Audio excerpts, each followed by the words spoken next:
Have you ever pondered what the magical world would become had Voldemort triumphed in that final battle?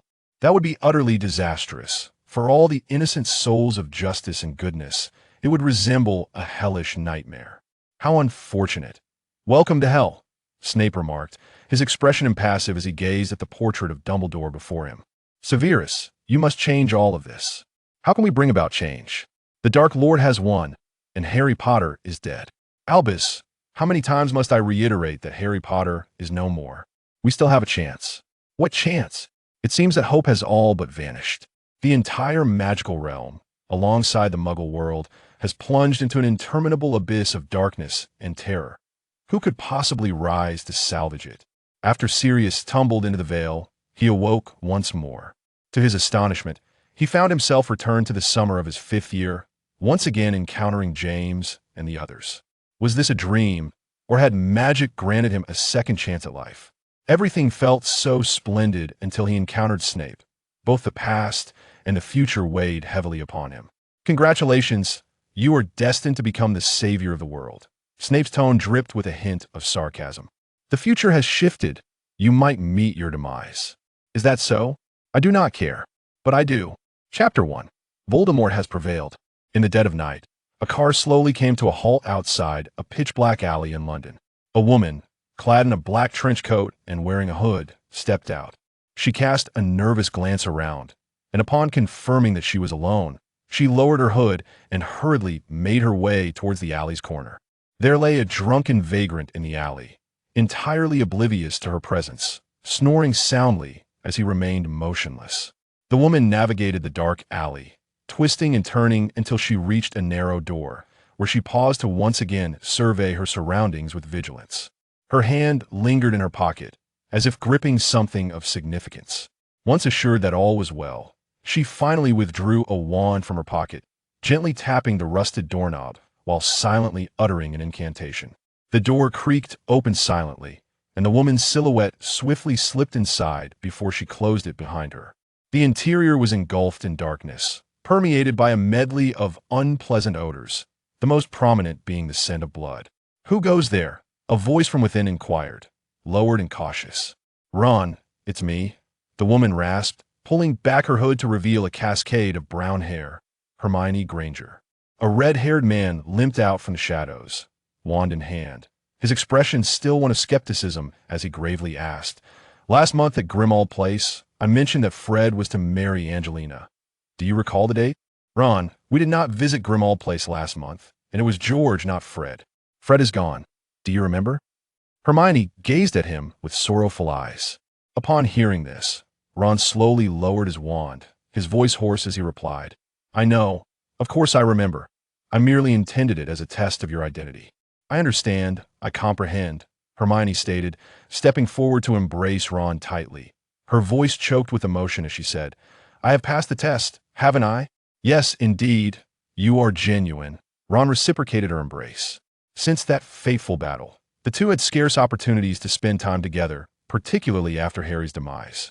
Voldemort had triumphed completely, swiftly seizing control over the entire magical realm. The remaining members of the Order of the Phoenix and the students of Dumbledore's army were compelled to resort to clandestine operations. They were forced apart, each harboring their own private missions. "Everything is not yet concluded.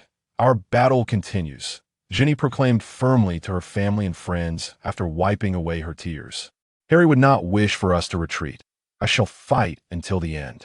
The group scarcely had time to hold a funeral for Harry before they were hastily separated. Each day, the haunting news of familiar faces being pursued, captured, or even killed echoed around them. They had to tread carefully. Amidst the backdrop of Voldemort's ultimate victory, their group found themselves in a precarious situation. After enjoying a fleeting moment of shared embrace, Hermione released Ron, brushed away the tears from the corners of her eyes, and inquired, "Are all of his belongings here?" "I believe so," Ron replied, turning to reveal several trunks piled behind him, filled with Harry's possessions. They had gathered here today for this purpose, and despite the immense risk, as Harry Potter's closest friends, they were willing to brave it for him. These items were brought out by Creature. "Do you remember Creature, that house elf?" Ron muttered, "All right, of course you do. I just don't understand why they would rummage through Harry's belongings." He seemed reluctant to utter the term possessions, as if avoiding it could somehow keep Harry alive. I don't know, but if those people desire them, it must mean they contain something of great significance. Have you examined them? Hermione shook her head and approached the trunks. I've looked, but nothing extraordinary caught my eye. I mean, just a few articles of clothing, textbooks, the invisibility cloak, a map, things we already knew about, Ron said, sitting despondently on the edge of the bed, staring blankly ahead. Hermione crouched down, opening the trunks to confirm once more. Yet as she sifted through these familiar items, memories of Harry flooded back, and soon, silent tears streamed down her cheeks. How did you arrive? Ron, seemingly unnerved by the oppressive silence of the room, initiated conversation to alleviate his anxiety. I drove, Hermione replied, wiping away her tears and sniffing as she responded to Ron. Drove? Ron's voice conveyed a hint of confusion. Yes, they are monitoring everything, flu network, port keys. I feared they placed enchantments around. If I operate, I might be detected, so I thought the Muggle way might be safer, Hermione explained while continuing her search. Indeed, as Ron had noted, there was nothing particularly remarkable within the trunks. Why did the Death Eaters covet these items? Hermione furrowed her brow and asked, had anyone opened this trunk before it came to you? No, I mean, Creature told me no one had, and I've inspected it. There are no signs of tampering. Ron stood up again, puzzled. Why? Do you suspect someone has interfered and taken something from inside? I don't know. Perhaps there was nothing to begin with. But then again, Hermione's words were abruptly interrupted by a thunderous snore from outside, as if a homeless man was shifting and mumbling in his sleep. However, upon hearing the noise, both Ron and Hermione's expressions changed dramatically. The homeless man outside was one of their own, issuing a warning that someone was approaching. How could this be? Have you been followed? Ron asked, his tone laced with caution. Hermione shook her head, a hint of uncertainty in her expression. No one knows I am here. Damn it. We need to leave quickly. Ron grabbed his wand and cautiously peered out the window, spotting several figures at the alley's entrance. They were Death Eaters. There was no time to lose. In the blink of an eye, the group arrived at the door, their voices filled with danger and malice. Let me guess, which rats are hiding inside? The intel says it's the mud-blood friend of the Savior. Ha ha, they laughed menacingly. Capture her. The Dark Lord will be delighted. Excitement gleamed in the eyes of the Death Eaters as they raised their wands and forcefully broke down the door. Hermione, run. I'll handle them, hurry. Ron shouted as he charged forward with his wand raised. Ron, Hermione cried out, but with gritted teeth, she turned and seized Harry's trunk, using apparition to escape. Just before leaving, a flash of green light crossed her vision, accompanied by Ron's furious roar. Ministry of Magic discovers illegal gathering of terrorist organization. Trial of evil organization member Ron Weasley. Wanted, the evil organization member, Mudblood Hermione Jane Granger, for stealing wizarding powers. Early that morning, the Daily Prophet published these 3 headlines, with Ron Weasley's furious face dominating the front page after his capture. Snape did not join the students in the Great Hall for breakfast. Instead, he sat alone in the shadows of the headmaster's office, his countenance ominously grim. His gaze fell upon the newspaper, observing the captured individuals in silence. Sirius, a voice called softly from behind him, but he did not turn. Behind him hung a portrait of Albus Dumbledore. The individual within gazed anxiously at Snape with a pair of cerulean eyes, contemplating the newspaper in his hands. What more do you wish to say? Snape inquired without turning around. Do not surrender. We still possess a chance. What chance? Snape scoffed. Harry Potter is already dead. Do I need to remind you once more? Albus, Harry Potter is deceased. I am aware, the portrait of Dumbledore replied calmly. Yet there are still many who continue to fight, such as Mr. Weasley, Miss Granger, and indeed you. Snape snorted dismissively. The Dark Lord has triumphed. There is nothing more to discuss. He has not achieved complete victory, Dumbledore asserted. But should he ever attain total dominion, it would signify that all innocent souls of justice and goodness would descend into true hell. Then welcome.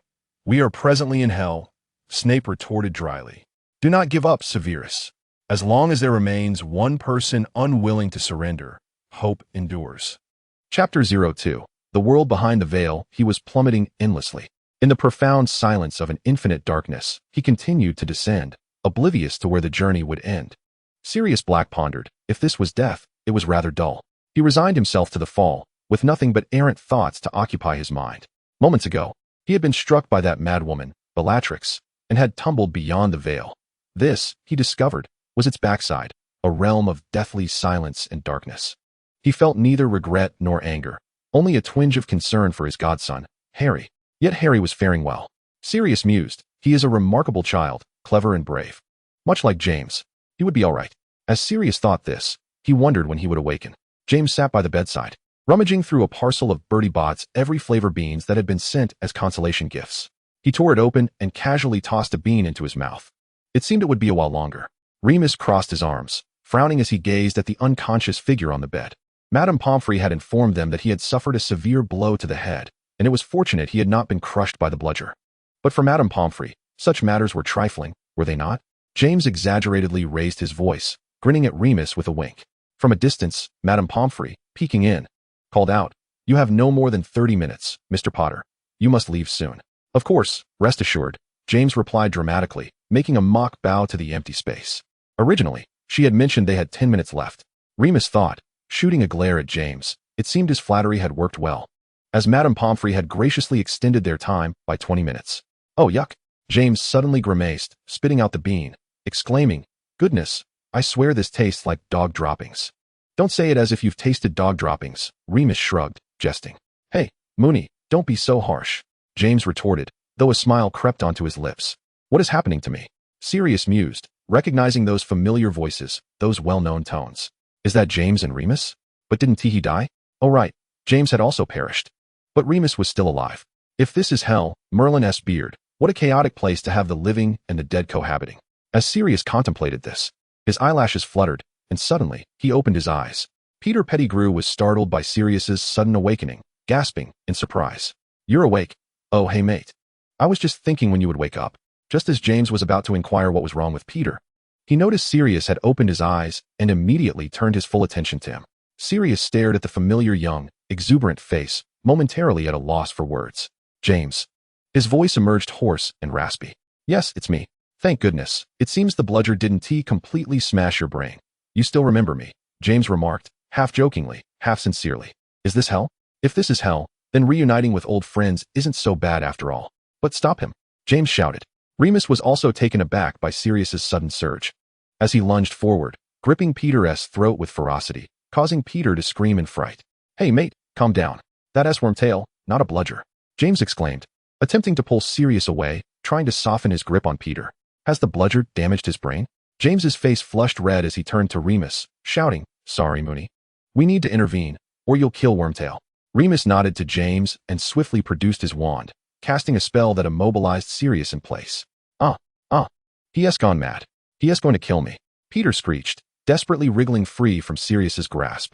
At that moment, he clutched his throat, gasping for breath, his face a mask of panic as he looked at Sirius. "Don't make such a fuss. James paused, seemingly searching for an excuse for Sirius's sudden outburst. "He is just a bit out of sorts. It seems Flint's hit had some effect. Curse that Flint, curse Slytherin. I'll make them pay in the next match," James grumbled, ruffling his tousled hair. "Goodness. Potter. Lupin. What are you doing?" Madame Pomfrey burst into the room.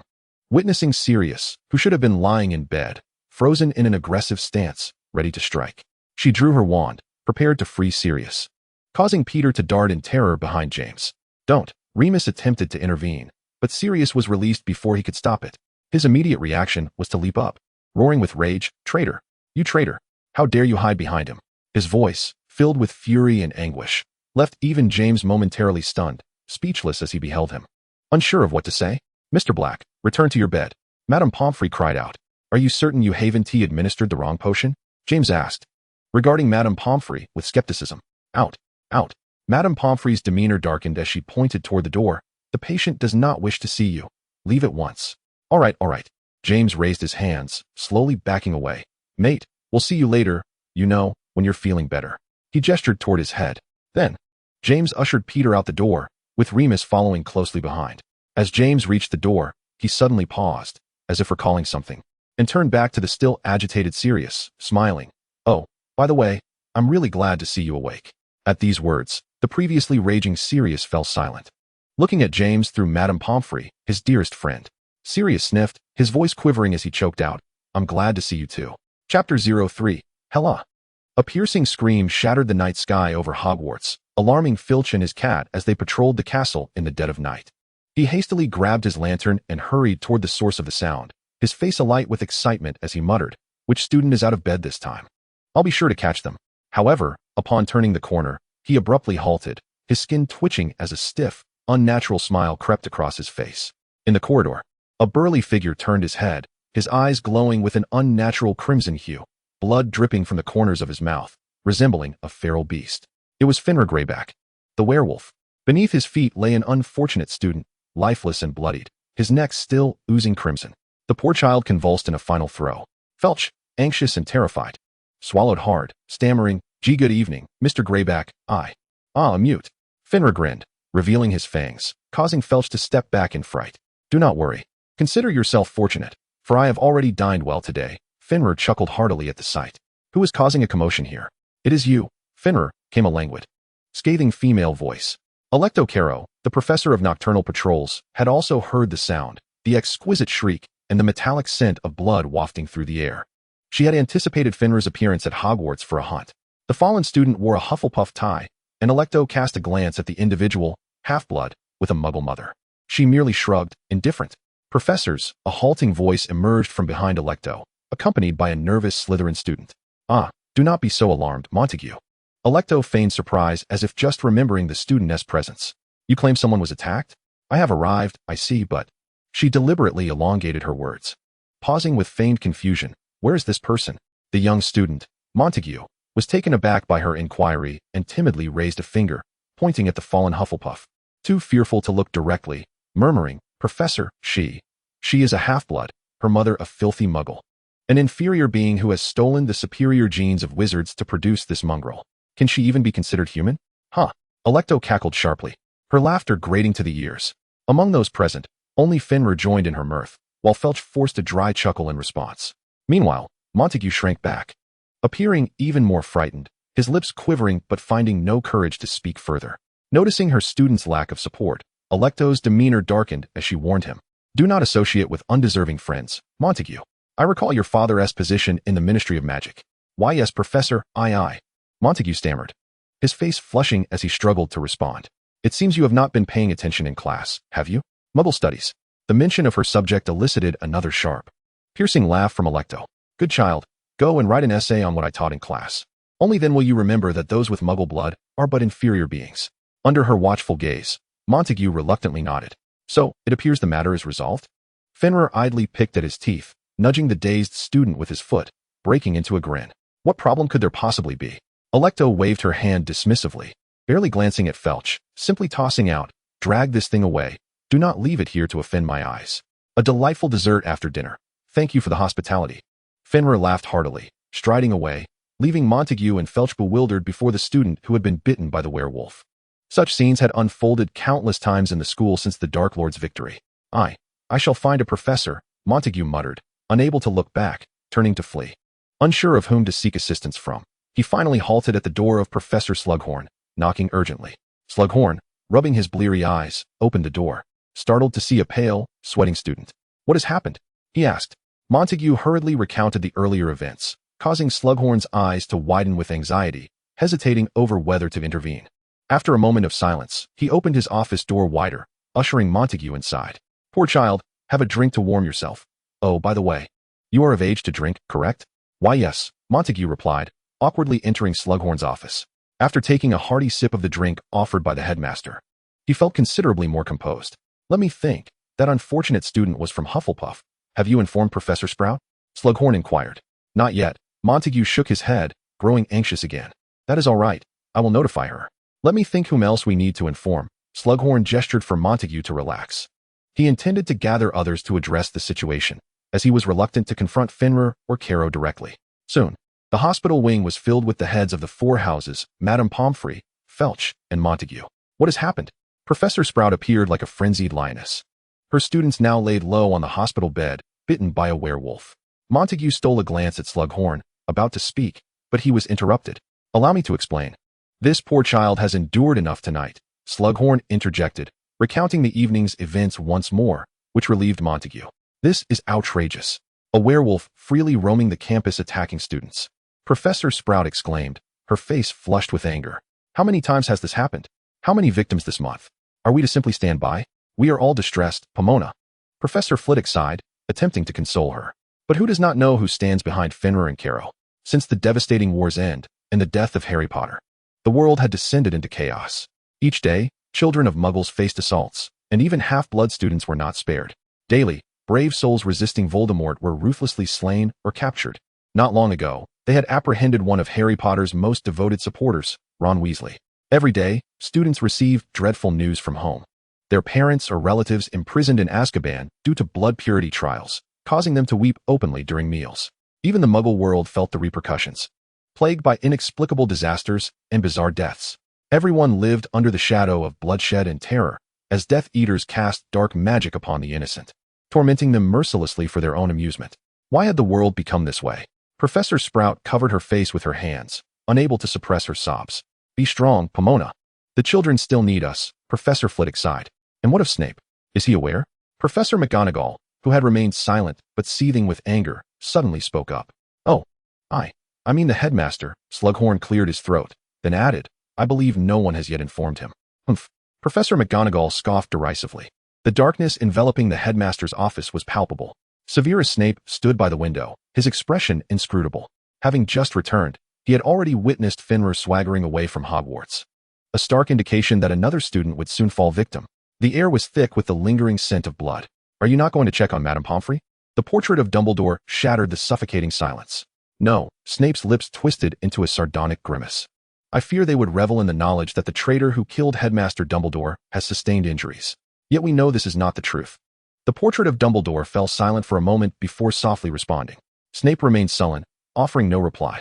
Severus, please, do not give up, I understand. Snape impatiently interrupted the voice from the portrait, turning away with a hint of barely restrained anger.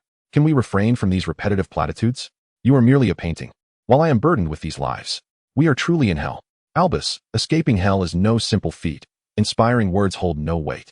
A profound sense of powerlessness clouded Snape's dark eyes. The portrait of Dumbledore lapsed into silence once more, gazing down with a look of compassion, and sighed softly. I am sorry. Chapter 4. It is truly delightful to see you again. After a night's passage, James once more appeared in the infirmary to visit Sirius. This time, he was alone. Remus had gone to attend to headboy matters and would arrive later. As for Peter, James ruffled his hair and exaggeratedly sighed. I must say, you frightened him quite badly. Following a night of contemplation and adjustment, Sirius had grown considerably calmer. However, when James mentioned Wormtail, he could not suppress a derisive snort. Tell me, what exactly transpired between you? James lowered his arms and scrutinized Sirius's expression, his brow slightly furrowed. When he had come to the hospital wing, Peter had adamantly refused to accompany him, trembling at the mere mention of Sirius. He wants to kill me. The look in his eyes, he truly intends to murder me. Peter's terrified and frantic visage still lingered in James's mind, though he had impatiently dismissed Peter's fears, asking, why on earth would he want to kill you? The ferocity and complexity of emotions, mingled with hatred, anger, despair, and mockery, that Sirius had directed towards Peter the previous night were undeniable. James felt the weight of this tension, perplexed as to when his two friends had developed such animosity, all while remaining oblivious to it. It's nothing, Sirius replied, his tone hardening slightly. In truth, he had spent the entire night contemplating, concluding that he might have returned to the past from behind that veil. Perhaps that veil was a colossal time converter. But when would he vanish back, and for what purpose had he returned? Sirius was uncertain. Though impulsive, he was undeniably intelligent, aware that the past could not be altered at will, lest it bring irrevocable consequences upon the future. Moreover, why had he reverted to his former self? This was not how the principles of a time converter operated. For the moment, he could not fathom this, and thus, he exercised rare caution. He was reluctant to allow his own issues to impede the course of the future, despite his overwhelming desire to eliminate that traitor, Peter. I will restrain myself until I comprehend everything. Sirius resolutely shut his eyes, then turned to James, speaking languidly. You know, I was struck in the head. I believe it has affected me. James was momentarily taken aback, well aware of Sirius's tendency to deceive himself. He murmured inwardly, he never lies to me, yet respected Sirius's choice to remain silent. All right, James muttered, slightly disgruntled, before shrugging, promise me, regardless of what happens, do not charge in like that again, all right? Fine. For your sake, Sirius fixed James with a deep gaze, making him somewhat uncomfortable. Hey, don't look at me like that. James raised a hand to scratch his nose. Oh, I'm just so happy. Sirius blinked, his eyes unwittingly glistening with unshed tears. What are you so happy about? James asked, tearing open a chocolate frog casually. It's truly wonderful to see you, James. Sirius gazed at the enchanted ceiling, where lit candles floated, their light casting a dappled glow in his eyes. James was caught off guard by this sudden display of emotion, choking slightly on his chocolate frog. Seeing him flustered, Sirius could not help but erupt in laughter. Damn it, were you doing that on purpose? James coughed, his face reddening, playfully punching Sirius's shoulder. Sirius, however, was genuinely elated, patting James's arm. How long had he spent in Azkaban, consumed by longing and regret, tormented by hatred and guilt? Now, to once more behold his lifelong best friend, Sirius mused. Even if this was hell, it was worth it. Soon, he had healed sufficiently to be ushered out of the hospital wing by Madame Pomfrey. Do not return here, Madame Pomfrey called, shaking her head at the group. They laughed and waved goodbye to the empty infirmary, linking arms as they made their way down the corridor. This feeling was indeed nostalgic, Sirius thought to himself. Molly had often remarked that his time seemed stuck in the past, and he had mused that perhaps that was not so bad. He needed to remember it all. But now, having truly returned to the past, he realized that those futures had, in some measure, influenced him. No one could remain suspended in time indefinitely. Now, back in the past, he faced these scenes he had replayed countless times in his mind, feeling both familiar and foreign. He could not recall which moment this should belong to. The year when he was struck down by Slytherin's beater Flint and tumbled from his broom. Sirius realized that he did not have every moment of the past etched in his memory. So, where do we go next? He ventured tentatively.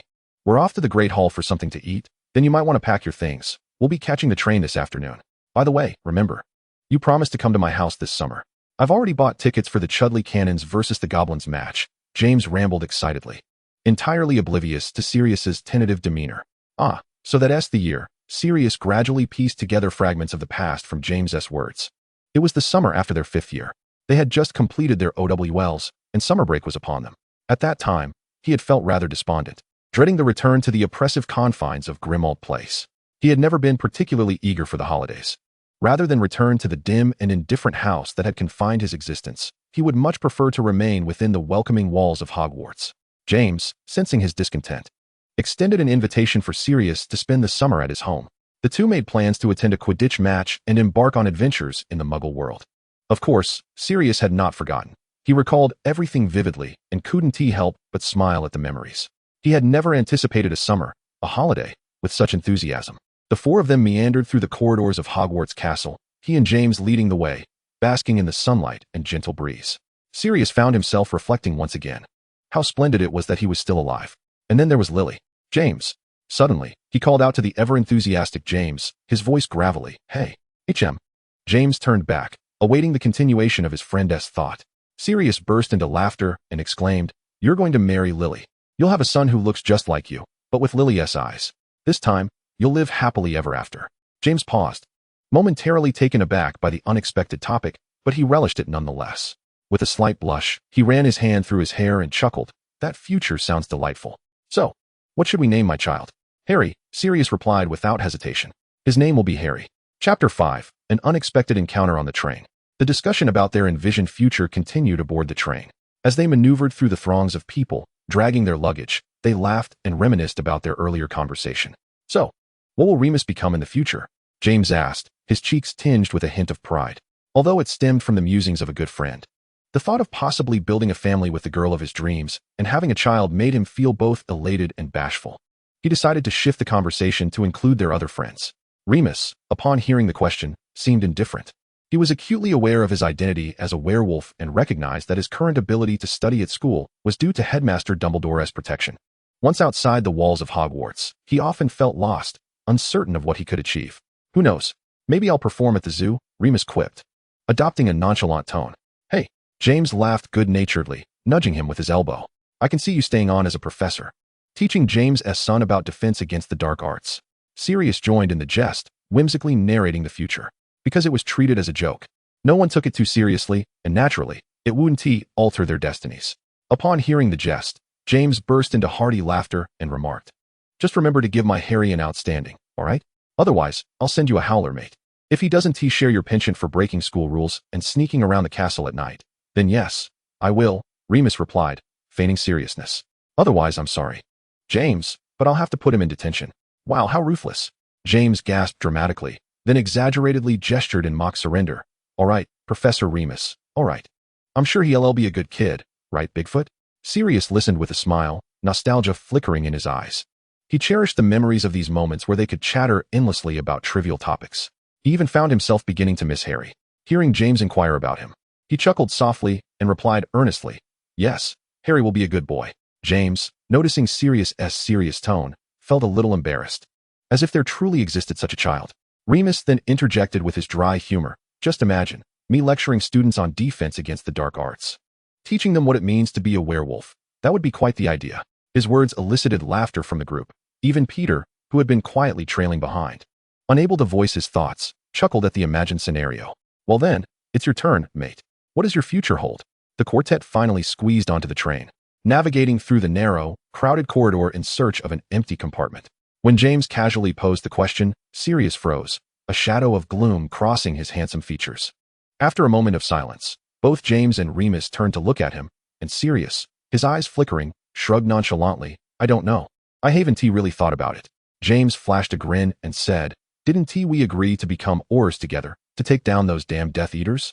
At that moment, Voldemort's ranks of Death Eaters were expanding, wreaking havoc and terror across various locales. The Daily Prophet had begun to publish obituaries periodically, indicating that somewhere in the world, another life had been lost at the hands of these dark wizards who championed pure blood supremacy. Yet, ensconced in their school, they were somewhat insulated from the unfolding chaos. However, there were keen students like James and Sirius, who sensed the ominous atmosphere early on. Occasionally, they would broach these subjects in the Gryffindor common room. Those nights, James would lie in bed, staring at the red and gold ceiling, engaging in half-hearted conversations with Sirius about the future and their aspirations to become Aurors to thwart it all. Sirius recalled those late-night discussions, but they clashed with the cold reality of Azkaban looming in his future, leaving him at a loss for words, merely shrugging silently. James noticed the shift in his demeanor and was about to inquire further when, fortunately, Remus turned back to them and said, James, there's an empty compartment here. This timely intervention relieved Sirius. He breathed a sigh of relief, evading James's probing gaze, and walked toward Remus. Now, he wished to conclude the discussion about their envisioned futures. Meanwhile, Peter, who had been trailing behind, furtively wished to join in, to listen and discuss what his future might hold. Yet, no one asked, and he dared not bring it up. He still harbored a certain fear of Sirius. So he clung to the shadows of James or Remus, attempting to diminish his presence, too timid to mention anything about his future. Sirius, striving to ignore Peter's existence, had to exert considerable effort to suppress the urge to confront him. The future? His future would be best spent in Azkaban, or, perhaps, hell. As thoughts of the future crossed his mind, he couldn't help but shoot Peter a pointed glare. Fortunately, with his promise to James, there were no further altercations between them. Once they settled down, the conversation swiftly pivoted to their plans for the summer, and they engaged in light-hearted banter when suddenly, the compartment door swung open. Standing at the entrance was a beautiful red-haired girl, Lily Evans. James was immediately reminded of the earlier frivolous musings about the future, his cheeks flushing slightly. Instinctively, he moved to approach, but it was evident that Lily had no intention of acknowledging him. She directed her gaze towards Remus, nodding as she said, Lupin, it's time for the head boy meeting. They asked me to inform you. Oh, right, of course. I nearly forgot. Thank you, Evans. Remus replied with a gentle smile before rising to his feet, turning to follow Lily out of the compartment under James's intense scrutiny. Feeling a pang of disappointment and helplessness, James ruffled his hair and began to vent his frustrations to Sirius. Ever since we hung that bogged up, Evans hasn't spoken to me or even looked my way. Well, you brought it upon yourself, Sirius teased with a playful air, a hint of camaraderie in his tone. Hey, James protested loudly. Well, on the bright side, she hasn't paid much attention to Snape either. Sirius cleared his throat, adding, the boggart, right? Since their graduation, he had refrained from using that unpleasant nickname. Upon returning to the Order of the Phoenix, under Dumbledore's wishes for them to coexist amicably, Sirius had grown accustomed to referring to him as Snape. Consequently, reverting to that childish and derogatory moniker felt somewhat disconcerting. Well, I suppose that counts as good news, James muttered, but I suspect they will reconcile before long. They won't, Sirius asserted confidently, reclining against the back of his seat, arms crossed. Initially taken aback, James interpreted this as a supportive gesture from his best mate and smiled, feeling a renewed sense of confidence, casting aside his earlier gloom. He tousled his hair again and stood up, addressing his two friends in the compartment. All right, I'm heading out to wait outside the head boy compartment for her. I want to invite her to hang out over the summer. At this, Peter shrank back, realizing that once James left, it would only be him and Sirius remaining in the compartment. However, James seemed lost in his own plans and paid little mind to anything else. Thus, Peter could only watch as James exited the compartment, beaming with excitement, leaving him and Sirius enveloped in a heavy silence. Sirius fixed a penetrating stare on Peter, and after a long moment, he let out a derisive snicker, diverting his gaze to the window as he began to speak. Neither of them uttered a word. Peter dared not breathe too loudly, fearful of disturbing Sirius. He hoped it would remain this way, Peter thought to himself. Suddenly, however, just outside their compartment, a fierce argument erupted, accompanied by flashes of spell light. Is that James? Sirius exclaimed, springing to his feet and swiftly opening the compartment door. Chapter 06. The Unexpected Arrival. The filthy alley was permeated with an indescribable stench of decay. Sirius had to rise to close the open window before he could return to the floor, though the air inside was still thick with the mingling scents of alcohol and vomit. Damn it, he swore. This was the most wretched situation he had encountered since his unintentional return to the past, bar none. Moreover, he was certain that such an event had never transpired in the original timeline. Had the past been altered? Sirius glanced at the figure of Severus, curled up beneath the covers and peacefully asleep, a shadow of gloom crossing his face. What on earth was happening? A few hours prior, he and James had been on the train. He recalled hearing James embroiled in a confrontation, drawing his wand in defiance, prompting Sirius to hastily open the door and join the fray to support his friend. Unsurprisingly, the adversary facing James was none other than the young Severus Snape of that era. Having grown accustomed to the adult version of Snape, encountering this youthful, shrunken version was initially disorienting. In any case, chaos ensued, drawing in others from the head boy compartment upon hearing the commotion. Amid the turmoil, it was unclear whose spell struck Sirius and Snape, sending them both crashing to the ground. Professors arrived shortly thereafter to quell the pandemonium. At the time, Sirius felt no sense of disorientation, assuming the spell that hit him was merely a standard knockback charm, inconsequential. Yet soon, he would realize how profoundly mistaken he was. After the train arrived, he bid farewell to James and Remus, agreeing to reconvene at James's house shortly. Despite his reluctance, he had to drag his luggage back to the house on Grimmauld Place. There, he stood before the Black family ancestral home, sighing deeply. He had spent his life wishing to escape this place, yet somehow remained trapped within its confines until death. Sirius raised his head, casting a complex gaze at the structure, which felt like a prison custom-made for him, his mood inexplicably darkening. He had yet to devise a plan for entering and confronting his family. It was at that moment that the unexpected occurred. Sirius suddenly felt an intense, tugging sensation, as though something were tethering his heart. The chain stretched taut to the brink, rendering him unable to take another step forward. With a sharp crack, only Sirius's belongings remained, while he himself vanished without a trace. Snape had not anticipated such an occurrence either. He too was struck by the spell and, struggling to rise, found nothing amiss aside from a scraped arm. Thus, like Sirius, he dismissed the incident from his mind. All the while, he fixated on finding another opportunity to corner Lily, yearning to plead for another chance at an explanation. This time, he would articulate himself better. He longed for her forgiveness. Yet, Lily, refusing even a glance in his direction, treated him as if he were invisible. Earlier on the train, when he had blocked the head boy compartment door to see Lily, he encountered James, who was also waiting for her, and they quickly fell into a fight. Damn Potter. Snape cursed inwardly, contemplating waiting until they disembarked to seek her out. He would go to her home, imploring for her forgiveness. Surely she wouldn't turn him away. Perhaps the Evans couple would be willing to grant him entry. With these thoughts, he dragged his luggage back to his home on Spinner's End, cautiously opening the door. He found the house reeking of alcohol, yet devoid of any occupants. Thank heavens, Snape exhaled quietly, relieved. Upon returning to this place, he had grown increasingly silent and sullen. Bowing his head, his greasy hair fell against his cheeks as he struggled to lift his luggage up the stairs. Turning, he closed the door, carefully sidestepping a pile of scattered bottles, and ascended to his dark, cramped room. Once inside, he locked the door, releasing a breath of relief as he leaned against it, his body sliding down to the floor. Severus Snape sat on the ground, his knees drawn to his chest, enveloped in a profound silence, as though he sought to merge with the aged house around him. After a considerable pause, he finally rose, drew back the curtains, and allowed a sliver of sunlight to infiltrate the dim space. He needed to compose a letter to Lily. Perhaps she would be inclined to read it. With this thought, Snape settled at the table, biting his lip in contemplation before lifting his quill. He felt an inexplicable tug at his heart, an unsettling sensation he attributed to his worries over neglecting Lily, mistaking it for mere anxiety. However, unexpectedly, a sharp crack resonated within the confines of the room. Almost instantly, a figure descended from the air, colliding with Snape, and the two tumbled awkwardly to the floor. Who? Snape's immediate reaction was one of alarm. Who had operated into his home, and for what purpose? Swiftly, he drew the wand concealed at his waist and aimed it at the neck of the person who had fallen beside him. The individual coughed violently, reaching back only to find emptiness. Damn, the person muttered under their breath. Black? Snape recognized the familiar voice and tensed with suspicion. What was he doing here? Had he been following him? Was this a retaliation for the earlier encounter on the train? Sirius, upon hearing his name, froze momentarily before cautiously calling out, Snape? Merlin's beard.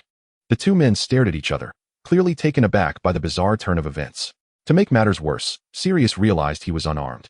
After the skirmish on the train, James and Remus had checked him for injuries, and in that moment, he had tossed his wand into his luggage, which had been left behind at number 12, Grimmauld Place when he was transported here. He could not allow Snape to discover this. Just then, Snape's pale visage contorted into a peculiar smirk.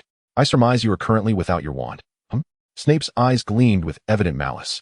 Sirius snorted derisively, rising to his feet and looking down at Snape. So, you intend to ambush a wandless man outside of Hogwarts and await expulsion? Oh, listen to you. Are you genuinely concerned I might be expelled for breaking the rules? Snape retorted with scorn. You cannot kill me. Without your wand, you are equally powerless.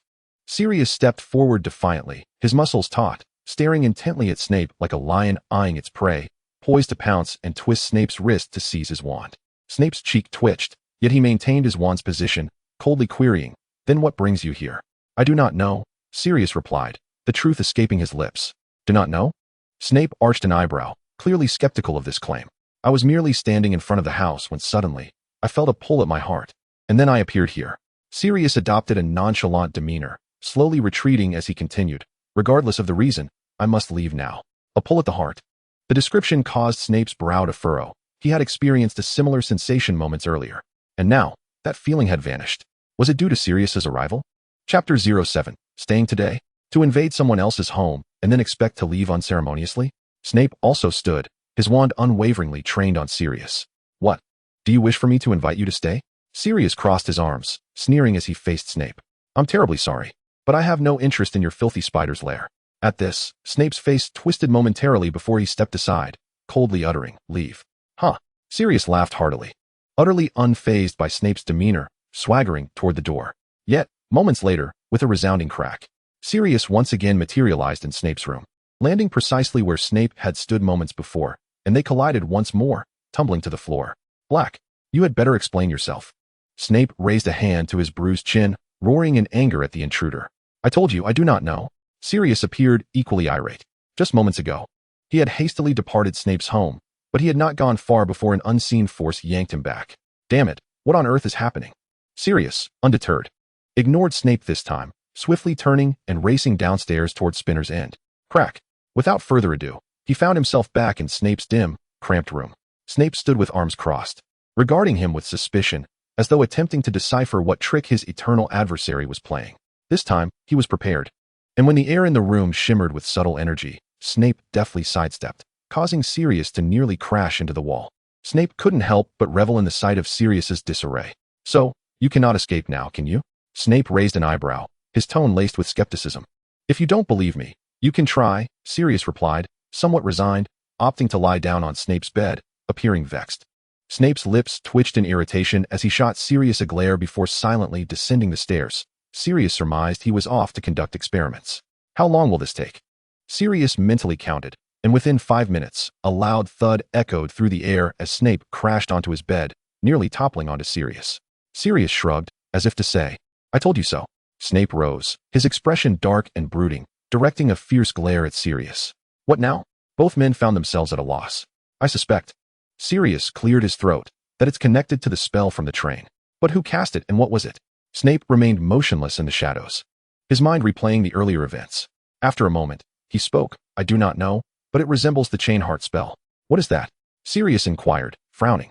Snape clicked his tongue lightly, reluctantly explaining, a spell that forcibly binds two individuals together, preventing them from straying too far apart. Damn it. Is this yet another dark magic experiment concocted by your lot? Sirius clearly understood that Snape and his associates were engaged in clandestine studies of dark magic. Perhaps. Snape replied tersely, but I do not know the entirety of it. And there are dark magics you remain unaware of? Sirius scoffed, mocking his fervent rival's obsession with the study of dark arts. To his surprise, Snape had succumbed to a dreadful silence. Wait, you cannot be serious, can you? You truly do not know? Then how can it be undone? Sirius, observing that Snape had not retorted but remained mute, quickly sprang up from the bed. He glared into the darkness at Snape, only to find Snape impatiently shrugging his shoulders, signaling that he genuinely had no idea.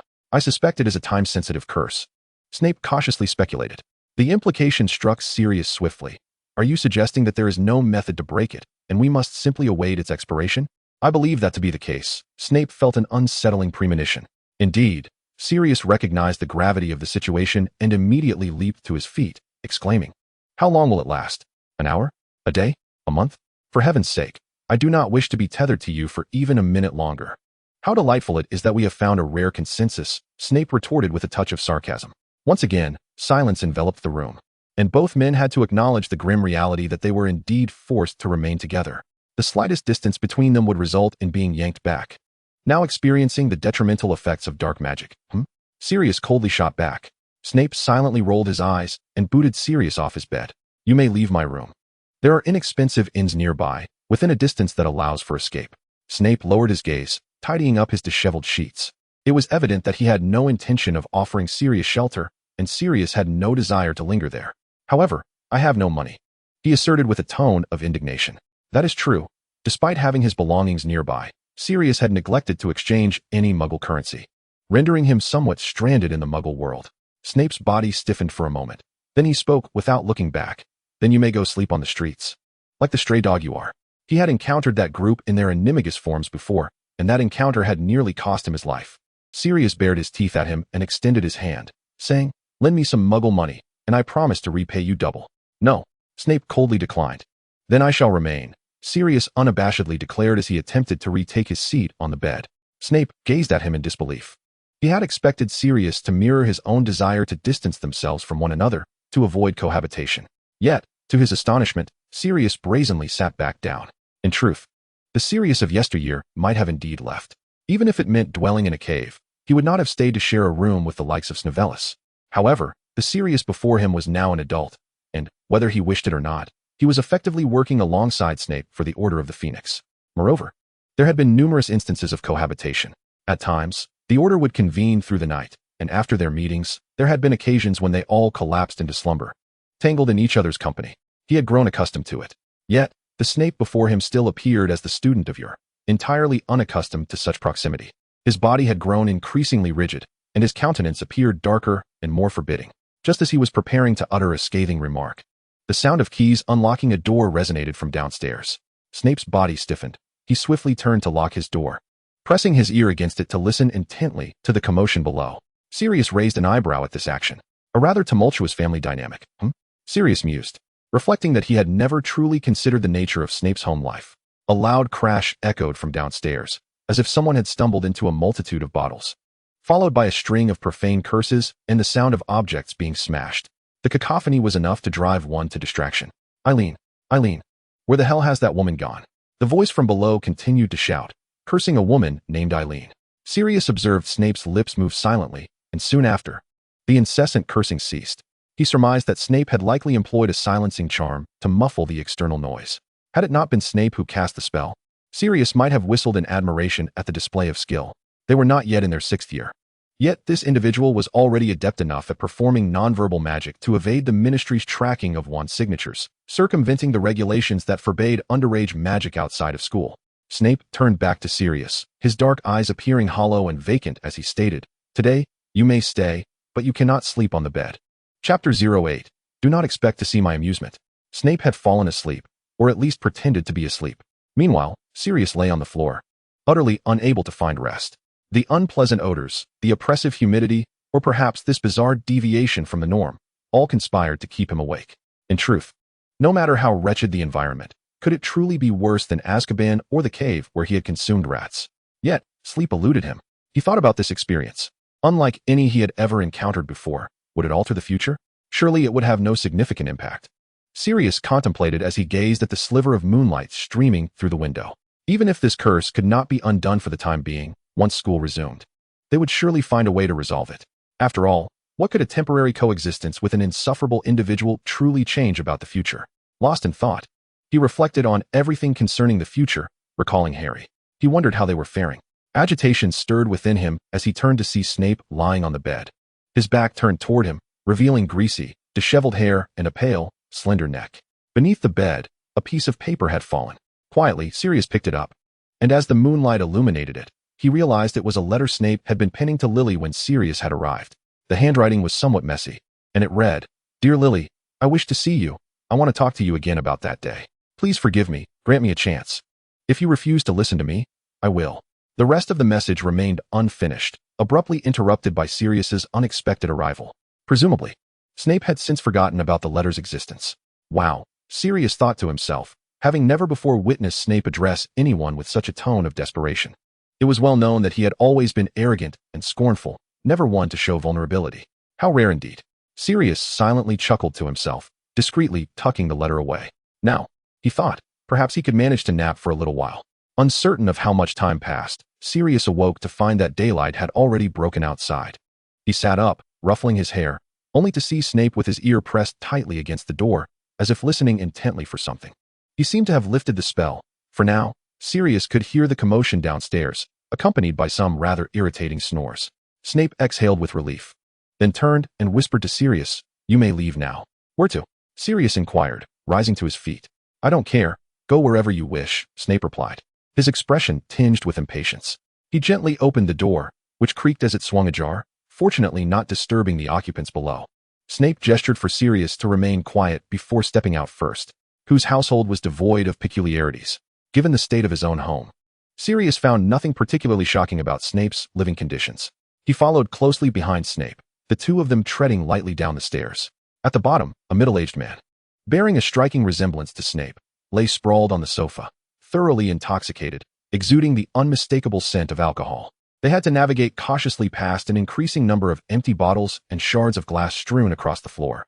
It appeared as though a fierce battle had taken place the previous night, or that they had been victims of a break-in, with debris scattered everywhere. Yet, Snape's expression remained one of habitual indifference. Suddenly, a quiet sob emanated from behind the dining table, causing Snape's body to momentarily stiffen. Sirius, being slightly taller, stood on his toes to glimpse a woman curled up behind the table, her face obscured by disheveled hair. A few empty bottles lay at her feet, and it was unclear whether she was drunk or merely trapped in a nightmarish slumber. Sirius noticed several bruises marring the thin arms of the woman. Perhaps this was the woman named Eileen, he mused, just as he heard Snape call out hesitantly, in a whisper, "Mother?" After a moment of silence, the woman did not respond, while the man rolled over, appearing on the verge of waking. Snape, no longer hesitating, stepped across the living room and opened the door to the stifling abode. The two of them moved silently through the equally cramped and odorous alleyway. There lay a homeless man, and at another junction, a scantily clad woman flashed by, accompanied by unsavory sounds. Snape kept his head down, slightly hunched, hastening past the filth and degradation. Sirius found himself uncharacteristically quiet, inadvertently catching a glimpse of the life led by his sworn adversary. Truth be told, he felt little surprise. Considering Snape's usual attire at school, who could presume he lived in a prosperous and happy environment? Before long, they reached the mouth of the alley, where a pile of uncollected trash emitted a foul odor. Snape abruptly halted, pointing to a shop illuminated by sunlight ahead, stating, "An inn." "I have no money," Sirius replied once more. Snape nodded, rummaging through his robes for a moment before producing a few Muggle bills, thrusting them into Sirius's hand. "This should suffice for a few nights. Keep your distance, do not return." With that, Snape turned to retreat back into the darkness. "Hey, Snape!" Sirius called out to stop him. Snape was somewhat taken aback. It had been quite some time since Sirius had refrained from calling him Snavellis. He turned, his expression darkening as he asked, "What now?" How do I use this?" Sirius stammered, still unable to discern the Muggle currency, adding, "Can I borrow your owl? I need to write to James for some money." "I do not have an owl," Snape replied impatiently. That was indeed the truth. He lacked the funds to acquire a pet, and given that Hogwarts had communal owls, he rarely had anyone to contact. Sirius was taken aback by such a response, and was about to make a sarcastic remark when he was suddenly reminded of the frail woman with bruises he had just seen. The words caught in his throat. "Fine," he finally managed to say, "maybe I can make a phone call or something." "Is that what you say? A phone?" to reach out to someone else. He had other friends residing in the Muggle world. Anyone would be better than Snape. Snape expected Sirius to use this as an opportunity to mock him, yet he did not. He observed Sirius's hesitant demeanor and quickly realized he was pitying him. This was far more intolerable to Snape than any derision or ridicule. In an instant, a faint flush crept across his wan cheeks, and his eyes flared with anger. As if he had been deeply offended, Snape shot Sirius a fierce glare before swiftly disappearing into the alley, thinking to himself, "Do not expect to see me humiliated." Chapter 09, Pursuit and Judgment. The infamous evil fugitive Ron Weasley. Early in the morning, an owl swooped across the Great Hall, dropping a copy of the Daily Prophet onto Snape's table. The front page bore a photograph of Ron Weasley taken from some malicious angle, depicting him in a manner that indeed aligned with the term despicable. His unkempt appearance hinted at madness and fury. Snape did not bother to read the lengthy article detailing the crimes of Ron Weasley and the entire Weasley family, which concluded with the stark proclamation, "At present, this malevolent sinner, a traitor to the wizarding world, has escaped from Azkaban and is unaccounted for. Should you have any information, please contact the Daily Prophet, as the Ministry of Magic will reward any leads regarding this wanted criminal. Did you hear? Weasley has escaped." The entire hall, students and professors alike, buzzed with whispers about this hottest topic. Just recently, the Daily Prophet had jubilantly announced that the Aurors of the Ministry had successfully apprehended the fugitive and intended to incarcerate him in Azkaban. Yet, unexpectedly, he had managed to escape. In the Gryffindor section, an air of excitement prevailed. What a thrilling piece of news, isn't it? Even Professor McGonagall, the head of Gryffindor, couldn't help but smirk, provocatively declaring her sentiments.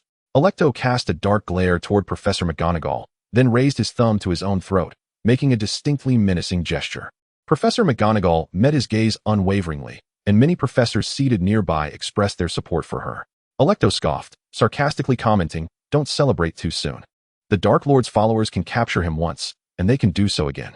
The atmosphere among the Slytherin students grew somber, with several of them even perspiring nervously. Some had fathers involved in the recent capture and surveillance efforts, and now that the fugitive had escaped, they could only wonder how the wrathful Dark Lord might punish their fathers. With such thoughts weighing on them, the students could hardly find joy in the news, abandoning their plates and hastily exiting the Great Hall, likely intent on contacting their families. It seemed there had been a notable increase in escapees lately. Perhaps Azkaban was not as fearsome as one might think. Professor Sprout rarely let her sharp tongue voice sarcasm toward the Carrows. Her disdain lingered from the recent incident where a student from her college had been bitten by a werewolf. Terrifying, isn't it? Why not venture inside and experience it for yourself? Amicus rasped, his eyes glinting with menace. Enough. As the tension escalated, a deep voice suddenly resonated through the hall. Snape set down his spoon, wiped his mouth, and calmly stated, "It is nearly time for class. I believe this is still a school, is it not?" "Humph." Professor Sprout scoffed, retorting, "Thank heavens you still remember this is a school." With that, she flung down her napkin and stormed out of the hall, heading toward her classroom. Amicus glared at her retreating figure, spat on the ground with venom, mumbled an unclean curse, and chose to rise and leave as well. Alecto cast a scrutinizing glance at Snape and abruptly inquired, "Where were you the other night?" Snape raised an eyebrow at the question, his voice tinged with impatience. "I believe I need not report my whereabouts to you. You were not in the school, were you?" Alecto realized the implication. Had Snape been inside Hogwarts that night, Fenrir would not have easily infiltrated and attacked the students. The fact that Fenrir had succeeded meant Snape had indeed been absent. The question remained, where had he gone? Alecto's gaze fell upon the bold headline of the Daily Prophet. "You better not give me any leverage against you." Or, Alecto lowered her voice, her tone laced with menace. "Or what? Let me guess, you intend to report to the Dark Lord, don't you?" Snape's dark eyes glimmered with malicious mockery. "Alecto, you should understand who the Dark Lord trusts the most. He entrusted me with the position of headmaster of Hogwarts, not you. Do you comprehend the significance of that?" Snape silently mouthed to Alecto, "You are not worthy." Furious, Alecto sprang to her feet, glaring daggers at him, and declared, "Do not be so smug. I will eventually catch you off guard, mark my words." With that, she too turned to leave. "I dare say someone is not very trusted, Professor Flitwick chuckled softly, exchanging a knowing glance with Professor McGonagall. "It is not your place to meddle, Flitwick. Focus on your lessons," Snape replied, his expression dark as he exited the hall. He needed to return to the headmaster's office to confirm something. That night, he had indeed left Hogwarts to guide others in rescuing Ron Weasley. In doing so, he had sustained minor injuries and had narrowly escaped detection by Hermione Granger, who had come to help. He had to leave in haste. During that rescue, he had left a message for Hermione, hinting that the Death Eaters still had further plans. urging her to warn other members of the Order of the Phoenix or Dumbledore's army to remain vigilant. Cancel the gathering. The location is compromised. There is a traitor among you. Hermione had remained silent for a long time after receiving this message, unsure whether to trust such intelligence. That person saved me. What is there to doubt? Ron looked utterly worn out. He had spent only a few days in Azkaban. Yet it seemed as though he had endured a lifetime of torment. I truly do not know how Sirius managed to survive. I thought I was done for. Ron lay on the bed, staring vacantly at the ceiling. Hermione, tears brimming in her eyes, covered his mouth with her hand, seemingly unwilling to hear the word death uttered from his lips. I do not know. I only question that person's identity. If this is a ruse. After Harry's departure, Ron and Hermione had become the new leaders of the resistance. How many had flocked to them, drawn by their association with the Savior? Thus, Hermione shouldered the heavy responsibility of ensuring the safety of every attendee. She had to be even more cautious. Why doesn't that person clarify who the traitor is? I mean, we all know that in these times, no one is trustworthy. Anyone could be a traitor, Ron mumbled. Perhaps the other party does not know either. Hermione had never felt such immense pressure before. Had Harry borne this weight all along? She pondered weakly. The gathering was about to commence. She could certainly notify everyone to change locations and times, but without identifying the traitor, altering the venue 100 times would be futile. This month, we have apprehended quite a number. I saw them in Azkaban.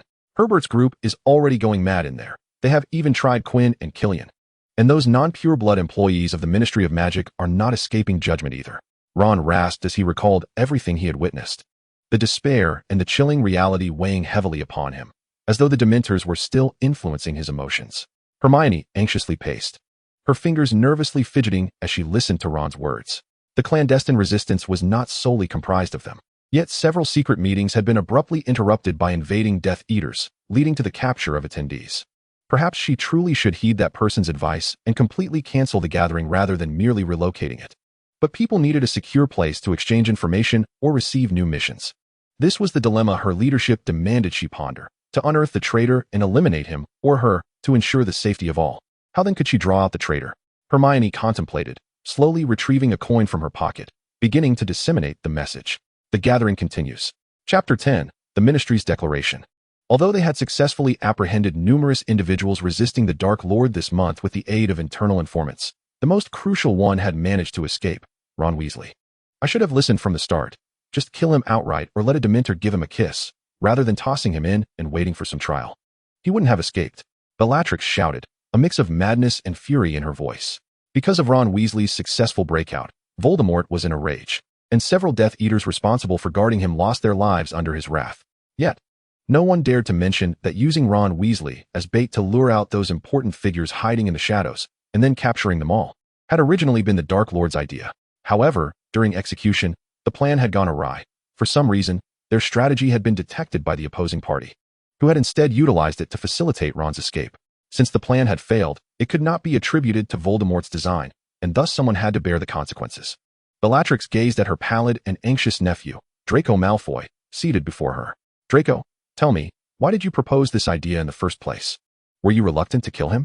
Draco flinched, while his father, Lucius, shook his shoulders in despair, shouting, Are you mad? With this blunder, he will kill us. Narcissa stood, reclaiming her son from her husband's grasp, striving to quell her own panic as she softly spoke to him. Do not speak to Draco that way, Lucius. It is not his fault. It is those who executed the task who are to blame, is it not? How dare you question my son? Your actions have been exposed. It is clearly your fault, for a traitor among you leaked the secrets that led to the Dark Lord's plan failing.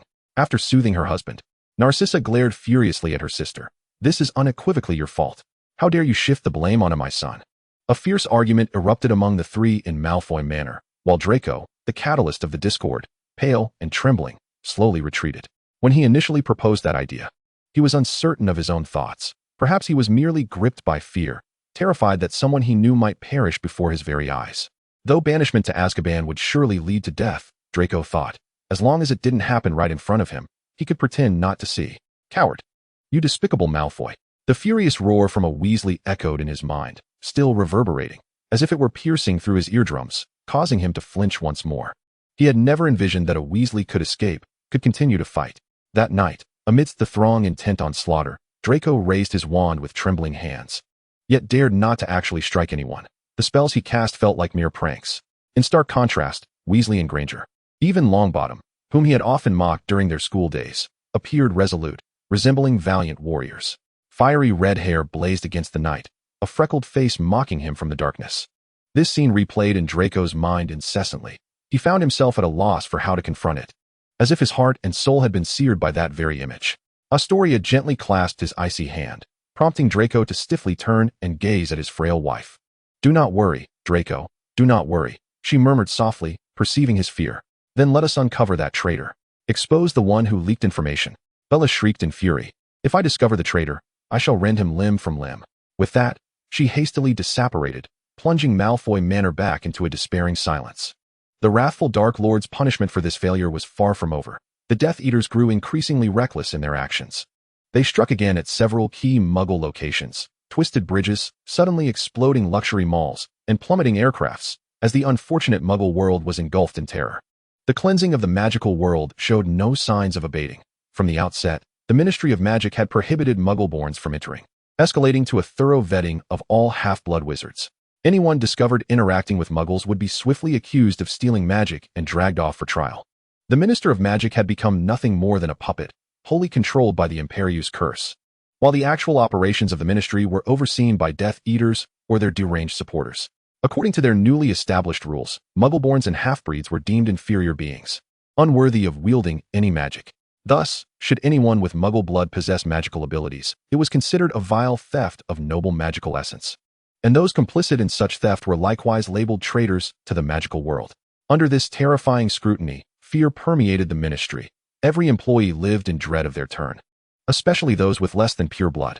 Higgins' husband had been taken for trial the previous week and had not returned since, leaving her engulfed in profound terror and uncertainty. She did not know his fate, whether he was alive or dead, nor when her own turn would come.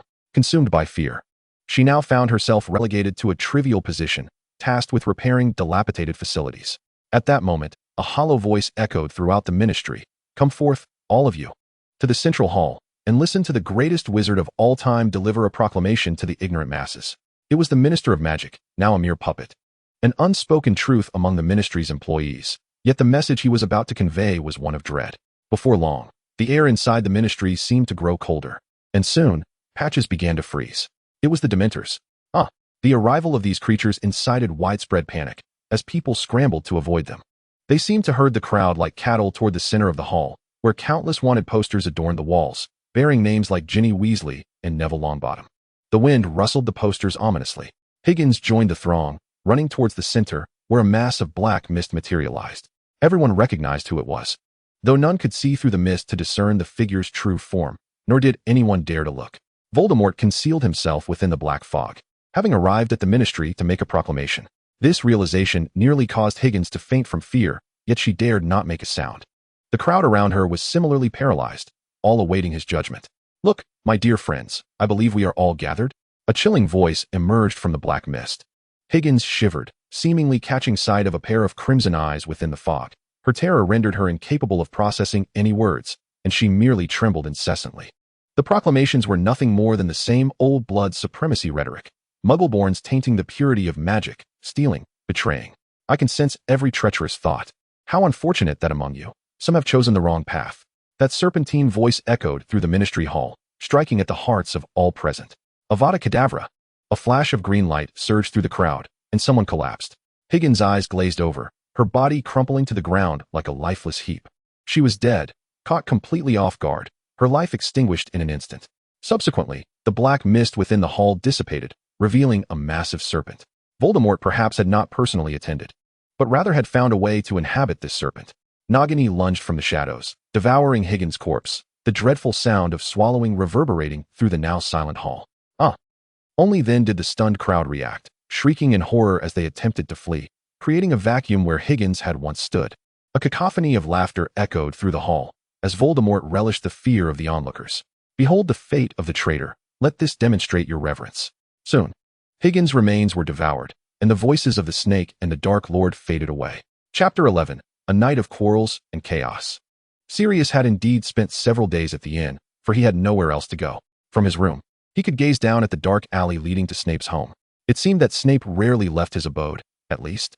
He had not glimpsed him in the past few days. After all, that man appeared to have no friends who would invite him out for recreation. Lying on the inn's bed, Sirius felt a tinge of boredom, contemplating how he found himself trapped in a small room in the Muggle world. The wallpaper of the inn had become damp and peeling, exuding a musty odor that incessantly reminded him of the dimly lit Black family estate many years hence.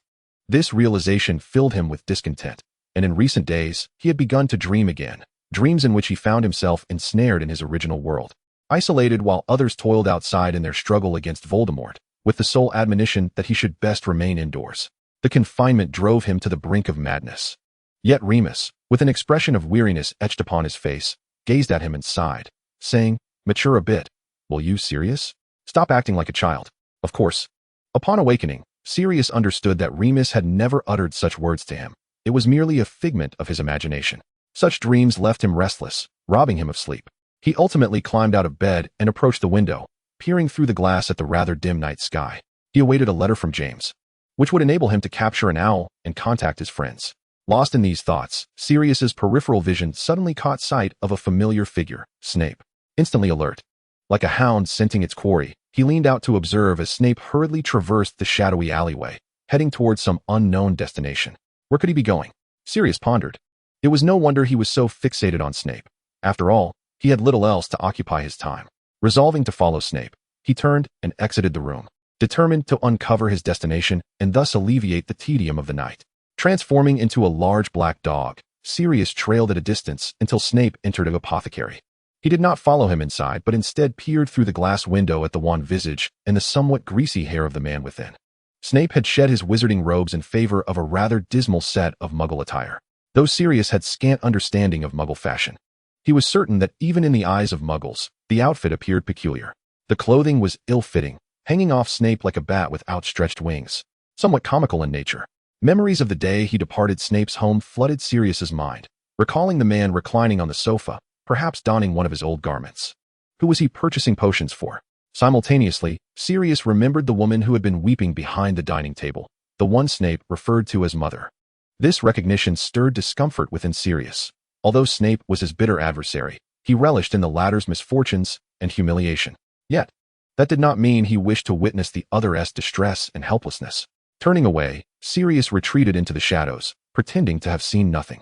However, after a moment, a flash of red caught his eye. It was Lily. What was she doing here?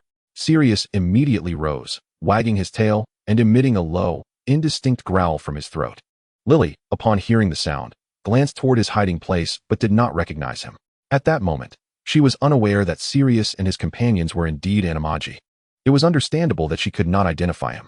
She merely cast a fleeting glance in his direction before raising her hand to wipe her eyes and hurried toward the corner apothecary, calling out, "Petunia, wait for me. You must listen." Who was Petunia? Sirius mused for a moment before recalling that this was Harry's aunt, a Muggle woman he had seen pass by earlier, though he had not recognized her. Thus, Lily was pursuing her sister. Why was she crying?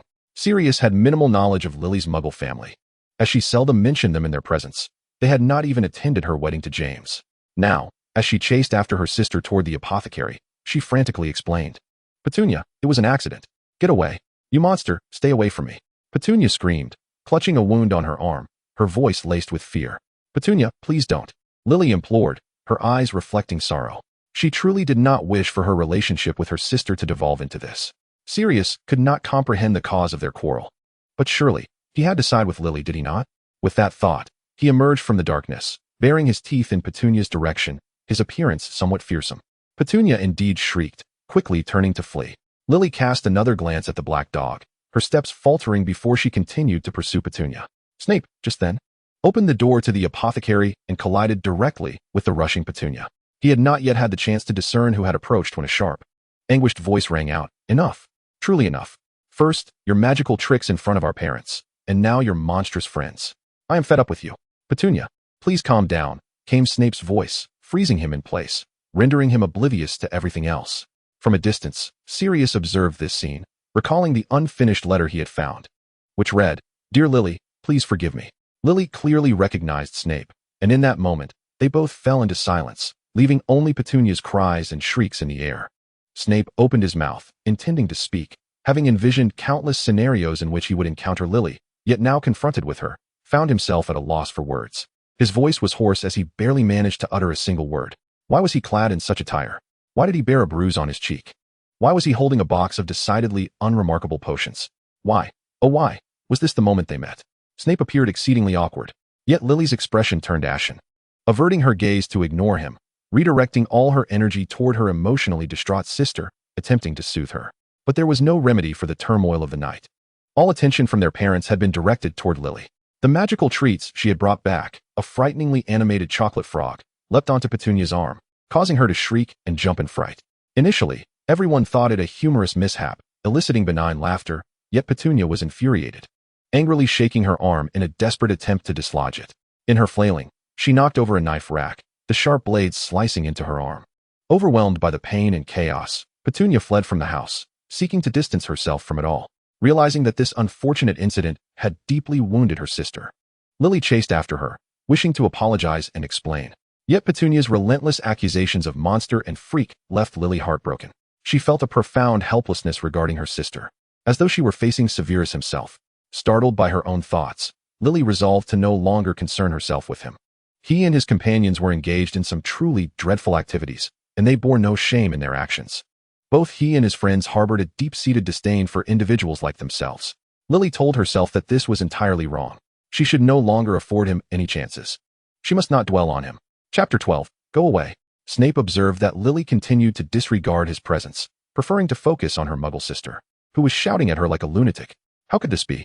An inexplicable fury surged within Snape, for he could not accept that a foolish Muggle, driven by fear of magic, would lash out at those he cherished. He had witnessed enough of such theatrics. The figure of Petunia began to merge in his mind with that of a man, overlapping with a violent confrontation that had transpired at his home that very night. In that instant, he felt as though he might lose his sanity. His eyes darkened ominously, and the streetlights around him flickered erratically. Lily sensed something amiss and immediately turned to Snape, warning him with a shout, "Stop! What are you planning to do to Petunia? She is humiliating you." Snape shouted back in fury, "How dare she? She is my sister." Lily stepped forward, positioning herself protectively behind Petunia, and coldly retorted with equal anger. "And don't act as if you care whether I am insulted, as if you have never hurled such words at me before. Mudblood." Those words pinned Snape to the spot. His already pallid complexion turned even more ashen, and he began to tremble. It felt as though his throat was constricted, rendering him voiceless, while despair filled his eyes as he felt his heart racing towards an explosion. Suddenly, the streetlight above them shattered, sending shards of glass raining down, causing Petunia to scream uncontrollably as she stumbled backward, venting her terror with frantic curses. "Monster, freak, I hate you all." Sirius, witnessing this, sprang into action. Though he held no affection for that Muggle, it did not mean he would stand idly by while one faced the wrath of dark magic. He lowered his voice to a threatening growl.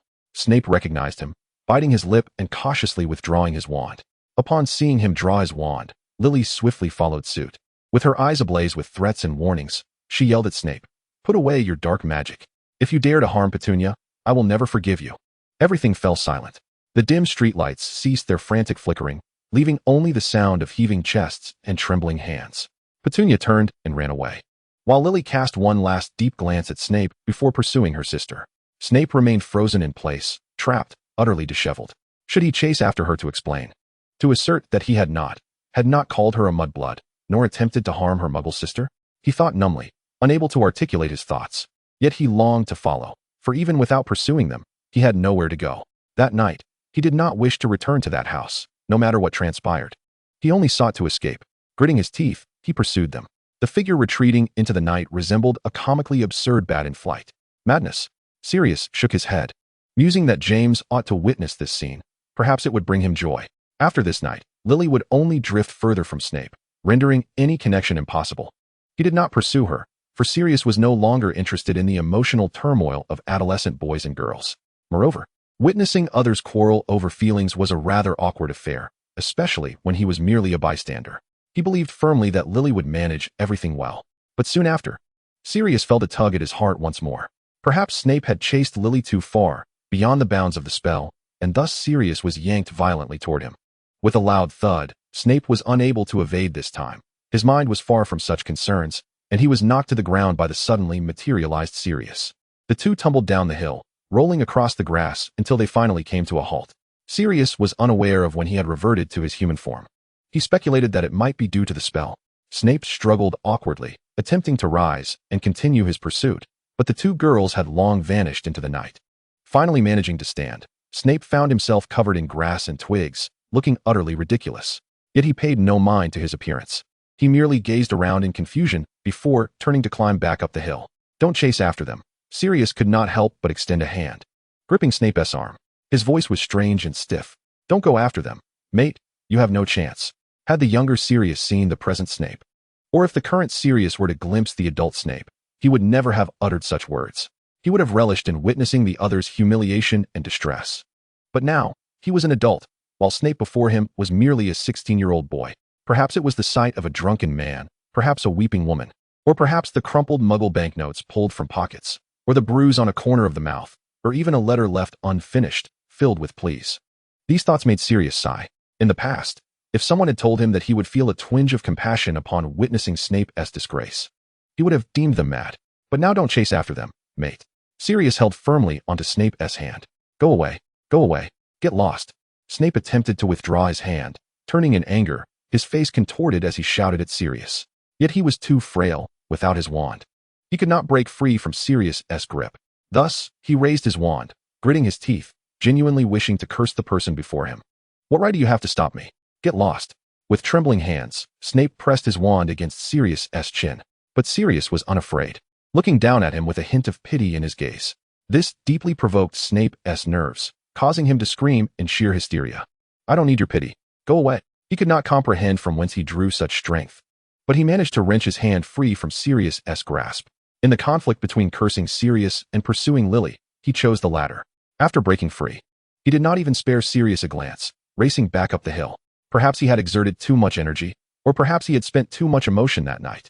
Snape stumbled and fell to the ground after only a few steps.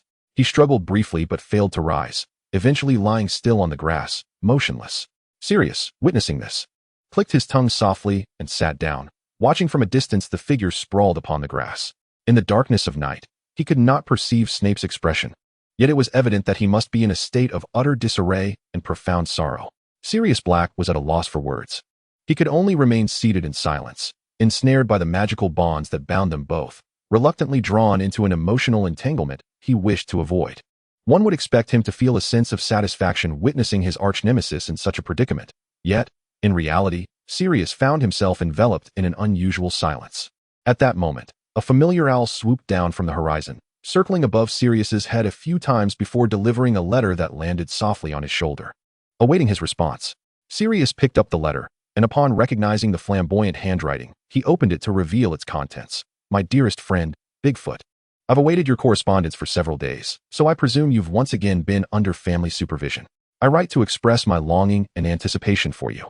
I've procured tickets to an extraordinarily cool Muggle band concert from a friend, scheduled for next Wednesday. Let us meet at our usual place. I trust you will manage to escape. Yours affectionately, Prongs.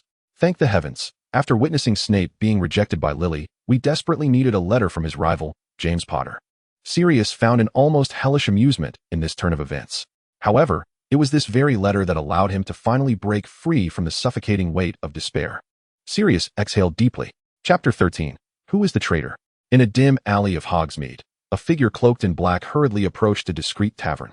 The individual glanced warily around before slipping inside. The door creaked open, revealing an empty tavern interior, save for one other person dressed in a similar manner.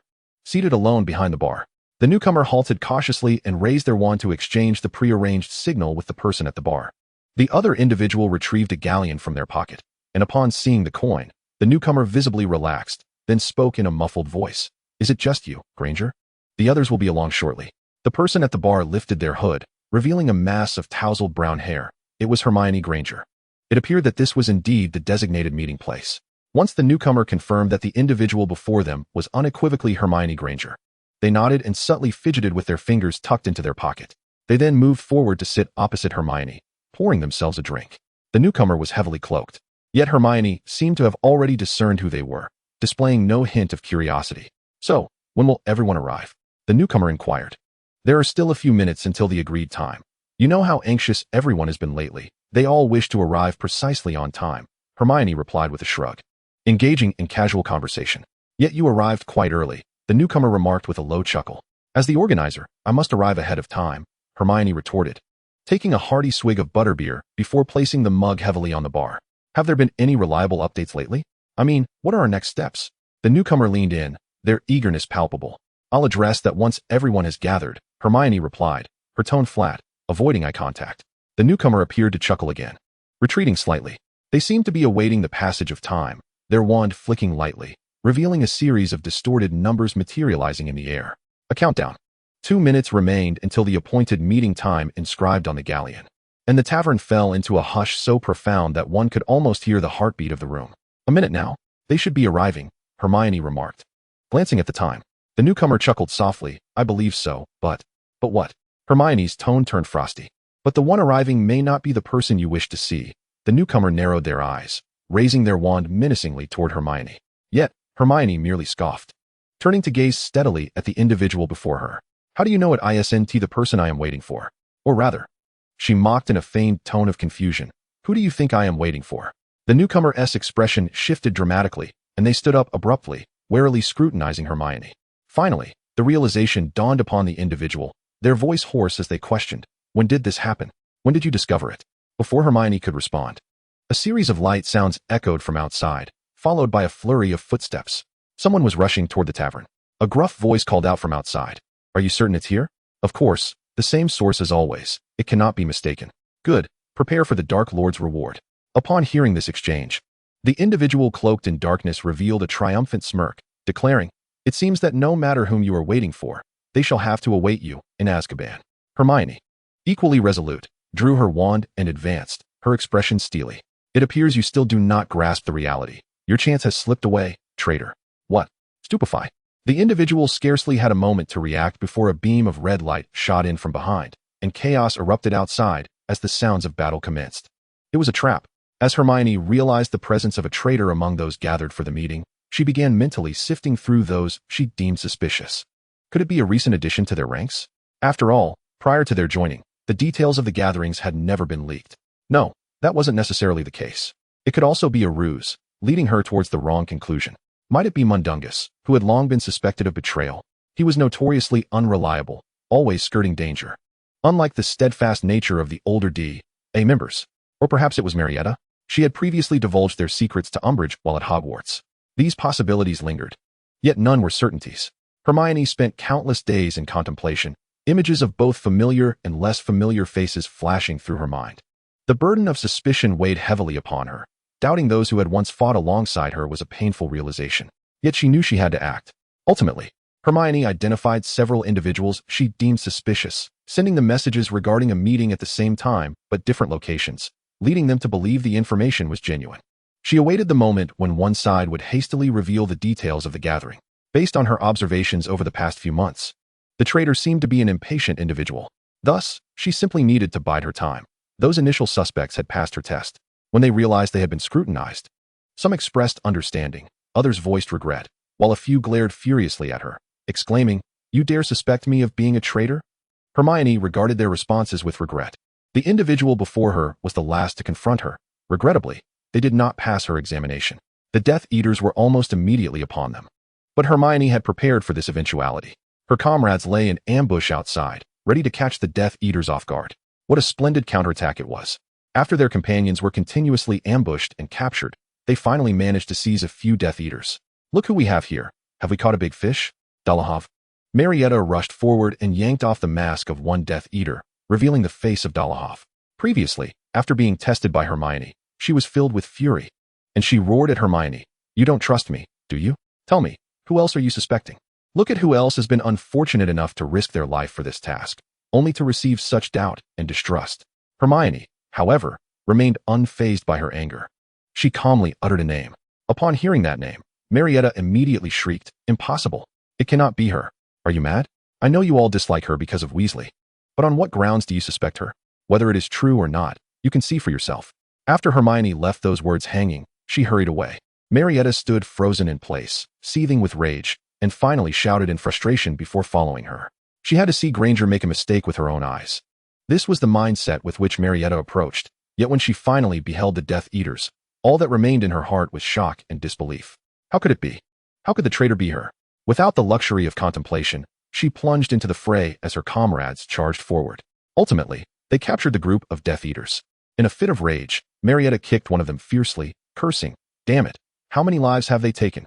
Calm down, Marietta. First, let's subdue them." I believe we can extract some valuable intelligence this time, a man said as he unveiled his cloak, revealing a much more matured round face, Neville Longbottom. Hearing his words, Marietta curled her lip, suppressing her inner fury as she bound the captives tightly to prevent their escape or resistance. Their wands were, of course, promptly snapped and discarded. Is everything all right at the pub? After completing all of this, Marietta hesitantly inquired. Neville nodded, reassuring her, don't worry, Ron is there. He won't let Hermione come to harm. That's not what I meant, Marietta began, but faltered. She still could not dare to believe that the traitor among them was Cho. Why? Amidst the fierce exchange of spells, Hermione wielded her wand, her tone echoing Marietta's incredulity and heartache. Why is it you? Cho Chong. Chapter 14, The Truth. The ambush at the pub successfully captured the traitor, and Dean stepped forward to pull back the hood of the figure. Beneath the hood cascaded a waterfall of black hair, revealing a beautiful face, Cho Chong. The others only knew they were to apprehend a traitor within their ranks. Hermione had not disclosed the identity of the suspect. She would have preferred to be mistaken, but now, the truth lay before them, and Hermione's eyes reflected a measure of pain. Ron and the others were evidently in shock as well. Why? Ron rasped, his voice hoarse with anger as he stepped toward Cho, yanking her collar and demanding loudly. Why would you do this? How could you do this? Have you even considered the consequences? Have you thought about Harry? The expression on Ron's face was one of profound betrayal, mingled with disbelief, and the thought of Harry sent a sharp pang through his heart. They all knew that Cho had once shared a bond with Harry, so when they realized the traitor was she, it was a burden too great to bear. Why? What could possibly motivate this? The beautiful woman opposite them twisted her lips into a distorted smile, her voice dripping with resentment as she spat. Don't mention him in front of me. I know you all, including him, are supporters of Ginny Weasley, right? What do I count for? Just for this? Ron shook his head in disbelief. Out of jealousy? Out of spite? To betray? To harm? To destroy? Ha! Cho laughed maniacally, her expression twisted with malice as she shouted. I want you all dead, and then I'll go to hell to tell him how absurdly wrong you all are. Remember, it was Ginny Weasley who did this to you, Ginny Weasley.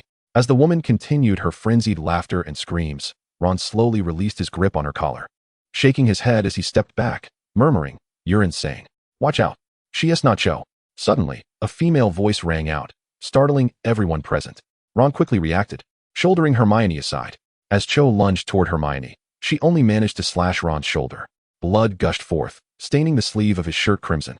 Upon witnessing this, Hermione immediately waved her wand, turning her attention back to Cho. Quickly bind her. The voice that had warned everyone was none other than Ginny Weasley. With fury in her eyes, she whipped her red hair and brandished her wand, joining the fray. She asked not Cho. The creature masquerading as Cho cackled. And then its beautiful human facade began to melt away, revealing its grotesque true form. What in the world is that? Dean exclaimed in disgust. Who knows what kind of magical creature this is? Ron roared, swinging his wand, and upon realizing that the figure was not the real Cho, he couldn't help but breathe a sigh of relief. Be careful. It's trying to escape. Hermione keenly observed the creature's movements and shouted to everyone. It fears fire. Hurry. Flames erupted suddenly, engulfing the creature as it attempted to flee, and a piercing scream erupted from the flames, striking the ears of all present.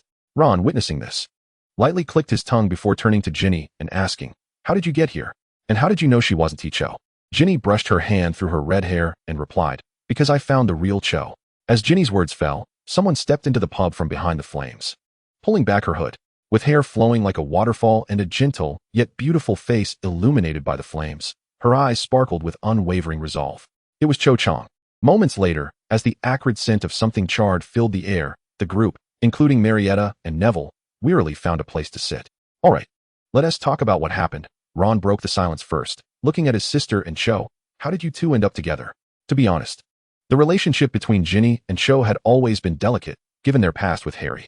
After graduation, Cho chose to return to the Muggle world to marry and raise a family, distancing herself from the magical realm. But not long after, she returned to the magical world, declaring her intention to fight for the fallen Harry. Subsequently, news of gatherings began to leak out. Hermione had sifted through a list of suspicious individuals, hesitatingly placing Cho on the suspect list. To fight for Harry? Hermione repeated the phrase with a strange expression. It seemed like something Cho would say, but did it truly reflect who she was? In reality, their understanding of Cho was not as profound as it was for others, leaving them uncertain about her true character. Moreover, it has been a year since Cho's return, yet the gathering has only emerged in recent months. Few would suspect Cho. Most perceive her merely as a steadfast girl striving for a lost love, and no one finds this peculiar. After all, when Cedric met his demise, Chio similarly joined the DA's assembly, seemingly embodying the spirit of one who seeks to effect change for a departed lover. Hermione found her somewhat odd and thus added her to the list of suspicions. In truth, Chio was not her primary suspect, but as she eliminated others one by one, Hermione reluctantly acknowledged the singular possibility that remained. Chio Zhang was the traitor. Yet, to everyone's astonishment, the plot twisted once again. The individual who had been lurking within the organization for over a year was, in fact, not Chio at all. Is it the polyjuice potion? Dean inquired, furrowing his brow. Ginny exchanged a glance with Chio before rising to her feet. With a flick of her crimson hair, she briefly shared the truth with the group. It turned out that the person who understood Chio best among them, apart from her close friend Marietta, was none other than Ginny herself. This Chio had consistently evaded meetings with Marietta, who assumed it was merely due to her missions, and thus paid it no mind. However, Ginny noticed that she had been subtly probing for information about her, eager to discern her whereabouts and the nature of her tasks. This was decidedly abnormal. Initially, Ginny thought it was Chio trying to compete with her, but gradually, she became aware of something amiss. This behavior does not align with Chio's character or actions. It seems very much aimed at me, Ginny stated calmly, her arms crossed on the table. The real Chio would never act this way. You seem to know him quite well, Ron muttered, but swallowed the latter half of his sentence under Hermione's gaze. Ginny shot him a glare and continued, therefore, I deduce that someone has impersonated Chio, seeking to uncover my location with the intent to eliminate me. As the beloved of the savior Harry Potter, Ginny was evidently a high-value target for Voldemort's followers. How did you discern the true Chio? Hermione asked, her urgency palpable. Let me explain. Chio, who had remained silent for a while, finally spoke. She revealed that after departing from the magical realm, she had been living a tranquil life with her Muggle husband. Yet, with the world in such disarray, true peace was unattainable. When he was injured while rescuing 2 children from a suddenly exploded mall, she realized there was no escaping her fate. A bittersweet smile crossed Chio's face. He believed it to be a terrorist attack. Someone had planted a bomb in the mall. She paused and continued, but I recognized it immediately as the work of Death Eaters. They were endangering the safety of the Muggle world. My evasion only allowed more people to suffer. Chio's voice was gentle and soothing, yet it narrated a rather harrowing tale. Thus, I chose to return. However, when I attempted to contact you, I discovered that Chio Zhang had already appeared here. Chapter 15, Welcome Back. Chio was perplexed as to why someone identical to her had emerged among others, but she quickly realized that someone was impersonating her. She desired to expose this deception, yet the imposter preemptively seized her. Although Chio glossed over the events that transpired in between, it was evident that those days had not been easy. Until Ginny also sensed something was amiss. She had followed the trail and uncovered the true Chio. That's about the gist of it, Ginny nodded, arms crossed. Leaning against the tavern chair, her fiery hair cascading over her cheek. This is my fault. If I had noticed sooner. Hermione bit her lip, filled with guilt. This is not your fault. Do not shoulder all the blame, Ron reassured, draping his arm over Hermione's shoulder. None of us realized it, did we? It has been extracting my memories. I believe this is the key to how it's mimicking me to gain your trust, Chio mused, her brow furrowing. What kind of magical creature is this? What exactly does the Dark Lord gather under his command? Ginny sighed, extending her hand. Is there more butterbeer? I could use a drink. Hermione chuckled softly, pouring her a mug of butterbeer.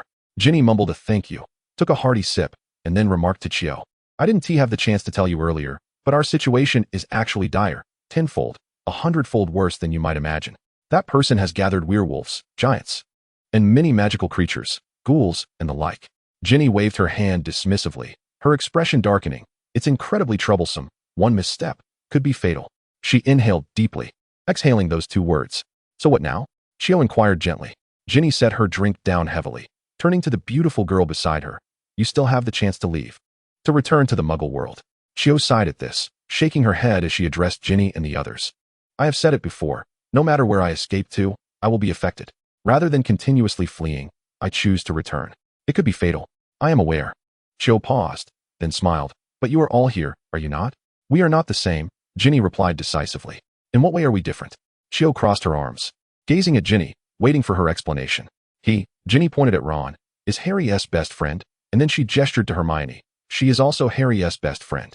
Ginny continued, indicating Neville and Dean. They are all Harry's friends, and I. She pointed to herself, not needing to complete her sentence. For Chio understood her implication well. She was Harry Potter's beloved. They were destined to stand together against the malevolent force that sought to destroy the world and had already claimed Harry. But you still have a choice. You can return to the Muggle world and fly away with your husband, your family, without risking your life here," Ginny lamented. Yet, Chio withdrew her gentle demeanor. Standing tall and looking down at Ginny, her voice calm but edged with coldness. "So you think I am afraid of death? You know that's not what I mean." "Then what do you mean?" Chio's tone sharpened. "Why is it that you all fight while I can simply flee? Are you belittling me?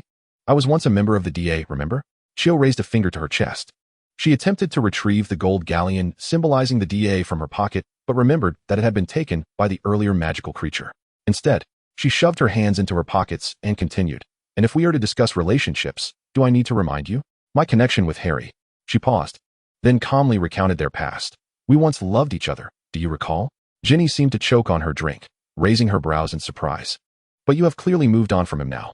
"I have not." With a tempestuous spirit, Chio exclaimed, "I believe none of us can truly let go of him. He was so young, yet he has already passed away. Who could possibly move on? I have endured this kind of loss twice already." Her emotions were evidently stirred. "Do you not understand? It is not just you who has lost him. We all have. Everyone has lost him.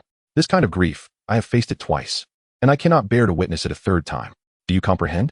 Tears began to well in Chio's eyes, and she continued, "If we fail, I shall endure this loss countless times. Who shall I lose next?"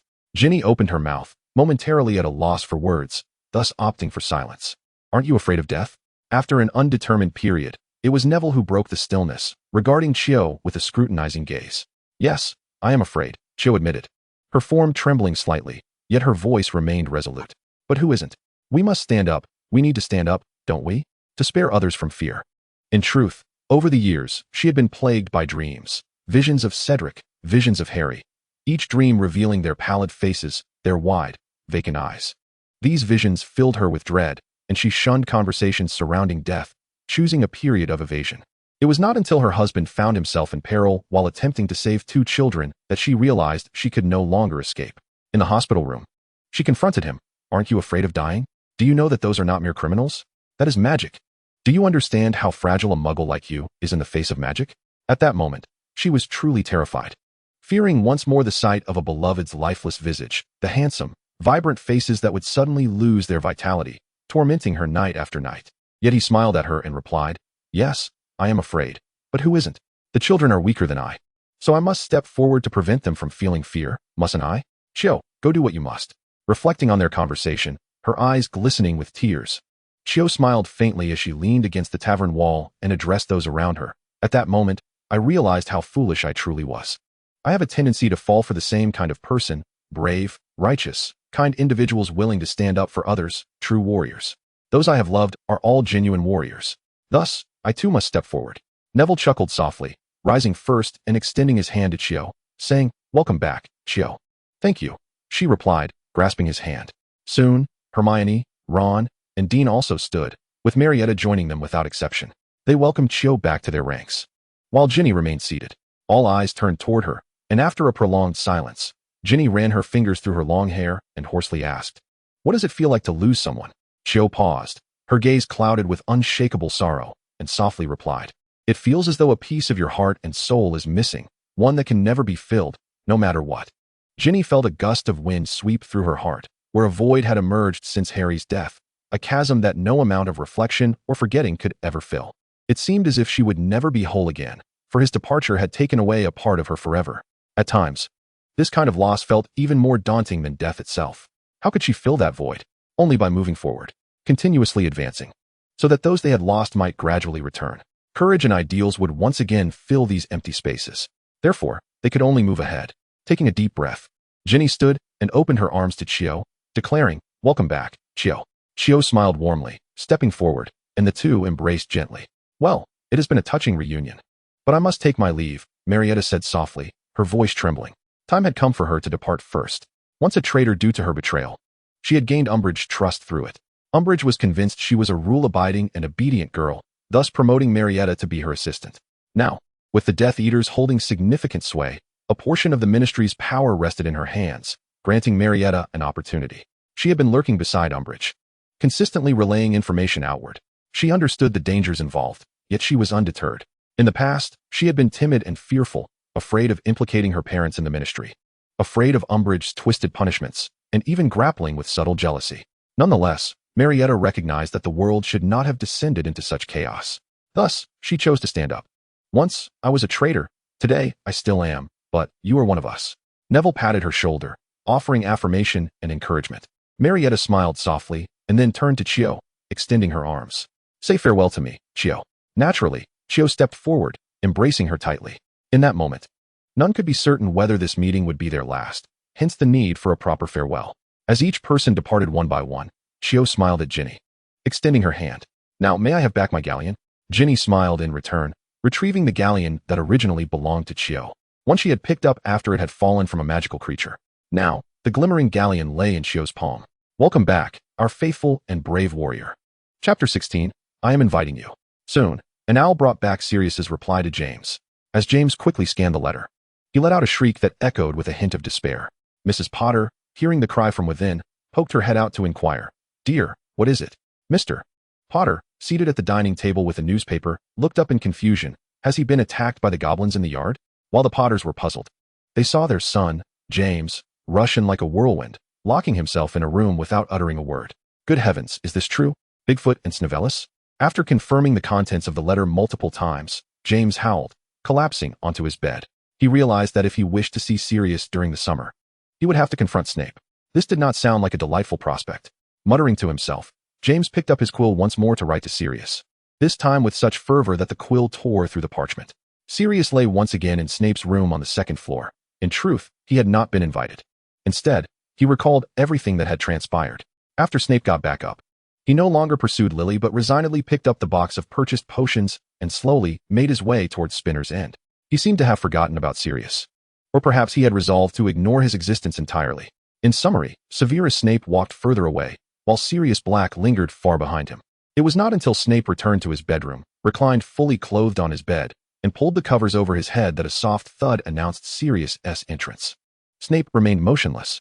Sirius mumbled a few words, lamenting that he had run out of money but had received a letter from James. Where are your quill and parchment? I need to write to James. Conveniently, his owl is with me. I have to ask him for some money, as well as my belongings. He spoke to himself in hushed tones, yet Snape offered no response. Feeling somewhat vexed, Sirius closed his mouth and ultimately rummaged through his things, explaining his current predicament to James and asking him for a favor. Could you help me retrieve my wand? I'm not sure where my belongings went, and also, send some money my way. In front of his steadfast friend, Sirius felt no embarrassment in seeking assistance. He and James were close enough to share a pair of trousers. He could even anticipate the excitement on James's face upon reading the letter. Oh, how unfortunate it is not to witness that moment in person. Resting his head on his arm, Sirius lay back on the floor, beginning to imagine James's every move for a bit of amusement. James's reply arrived swiftly, the owl returning within just a day. During the day, Snape continued to treat Sirius as if he were invisible, seemingly a coping mechanism. Sirius could not muster the energy to comfort or mock him. He believed it best for them to maintain the status quo. As long as they did not disturb each other, there was nothing awkward about it. Yet, as he looked at James's letter, filled with question marks and exclamation points, he noted that James had promised to help him retrieve his belongings, especially his wand. Don't worry, Bigfoot, I won't let you suffer against the Boggart. At this line, Sirius chuckled softly, bemused by what James had conjured in his imagination. Along with the letter came a generous pouch of galleons. Though insignificant to both James and Sirius, a thought struck Sirius, recalling the morning when Snape had searched through his tattered robe for ages. Finally handing him a few Muggle bills, he blinked, suddenly finding the gold somewhat blinding. At the end of the letter, James was in a state of despair. So, the Boggart will also join our spicy party and super cool underground rock concert? Please tell me this is a joke, a clever ruse. I will applaud your ingenuity. In response, Sirius, filled with a sense of schadenfreude, decisively crushed James's faint hopes with his pen. I'm afraid this is true. Yes, indeed. We are about to embark on a thrilling summer, but there will be 3 of us. Upon receiving the letter, James emitted yet another lament from within the house. Finally, the day of the meeting arrived. Sirius pondered whether to clarify things with Snape and invite him along, or simply leave, allowing the magic to bring Snape to his side. Ultimately, he chose the former. Yet Snape continued to act as if Sirius did not exist, which infuriated him. With his arms crossed, he leaned against the wall and coldly remarked, "Do as you please," pretending not to hear one T change anything. No matter where we go, we cannot escape each other. Snape finally reacted, his dark, hollow eyes turning towards Sirius, posing a question. How do you know it is I who will be brought to your side, rather than you being trapped beside me, unable to escape? In the face of this inquiry, Sirius smiled with confidence. Over the past few days, he had indeed contemplated this question and being quite astute, he arrived at the correct conclusion. The one wishing to distance themselves would be pulled back to the other. In other words, whoever desired to leave would find the magic acting upon them, forcibly preventing such an action. Sirius tilted his chin, lazily grinning. You are the one who wishes to be away, so in the end, it will be you who is drawn back to me. This time, I have no desire to depart from you. I am inviting you, Snape. Upon hearing this, Snape stood by the door, inhaling deeply before closing his eyes. He neither agreed to go nor declined. However, Sirius could tell that Snape had likely surrendered to the inevitable. He had to come.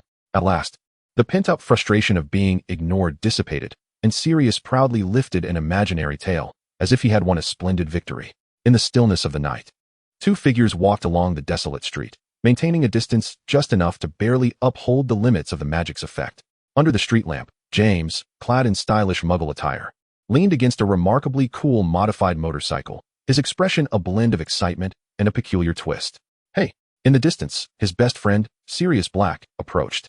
If only the boggart wasn't trailing behind, James mused. Chapter 17, Three People. Three individuals squeezed into the back seat of a car, their limbs awkwardly positioned as an eerie and silent atmosphere pervaded the enclosed space. James cleared his throat and then spoke. So, why have we ended up like this? Because there are three of us, pointy fork, three of us, Sirius replied, feeling somewhat irritated as he was wedged between the two people. Your modified motorcycle only seats two. After a pause, he added, unless you intend to cram three of us onto the motorcycle. James imagined that scene. Sirius, and the boggart tightly packed onto a single bike. The mere thought was enough to send shivers down his spine. He shuddered, attempting to banish the image from his mind. Muttering, all right, but can't we just ride on the bike and let the boggart do whatever? Sirius contemplated the scenario where he and James rode the motorcycle, while every few minutes, Snape would appear beside them, controlled by a spell. That image was undeniably bizarre and ridiculous. Sirius couldn't help but smirk before clearing his throat and feigning seriousness as he addressed James. No way, if that happens. The entire Muggle police force will be chasing after us, shouting. James thought for a moment and then burst into laughter, nudging Sirius's arm with his elbow. Come on. When have you ever cared about that? After their laughter subsided, James rolled down the car window, letting the night breeze tousle his hair. He rested his arm on the window frame, sighed softly, and said, I was looking forward to cruising down the road on that bike with you. There will be opportunities in the future, he blurted out, not sensing anything amiss. However, Sirius paused, quickly regaining his composure to look at James. What's wrong? James felt uncomfortable under Sirius's deeply nostalgic gaze, shifting slightly toward the car door. Suddenly, Sirius broke into a broad smile, cheerfully declaring, I swear. We have plenty of futures ahead of us. All right. Though James did not fully comprehend the words spoken, he nonetheless ruffled his hair and responded to his friend with a smile. Soon, their conversation shifted to the upcoming Muggle rock concert, the frenzied throngs of music enthusiasts, and the alluring young women. Meanwhile, on the opposite side of the car, Snape maintained his silence, embodying an invisible man who did not exist. He gazed out the window at the cityscape, with its shimmering lights and the well-dressed crowds bustling in and out, along with the expensive vehicles speeding by. It was a stark contrast to the dim alley he called home. Despite being in the same city, it felt as if he were peering into another world altogether. Yet, he possessed magic. Snape averted his gaze, lowering his eyes to his pale, slender fingers, which bore faint calluses. This pair of seemingly fragile hands, once grasping a wand, could effortlessly alter the course of his life. His future held the promise of greatness, one that would allow him to escape the stench of alcohol that pervaded his home, to flee from the filthy, dark alley, and to evade the endless quarrels born of financial distress. Snape had always believed in his exceptional talent. He was a genius in every regard, destined for a future that would dazzle. All he needed was to harness more power. But what price was he willing to pay for all of this, and what might he ultimately lose? A flash of red crossed his mind, and a pair of increasingly indifferent eyes swept over him. Snape's fingers twitched slightly, but before he could ponder further, someone nudged his arm. The person said, "Get out. We've arrived." Snape pressed his lips together, reining in his thoughts, and opened the car door. Before the three of them could approach the underground bar, the pounding music assaulted their hearts and eardrums, while the walls on either side were plastered with an abundance of graffiti. The corridor was filled with stylishly dressed young men and women, shoving, laughing, and screaming. Snape frowned. He truly despised this place. Yet, Sirius and James were evidently thrilled, and it was only when they reached the entrance that they remembered there were only 2 tickets for 3 people. Oh, well, sorry, James stammered, scratching his head awkwardly. He swore he wasn't trying to embarrass Novellis. It was simply hard for him to accept that he needed to reserve a ticket for him. Honestly, the very notion of attending a Muggle underground concert with Snavelis was absurd. But since he had come along, James had no intention of deliberately humiliating him. He contemplated, what if we cast a Confundus charm on the bouncer? I mean, it would take just a few seconds to slip in. Don't be foolish, Sirius scoffed lightly. Trust me, there's bound to be a Muggle entrance that avoids those guards. We just need to pay a few coins and ask that guy who was selling drinks at the entrance. He'll know. Watching these two genuinely consider ways to sneak into the deafening concert, one might think they were merely close friends out for a night of fun. Snape rolled his eyes in impatience. He was unaccustomed to this. Thus, he coldly interjected, dousing their enthusiasm. I have no interest in listening to this cacophony. With that, he turned away, weaving through the throng of revelers and the graffiti-laden passage, disappearing from their sight. Perhaps he would wait somewhere outside. Sirius shrugged at Snape's retreating figure, thinking it didn't matter. After all, it was Snape who chose to leave, so even if he wandered far, the spell would eventually pull him back. James, having been doused with cold water, regained his senses, his fervor waning as he realized he had been contemplating how to invite his sworn enemy into the concert. He couldn't help but mutter a few curses under his breath. Sirius chuckled, resting a hand on James's shoulder, teasing him. Soon, the two of them were laughing heartily, linking arms as they ventured into the ecstatic crowd, leaving behind that gloomy and peculiar figure. On stage, the lead singer of the band was passionately shouting words about freedom, death, and love, while the audience's screams surged like waves, and the chaotic, flashing lights made one's head spin. Sirius and James were momentarily separated by the throng, and he caught sight of James ahead, exuberantly cheering and laughing under the lights. His youthful face radiant with joy. Sirius smiled at him, feeling a sense of delight. In truth, he wasn't particularly enamored with this scene. He simply relished the experience of engaging in such activities alongside James. Just being near his friend made Sirius feel as though he could escape the suffocating weight of the Black family legacy that had loomed over him since birth. James was passionate, daring, and exuded happiness, infecting those around him, including Sirius. Watching him made Sirius feel alive. Thus, no matter what they did together, it was always entertaining. Whether speeding through the night on a motorcycle or listening to this rather discordant rock music, as long as he was with James, everything became immensely enjoyable. The crux was not the activity itself, but James. Even sitting quietly by a lake, feeding ducks with James, Sirius mused, would likely be delightful. Yet, it was evident that James would not simply take a tranquil stroll by the lake to clear his mind. This thought made Sirius chuckle softly. James was not that kind of person. He could never remain still. But some could. Suddenly, a vision of someone sitting quietly with their knees drawn to their chest, staring blankly at a shallow pool of water, invaded Sirius's mind. Damn, why was he thinking of him at this moment? Sirius pondered. Perhaps it was the influence of the spell. Chapter 18. Are you insane? Footsteps echoed in the dim corridor, and Sirius thought it peculiar. It was Snape who had intended to leave. If the spell were in effect, it should have been him being drawn back. Yet here he was, moving toward Snape. This had little to do with the spell. It was merely that Sirius had suddenly thought of Snape, and thus he pushed through the thrumming crowd, leaving the heated concert behind, searching step by step for the figure who had vanished. Leaning against the wall of the underground bar, Snape found himself surrounded by several Muggles, who were pushing against him with playful jibes. Get lost, Snape glared at the group of raucous youths, his tone laced with impatience and an underlying threat. Yet, the teenagers only mimicked his voice in a mockery, relishing the thrill of bullying a frail bookworm. As Snape beheld their obliviousness to danger, a cruel smile twisted upon his face, and a malevolent glint flickered in his eyes. Did you not hear? He told you to get lost. Suddenly, a languid voice broke the tension. The ruffians turned to see a tall, handsome man with arms crossed, a smirk gracing his features. He towered over them, casting a condescending gaze upon the group. Snape blinked, hastily concealing the earlier surge of malice that had overtaken him. The thugs, after appraising Sirius's demeanor and stature, muttered amongst themselves, their curses still escaping their lips, yet they hastily retreated, realizing that this gang harbored no fear of him, but instead felt a modicum of trepidation towards Black. Snape felt a twinge of irritation welling within him. You and I, their voices intermingled, and Sirius shrugged, indicating for Snape to speak first. What brings you here? Snape eyed him warily, concerned that Sirius might be plotting something. Don't overthink it. I'm here to save those Muggles from earlier, Sirius retorted, his smile fading into a cold demeanor. What were you planning to do to them if I hadn't arrived? They deserved it, Snape shot back defiantly, glaring fiercely. Sirius waved his hand dismissively. You know wizards cannot casually use magic on Muggles, especially to curse them, right? He felt a flicker of pity for the man before him, who, despite his disdain for Snape's relentless pursuit of dark magic, evoked a sense of revulsion in Sirius.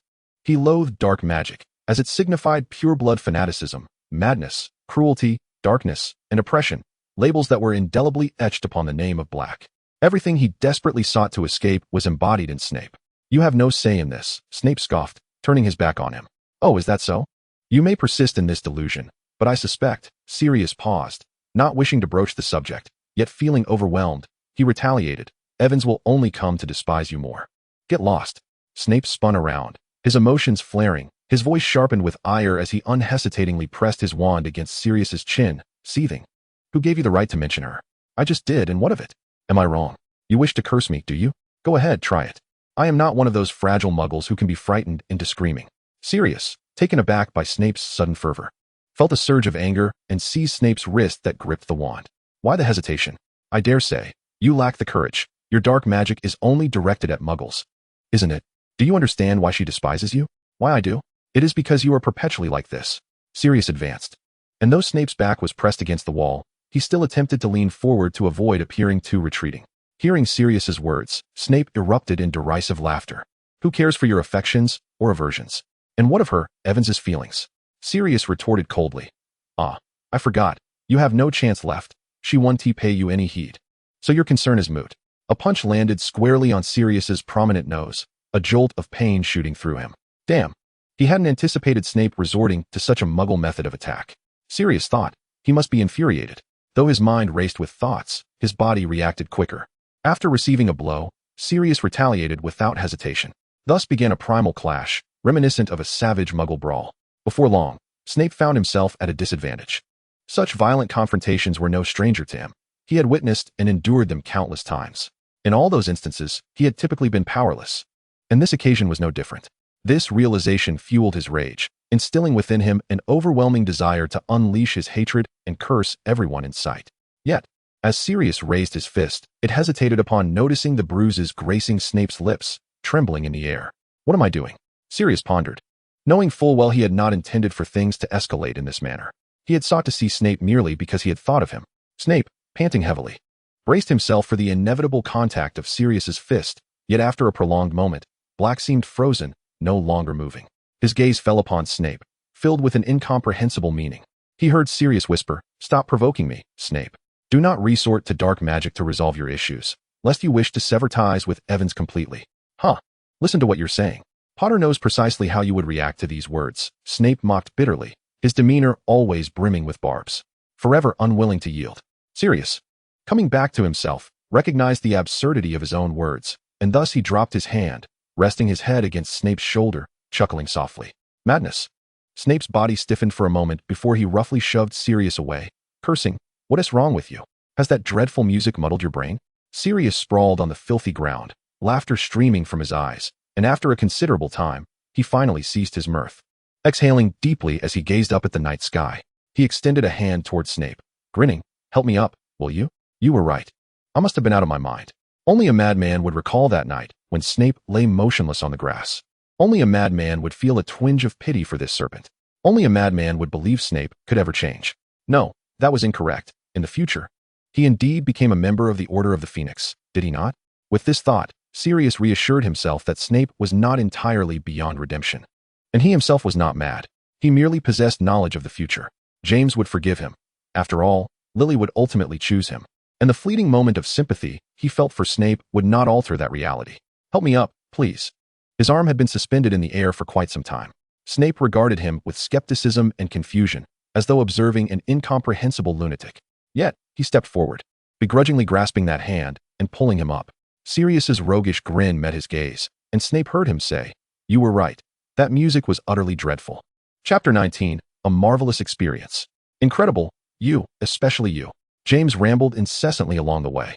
He could scarcely believe that, in the midst of the music, his dear friend Sirius had slipped out without a word, merely to check on the snotty little boy left at the door. Moreover, it appeared that the two had engaged in a scuffle, both sporting bruised faces. When he inquired about it, the two individuals surprisingly denied it in unison. James exclaimed, "Hey, mate, is there something going on between you two that I am unaware of?" Although James was genuinely eager to voice this question, he was not a fool. He knew that such an inquiry would yield no answers. Often, if Sirius chose not to speak, there was little he could extract from him. Thus, James opted for silence. However, Merely refraining from probing deeper did not preclude him from voicing other sentiments. For instance, during their return journey, he became quite agitated, vocally lamenting about Sirius abandoning him to run off. "Enough, James. Honestly, don't you think they sound dreadful?" Sirius retorted, immediately engaging in a verbal sparring match with James. Pausing momentarily, James ruffled his tousled hair, blown about by the night breeze, and then broke into a grin. "All right, I concede, they are indeed quite off-key. But I thought you were still inside, which is why I stayed put. Goodness, you have no idea how uncomfortable it was for me. Had I known you had exited, I wouldn't have lingered." James found his point of contention once more. The two continued their exchange of trivial banter, laughing heartily as they strolled along the summer night street, where a cool breeze swept past them. Severus Snape trailed behind them, silent and perplexed, casting glances at Sirius from a distance. He felt that Sirius seemed somewhat different from before. Of course, he remained as insufferable and arrogant as ever. Yet, he pondered whether their enforced cohabitation under one roof had inadvertently led to subtle shifts and changes in their dynamics. Blaise had grown weary of witnessing Snape's discomfort and embarrassment while being forced to endure the vacuous, time-wasting dialogue exchanged between him and Potter, observing their camaraderie. Frankly, this sensation stirred within Snape a mix of discomfort and an inexplicable intrigue, as if he were glimpsing a lifestyle he had never known. Prior to this, he had never shared a night crammed in a speeding car with anyone, experiencing an exhilarating yet cacophonous melody. Nor had he ever made plans to attend a Quidditch match with another. His life, aside from Lily, had been plagued by an endless cycle of darkness, strife, violence, and destitution. Even all matters concerning Lily were slowly becoming shrouded in gloom. It seemed as if his existence was unworthy of any rays of sunshine or joyful occurrences. In the presence of Lily, he often felt radical, helpless, anxious, and burdened by an unspoken inferiority complex. He yearned for her attention, yet dared not articulate it, fearing that he could never measure up to others, particularly to the campus star, James Potter. This dynamic often filled him with joy while simultaneously instilling fear. Now, as he gazed at the jubilant figures of Blaise and Potter ahead, especially Blaise, he thought about the discomfort of being compelled to share a space with him. Yet, it wasn't as intolerable as he had presumed. In their moments of solitude, he could entirely disregard Blaise's opinions. They could ignore each other or provoke one another, unleashing all pent-up emotions, anger or sorrow. If embarrassment was unveiled, they could bicker. If wounded, they could fight, or simply choose to overlook it. In the face of Blaise, he felt utterly unencumbered, free from the concern of whether his every move would endear or irritate the other. This realization brought a sigh of relief to Snape. At that moment, the two ahead came to a halt. Under the streetlight, they turned to look at him. "Hey, Snape, in 2 weeks, join us for the Quidditch match between the Cannons and the Goblins." The dim light cast a halo over Sirius's raven-black hair as he beamed with exuberance, appearing strikingly handsome. His tone resembled that of summoning an old friend rather than that of a bitter rival with whom he had just tussled. Snape paused, standing in the shadows where the streetlight's glow did not reach, hesitating to step forward. "As if you two could part ways now," James quipped, hands in his pockets, shrugging and laughing merrily at Sirius. Sirius retaliated with a playful elbow to James, who yelped dramatically in response to the discomfort. "This time, remember to secure 3 tickets." Sirius reminded. Of course. James raised his hands in mock surrender. "I want to leave your new friend behind, Snape. He hesitated before adding with a chuckle. Snape, don't worry, we want to abandon you outside." There was a hint of reluctance in James's words. Yet as he spoke, he seemed to convince himself, breaking into a grin. "So, snot-nose, sorry, I meant Snape. Promise the Bigfoot you'll join us, or he'll be heartbroken." Ha ha ha. Recognizing James's intention to tease him, Sirius rolled his eyes before playfully sparring with him again.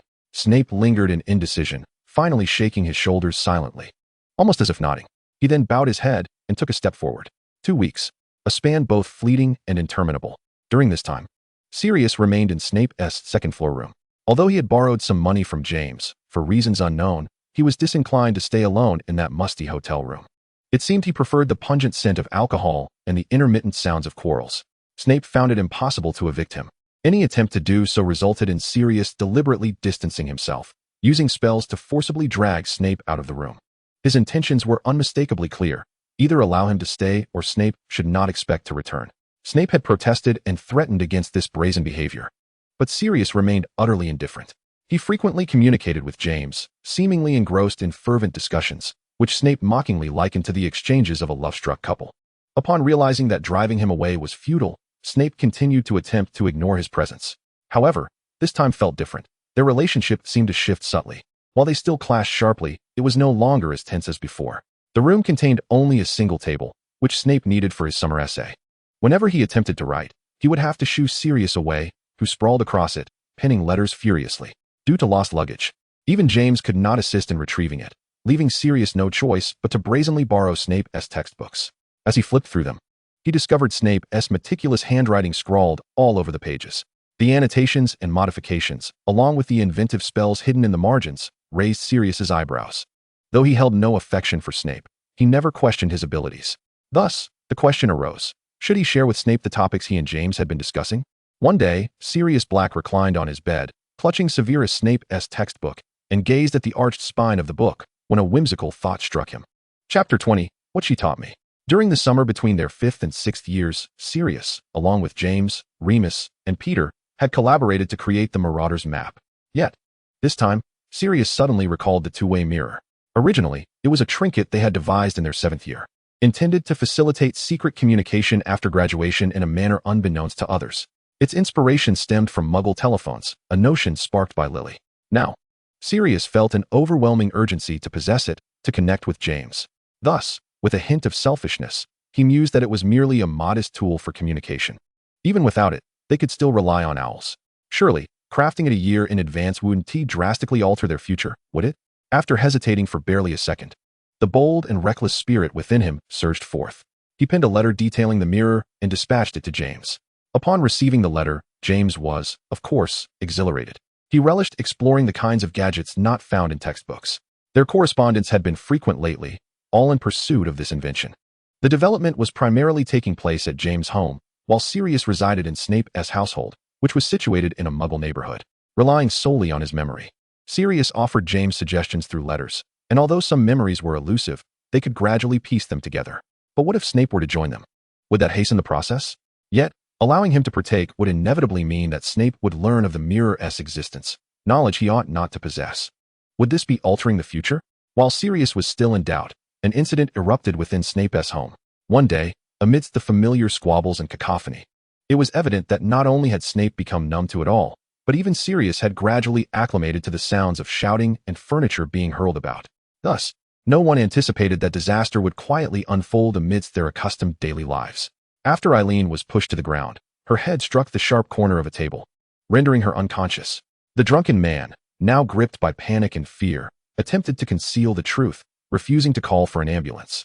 Especially considering he could not afford the exorbitant fees, Snape dashed down the stairs, intent on whisking his mother away, employing magic, and disregarding any potential warnings from the Ministry of Magic. However, the man seized his wrist, cursing vehemently. Snape's pallor deepened as he struggled to break free. He had never harbored such loathing for another, nor for the man he was meant to call father. At that moment, he had never despised himself more. Magic. He needed magic. Power. He craved boundless power. Only then could he escape, break free from it all. Stop. When Sirius heard the commotion and rushed downstairs, it seemed it was too late. Snape's dark pupils were filled with numbness and indifference, and the surge of magic he unleashed wreaked havoc in the living room, akin to a tempest, sending the man crashing against the wall, where he fell unconscious. Sirius hurried to check the man's breath. Thankfully, he was still alive. Control your power. Don't act like an ill-educated child. For a fleeting moment, Sirius felt a twinge of fear, shouting at the increasingly unhinged Snape. He feared that the other might lose all control and commit an act he would regret for a lifetime, such as becoming a murderer. Rather than fear, it was a hidden concern for Snape, who would inevitably become a Death Eater in the future. Fortunately, Snape was not yet entirely beyond redemption. He quickly regained his composure and, without glancing at Sirius, operated away with his mother. However, due to the spell's nature, the one who had initially attempted to leave was forcibly returned to the house. This incantation they had experienced countless times, but this time it drove Snape into a complete frenzy. He emitted meaningless howls, filled with agitation, fury, and despair, as if at that moment, the impossibility of escaping the house and everything it represented was vividly materialized before him. He screamed, utterly unraveling. Sirius allowed him to wail for several minutes before muttering an oath, then swiftly grasping Eileen and Snape, operating away decisively. St. Mungo's Hospital. A bespectacled doctor looked up and inquired, "Family?" Sirius gestured toward the despondent, gaunt figure slumped in a chair. Snape had ceased his shouting, yet his demeanor remained far from stable. The doctor mumbled a few words before addressing the more composed Sirius. It's easily treatable. The wound is cancerous. Of course, if she were a Muggle, it would be dire, but for a witch, it's quite simple. A few potions will suffice. It's not magical damage. Please settle the bill, collect the potions, and you can discharge her.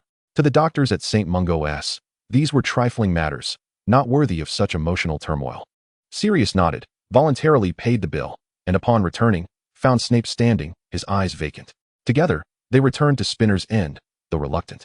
Sirius administered a potion to Snape's father to prevent the Muggle from truly perishing. At that moment, an unfamiliar owl appeared outside the window, persistently tapping on the glass. Eager to enter, Snape ascended the stairs with his mother, and unwilling to intrude, Sirius turned and opened the window, allowing the owl to enter. As expected, it bore a warning from the Ministry of Magic, having detected their use of magic outside of school, along with unusual magical fluctuations. They declared their intent to investigate and mitigate the situation. What a bunch of fools, Sirius thought, tucking the letter into his pocket as he ascended the stairs. Upstairs, Eileen had awakened, appearing frail and haggard, her already somber features now even more pallid, resembling a flower long past its bloom. "Cancer, Mom, you need to take your potions. Drink them, and you will recover," Snape urged in an unprecedented gentle tone. Yet Eileen merely turned her head away, closed her eyes, refusing to speak or take the potion. "Drink it. You'll be well soon." Snape's voice bore a hint of pleading. However, Eileen abruptly turned her head, glaring at him with a fierce intensity, as if expending all her strength to reproach him. "Do not mention anything about that world." Eileen struggled, yet gritted her teeth and proclaimed, "And throw these things away. Discard them. Who permitted you? Who granted you the liberty to bring them home? Your father. Do not mention him again. I do not care. I do not care what he thinks." Snape's expression contorted for a fleeting moment as he shouted passionately, "He is a feeble Muggle, and thus he fears us, fears wizards." A faint sound echoed, so subtle that it was nearly drowned out by Snape's outburst, yet it effortlessly severed his voice, constricting his throat.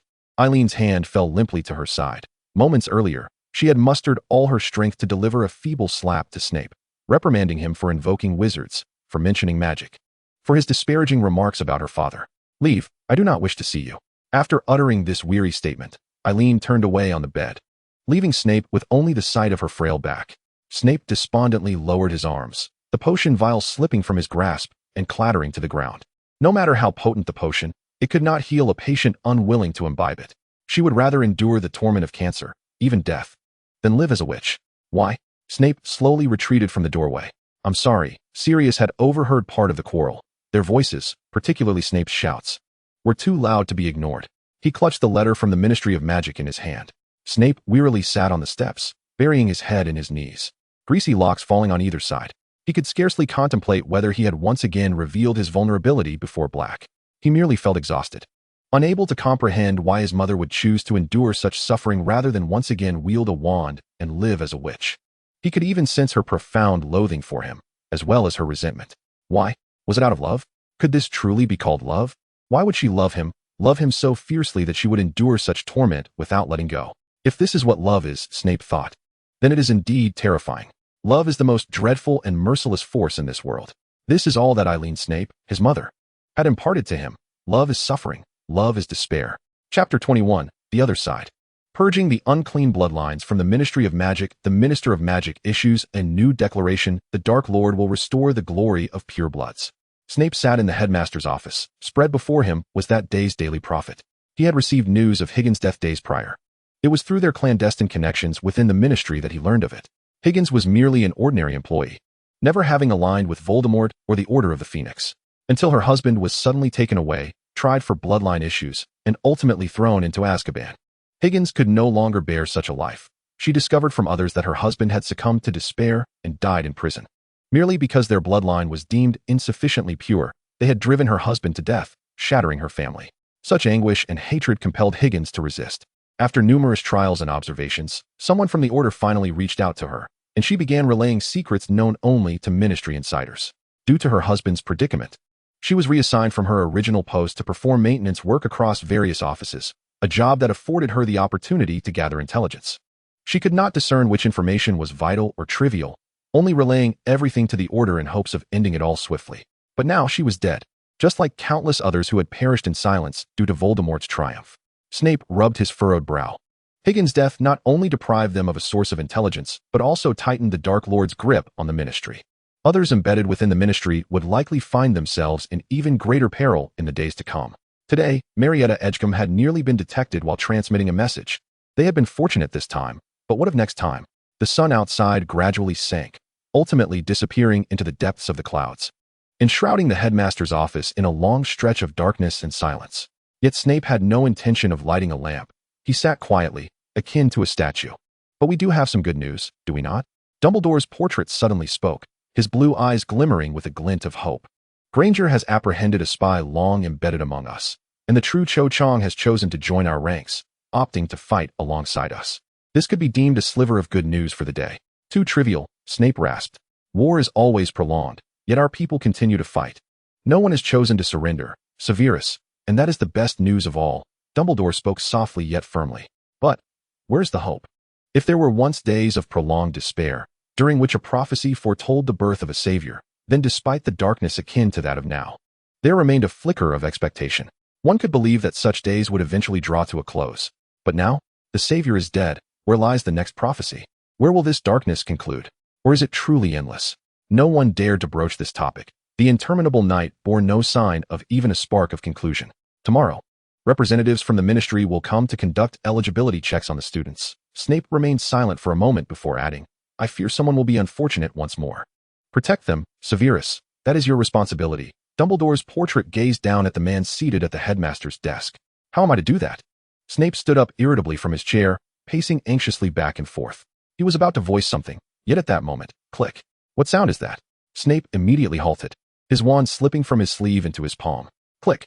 The sound echoed once more. Snape turned his gaze to the headmaster's desk, swiftly approaching to open the drawer from which the noise emanated. Inside lay a bundle of items haphazardly wrapped in newspaper, now faintly glowing. Snape took a few seconds to comprehend what it was. Initially, he had received word that the Dark Lord had inexplicably commanded his Death Eaters to retrieve the relics of the Savior, Potter. And it was clear that the DA had also received this information. Although he was unaware of the specifics within Potter's relics, they were undoubtedly something the Dark Lord desired. And thus they must be obstructed. In the process of subtly transferring Potter's relics, Snape had seized the opportunity to acquire several trunks. He had once rifled through them, but found nothing of particular significance within. After Potter's demise, his invisibility cloak, the Marauder's map, and other belongings found their way into the possession of the Weasleys and Granger. The trunk now contained only a collection of useless old books and tattered garments. Meanwhile, as Snape rummaged through it, he stumbled upon an object wrapped in newspaper at the very bottom of the trunk. Upon unwrapping it, he discovered a shard of a mirror. On the reverse side of the mirror, someone had hastily inscribed a line. Contact me with this, yours affectionately, the Sniffles. Snape was unfamiliar with the moniker the Sniffles, but he recognized the handwriting immediately, despite its somewhat careless nature. It was Sirius Black. Consequently, Snape discreetly pocketed the fragmented mirror, unsure of his motivations. Although Black had been dead for many years, an instinct compelled him to believe that this was what the Dark Lord sought, so he decided to keep it. However, the mirror remained silent, failing to connect him with anyone. As time passed, Snape gradually forgot about it, leaving it to languish in a drawer of the headmaster's office. Yet today, it suddenly exhibited an unusual phenomenon, emanating a radiant glow. What lay beyond? A deep voice resonated from the other side of the mirror. Snape, who was in the midst of tearing away the newspaper wrapping, felt an imperceptible tremor upon hearing the voice. This voice was unmistakably as he finally tore away the encasing newspaper. He beheld a pair of familiar, yet long-missed eyes. Sirius Black. Both individuals on either side of the mirror fell into a profound silence, clearly aware that something was amiss. For instance, why did this version of Black appear significantly younger? And why did the other side of the mirror reveal an adult Snape? Yet, being astute individuals, they swiftly recognized the extraordinary nature of their encounter. Was this mirror transcending the boundaries of time and space? Sirius leapt off his bed, immediately scanning his surroundings with heightened vigilance, ensuring that no one could eavesdrop on his conversation. With a piercing gaze, as if attempting to penetrate the very surface of the mirror, he inquired, Snape? What time is it for you? Snape quickly regained his composure. Although the headmaster's office was an undeniably secure location, he conducted a brief verification before narrowing his eyes slightly and adopting a tone tinged with danger. Black? His tone bore a mix of wariness and curiosity. Mere seconds later, he spoke again, urgency creeping into his voice as he seemed to recall something. When are you, Black? On the other side of the mirror, Sirius grinned broadly. Thinking that Snape was truly astute, he relished conversing with intelligent individuals. Chapter 22. The Mirror rewinding the timeline a bit. Personnel from the Ministry of Magic arrived at Spinner's Inn to investigate the unusual magical disturbances, as well as the incident of 2 minors using magic in front of Muggles. One Ministry employee, sporting glasses, documented the scene, while another paced the cramped living room, frowning as he remarked, "This damage isn't trivial, is it?" Moments earlier, they had heard the entire story from Sirius, and now they were deliberating on an appropriate punishment for the students involved. A warning seemed too lenient. Yet expulsion felt excessively severe. "Moreover, you are black?" The somewhat plump employee directed his gaze at the coldly aloof Sirius leaning against the wall, arms crossed. "Is there a problem?" Sirius felt an overwhelming sense of oppression and irritation, having witnessed and overheard the preceding conversations. Snape sat silently, like a ghost on the couch, with his head bowed, appearing resigned to his fate. "Your family is looking for you. They think you're missing," the employee remarked, retrieving another document and glancing over its contents before turning to Sirius and asking, "How did you come to be here? What does that have to do with anything?" Sirius retorted impatiently, "Oh, just gathering some information to see if there's any concealment." Sirius fell silent for a moment, inexplicably reluctant to divulge the matter of their mutual enchantment that bound them together. "No," he replied curtly, "I said it was entirely an accident, self-defense, right? How much longer will this inquiry continue?"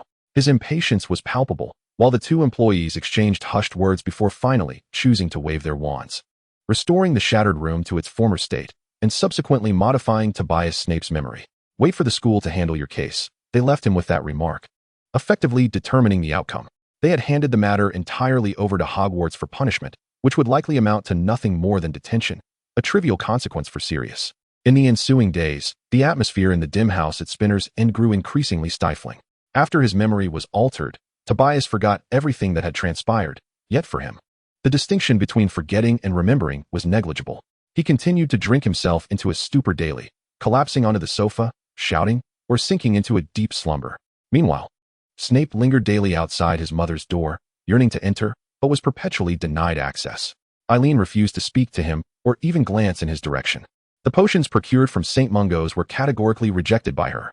Each day, Snape could only sneak down while his father slumbered to take a morsel of food to his mother, carefully placing it on the bedside table, hoping she might take a bite. Afterwards, he would retreat to the hallway, curling up against the door and drifting into thought. In such an oppressive environment, Sirius felt a profound sense of agitation, akin to his time at Grimmauld Place. Yet, while that old house was steeped in an obsession with dark magic and blood purity, here, the air was thick with hatred and aversion to magic. Though they represented entirely different extremes, both were equally suffocating and painful. Finally, Sirius could endure no longer. He sprang from his bed, stormed to the door, and yanked Snape upright. Gripping his collar, he slammed him against the wall, lowering his voice to a harsh whisper. "How long will you maintain this facade? It's not your place to meddle." Snape had been silent for far too long. When he finally spoke, his voice emerged hoarse and alarming. He hung his head, attempting to brush Sirius's hand away. Witnessing his demeanor, Sirius realized that if they continued this conversation, he would inevitably succumb to the urge to argue or even fight.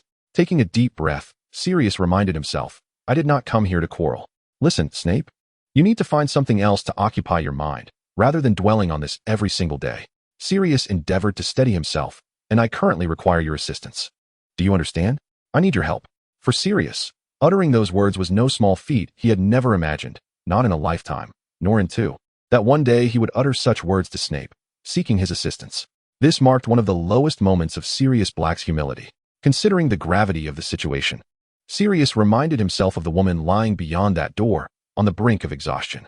He could not allow Snape to remain in such a despondent state.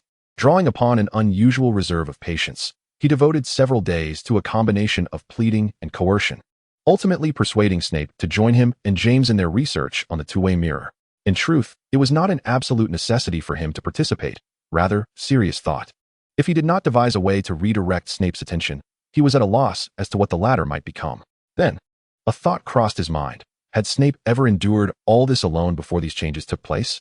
This notion flickered briefly in Sirius's mind before he extinguished it. Perhaps Snape himself was reluctant to revisit the painful, despairing, and helpless memories, thus immersing himself in the research with fervor. That intensity suggested he was not merely studying a mirror, but rather a world-altering weapon of immense power. When Sirius arose in the middle of the night to use the restroom, he discovered Snape still awake, hunched over his narrow desk, tirelessly rifling through books. The dark circles under his eyes and the greasy state of his hair were evident. Even Sirius's movements did not manage to divert his attention in the slightest. With a resigned shake of his head, Sirius observed the dim light of the flickering desk lamp illuminating Snape's frail figure and, for the first time, approached him to pat his shoulder. "You ought to rest, Snape." He was uncertain if Snape had heard him, only to find that when morning came, the lamp remained lit, and Snape had succumbed to a heavy slumber atop the desk. Under such intense scrutiny, the familiar mirror had been completed much earlier than anticipated. Gazing at the two mirrors resting on the experimental table, James excitedly pinned a letter to Sirius. "Dear Bigfoot." Pausing, he hurriedly added a name beneath, "Snape. I believe we have succeeded this time. I will send you one of the mirrors, and you, try to contact me and test its efficacy. My father and I have tried it, and it works splendidly, but I am uncertain if it will still function when we are far apart. So, get in touch with me as soon as you have the mirror, regardless of the time. I am eager to know the results. Love you all. Love you, Bigfoot. P.S. Say hello to Snape." Well, I suppose it should be a note of gratitude. Finally, he scribbled a hasty thanks, which appeared as a last-minute addition before sending the letter. James's note was rather awkwardly written. Yet, Sirius had no time to mock the overly edited letter, as his gaze immediately fell upon the mirror resting on his lap. Snape stood opposite him, looking as though he hadn't slept for days, on the verge of collapsing.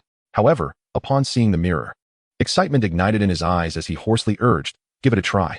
Sirius picked up the mirror, cleared his throat, and directed his gaze towards the other side. Chapter 23, Confrontation. On the other side of the mirror, of course, was James's radiant smile, tinged with excitement. Sirius greeted him with a smile, signifying that the two-way mirror had successfully passed its experiment. "This is fantastic. We now have a private means of communication that can circumvent easily detectable methods. This will prove invaluable in the future." James's face flushed with exhilaration, his hand tousling his hair restlessly. He had been fervently anticipating this moment for days. He had even envisioned a future where, after graduation, he and Sirius would become Aurors, using this clandestine method to exchange information during intense undercover missions without being detected by Death Eaters. The mere thought of such a scenario sent a thrill coursing through him. Listening to James enthusiastically share these dreams through the mirror, Sirius struggled to maintain his smile, while internally reminding himself to avoid dwelling on futures yet to transpire, lest he dampen the moment. But James, knowing his friend too well, instantly recognized the forced nature of Sirius's smile and chose to remain silent. "Fine. I suppose that was a bit foolish." "Don't say that. It's not foolish." Sirius chuckled softly before adding, "You will accomplish far more than this. Trust me, James." At his words, James grinned sheepishly. Meanwhile, Snape stood silently aside, and upon confirming the mirror's proper functionality, nodded and turned to exit the room, as if to resume his lifelong endeavor of waiting outside his mother's door. Sirius immediately reached out and grasped Snape's arm, addressing both the mirror and Snape. "Currently, we can only produce 2 mirrors, but I believe we may require 3. Snape lowered his gaze to the hand gripping his wrist, straining to withdraw his arm. Yet Sirius tightened his grip further. "Well, I have certainly attempted the 3-way connection, but it is significantly more challenging than the 2-way. It is not merely a matter of adding an extra side." James, unaware of the underlying tension, assumed this was an academic discussion and began to elaborate. "But it's all right. I believe we will manage it. Perhaps we will need Remus once school resumes." "Of course, James, certainly, we will accomplish it." Sirius responded to his friend in the mirror, his eyes silently pleading with Snape at the doorway, "Do not leave." In the days that followed, Sirius occasionally conversed with James through the mirror, seeking to alleviate the oppressive atmosphere that enveloped him in the room on Spinner's End. He truly craved a breath of vibrant joy. Fortunately, the Quidditch match was approaching. When Snape and Sirius arrived at the pitch, they found James wearing a bright red straw hat, energetically waving at them. "Hey, over here. My goodness, he looks like a flaming turkey." Snape remarked unceremoniously about James's new look. "Stop that nonsense. This is the Chudley Cannon's emblem. This dashing lad has bet on their victory. You can pick one too." A vendor cheerfully pitched his wares to Snape. It was a lively scene. He had not been in such a bustling environment for quite some time. Even at the Muggle concert weeks prior, he had merely stood outside. Yet now, Snape glanced down at the crumpled ticket that James had pulled from his pocket and handed to him, and he felt an indescribable sensation. The mere fact that he was attending a Quidditch match with Black and Potter was astounding. Once, he had never envisioned such moments gracing his life. To put it plainly, he had no interest in Quidditch. He could scarcely manage a broomstick in class. But now he found himself here. All around him were vibrant individuals, exuding joy and vitality. A stark contrast to the essence that the present-day Severus Snape lacked. Amidst the throng, Snape stood, listening to the jubilant cheers and exclamations erupting from those nearby. And he felt an involuntary easing of his own tension. Since his mother had fallen ill, He had not experienced such a release. It seemed as though to feel even a modicum of ease was a transgression, a betrayal of her, despite her not requiring such burdens from him.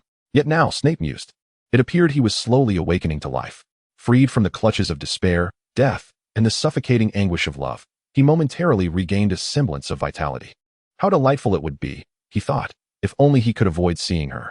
His gaze, however, was inexorably drawn to a sea of red hair, Lily Evans. In a stadium that accommodated thousands, how was it possible for him to perceive her presence? Do not look again. Snape silently admonished himself, urging his eyes away from Lily, who was conversing with James Potter. She stood with her arms crossed, her expression one of neutrality, while James leaned against the railing, adopting a pose that seemed relaxed but was, in truth, painfully contrived, flaunting himself before Evans. Though her countenance was serious, Snape surmised that she was unconsciously smiling, a fact she herself remained oblivious to.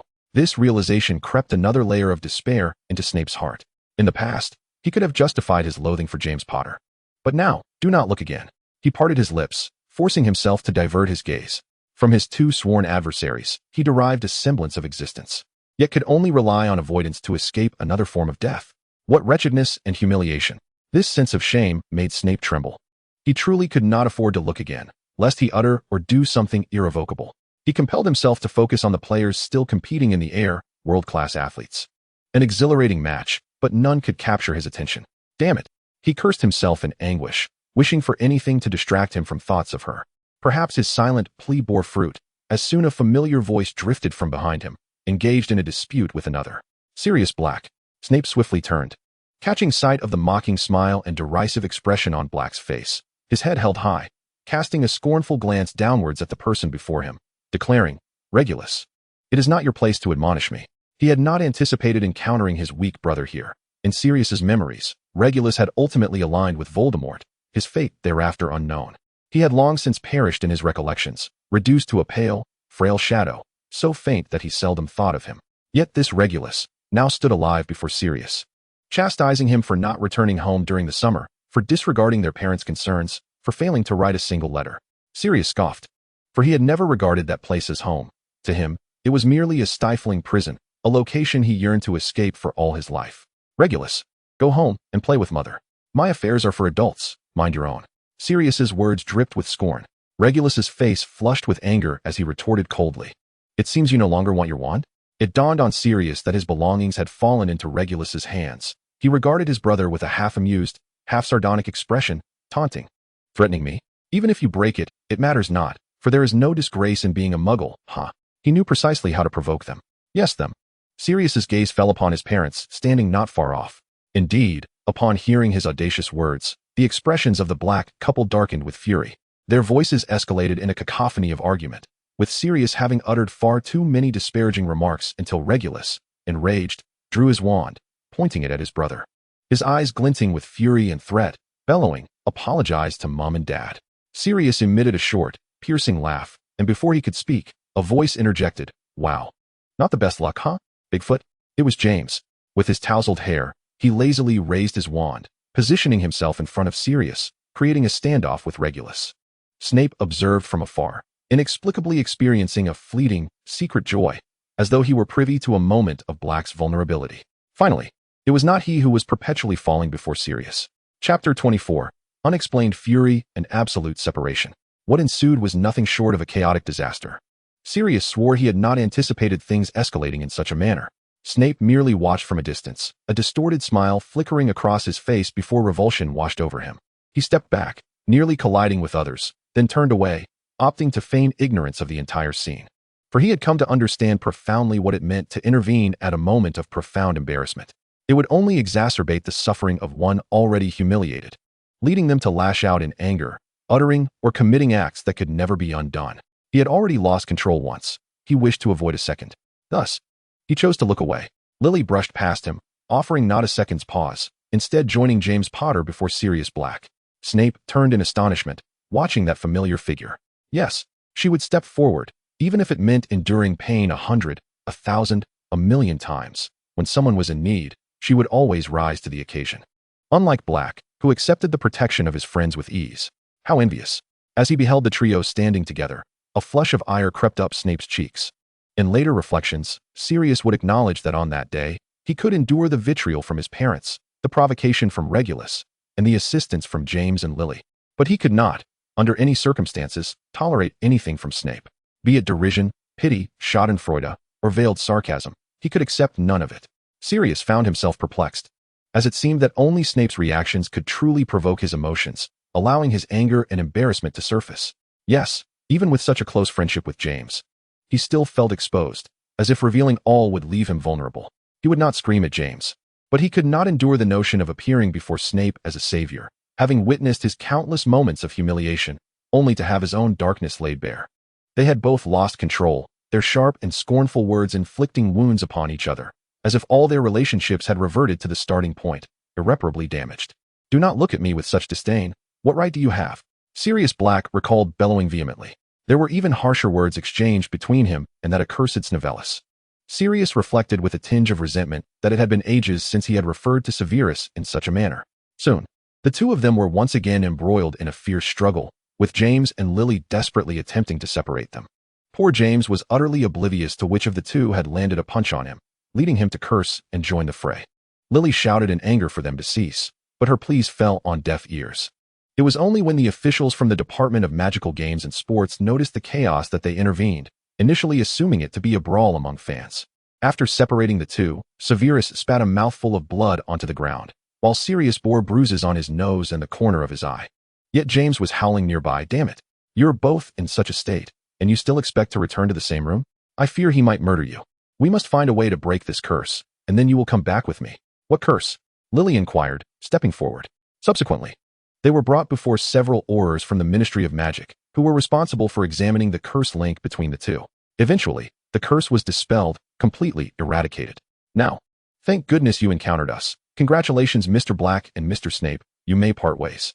Sirius vividly recalled the jubilant tone of the auror who had assisted in lifting the curse, yet he did not venture anywhere afterward, not to Spinner's End, nor to James's home to spend the remainder of the holiday. No one anticipated that he would return to the old house on Grimmauld Place. Sirius mused that it was indeed time to reclaim his wand. Now, as he awoke, he found himself locked away in his room. The place was awash in a golden-red hue, adorned with Muggle-related posters. It was not the cramped, dim confines of Snape's room, Sirius thought. Yet it was hardly an improvement. It was all the same, equally tiresome. He did not see the familiar figure hunched over a narrow desk, fervently scribbling away. Nor could he fathom if Severus had returned home alone, silently sitting by his mother's door.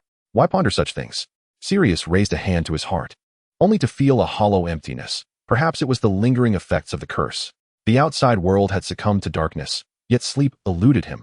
He yearned for conversation. James, of course, his dearest friend, always willing to lend an ear to his troubles. With that thought, Sirius grasped his two-way mirror and called out to the person on the other side. This time, a face flickered within the mirror. The very visage he had just been seething over hours prior, and which had flitted through his mind mere moments ago, Severus Snape, now presented in a more mature guise. It was a face more familiar to the future Sirius Black. How splendid, Sirius muttered to himself, having just quarreled and even brawled with his younger counterpart. He was indeed in need of confronting a more seasoned version. Naturally, he refrained from revealing such juvenile self-deprecation, for there were evidently more pressing matters at hand. And he was uncertain how long this connection would endure or if there would be another opportunity for discourse. Both ends of the mirror housed astute minds, and they quickly realized they were communicating across the boundaries of time. "Which version of Black are you?" Severus inquired with rapidity in the headmaster's office. "Listen, you might find this hard to believe, but this is no prank. It's genuine.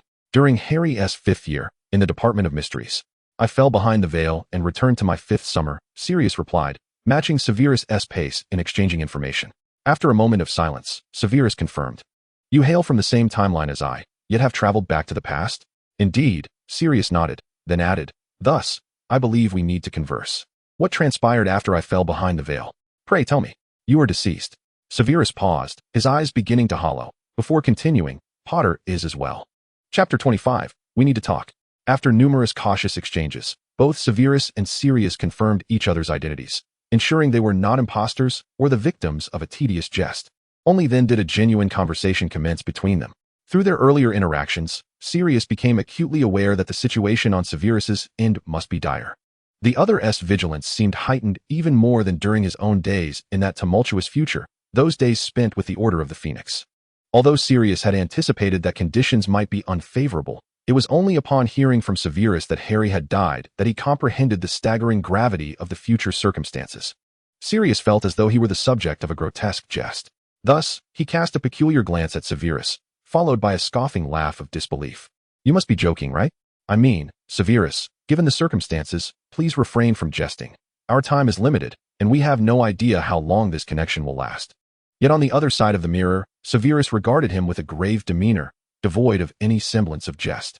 His expression was profoundly serious, his eyes reflecting an eerie emptiness.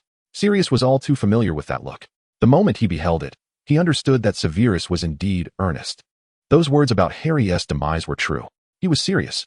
A rush of panic and dread surged within Sirius, robbing him of laughter and leaving him at a loss for words. Thus, the mirror's two ends soon descended into an uncanny silence.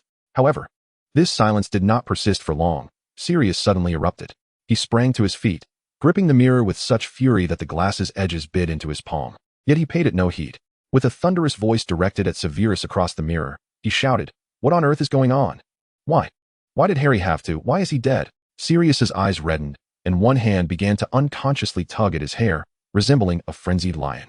"When I left, he was alive and well. Who is responsible? Is it Bellatrix? That madwoman? No, wait, it's Voldemort, I assent it." At the mention of that name, Severus flinched with caution. At this juncture, the Dark Lord had placed a curse upon his name. Anyone who uttered it would alert all Death Eaters to their location. Fortunately, perhaps due to the variance of time, Sirius's outburst did not draw the attention of the Dark Mark.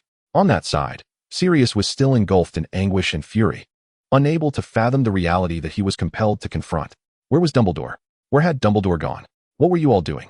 Where were the members of the Order of the Phoenix? Severus Snape merely observed Sirius's outburst of anger in silence. Such emotions were familiar to those of them who resided in the future, including those queries, those accusations, and the endless despair and suffering. After a moment of silence, once Sirius had calmed somewhat, Snape slightly twisted the corners of his lips and continued, "Dumbledore is dead." Silence.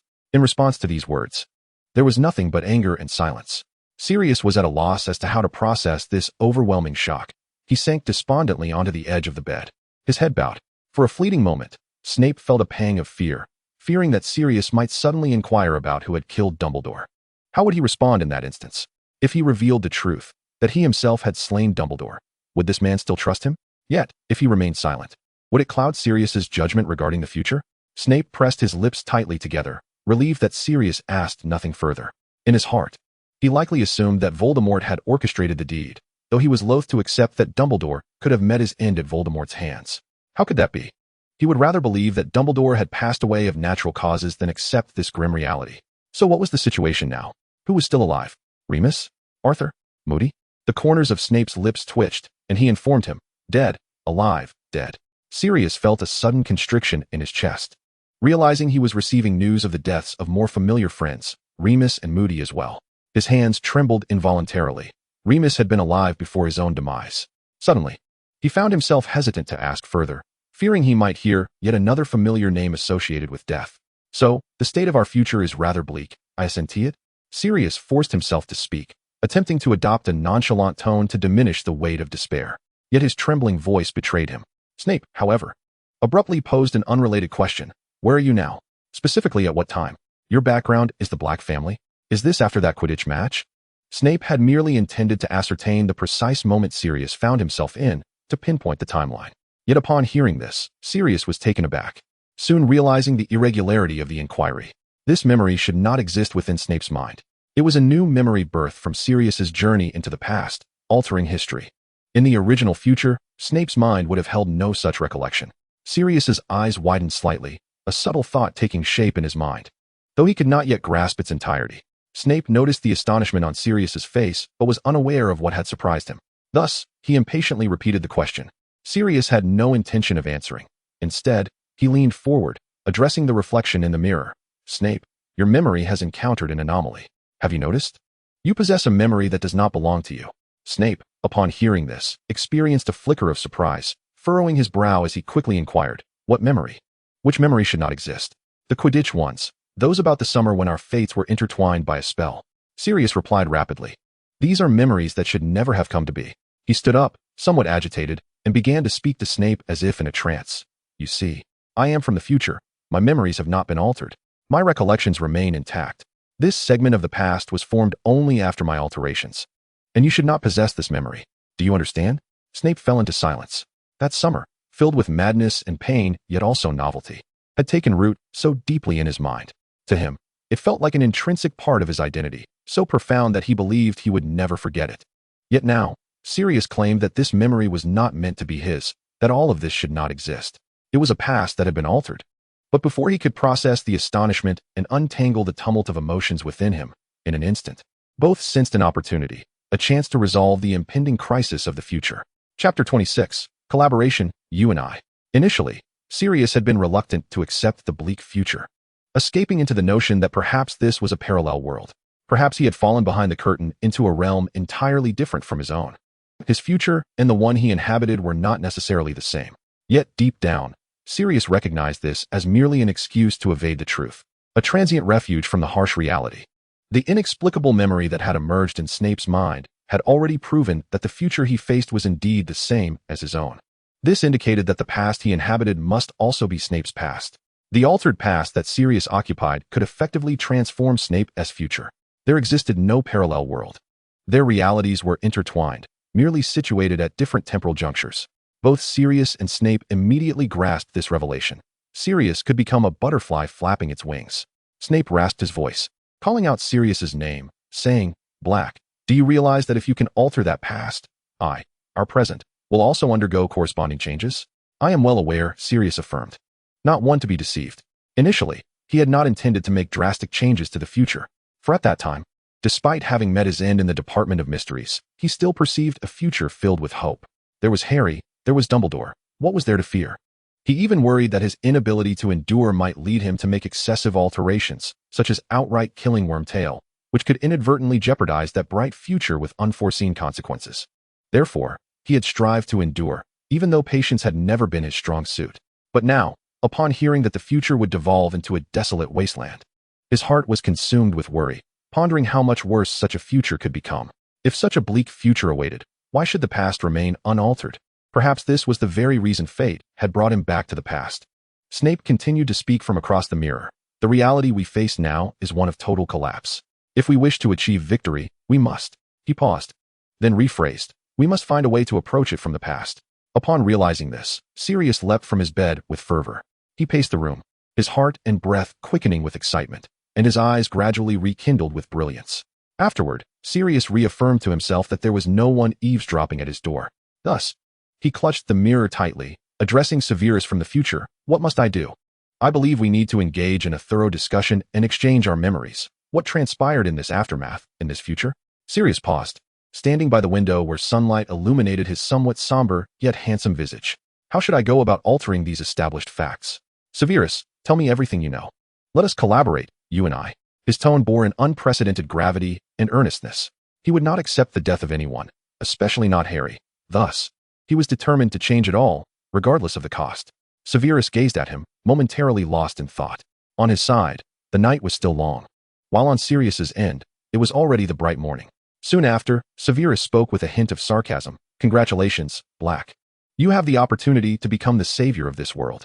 Sirius easily discerned the mockery in Severus's tone, yet he remained unfazed. He was solely focused on understanding how that future might be altered. Impatiently, he quickened his speech. "Listen, I do not have time for banter. I am unaware of how long this mirror will maintain our connection, so tell me everything you know. I wish to change this situation. I need to know everything." And then he hesitated before continuing. "I will make my own judgments regarding what decisions to make or whom to seek assistance from." After a moment of silence, Severus seemed to resolve himself as well. He confirmed the safety of the headmaster's office once more, ensuring no one was lurking outside. The portraits of past headmasters on the walls were either blank or feigning slumber, secretly eavesdropping on this extraordinary dialogue. Only Dumbledore's portrait was awake. It hung there, silently smiling at Severus, radiating encouragement. Severus lowered his gaze once more, his hands trembling slightly as he began to recount the events that transpired after his death. When it came to Dumbledore's demise, he hesitated, inexplicably choosing to conceal that truth. Severus thought to himself that Black did not need to know this. It was too distant, and perhaps, with the alteration of the past, everything would change. Why reveal it and sow seeds of doubt in Sirius's mind? In truth, he was fearful anxious about facing Sirius's genuine reaction upon discovering everything. To this day, the truth behind his murder of Dumbledore remained a mystery to outsiders. To the current members of the Order of the Phoenix, he was still viewed as a traitor who had slain Dumbledore. Ironically, because Black perished before Severus killed Dumbledore, he remained in Sirius's eyes as a trusted member of the Order. It was astonishing, as Severus recounted the events that had already unfolded. He pondered who could believe that the person who trusted him most in this world was none other than the very Sirius Black, his adversary since their student days. While reflecting on these thoughts, he did not falter in his narrative. After detailing the occurrences following Sirius's death, Severus addressed him again. I am uncertain if you have ever altered a segment of the past. Perhaps your changes have unknowingly affected the original future, and I, due to the shifts in memory, failed to recognize this. Sirius fell silent for a moment, absorbing the shocks of this future knowledge. After hearing this, he nodded and said to Severus, "Then from this moment onward, I shall remember everything. Your memories may alter, but mine shall not. When we next connect, we will discover what has truly changed." As his words resonated, the mirror suddenly displayed rippling patterns akin to water, accompanied by flickering lights. They understood that their connection was about to sever, and neither could predict when they would reunite once more. Before the mirror completely disconnected, Sirius declared, "Leave everything to me. I will remember all. If changes occur, I will inform you." Then, the other end of the mirror fell silent, and Sirius's visage vanished. Severus sat alone in the darkened office, tilting his head back slightly to meet the gaze of Dumbledore's portrait. Albus smiled within the frame, his eyes sparkling with wisdom and joy behind the glass. He then spoke to Severus. "See, I told you that there is always hope. Severus, never succumb to despair. Hold on till the end, and we shall witness a turnaround and ultimately, victory." Chapter 27. Stop me. Where did fate begin to go awry? Severus sat quietly in the headmaster's office, closing his eyes. The transcendent dialogue with Sirius had stirred even the still waters of his heart. Yet, he reflected on how much he had concealed while recounting the future. So many truths swirled in his throat before being swallowed back down. For instance, the prophecy concerning the Savior was one he had originally divulged to the Dark Lord. And later, it was he who had slain Dumbledore. He could divulge the secret of the Dark Lord's Horcruxes to Black, yet he could not explain these matters. Severus was uncertain if he felt any regret. If there was never another connection, would the information he withheld lead to Black's failure? This might be the sole opportunity to change the future, yet he chose silence out of fear. Coward. This word erupted repeatedly in his mind, as if someone were furiously shouting it within the depths of his heart. Who was the voice that uttered it? Was it Lily, Dumbledore, or perhaps Potter? He could not discern. Yet, he could not voice it. Even though he felt dead inside, numb, trapped in endless torment for far too long, when faced with Sirius, he could not fully bear his hidden wounds for the other to see. Surely, it would not matter, even if he remained oblivious to these truths.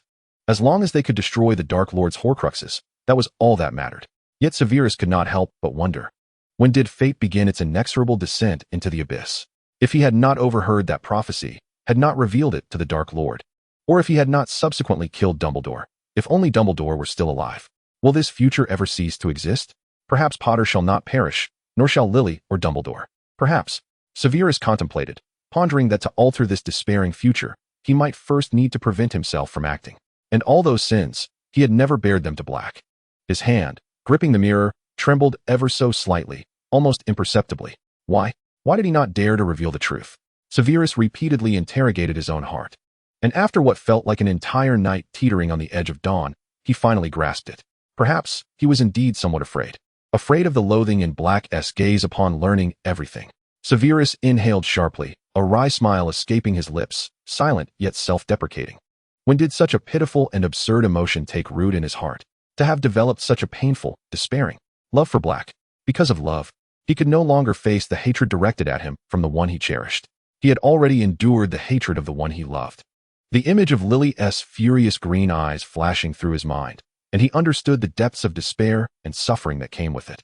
He wished not to bear that burden again.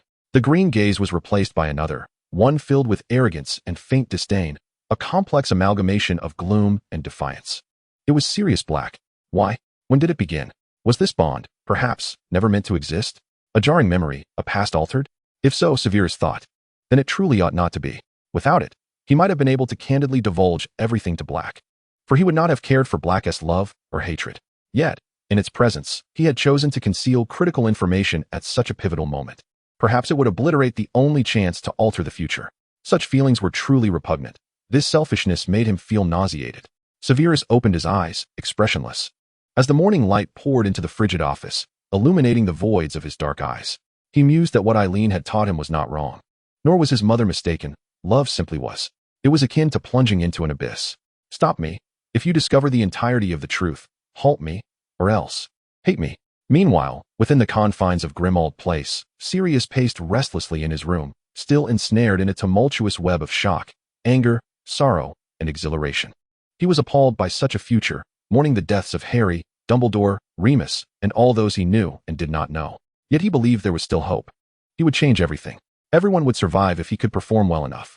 Sirius took a deep breath, fully cognizant that Severus had previously mocked him with the term savior. Yet now he felt the weighty mantle of responsibility resting heavily upon his shoulders. If he succeeded, he could save so many lives. But if he failed, Sirius shook his head, deriding himself. When had he become so timid? When had he become so hesitant and indecisive? This was not at all like him. The true Sirius Black should act boldly and recklessly, then whistle a tune and laugh heartily at the end. But perhaps. Sirius picked up a photograph from his desk, a snapshot of himself and James, arms slung around each other, laughing heartily, while Remus looked at them with a bemused smile. On the other end, there should have been another figure, yet Sirius had torn that part away. Perhaps, from the moment he had misplaced his trust in Peter, leading to the demise of the Potters, that fear had gradually consumed his heart in unseen ways. This time, let no one perish, please. I shall succeed. I will save each and every one of you. Tears welled in Sirius's eyes as he gazed deeply at the photograph, his expression laden with affection and repressed anguish. But then, why must Dumbledore die? As Sirius regained his composure, he found himself unable to suppress this question. Severus had articulated everything about the future with clarity, including Voldemort's Horcruxes, detailing their locations and methods of destruction. Yet when he mentioned Dumbledore's demise a year after his own death, he spoke with ambiguity. Sirius could not believe that the Malfoy scion possessed the audacity or capability to kill Dumbledore. If Dumbledore had not perished, perhaps that despairing future would not have materialized. And maybe, Harry would not have died either. Sirius could not help but dwell on this. Then he closed his eyes again, burying his face in his hands. No. According to Severus, Harry was also a Horcrux. Was his death thus fated? Sirius clearly could not accept this reality. How could he? James's child destined for death. While Dumbledore knew all, and so did Severus. And they simply watched, helplessly, as he walked toward his demise. Frankly, upon hearing these predictions of the future, Sirius was filled with outrage. He wanted to roar, to curse, to mock, all for Harry. Yet he ultimately restrained himself, seeking to gather more information rather than squander this rare opportunity on emotional outbursts. But now, emotions surged within him, causing agitation and pain. Though at this moment, Harry had not even been born, it did not prevent him from grieving for the child's entire life. Knock, knock, knock. Suddenly, someone rapped on his door. He snapped back to reality, leaping from his chair and cautiously opening the door. There stood Regulus, pale-faced, lips pressed tightly together, hands still raised as if to knock. Upon seeing Sirius, he paused momentarily before stating dryly, "Mother wants you for dinner." Chapter 28, The Malfoy Couple. Though it was daytime, the opulent Malfoy manor seemed shrouded in darkness. The interior was eerily silent, with Lucius Malfoy nervously seated in a corner of the hall, fidgeting with his fingers, his gaze occasionally drifting to the long table positioned at the center of the room. It lay empty at present, but it would not be long before Death Eaters, perhaps even the Dark Lord himself, would descend upon this place for a long-awaited assembly. Ever since receiving this news, Lucius had been in a state of agitation. Since the Dark Lord's return, the entire Malfoy estate had been commandeered, transformed into a gathering place for Death Eaters, who freely entered and exited the manor. This fact irked Lucius, yet he evidently dared not voice his displeasure. Strangely enough, Bellatrix felt a twinge of jealousy over this, as she had always wished for the Dark Lord to grace the Lestrange residence or the Black household. Alas, the Black Manor had passed into unknown hands following Harry Potter's demise, and she remained unable to enter. As for the Lestrange Manor, it had been seized by the Ministry of Magic. Although it had been returned now, it had fallen into disrepair due to prolonged abandonment. Bellatrix had yet to carve out the time to tidy up the manor. All her hours were consumed by tormenting Muggleborns and members of the Phoenix Society. In her own words, she was actively participating in the Dark Lord's grand enterprise. Consequently, every time the Dark Lord summoned the Death Eaters, he chose the once resplendent, now ominously foreboding Malfoy Manor. This fact filled Bellatrix with a mixture of envy and jealousy. However, Lucius did not perceive this as a mark of honor. The Death Eaters came and went, sometimes accompanied by werewolves and trolls, magical creatures that wreaked havoc, defiling his once beautiful estate beyond recognition. Yet, this was merely a secondary concern. What truly unsettled Lucius was the Dark Lord himself. His frequent visits were far from reassuring. To share a chamber with the Dark Lord was hardly a light undertaking, and the disquieting notion that he could materialize in his home unannounced was even more distressing. Presently, he found himself reluctant to linger alone in the hall, dreading a chance encounter with the Dark Lord. Fortunately, he had his wife, Narcissa Malfoy, by his side. Her hand firmly clasped his, their palms cool to the touch, yet intertwined they provided a semblance of comfort. Where was Draco? In a moment of distraction, Lucius suddenly remembered his son. Wait, he too needed to attend the meeting. Had you informed him? At the mention of their son, Narcissa tightened her grip and, with an unhappy nod, replied, he is in his room upstairs. Astoria is ill again and needs him by her side. Upon hearing his wife mention their daughter-in-law, Lucius scoffed, tempted to utter some unflattering remark, but ultimately swallowed his words beneath Narcissa's gaze. He merely muttered, she is always unwell, isn't she? Upstairs, Astoria lay pale upon the bed, appearing fatigued as though she had endured a severe illness. Draco sat at her bedside, grasping her hand tightly, his expression laden with concern. I'm feeling much better. I have a lot of energy today. You needn't worry about me, Draco. Astoria smiled at her husband. What did Mum and Dad want you for? At this question, Draco's demeanor shifted, and he averted his gaze from her eyes. He was acutely aware of Astoria's aversion to all of this. She loathed the pure-blood ideology, despised the Death Eaters, and particularly abhorred the Dark Lord.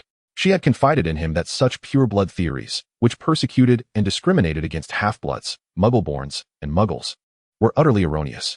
If she were to learn that another Death Eater meeting was to convene at their home, with the Dark Lord himself potentially returning, she would undoubtedly be displeased. Yet, Astoria knew Draco all too well. Upon sensing his averted gaze and the fleeting awkwardness on his face, she understood what would follow. With a gentle sigh, she said, don't think too much. The doctor said it's not conducive to your recovery. The silence in the room was palpable, and Draco, of course, heard that sigh. He felt its weight, heavy and laden with unspoken disappointment. Was she disappointed in him? But what could he do? Draco thought, tormented. I can't kill the Dark Lord. Even Potter, that so-called savior, even Dumbledore, none of them could accomplish that. What could I possibly do? Astoria tightened her grip on his hand, drawing him closer, her eyes meticulously tracing the contours of his worn face. His pallid, gaunt features and the faint dark circles beneath his gray-blue eyes spoke of deep exhaustion and a terror that resided in the depths of his soul.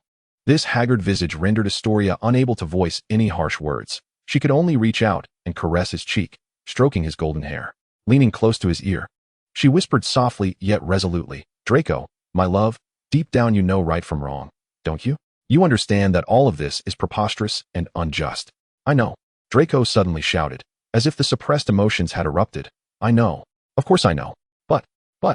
His anger and outburst were fleeting, and after that exclamation, his voice dwindled, resting his head against Astoria's shoulder, choking back tears. What can I do? I'm just a coward. Astoria pressed her lips against his ear, whispering gently, you saved Weasley, Draco. You did well. You were brave. You are not a coward. Trust me. Believe in yourself. You can do better. Upon hearing her words, Draco's body stiffened. Then he shook his head. That wasn't me. I was just. He could not comprehend why, at that moment. He had the audacity to suggest to the Dark Lord not to kill Ron Weasley on the spot, but to imprison him instead as bait. The Dark Lord had accepted this proposal, which ultimately allowed Weasley a chance to escape. Later, when the Dark Lord had flown into a rage and Aunt Bella came to demand answers, he had truly been terrified. If I could turn back time, I wish I had never made that suggestion, Draco thought bitterly. Astoria, in a bright tone, spoke to the Draco nestled in her embrace. In that moment, you were brave. My dear, I am so proud of you. Draco managed a silent smile, then mumbled, only you would say that. I will always say it. Astoria broke free from his embrace, gazing earnestly at Draco, then gently kissed his forehead. Go now. I believe in you. Don't be afraid. I will be by your side. Draco's lips twitched as if he wished to say something more, but time was short. He felt the dark mark on his arm sting, and other Death Eaters were already arriving. He had to depart. Thus, he kissed his wife's forehead, stood, and made his way to the door, urging her to rest well and not to descend for now. Reluctantly, he closed the door behind him, turning away. Astoria watched him intently, and once the door was shut, she slipped her hand into her pocket, where a gold galleon was faintly warming. Chapter 29, The Death Eater Meeting. Draco Malfoy descended the stairs slowly, his heart heavy with reluctance at the thought of facing a hall filled with Death Eaters and the Dark Lord. Yet, he steeled himself to go down. Fortunately, The Dark Lord had not yet arrived. "Draco, come here." His father beckoned from a chair positioned towards the center. Ever since several failed missions, the Malfoy family's standing with the Dark Lord had plummeted. At times, Draco found himself questioning whether, had it not been for the appropriation of their estate, his family would even qualify to attend such meetings. Perhaps this was a blessing in disguise, he mused quietly to himself, maintaining an expressionless visage as he gradually approached and seated himself beside his parents. The other Death Eaters at the table were still laughing and discussing where they had tortured some unfortunate Muggle or which hapless wizard from a Muggle-born family had suffered. Since marrying Astoria, who despised such rhetoric, Draco had made a concerted effort to correct his speech. It had been a long time since he had uttered the term mudblood. However, his parents were decidedly displeased with the influence that Astoria had over him. His father, Lucius, had once admonished him, saying, "If the Dark Lord were to discover that you have a wife of mudblood descent, I shudder to think of the repercussions that would follow. Please, refrain from using that term, Father," Draco had retorted, his expression icy and his tone edged with impatience. A rare defiance toward his father that elicited a moment of astonishment on Lucius's face. Yet, deep down, Draco recognized the validity of his father's concerns. If this matter were to reach the ears of the Dark Lord, it would undoubtedly provoke his ire. Contemplating the potential consequences, Draco lowered his head, his clenched fists trembling as they rested on his knees. The door stood ajar, and the wards placed upon it were triggered anew. Someone was approaching. The murmur of the gathering subsided, all eyes turning toward the entrance. They beheld a figure with a waxen complexion, gaunt cheeks, and greasy hair draping down the sides of his face, his expression inscrutable. Severus Snape sat in a chair, his body leaning forward, while Fenrir's countenance bore an uncharacteristic grimness. The last time Fenrir had ventured into Hogwarts during Snape's absence, he had bitten a student. In light of this incident, Snape had dared to threaten him, a fact that irked Fenrir immensely, particularly since Snape was now a favored confidant of the Dark Lord. He had eliminated Dumbledore, and such a feat alone afforded him considerable privileges in Voldemort's eyes. Thus, Fenrir could only emit a low growl of dissatisfaction, powerless to act against him. "One day, I shall make you pay for this. Pray you do not fall into my grasp," he thought venomously, glaring at Snape, who completely disregarded him. As Snape passed by, Draco felt a tension in his back. During his time at Hogwarts, he had held a certain fondness for the Slytherin head, who had shown him a degree of care and maintained a cordial relationship with his father. But now, Draco swiftly cast his gaze toward the far end of the long table, where Snape had taken his seat as the Dark Lord's right hand. Encountering the professor again, now the headmaster, only filled Draco with a sense of strangeness and dread. What was he afraid of? That the once admired teacher was indeed a member of the dark forces, occupying a position of significant influence? That this professor, now overseeing Hogwarts, might have blood, perhaps even that of familiar students, staining his hands? Before Snape's gaze fell upon him, Draco hastily lowered his eyelids, unwilling to entertain such thoughts. "Look who it is. The esteemed Severus. Shouldn't you be occupied with scrutinizing the lineage of those students?" A Death Eater's taunt echoed from the long table. It was well known that many harbored jealousy towards Snape's position, with Bellatrix being one of them, though certainly not the only one. Snape's hollow, unfeeling eyes scanned the speaker with indifference, before curling into a sardonic smile as he replied, "I believe whether I attend or not is a matter for the Dark Lord to decide, not for you." His voice was slick and languid, imbued with a hint of disdainful mockery, reminiscent of the unsettling hiss of a serpent. The Death Eater let out a furious exclamation, only to be interrupted by Bellatrix, who sat diagonally across from Snape. She twirled her fingers through her hair, issuing a sharp, mocking laugh at Snape before hissing, "Stop invoking the Dark Lord to intimidate us. I warn you, if—" Yet her words were cut short, as everyone felt the branding of the dark mark sear upon their arms. The Dark Lord had arrived. Unbeknownst to them, he had silently materialized in the central seat, a massive serpent slithering from beneath him. Silence enveloped the room. No one dared to speak, or even raise their heads. Only Bellatrix continued to gaze intently at the Dark Lord, her eyes ablaze with fervent adoration and excitement. Snape averted his gaze, fixated on the opulent table, remaining utterly still. "What are we discussing, ladies and gentlemen, my dear friends?" Voldemort's fearsome visage bore a semblance of a smile as his gaze swept over each face at the long table. He reveled in their fear, submission, and adulation. "My lord, we, Bellatrix, are eager to convey something," she began, but Voldemort raised a hand, silencing her. "I presume you are all aware of the agenda for this meeting?" "Avery." Voldemort suddenly called upon someone, and all eyes fell to the end of the table, where Avery sat. Having long been neglected by Voldemort following a previous meeting where he had erred and suffered punishment, resulting in his expulsion from the inner circle. Yet now, he found himself summoned again, and an overwhelming sense of despair and terror washed over him. He wished he could simply flee, but he lacked the courage. Should the Dark Lord discover his audacity to escape, he would face a fate far worse than death. Thus, at the onset of the meeting, he huddled at the table's end, striving to diminish his presence. When the collective gaze turned toward him, Avery recoiled, wishing to vanish into thin air, though it seemed futile. Nagini slithered behind him, issuing a hissing threat that sent him into further tremors. With a quavering voice, he stammered, "Of course, my lord." "Pray tell, Avery, for what purpose?" Voldemort inquired, his tone icy and laced with dissatisfaction, audible to all. "Dolohov was captured. Our network has been compromised." Avery blurted out, trembling. Before he could finish, a flash of light erupted, and a piercing scream escaped Avery's lips as he collapsed, convulsing on the ground.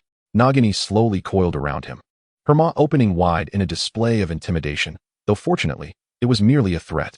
It turned out that during a prior mission, Dolohov and his associates had received intelligence about a clandestine gathering of DA members, even including the notorious Hermione Granger. In a bid for glory, Dolohov and the others hastened to the scene, only to be ambushed by Marietta and Neville.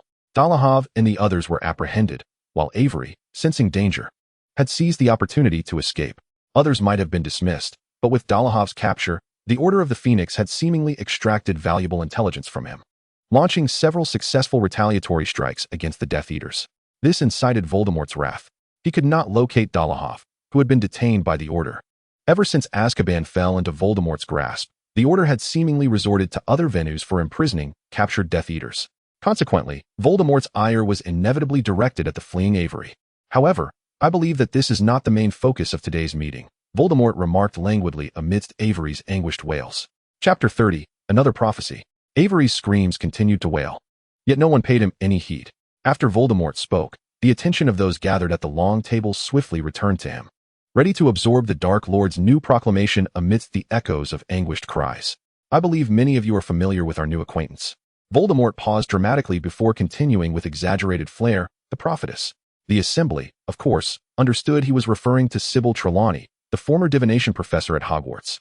It turned out that after Voldemort's decisive victory, he had summoned Trelawney, the woman who had once foretold his fate. However, to his dismay, she appeared utterly terrified. Her utterances a chaotic blend of frantic screams and nonsensical ramblings, offering only ominous drivel. No matter the torment inflicted upon her by his Death Eaters, she could no longer deliver precise prophecies. Her words were a jumbled cacophony of madness. This rendered Voldemort exceedingly bored.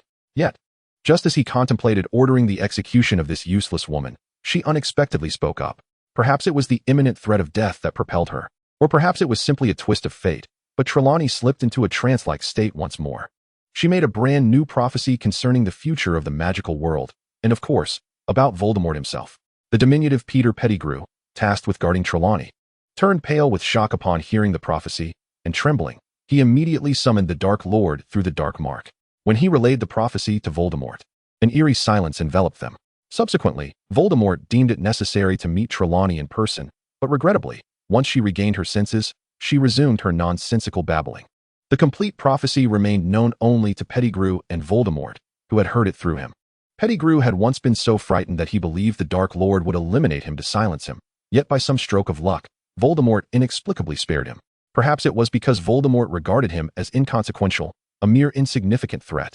Nevertheless, Pettigrew could not escape the agonizing torment of the Cruciatus curse. Now, Voldemort began to extract and articulate the parts of the prophecy that he deemed essential. Rising to his feet, he roamed freely around the hall. Once, it was foretold that a foe would arise, a savior, destined to vanquish me. As Voldemort invoked this ancient prophecy, his tone dripped with sarcasm, prompting a shrill laugh from Bellatrix, who understood the implication. "Severus brought me that prophecy," Voldemort remarked, a chilling smile creeping across his fearsome visage as he placed a hand lightly on Snape's shoulder. "You have done well." Snape, still with his head bowed, showed no sign of reaction. Years of double-agent experience had conditioned him to respond with silence and stoicism in such situations. Yet within, the mention of that prophecy caused an involuntary pang in his heart. It was this very prophecy that had led him to commit an irreparable mistake, plunging his entire life into an abyss. The Dark Lord's praise felt like a mockery, carving deep into his already wounded soul. Voldemort, satisfied, patted Snape's shoulder, while Bellatrix cast a jealous glance in his direction, which Snape pretended not to notice. "As for the outcome of the prophecy, I believe we have all witnessed it. The savior is merely a farce, a deceit. Voldemort raised his hand, continuing to drift among the assembly. My master, you are the greatest. Bellatrix gazed at him with fervent admiration, her eyes brimming with tears of worship. So, when I learned of another prophecy, should I choose to believe it? Voldemort returned to his seat, fixing his gaze upon the cowering Pettigrew. What do you say, Wormtail? Called by name, Pettigrew seemed jolted, panic-stricken, his eyes darting wildly as he struggled to articulate his thoughts. The Death Eaters present stifled their laughter, and Voldemort made no effort to quell their amusement, instead appearing intrigued as he awaited Pettigrew's response. And my master, Pettigrew stammered, unable to articulate his fear. At that moment, Avery's screams had ceased, his body lying motionless on the ground as if his spirit had departed, save for the unnatural twitching of his limbs.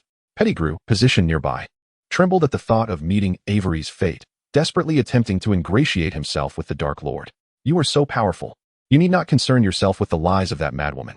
The assembly remained oblivious to the contents of the prophecy, yet Pettigrew recalled it all too clearly, regretting ever having heard it.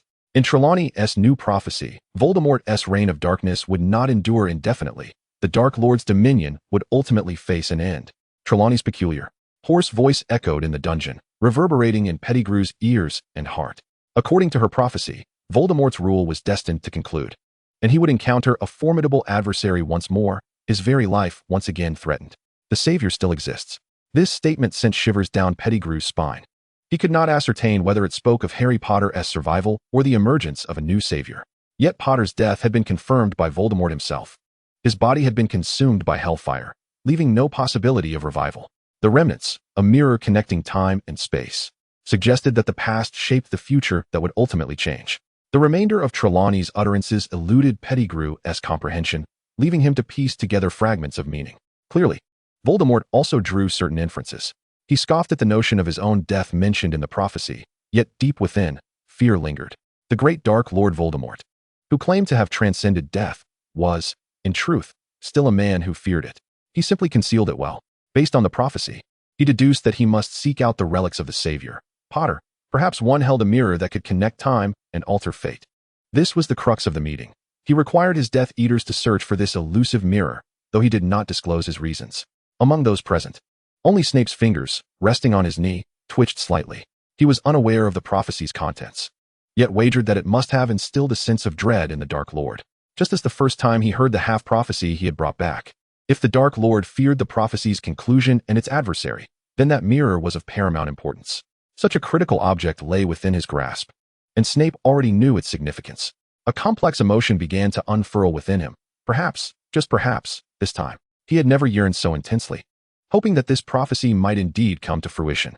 Discover the relics of our deceased savior and locate the fabled mirror of prophecy. I dare say this should pose no significant challenge, should it? Voldemort cast a glance at the assembly before him. Indeed, my master, Alecto eagerly leaned forward, affirming with fervor. As a member of the Ministry of Magic, he possessed countless justifications and the authority to legally acquire the possessions of the departed, rendering the task rather trivial for him.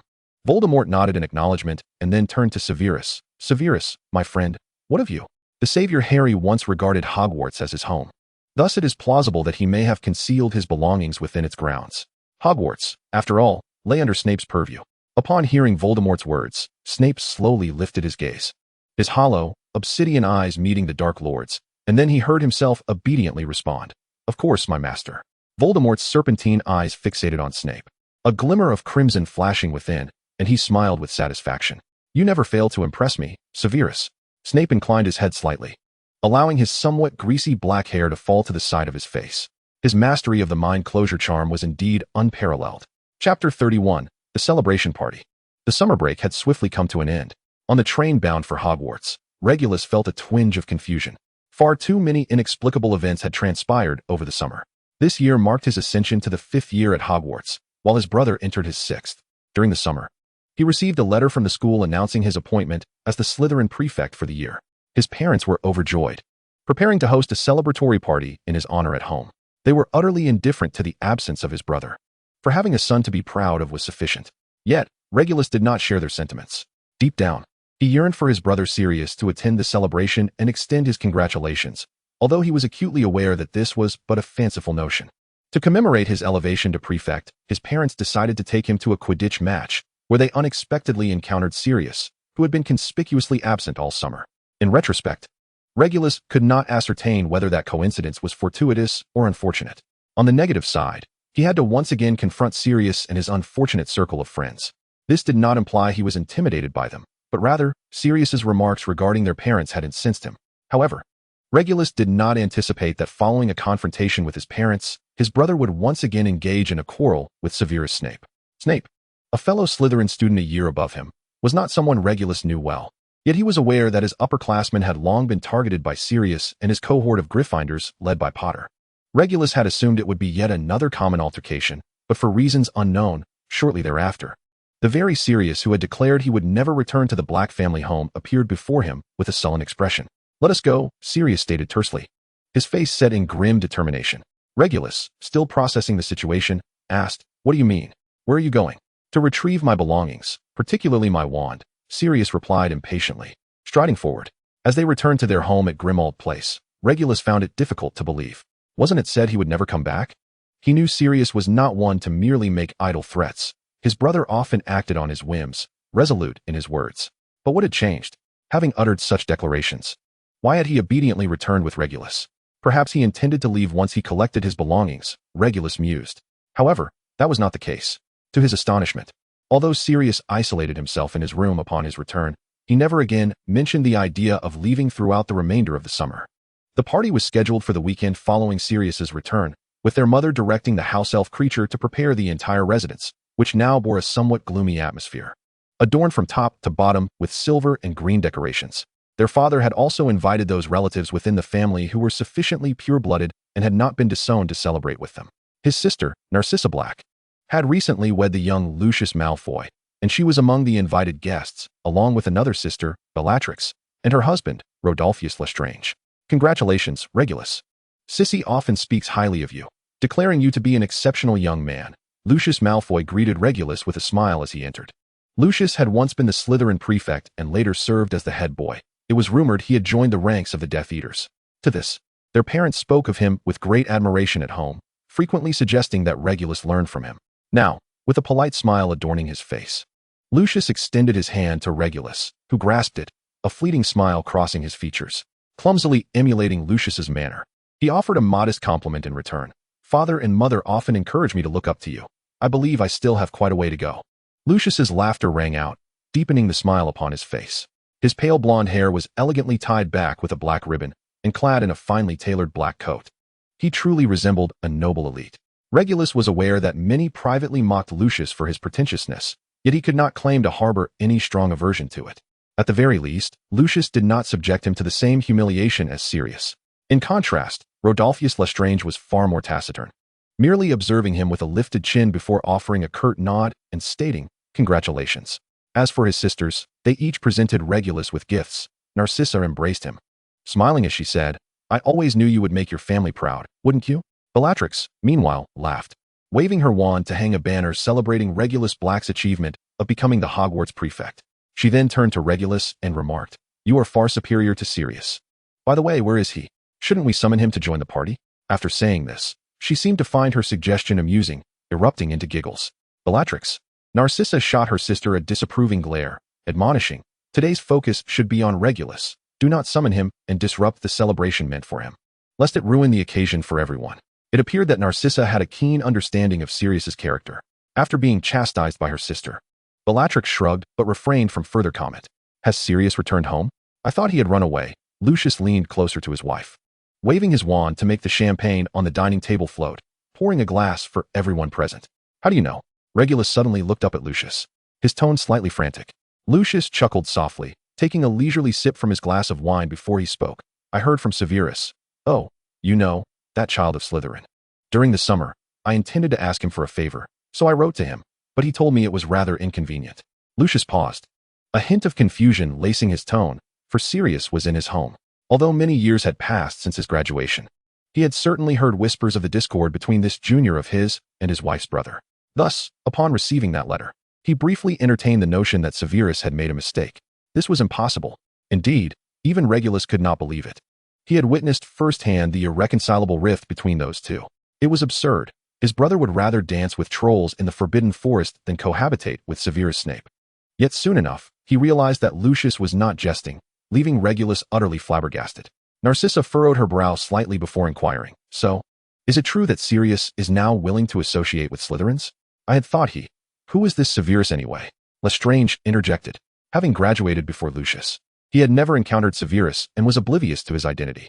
A Slytherin student, remarkably gifted in potions and the dark arts. Lucius leaned back against the intricately carved chair, propping one leg over the other, his tone and expression imbued with significance. "I have high hopes for him." Is he a half-blood?" Lestrange asked, momentarily silent before posing the question. Lucius shrugged lightly, his tone somewhat flippant as he replied, "Clearly.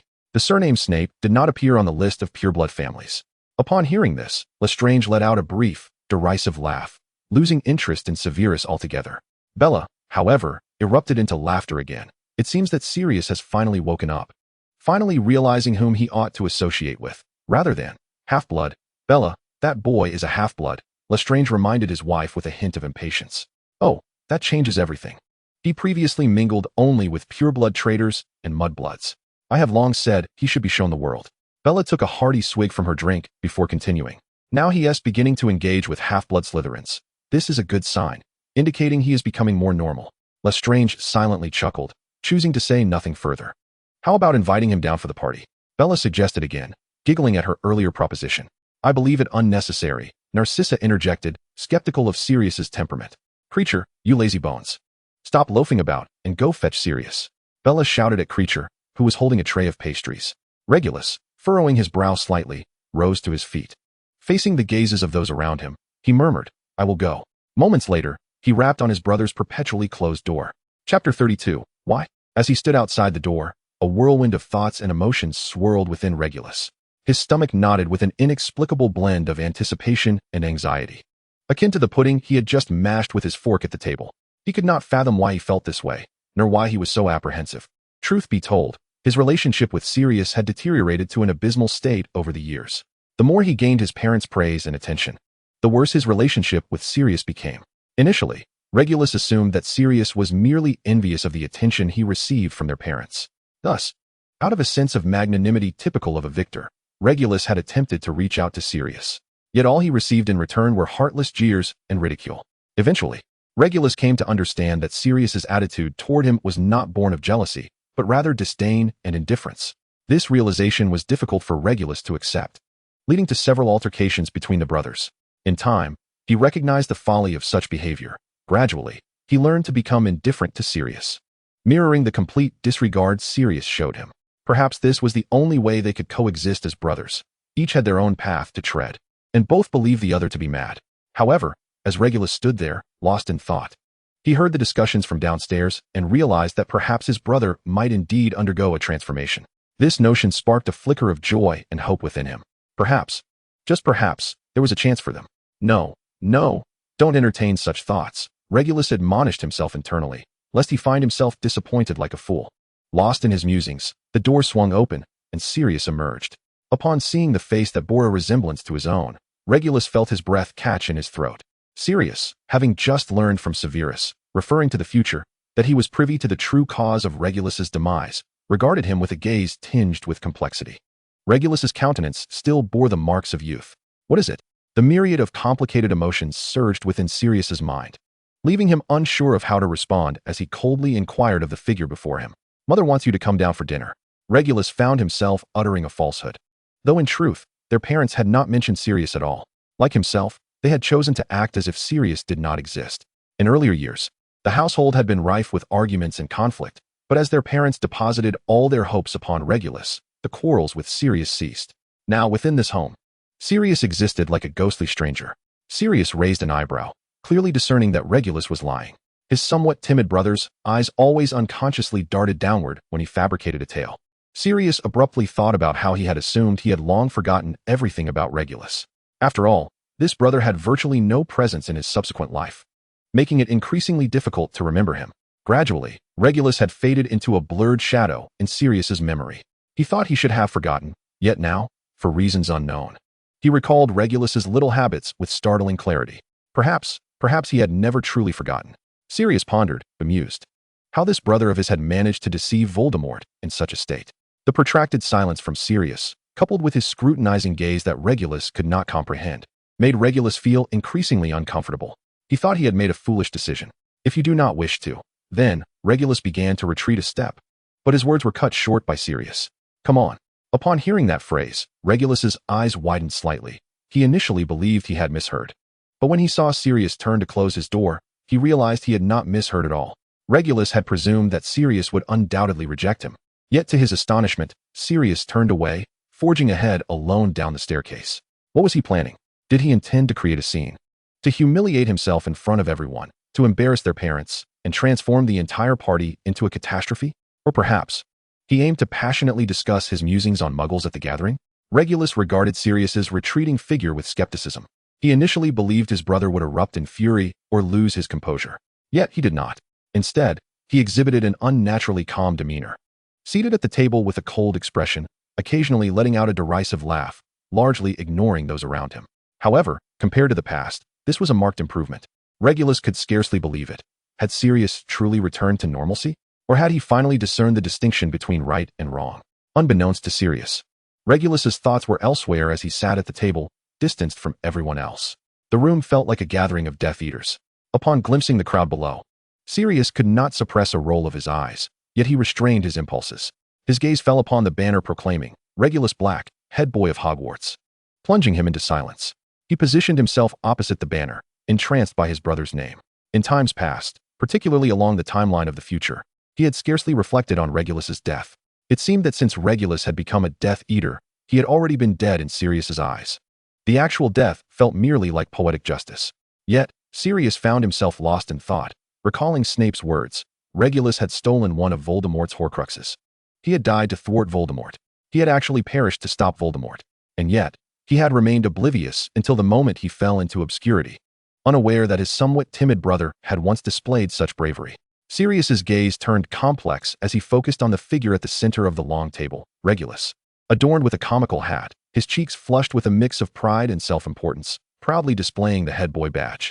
In that moment, he was the focal point of the celebration, yet later, he would pass away so quietly, unacknowledged, with no one understanding the cause of his demise, not even himself.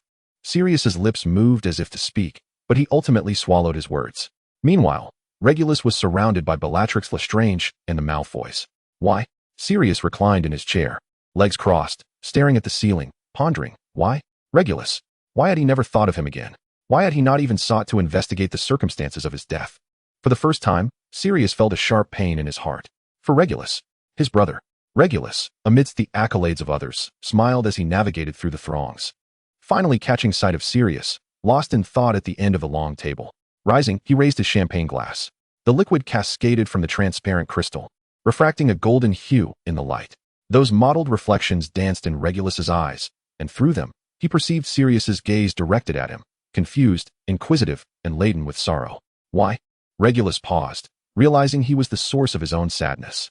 But why? Chapter 33, Upon the Train. Throughout the duration of the holiday, a subtle silence lingered between Sirius and Regulus. This silence, however, differed from their previous indifference. Regulus could not articulate how it was dissimilar, only that it felt peculiar. Amidst this uncertainty, Lucius's words resurfaced in Regulus's mind. Could Severus be the catalyst for Sirius's transformation? Perhaps, he mused, he could seek him out for a conversation. Despite both being in Slytherin, their paths rarely crossed. Regulus would occasionally encounter Snape in the common room or at Professor Slughorn's gatherings. But their exchanges amounted to little more than a hasty nod and brief pleasantries.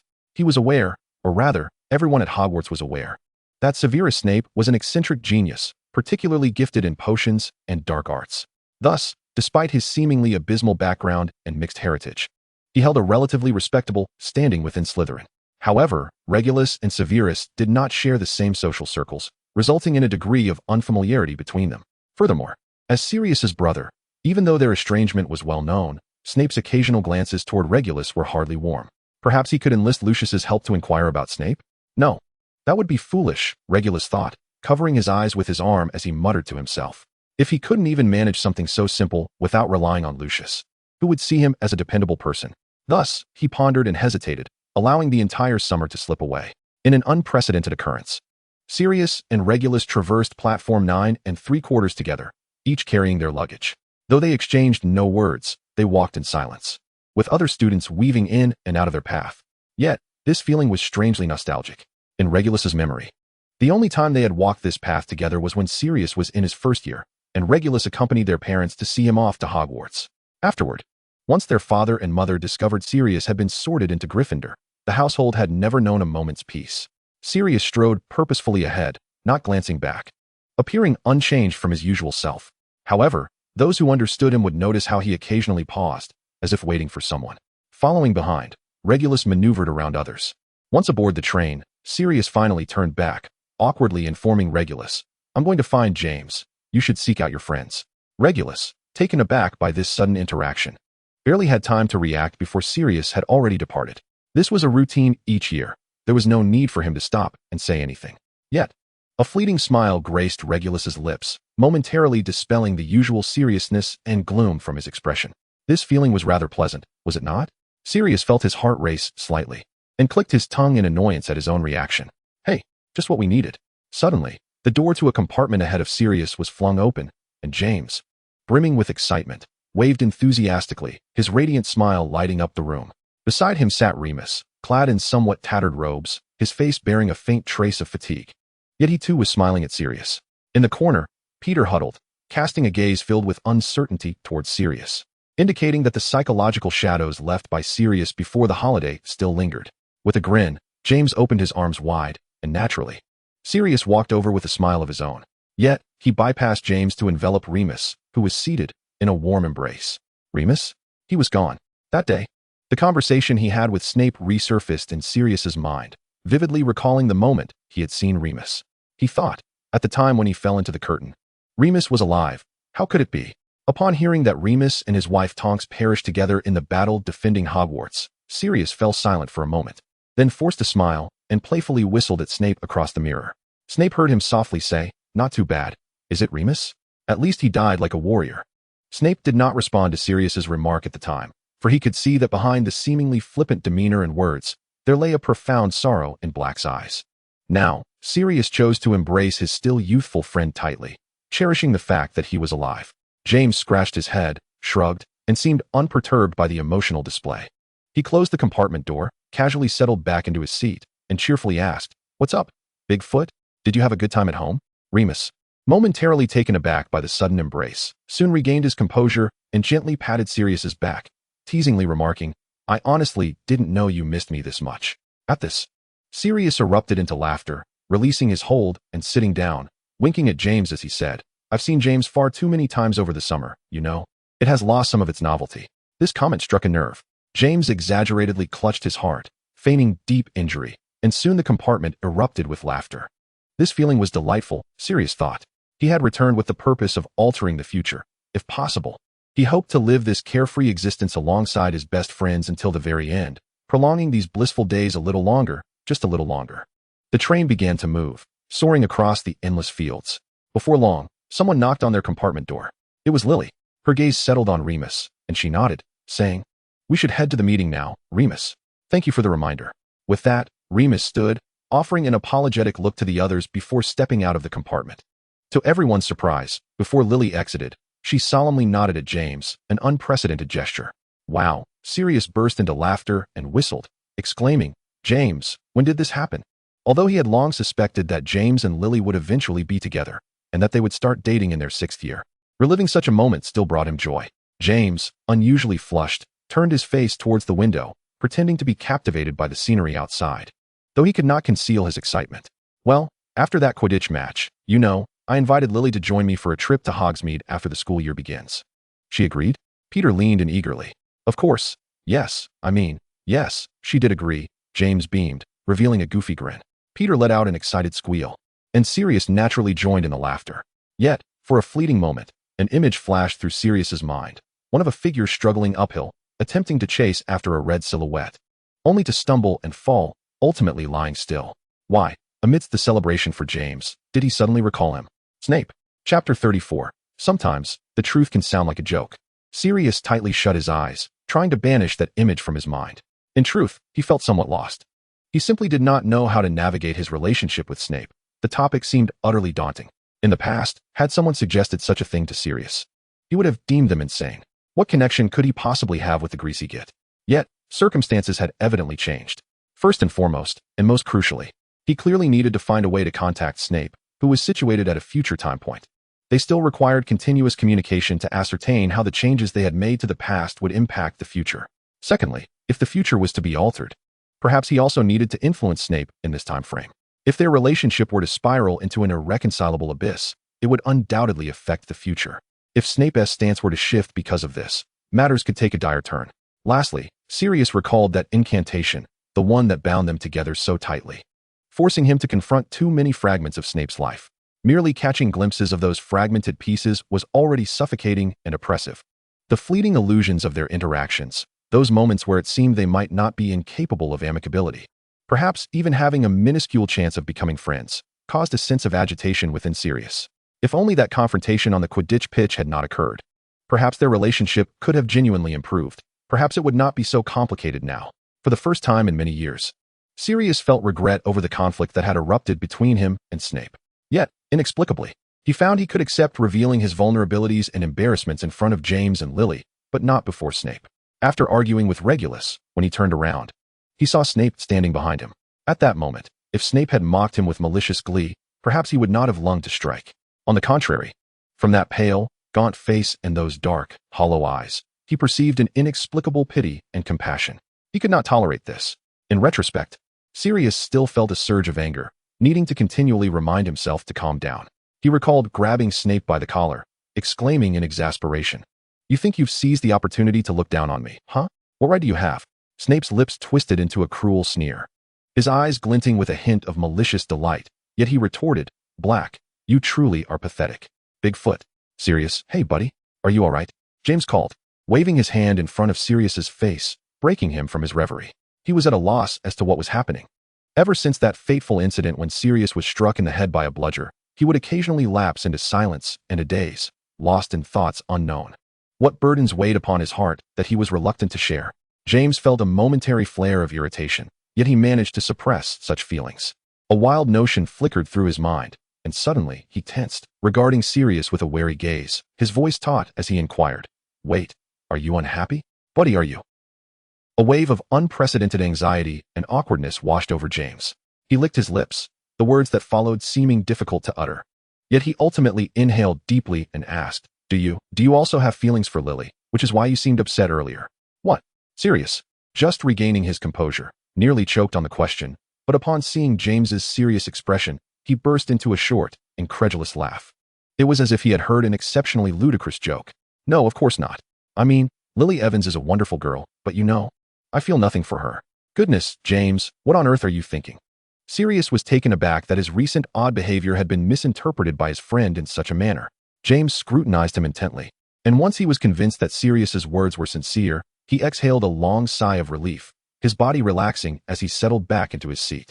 Then, he glanced at Sirius with a hint of embarrassment, grinning foolishly as he said, "Sorry, you just like her too much, I get it." Sirius replied with a chuckle, shaking his head, not taking the matter to heart. "No, it's not merely that." James smiled and continued, I just think you're a great guy. So, there are always many girls who like you, but you don't seem to like any of them. So I assumed you think I should have a girl I like." Sirius raised an eyebrow. "Well, sorry, I realize that's a bit foolish of me," James mumbled, ruffling his hair as he lowered his gaze. "Don't worry, James. People in love can be a bit silly," Sirius teased, making a playful face before folding his arms and reclining against the back of his chair. His dark hair tumbled over his forehead as he spoke with a hint of irreverence. "Maybe I just don't like girls?" Wow, James, hearing this, presumed Sirius was jesting to alleviate the earlier awkwardness, and thus he quipped back, "So the person you actually like is me?" "Ha ha." Sirius erupted in uproarious laughter, exclaiming, "In less than a minute, I've fallen for both Lily and you. What a heartbreaker you are." James laughed heartily as well, mirroring Sirius's playful expression, deftly sidestepping the awkward topic. After glancing at the time, he stood up and addressed Sirius. "By the way, I persuaded Evans. She agreed that after their meeting, I could accompany her on the rounds in the car, and the time is almost here." "Then hurry off to be her protector," Sirius urged. "Of course I will," James replied, though his gaze drifted anxiously toward Peter, who was huddled in the corner, visibly distressed. "Listen, I'll be leaving soon. So it'll just be you and Wormtail in the compartment." James hesitated for a moment before adding, "Promise me, don't get into any trouble, okay?" Sirius's expression turned cold as his gaze lingered on Peter for a moment before he turned back to James and said, "Fine." Chapter 35, The Inquisitive Gaze. The air pressure in the compartment was palpably low, and Peter felt as though he was on the verge of suffocation. Yet he dared not speak, nor even breathe too loudly, choosing instead to curl up in his seat, pretending he did not exist. However, Sirius's gaze remained fixed upon him, unblinking. It felt akin to a cat stalking a mouse, causing Peter's skin to prickle with unease. He deeply regretted not having left with James. If Sirius's earlier deliberate disregard instilled fear in him, the current unwavering scrutiny was downright chilling.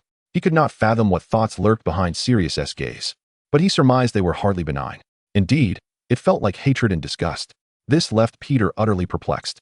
He could not recall what slight he had committed to incite such loathing in Sirius. At that moment, Sirius's feelings toward this former friend were undeniably complex. He truly wished to end him once and for all. Had it not been for his betrayal, James's family would still be alive, and he would not have been wrongfully imprisoned in Azkaban. The destinies of all would have been different. Moreover, he was now desperate to alter the future, and it seemed that eliminating Peter could indeed effect change. Yet Sirius shut his eyes briefly, though Wormtail remained motionless. If a person were destined to become a vile monster in the future, yet had committed no wrongs in the present, should they be extinguished in the here and now? Sirius was uncertain. He did not wish for Peter to be killed. He did not want to become a murderer. "Promise me, don't get into any trouble, okay?" The faces of Harry and James flickered through his mind, making Sirius's breaths come in quickened bursts. This father and son duo truly were. Sirius opened his eyes and gazed at the lights above the compartment, a wry smile creeping across his face. That day, when he had contacted Severus through the two-way mirror, he learned of Harry's, Remus's, Dumbledore's, Regulus's, and countless others' futures and hidden truths. Naturally, he had not forgotten to inquire about the fate of this old friend. And Wormtail? Dead. Those two simple words encapsulated the conclusion of a life. At that moment, Sirius let out a short laugh, leaning back with a hint of contempt as he asked, "So, how did he die?" Severus frowned, contemplating for a moment before shaking his head. "I don't know. I don't have all the answers. I wasn't he always by Potter's side. I have my own mission to complete." Sirius sighed and then remarked, "If this mirror had fallen into Ron or Hermione's hands, would I know more about Harry's actions?" "What a pity it's in yours," Severus replied with a hint of sarcasm. "Is it possible? I mean, could you give it to Ron or Hermione?" Sirius nostalgically thought of the clever girl who had once followed Harry. He understood the significance of the connection between past and future, yet he needed more comprehensive information. If it were Hermione, he believed she could certainly keep the secret. Having once used a time-turner to take Harry back to the past, she would grasp the concept easily. No. Severus flatly rejected the proposal. "Why not? I find her to be exceedingly reliable and remarkably intelligent. She must possess a wealth of knowledge regarding Harry's activities that you are unaware of, which would bolster my dear Sirius's resolve to maintain his proposal." However, a peculiar smile twisted at the corners of Snape's lips, for he understood that should he dare to present himself before Granger or Weasley at this moment, they would undoubtedly curse him without hesitation. After all, he was now the traitor who had slain Dumbledore. Yet, this was a matter he wished to keep from Sirius. Moreover, with the Dark Lord currently intensifying his efforts to hunt down members of the Order of the Phoenix, it was evident that Weasley and Granger were prime targets. This mirror was not secure in their hands, and as of now, no one would suspect him, the Dark Lord's most trusted confidant. Thus Snape preferred to retain possession of the mirror himself. Consequently, he dryly remarked, "They do not trust me enough." Sirius paused at this statement, muttering something inaudible to Snape. "I heard that." Snape, struggling to recollect, then said to Sirius, "I heard that Wormtail took his own life." The very utterance left Snape himself in a state of perplexity. He could only surmise it was some form of dark magic's curse. Sirius blinked, momentarily returning from his reverie, casting another glance at Peter and pondering what had transpired to lead to such a fate. If death were indeed the result of a curse from dark magic, it could not have been inflicted by a member of the Order. So, was it Voldemort or a Death Eater who sought to eliminate Peter? Why? Was he not a faithful servant to Voldemort? Sirius felt a twinge of confusion about the future, coupled with the unsettling truth of Regulus before him, fearing he might unearth more truths about Wormtail. Surely, that could not be possible. Once more, Sirius could not resist casting a probing glance at Peter, who felt a shiver run down his spine under the scrutiny, on the verge of tears, nearly fainting. Horcruxes, and more Horcruxes. Sirius continued to reflect, considering Snape's words. Harry had supposedly succeeded in destroying all of Voldemort's Horcruxes, even including his own. At this thought, Sirius felt a surge of anger and sorrow for his godson, tinged with pride. Yet, why had Voldemort not perished? Where had the issue arisen? Neither Sirius nor Snape possessed any clarity, Indeed, no one did. Was it necessary to preemptively eliminate those Horcruxes? More importantly, was destroying the Horcruxes even a meaningful endeavor? Sirius could not ascertain. Moreover, the Horcruxes confirmed by Snape were not the entirety of them, as some had been located by Harry and his companions, who would clearly not share such information with Snape. A multitude of thoughts swirled in Sirius's mind, rendering him somewhat agitated, prompting him to rise abruptly. His movement startled Peter considerably, nearly causing him to cry out. Fortunately, Sirius paid him no mind. Peter observed as Sirius pulled open the compartment door and walked out without so much as a backward glance, leaving no words behind. It was only when Sirius's figure vanished from sight that Peter finally exhaled in relief. Upon exiting the compartment, Sirius wandered aimlessly, merely seeking a breath of fresh air. Then, unexpectedly, he spotted his brother Regulus in close proximity to Snape, seemingly engaged in a hushed conversation. Chapter 36, Confrontation. Regulus was fulfilling his inaugural duties as a prefect. Having found Snape's compartment during a patrol on the train, he was with Mulciber, Avery, and others, engaged in some undisclosed discussion. Snape's expression appeared rather grim as he glared at his companions with evident irritation. So, who cast the linking curse initially? Mulciber shrugged nonchalantly, addressing Snape. What's the problem? Don't be so dramatic. It was merely a jest, wasn't it? Avery chimed in. Indeed, Severus, don't we often engage in such antics? They routinely gathered to experiment with various dark spells, concocting minor curses, often selecting random students to test their efficacy. Most of these spells proved ineffective, while some appeared more akin to pranks, like Snape's invention of the Bat-Bogey Hex, with a scant few being quite malevolent. That latter category could not simply be dismissed as a jest, yet none of them cared, having grown accustomed to using others for amusement and experimentation, particularly selecting Muggle-born students. In the past, Snape often defended their actions in front of Lily. However, he had not anticipated that this time his group of friends would employ the still experimental linking curse upon him. You suffered no real consequences, did you? Merely forced to be bound to black for a spell. I know you detest him, but that's not the curse's fault. It's a matter of the individual, Mulciber remarked flippantly. Had Mulciber's curse struck you and Evans, you wouldn't be so irate, Avery added with a crude jest, eliciting laughter from the others. Snape's countenance darkened, his teeth clenched as he growled. Do not jest about her. Oh, come now, Severus, don't pretend you haven't thought about it, Avery waved dismissively. Besides, it wasn't intentional. You know how it is when everyone gets caught up in a fight. Who can keep track of who's who? Mulciber shrugged. Indeed, why bother holding on to that? Avery interjected. It's not like this is your first encounter with such minor curses. You invented the Bat-Bogey Hex yourself, and it was used on you by Potter. Was it not? Avery's comments were typically thoughtless, but Mulciber might have sought to evade blame, or perhaps they genuinely wished to mock and humiliate Snape through this incident. Thus, they erupted into a cacophony of raucous laughter. Snape abruptly stood, drawing his wand at the trio before him, his eyes flashing with menace. Mulciber and Avery quickly followed suit. Brandishing their own wands, a standoff ensued. What's this? Are you prepared to duel us? Mulciber asked provocatively. However, before Snape could respond, Regulus pulled open the compartment door, casting a glance at the tense trio before coldly stating, Fighting is prohibited on the train, gentlemen. The cold light of the prefect badge glimmered on his chest. This is none of your business, Black. Return to where you belong and mind your own affairs, Avery retorted rudely to Regulus. Oh, Regulus raised an eyebrow, slightly impatient.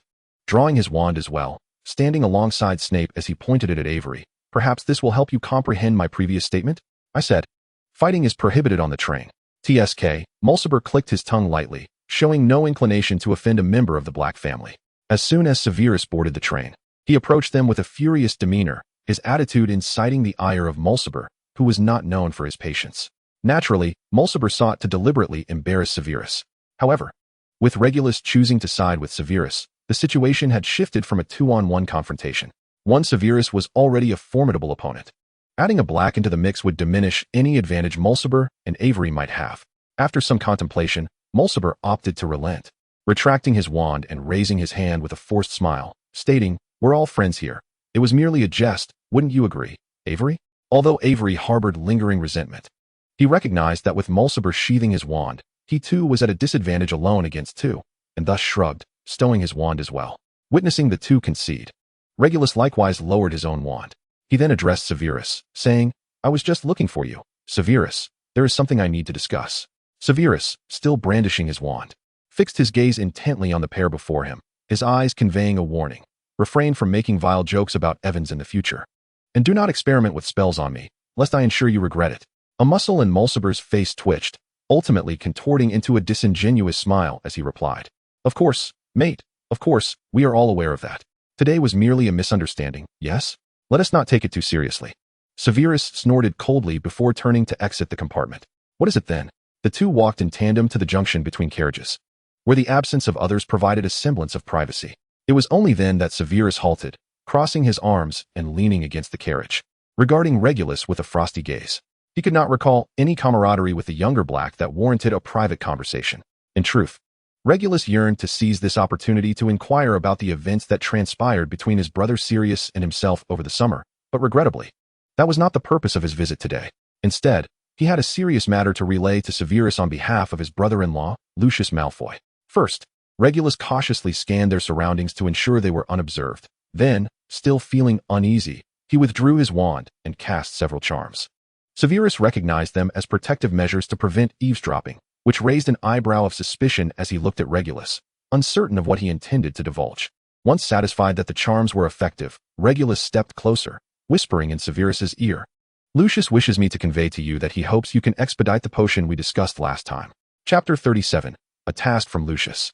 This matter was entrusted to Regulus by Lucius after the conclusion of the celebratory party held for him. At that time, Sirius could no longer endure the pretense of the gathering and had retreated to his room, no longer willing to endure the hollow camaraderie of the Death Eaters and their acolytes. However, Regulus found it somewhat surprising that Sirius had managed to remain until nearly the end before leaving. After the guests exchanged farewells, Lucius had turned to depart but seemed to remember something, calling back to Regulus. Regulus, my dear boy, may I have a private word with you? Lucius's tone was imbued with familiarity and warmth. Standing nearby, Narcissa immediately grasped her husband's intentions and frowned disapprovingly, calling out, Lucius. Lucius turned, offering a reassuring smile as he gently patted Narcissa's hand that was linked through his arm, soothingly responding, Do not worry, sissy, I merely wish to have a conversation. Nothing more. Regulus, unsure of what Lucius wished to discuss, nonetheless led him to an empty room, inviting him inside. Once inside, Lucius absently stroked his gem-encrusted serpent-headed cane, pacing lightly as he inquired, Regulus, how is your relationship with Sirius? Taken aback by the sudden question, Regulus answered with a hint of confusion, It sounds not particularly close. Lucius chuckled lightly at this, continuing, You two could indeed become better acquainted, Regulus. I have a favor to ask of you. What sort of favor? Regulus found himself momentarily lost in Lucius's erratic line of questioning, sensing it likely pertained to Sirius. Do not be too anxious, Lucius reassured him, gently patting his arm before adding with a smile, I merely wish for you to convey a message to him. You know, writing letters can be rather inconvenient. What message? Regulus's brow furrowed slightly. Please inform him that I wish for the potion he last prepared for me to be delivered as soon as possible. I am becoming rather impatient. While a feigned smile graced Lucius's face, his eyes were fixed intently on Regulus, as if assessing his reaction. What potion? Regulus felt the question almost escape his lips, but upon noticing Lucius's scrutinizing gaze, he swallowed the inquiry. This was not information meant for him. He ought to remain astutely silent, either agreeing or declining, rather than questioning. Seeing Regulus fall into silence without prompting the question, Lucius smiled with satisfaction. He lifted his hands once more, this time resting them on Regulus's shoulders, praising. I knew you were a clever boy, but do not worry, Regulus, do not worry, Lucius reassured him, patting his shoulder, it is nothing illicit, merely some hard-to-acquire potions. I believe, for now, he is the only one capable of assisting me. Only he. Regulus raised an eyebrow, a fleeting spark of competitive spirit igniting within him before being swiftly quelled. He speculated that while Lucius claimed the potions were not forbidden, they likely occupied a gray area. Moreover, clarifying what these potions entailed could unveil Lucius's true intentions. He was merely to relay a message, and this opportunity could allow him to draw closer to Sirius.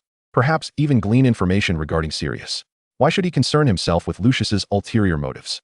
Their dealings were solely between him and Sirius, of no concern to Regulus.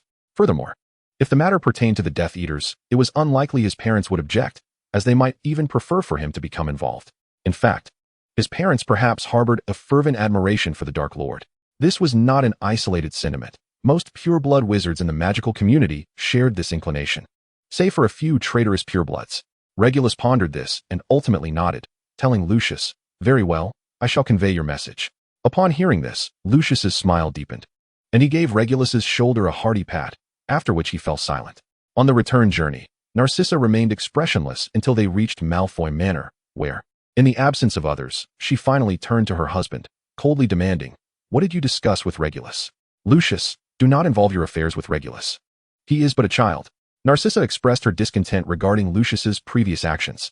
Lucius shrugged nonchalantly, feigning a smile as he replied to his wife. "I merely asked him to deliver a message for me. Rest assured, I am fully aware of his youth and inexperience." In truth, this was a spur-of-the-moment decision, driven by an irresistible urge to test the mettle of this young black scion. For it was only a matter of time before he embraced the path of a Death Eater. However, the underlying cause of his actions stemmed from the recent scrutiny imposed by the Ministry of Magic. Arthur Weasley had recently been assigned to a relevant department, and his long-standing disdain for Lucius had led him to utilize his authority to investigate him on multiple occasions. On one occasion, he even intruded upon Lucius's correspondence. Fortunately, that particular letter contained little of substance. Potions? What potions? Arthur Weasley eyed Lucius warily. Lucius could no longer maintain the facade of a smile, coldly disregarding him and directing his gaze toward other ministry officials, asking, "What is it? Am I a criminal? Do I owe you an explanation of my private affairs?" The ministry employee appeared visibly uncomfortable, tugging at Arthur's sleeve and whispering, "Arthur, we lack the authority to interrogate him. He is undeniably suspicious." Arthur shot a glare at Lucius. "Weasley, one must substantiate their claims with evidence. Am I not permitted to order some potions?" Lucius's lips curled into a derisive smirk. "I know you yearn to scrutinize me, to uncover my vulnerabilities, yet you need not be so frantic in your indiscriminate questioning of a philanthropist such as myself." He deliberately emphasized the last word, infusing it with a tinge of mockery that resonated in Arthur's ears. Over the years, Lucius had generously contributed to the ministry, ensuring he could always find advocates within its ranks to defend him. Indeed, the Minister of Magic had once bestowed upon Lucius a certificate of honor and a medal, praising his charitable endeavors. What utter nonsense! It was merely a euphemism for bribery, a fact Arthur was painfully aware of yet powerless to combat. Within the ministry, many sought to secure donations from the esteemed Lucius Malfoy, even going so far as to tip him off, ensuring their own raids remained futile. This time was no exception. Afterwards, Lucius naturally expressed his gratitude to the ministry employee who had discreetly warned him, and after accepting his monetary appreciation with a smile, the employee cautioned, "Lucius, do remain vigilant. Avoid exposing any weaknesses, for the Weasleys are watching you closely." "Thank you for the warning." Lucius feigned sincerity as he bid the individual farewell. He contemplated the need for heightened caution, which is why he had tentatively approached Regulus to act as his messenger. Chapter 38, The Ticket. In reality, what Lucius desired was not some illicit potion, but merely a batch of wolfsbane. Such potions are notoriously difficult to brew, and their market value is not merely exorbitant, but often unattainable. Regardless of the riches he could offer, if the potion does not exist, it simply cannot be procured. Recently, the Dark Lord had expressed a desire to establish contact with werewolves for potential collaboration. Lucius understood that wolfsbane would serve as an ideal token of goodwill for the werewolves. Should he succeed in facilitating this for the Dark Lord, his standing among the Death Eaters would undoubtedly elevate, securing his position further. To garner the Dark Lord's favor, Lucius turned his attention to Severus Snape. Though his former schoolmate was merely a half-blood hailing from humble beginnings, he possessed remarkable talent, particularly in potion making. This proved immensely advantageous for Lucius. During his time at Hogwarts, Lucius had taken a keen interest in Snape, who had exhibited prodigious aptitude in potions and dark arts shortly after his arrival. Unlike many of the pure-blood families at the school, Lucius was more pliable in his approach. In pursuit of tangible benefits, he was indifferent to the nature of the individuals he engaged with. By the time Lucius reached his 7th year, Snape had ascended to his 3rd year, and his talents had become increasingly pronounced, intensifying Lucius's desire to recruit him. At a slug club party hosted by Professor Slughorn, Lucius actively invited Snape to join his inner circle. At that time, Lucius was nearing graduation, while the Dark Lord had already extended an olive branch to the Malfoy family. Lucius recognized that if he could draw this exceptionally gifted younger student into his fold, it would significantly bolster his standing within the ranks of the Death Eaters. In return, what he needed to offer Snape was merely a modicum of financial support or a sense of acceptance, a semblance of friendship, even. If Snape could provide him with greater assistance, showcasing more of his worth, Lucius mused that he might one day not hesitate to extend a genuine ticket of entry into his world. Simultaneously, for Snape, receiving Lucius's admiration and invitation was not without merit. It garnered him greater attention among his peers in Slytherin, their gazes imbued with envy and trepidation. Such attention intoxicated Snape, who had always felt the sting of marginalization, labeled a monster throughout his life. This persistent sense of being unrecognized often ignited feelings of anger and disdain within him. He resented the rejection he faced while simultaneously looking down upon those he deemed foolish. This acute internal conflict found some solace in Lucius's presence. Lucius was no fool. He represented a far more mature student than those like Snape. With a wealthy lineage, pure blood, and the esteemed status of a Death Eater accepted by the Dark Lord. All these facets were profoundly alluring to someone like Snape, who had long been marginalized. To gain Lucius's approval felt akin to acquiring a ticket to the world that lay beyond. Snape envisioned a future where his talents would be recognized, his abilities unleashed, and boundless opportunities would await him. Consequently, he did not reject the prospect of collaborating with Lucius, fully aware of who Lucius was aligning himself with. Yet, he remained unfazed. In fact, Snape harbored a distorted belief that the rhetoric surrounding the Dark Lord and the Death Eaters was not inherently flawed. After all, the Muggles he had encountered had filled him with disdain and revulsion. However, such dark thoughts were never revealed before Lily, for he knew she would disapprove. Regardless, Lucius and all that he represented held an irresistible allure for Snape. He could neither refuse nor wish to. Perhaps this was the very reason for the growing distance between him and Lily. Now, as Regulus approached him, the moment he spoke, Snape instantly grasped the implication of his words. During the summer vacation, Lucius had sent himself a letter, but at that time, Sirius Black was still residing in his home, which prevented him from distracting himself to attend to this matter, thus causing a delay. When Sirius caught sight of the ostentatious signature on the envelope, he could not help but roll his eyes, harboring a desire to mock Snape. He should have remembered, Sirius thought with a hint of discontent, that Snape had always trailed after Malfoy since their earlier days. He could not fathom the nature of their correspondence. Lucius, with his haughty demeanor, only ever regarded others with disdain, his words dripping with insincerity, often leaving Sirius feeling nauseated. What he did not know was that even such feigned cordiality was significantly preferable to Snape. At least Lucius acknowledged him. Even if his intent was merely to exploit Snape's talents, he could at least recognize his capabilities. Fortunately, at that time, Sirius harbored a complex feeling of pity towards Snape, even entertaining the fanciful notion that they might someday become friends. Thus he swallowed his harsh and scornful remarks, uttering not a single word. I understand, I will expedite the process, but the brewing of potions adheres to specific timings, particularly as I intend to revise the formula. You may convey to him that I will not delay and will not hinder his plans. Snape nodded at Regulus, casting him a peculiar glance thereafter. He had not anticipated that Lucius would enlist young Black as his messenger. Was he now selecting Regulus Black in the same manner he had once favored Snape?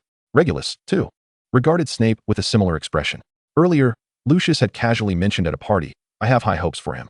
At that moment, Lucius's demeanor had been laden with significance, and now Regulus speculated in his mind.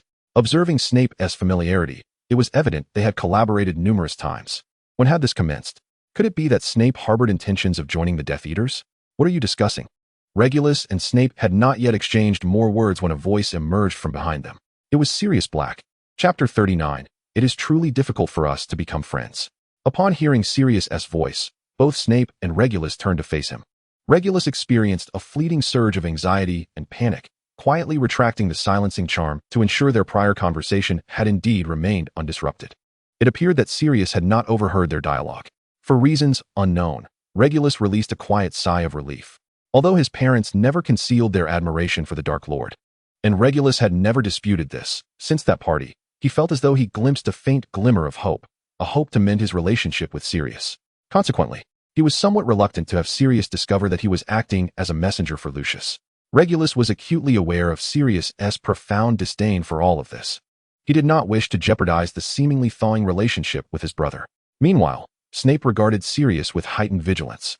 Beyond the mere act of Regulus delivering messages, Snape recognized that his actions were effectively fortifying Lucius's standing within the ranks of the Death Eaters. Though Snape himself saw nothing amiss in this, he understood that Sirius belonged to a class of individuals akin to Lily, those who abhorred everything related to the Death Eaters and the Dark Lord.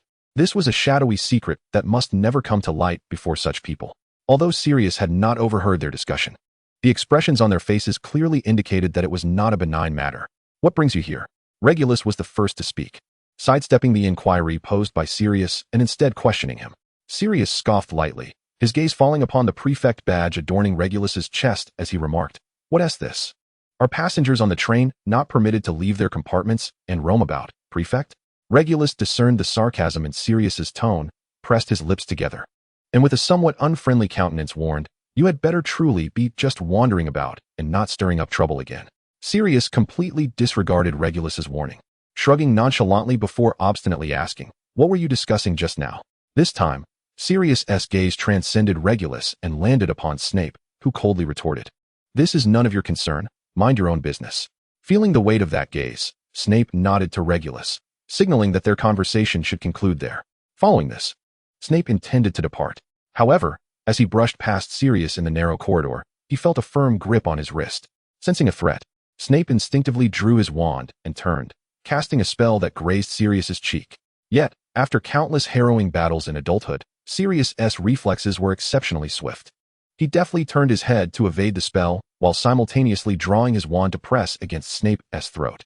This time, he had indeed brought his wand with him. Observing the familiar tension between the two, with swords drawn and poised for conflict, Regulus could hardly imagine how they had interacted during the summer vacation. Nevertheless, as a prefect, he unsheathed his wand and positioned himself between them, admonishing, "Put your wands away. Dueling is prohibited on the train.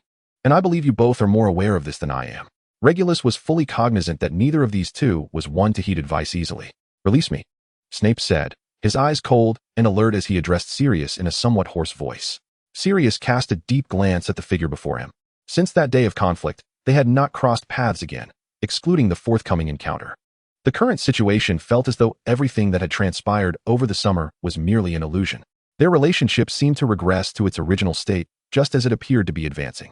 Sirius pondered that perhaps this time, the fault lay with him. His pride and self-esteem would not permit him to perceive pity in Snape's gaze. Yet, he remained oblivious to the reasons behind his sudden impulse to impede Snape. Conversely, Snape was acutely aware that he and the likes of Black and Potter, even Lily, had never belonged to the same world.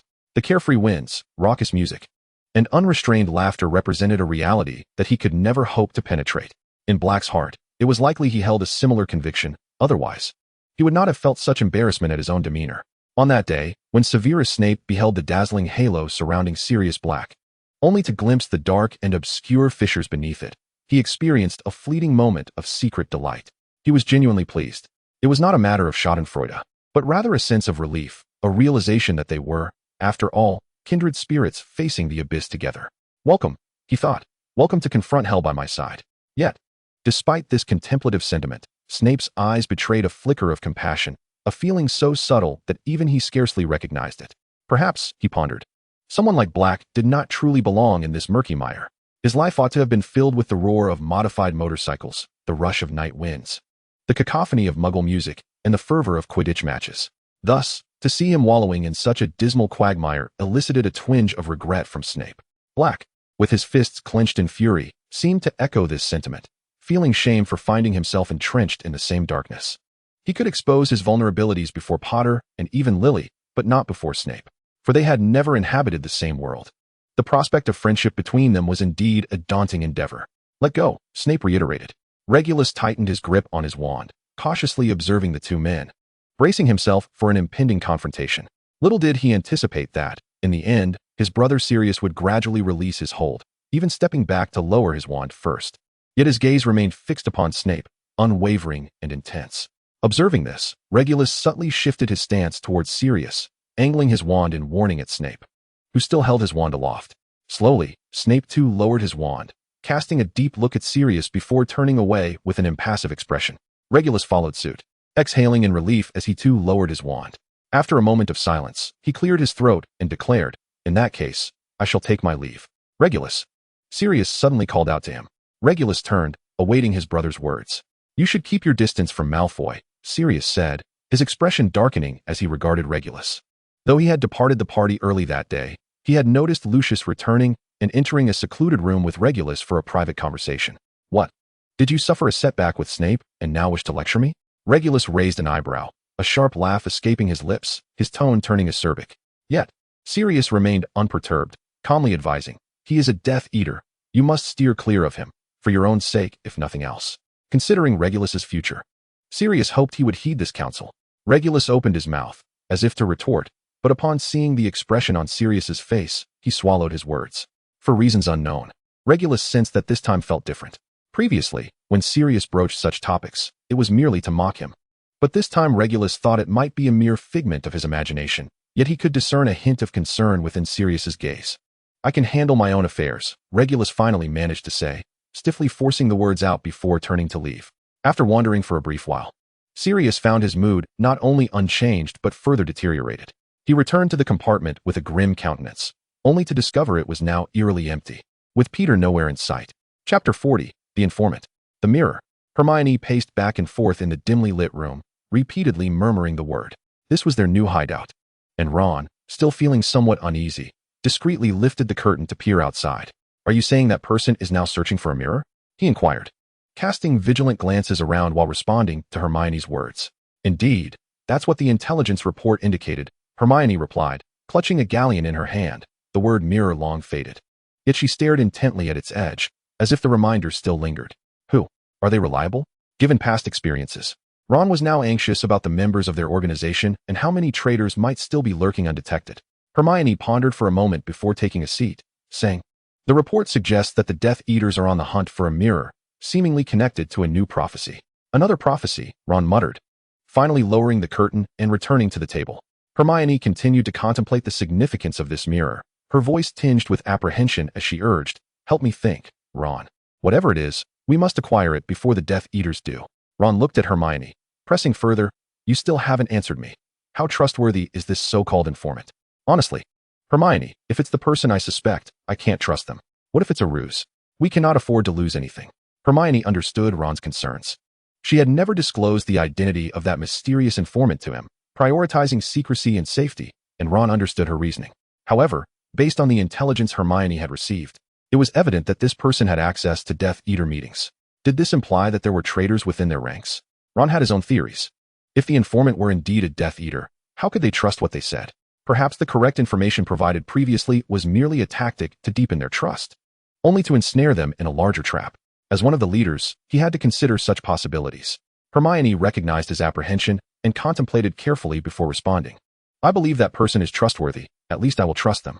"The last person who trusted a Death Eater was Dumbledore," Ron said, his expression darkening as he spoke hoarsely. He had such faith in Snape. Only to Hermione understood he was worried for her, so she stepped forward and gently embraced him, saying, "I will be fine. Trust my judgment, all right?" "I certainly trust your judgment. Without you, I don't know how many times I would have perished," Ron chuckled wryly, patting Hermione's back. Seeing him smile brought relief to Hermione, and she returned the grin, saying, "I feel the same way. Without you, I truly don't know how I would have endured." Their hands clasped together, they sat in silence for a moment. Then Hermione spoke. "That person is not a Death Eater. That's all I can say. I believe they are not." She endeavored to avoid using pronouns to prevent revealing the informant's identity, fearing it might endanger them.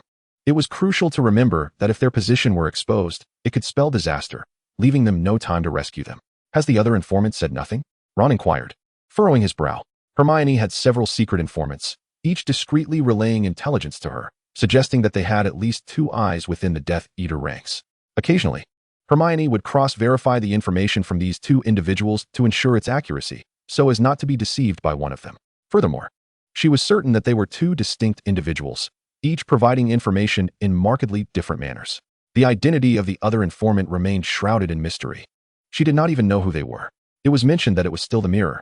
Hermione hesitated for a moment before adding, "Harry's relic."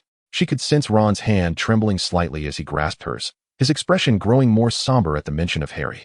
He still had not fully emerged from the anguish of losing Harry, nor had she. They were both ensnared by the same sorrow. "But we have already searched those trunks, and there was no such mirror." Ron furrowed his brow, recalling the contents of the trunks. Perhaps Harry concealed it elsewhere. Maybe the mirror was taken by someone else. Ron immediately became alert. Hermione, anxiously twisting her fingers, pondered, it should not have fallen into Death Eater hands. Otherwise, they wouldn't still be searching. Ron rose to his feet, contemplating Harry's habitual hiding places. Could he have stashed it at Sirius's house? But everything there has long been sold off by Mundungus, remember? Hermione replied. Then, could it be that Mundungus sold it to someone else?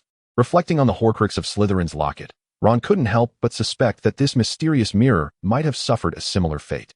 Hermione's eyes sparkled with determination as she stood up, declaring, "I will arrange for someone to contact him. Await my news."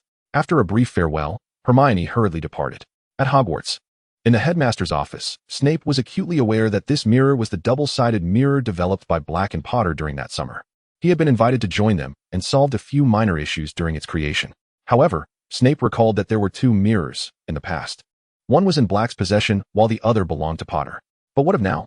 The piece of the mirror that resided among Harry Potter's relics had come into his possession, yet who held the other? If the mirror in his hands could connect him with Black from another timeline, then the other mirror could do the same. If it fell into the hands of the Death Eaters, or even the Dark Lord, it would spell disaster. He needed to ascertain the whereabouts of the other mirror as swiftly as possible, even if it meant relaying this information to Granger, hoping to enlist her assistance in the search. Phineas. Snape had been seated in the headmaster's office until the sun began to set, when he suddenly called out to a portrait on the wall. The previously feigning Phineas Black pretended to awaken, grumbling in annoyance. What is it? At the time, your other portrait was taken by Potter. Have you heard anything regarding the mirror's whereabouts? Phineas paused for a moment, then shook his head, saying, They kept me stuffed in a handbag to prevent me from alerting you. My knowledge on the matter is quite limited. Snape's irritation flared, and just then, Phineas elongated his tone. However what? Snape stood abruptly, striding toward Phineas's portrait impatiently. Stop with the suspense. Clearing his throat, Phineas, noticing the surrounding portraits attentively observing him, puffed out his chest, and said, I did see that wretched little thief, Mundungus, break into Black's ancestral home and make off with some items. There might indeed be a mirror among them, though I cannot be certain. Before Phineas could finish, Snape had already hastily departed, leaving Phineas gaping at the now empty headmaster's office. Chapter 41. Whom to trust in a narrow alleyway of Hogsmeade. Two figures huddled beneath an invisibility cloak, warily surveying their surroundings. Although Hermione and Ron had both consumed Polyjuice Potion, they opted to use Harry's invisibility cloak for added discretion. You shouldn't have come personally. It's too dangerous, Ron whispered urgently to Hermione.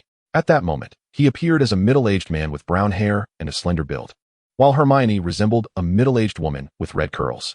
This is of utmost importance. I must be here to ensure everything is secure, Hermione responded in a similarly hushed tone. You shouldn't have followed me. I'm worried about you. Ron clutched his wand tightly, his gaze fixed on a seemingly dilapidated tavern, the Hog's Head. Hermione silently smiled before saying, Well, there's nothing more to discuss. Let us proceed. The level of surveillance here had relaxed significantly compared to when Harry was alive. Previously, Hogsmeade had been under strict regulations, with all forms of apparition forbidden. Now, it resembled a typical street of yore, albeit with fewer pedestrians and a noticeable absence of its former vibrancy. Today, they were to meet the owner of the Hog's Head, Aberforth Dumbledore. Aberforth had been secretly aiding the Order of the Phoenix in their endeavors, and Hermione had not anticipated that the intelligence she had extracted from Mundungus regarding the mirror would lead her to Aberforth. To be cautious, she had chosen to erase Mundungus's memories concerning the mirror, including the portion where she interrogated him, to prevent this unreliable individual from selling the information to others. They had contacted Aberforth through Neville, and since the mirror was in the hands of their own, there was little cause for concern. However, Hermione still wished to see if she could persuade Aberforth to entrust either herself or Ron with its safekeeping, and moreover, she needed to use this mirror to locate the other lost piece. In the dead of night, within the Hog's Head, Aberforth was intently polishing a glass. A few patrons sat scattered throughout the tavern, all cloaked and using spells to alter or conceal their appearances. Aberforth was unfazed. The clientele of the Hog's Head had always been peculiar. Suddenly, a gust of wind blew through, causing the tavern door to creak. Aberforth muttered to himself before waving his wand to close the door. Boss, refill my drink, came a voice from a corner, oddly muffled and distorted. We're out. Wait. Aberforth replied, casting a glance at the corner before turning to head toward the back storeroom. He quietly ascended the stairs, and indeed, two unfamiliar figures awaited him above. Aberforth was not surprised. He turned to rummage through the shelves filled with liquor. The woman with red hair spoke. I imagine you know the purpose of our visit? Clearly. Aberforth replied without pausing in his task. Then why not hand over the item, and we can depart swiftly? The brown-haired man suggested in a lowered voice. I never said I would give it to you, Aberforth replied, his tone somewhat frosty. Isn't it safer here with me? The two exchanged glances. They had indeed considered this possibility upon their arrival, but still wanted to press their case. Then, could you tell us where the other one is? The red-haired woman inquired. I do not know, Aberforth said, momentarily halting his movements, frowning. What? The brown-haired man seemed skeptical, suspecting it to be Aberforth's ploy. I truly do not know. Albus turned around, his visage appearing somewhat weathered under the dim light. The individuals with whom I once communicated through him have all perished. Now, it has remained unresponsive for a considerable time. In the past, Albus would utilize it to inquire about Harry's situation and, through the hidden passages, connect with Dobby at Hogwarts, who would then relay messages to the members of the DA, such as Neville and Ginny. However, now, both Dobby and Harry are deceased. The mirror no longer reacts. There is no sound from the other side, rendering it akin to an ordinary mirror, completely devoid of its purpose. Hermione and Ron were taken aback by this turn of events. Could it be that the lead provided by the mirror has come to an end? I must descend, otherwise I will raise suspicion. Without waiting for either of them to respond, Albus grasped a bottle of liquor and, lantern in hand, prepared to head downstairs. Wait, Hermione interjected softly, calling him to a halt.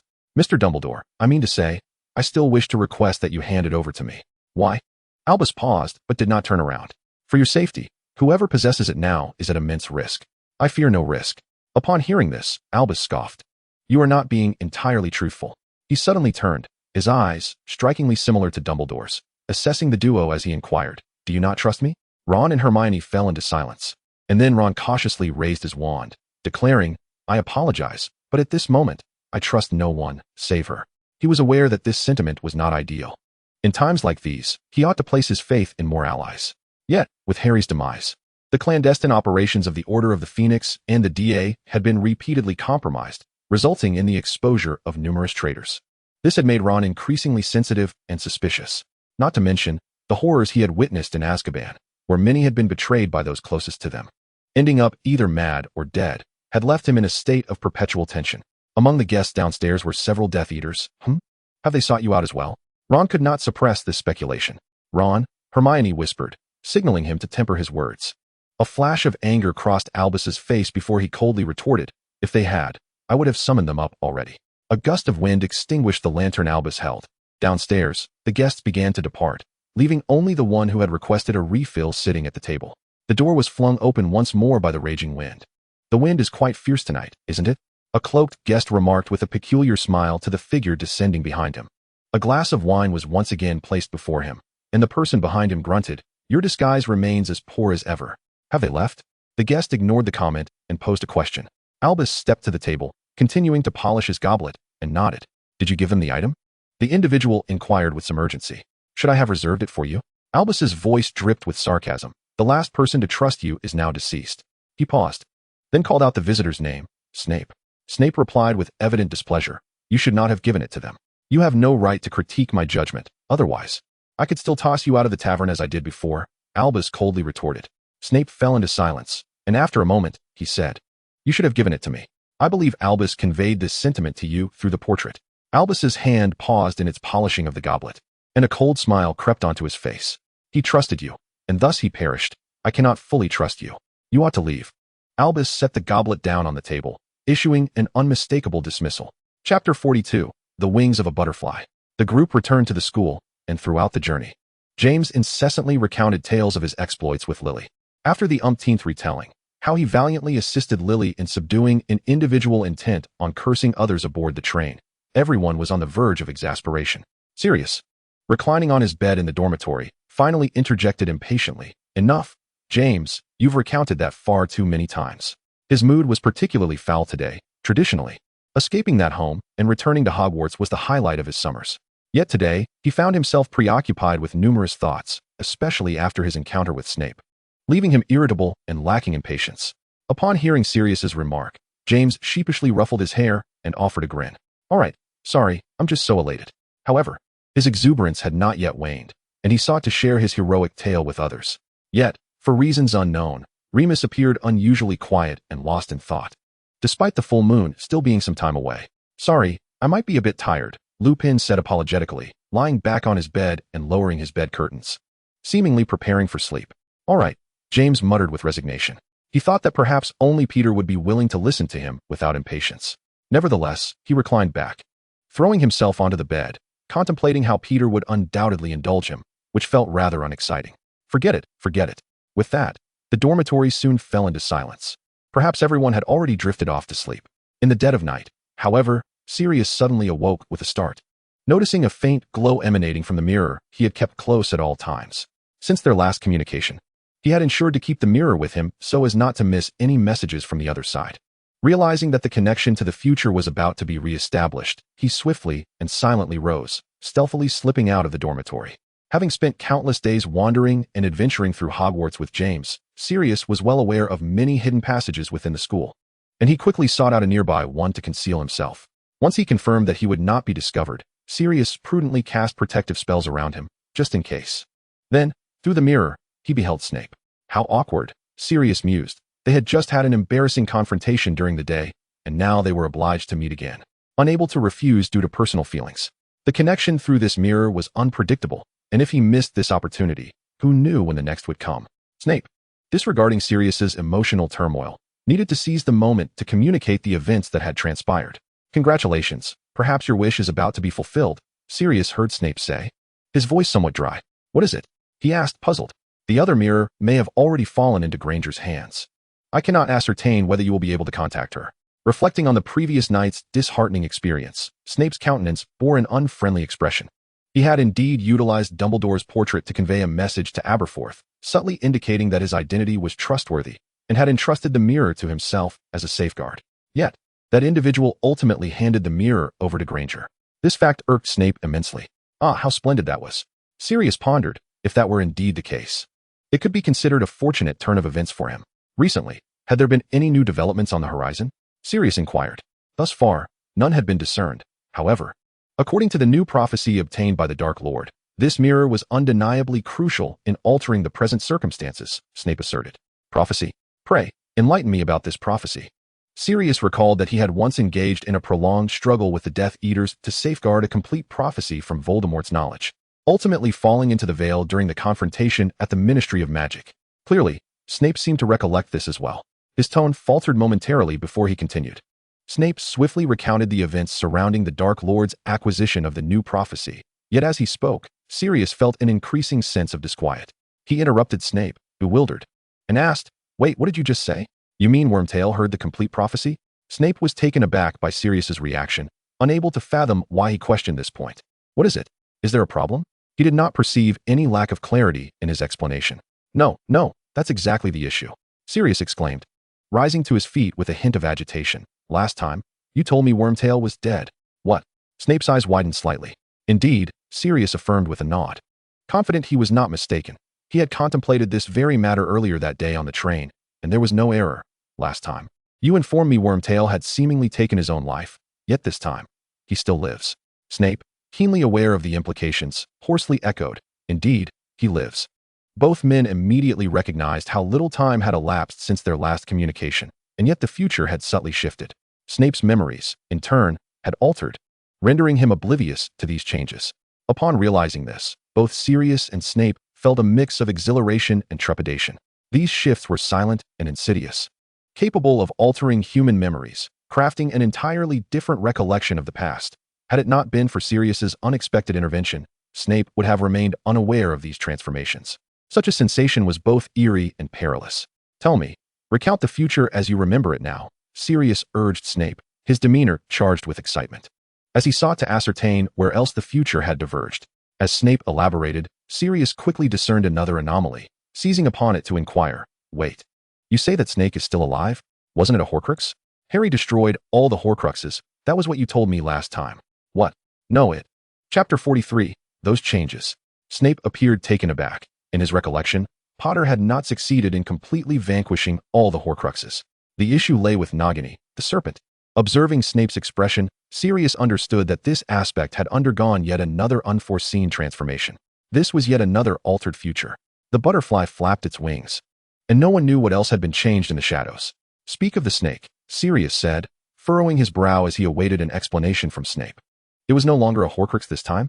Snape rose, pacing the headmaster's office in contemplation for a moment before stating, No, it once was. What do you mean? Sirius asked, puzzled. It was indeed a Horcrux of the Dark Lord. Our hypothesis was not erroneous.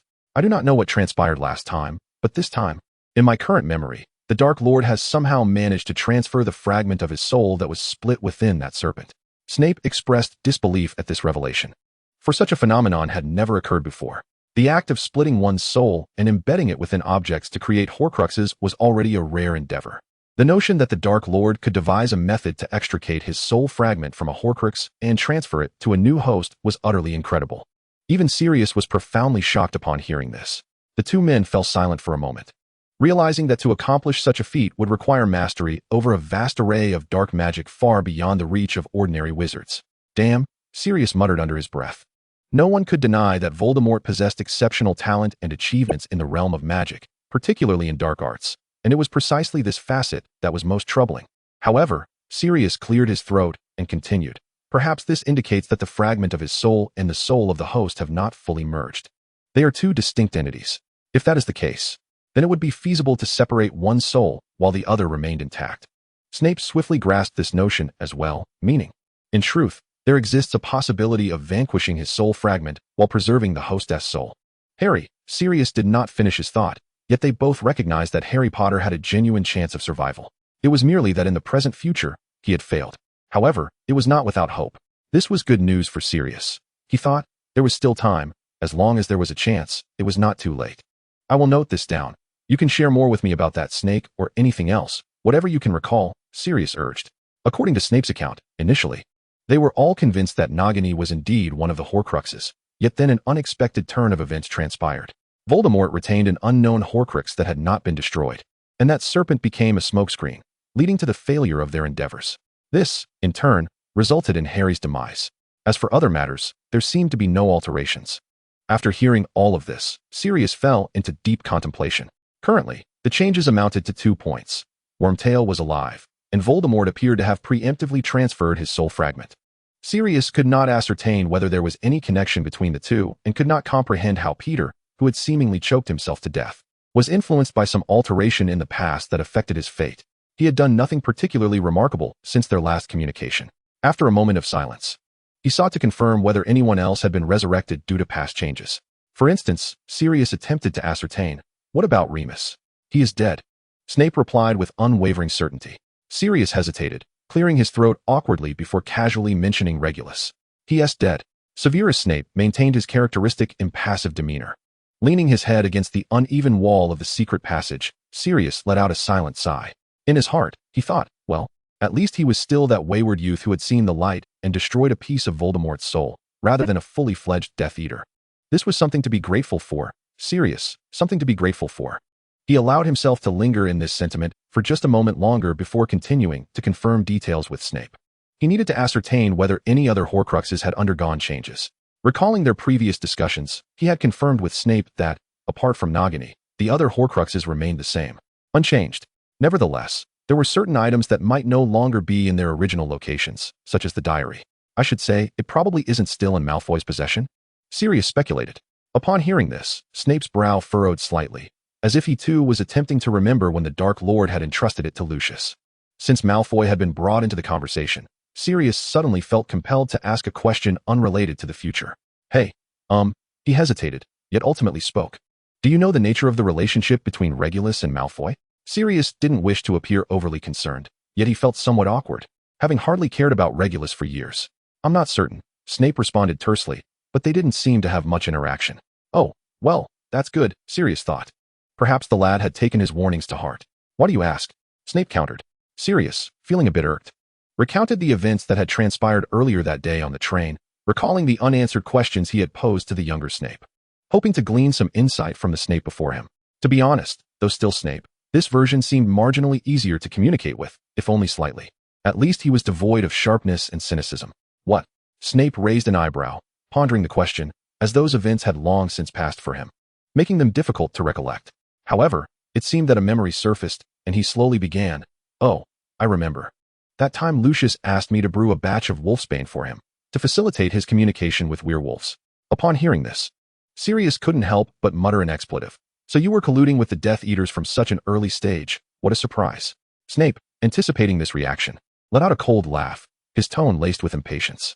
Then do something to stop me, if you can. Chapter 44. Can I kill you instead? Sirius seemed incensed by Snape's tone, compounded by the earlier turmoil of the day, and thus retorted without reservation. Then can I kill you instead? To his astonishment, Snape fell into a prolonged silence. His pale face revealed no excess emotion, his dark eyes devoid of anything but hollow indifference. This oppressive silence left Sirius feeling somewhat breathless, leading him to question whether the connection through the mirror had indeed ended. At that moment, he heard Snape's trademark cold voice emanating from the mirror's other end. If you can. Snape repeated the phrase once more. If you can, then killing me is permissible. The underlying madness of this statement sent a shiver down Sirius's spine, yet it also exhilarated him, prompting a brief, fierce smile as he provocatively challenged Snape. Then let us see you try. Snape managed to conjure a twisted smile, his voice dripping with menace. Let us see you try. Sirius raised his chin. Continuing from their previous topic, what was Malfoy's final outcome? He distinctly remembered that in his original timeline, Voldemort had successfully allied himself with a faction of werewolves led by Fenrir, while another faction had seemingly heeded Remus's persuasion, albeit only a small portion. However, Sirius could not ascertain whether, amidst the shifting timelines, Malfoy had succeeded once more. Snape reviewed his memories once more before nodding. Clearly, he succeeded. TCH, Sirius clicked his tongue, shooting another glare at Snape, as if to convey that it was all his fault. In Snape's recollection, that time, Lucius had not only succeeded but had achieved a resounding victory. The werewolf community appeared eager to serve the Dark Lord, some seeking the freedom to unleash their aggression, while others could not resist the allure of the coveted Wolfsbane potion. Lucius had made significant contributions to the Dark Lord's grand endeavors, thus earning Voldemort's praise and elevation, swiftly ascending to the inner circle of the Death Eaters. At that time, Lucius was beaming with pride, even inviting Snape to join the celebratory party at Malfoy Manor. In the opulent halls of Malfoy Manor, Snape, clad in a second-hand school uniform, appeared woefully out of place among the other guests. Yet, the party's host, Lucius, was visibly delighted to see Snape, feigning a polite smile as he opened his arms in the center of the hall. "Welcome, welcome, Severus, my dearest friend." Lucius's tone dripped with exaggerated astonishment. "Your talents have truly astounded me. Without your assistance, I doubt we would be celebrating this gathering today." The assembled guests, all Death Eaters or individuals with vested interests, understood the subtext of his words. Lucius Malfoy was leveraging the abilities of this sixth-year Hogwarts student to secure his own success. All eyes were now on Snape, filled with curiosity, suspicion, and surprise. They pondered amongst themselves, who exactly is he? But it didn't matter, being the center of attention. Snape felt a flush rise to his typically pale, sunken cheeks, as he experienced an exhilarating surge of emotion for the first time. He thought to himself, "It's all right. Taking this step today means that in the future, everyone will know my name." Thus, in that moment, Snape resolutely raised his head and strode purposefully towards Lucius. Seeing this, Lucius's smile deepened. When Snape reached him, he cheerfully patted Snape on the shoulder, proclaiming, "I have received the Dark Lord's reward, all thanks to you, my friend. Let us toast." With that, Lucius lifted his glass of champagne, his feigned smile now tinged with genuine warmth. "Lucius, you always claim the Dark Lord has rewarded you. But what exactly is it? Why not let us see it for ourselves?" Crabbe muttered from the crowd. Lucius, however, merely chuckled and shook his head, appearing somewhat enigmatic, as if reluctant to disclose the nature of the Dark Lord's gift. However, Malfoy has always been one to put on airs, and the guests present were, to varying degrees, accustomed to his demeanor, dismissing it as mere pretentiousness. Yet, in truth, it was not so. The reward he spoke of left even Lucius himself somewhat puzzled, for he was unaware of its true significance. Snape recalled that at the time, Lucius merely stated that the Dark Lord had entrusted him with that object, signifying absolute trust. The young Snape did not comprehend what that object was, nor did he care about the reward Lucius had received. He was solely engrossed in his own moment of glory, intoxicated by it. Yet, in retrospect, both he and Sirius quickly realized that the so-called reward was likely one of Voldemort's Horcruxes, the diary. Sirius scoffed, saying, "If it is indeed that object, it certainly represents a form of trust. After all, he has entrusted a fragment of his very soul to Malfoy, despite Malfoy's foolishness." He recognized that perhaps he could find a way to retrieve the diary from Malfoy before events took a turn. However, Sirius contemplated that the prospect of approaching Malfoy himself was rather bleak. Although he had just derided Malfoy as a fool, the truth was that the lad was not entirely devoid of wit. Should his demeanor shift too dramatically in an attempt to draw closer to Malfoy, the latter would undoubtedly sense something amiss. Thus, he needed to find someone who could approach Malfoy, someone who might be inclined to assist him. Such a person certainly existed, Regulus. Yet, upon learning of Regulus's future, Sirius instinctively wished to sever any ties between his brother and the Horcruxes. Then, a familiar, somber, and pallid visage flashed through his mind, Snape. Sirius came to the realization that he still required Snape's assistance. "Then you must find a way to persuade me," came Snape's voice from the other side of the mirror, tinged with a hint of schadenfreude. Sirius could not help but roll his eyes and replied, "You know what? You are truly difficult to deal with." Snape huffed likewise. Chapter 45, Is he special? Snape reflected upon that party from the past. The gathering took place near the end of their 6th year, during which Snape's obsession with dark magic, power, and the world of the Dark Lord and Death Eaters intensified. Indeed, even now, he recalled that time with an indelible fervor. It was then that Snape realized he could be quite popular in this new realm, instilling fear and awe in others. The gazes directed at him transformed from mockery and derision to something far more reverent. Yet, During that semester, Snape was experiencing the nadir of his life at Hogwarts. That year, Lily and Potter grew increasingly close, even venturing to Hogsmeade together for dates. She remained obstinate in her refusal to hear his explanations, and the look in her eyes had lost even the disappointment and anger of the previous year. He had become nothing more than a fleeting figure in Lily's life, a stranger who could no longer elicit any emotion from her. This torment was unbearable, yet utterly beyond his control. Even if he privately cursed Potter hundreds or thousands of times, what significance would it hold? Everything had become irretrievable after he had uttered that insulting word. It was his own hidden insecurities and wounded pride that had precipitated this outcome, yet he felt powerless to change it. He longed for greater accomplishments, for more attention, believing that perhaps such pursuits could fill the chasms within his soul. Simultaneously, Snape began to grow weary of the small circle of Mulciber and Avery. While he was accustomed to the jibes from Potter and Black's group, he also recognized the ridicule that came from within his own circle. This weariness bred anger within him. In such moments, Snape found himself reminiscing about that summer. The night breeze, the invitation, the cacophony of a dreadful Muggle underground band screeching about love, freedom, and friendship. He recalled the cramped taxi, the smile that turned to greet him under the streetlights, and that Quidditch ticket. And through it all, one name surfaced, a name he could not escape, Sirius Black. But that was all in the past, Snape told himself, like a dream that, upon waking, leaves only emptiness. After a brief taste of joy and experience, what remained was a protracted solitude. This tumult stirred within Snape a desire to flee this world and seek refuge in another, one where such troubles would cease to exist. Moreover, since making a bold entrance at that party, the Mulciber faction no longer dared to utter their so-called jokes in his presence. They had become as silent as quails, their gazes tinged with a mixture of envy and fear. This sensation was exhilarating. Snape found his previously dismal mood significantly alleviated. There was also one more thing that now occupied Snape's thoughts, a momentous and painful event that had transpired in his home that year. When he recalled it, he was again transported back to that summer, the chaotic surge of magic, the incessant chatter of ministry officials, and his own despondent figure seated on the stairs, along with once more the shadow of Black. He had even attempted to pull him from that mire. If Snape's 5th year at Hogwarts marked the onset of immense suffering, then perhaps the 6th was destined to be a prolonged silence of torment. Like a blunt knife, it sliced through each day and night, leading one to believe they would eventually acclimate, only to find themselves increasingly suffocated until some event arose to utterly obliterate their existence. Lucius's party was held amidst such circumstances, and its very existence made Snape feel as though he had come to life again. That party held profound significance for him. Indeed, at that gathering, Lucius candidly remarked, "Severus, come find me after you graduate. I can introduce you. With your talents, I believe the Dark Lord would welcome your addition." At that moment, Snape felt an exhilarating rush, a fervor that made him feel truly alive. He had extricated himself from the burdensome concerns of friendship, love, and family, turning instead toward a so-called greater cause. However, even then, he retained a sliver of clarity, refraining from immediately accepting Lucius's invitation. Lucius smiled, unfazed by Snape's hesitance, for he could see that the man before him was already ignited by ambition. Lucius understood that Snape's joining the Death Eaters was merely a matter of time. "So, wait until you've considered it thoroughly before seeking me," Lucius said with a slight shrug. "Your talents are worth the wait."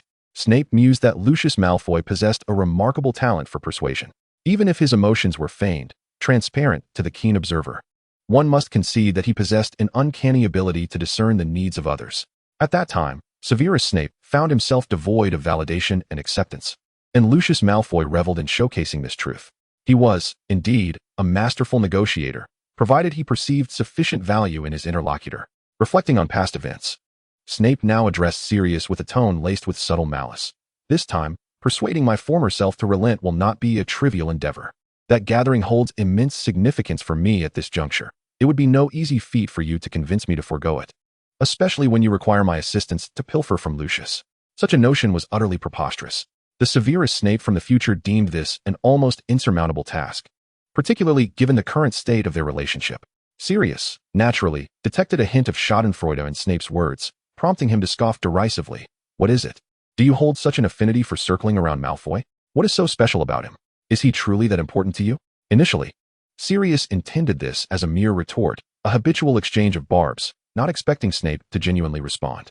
To his astonishment, however, Snape fell into a contemplative silence before slowly articulating, "Indeed, he is quite special." Snape sought to convey to Sirius that underestimating the uniqueness of that gathering would undoubtedly hinder any attempt to persuade his past self. Yet, at that moment, the mirror shimmered once more, its surface rippling with a flurry of snowflake-like waves. The connection was severed. Sirius had not anticipated Snape's final remark, and he blinked in bewildered silence. Clearly, he seemed to have misunderstood something. Chapter 46. You are lying. The passageway fell into silence for a considerable time before Sirius finally mustered a sound. Wait, what had Snape just said? He was still processing the earlier conversation. Had Snape indeed acknowledged that Malfoy was special to him? No. Perhaps he had misheard. Maybe he had used a term like specific or distinct or something entirely different. After all, the connection with the mirror had become intermittent, lacking stability, making it entirely plausible that he had misinterpreted Snape's words. Sirius pondered this, recalling how he, James, and Remus would often jest about Snape's relationship with Malfoy, mocking Snape himself.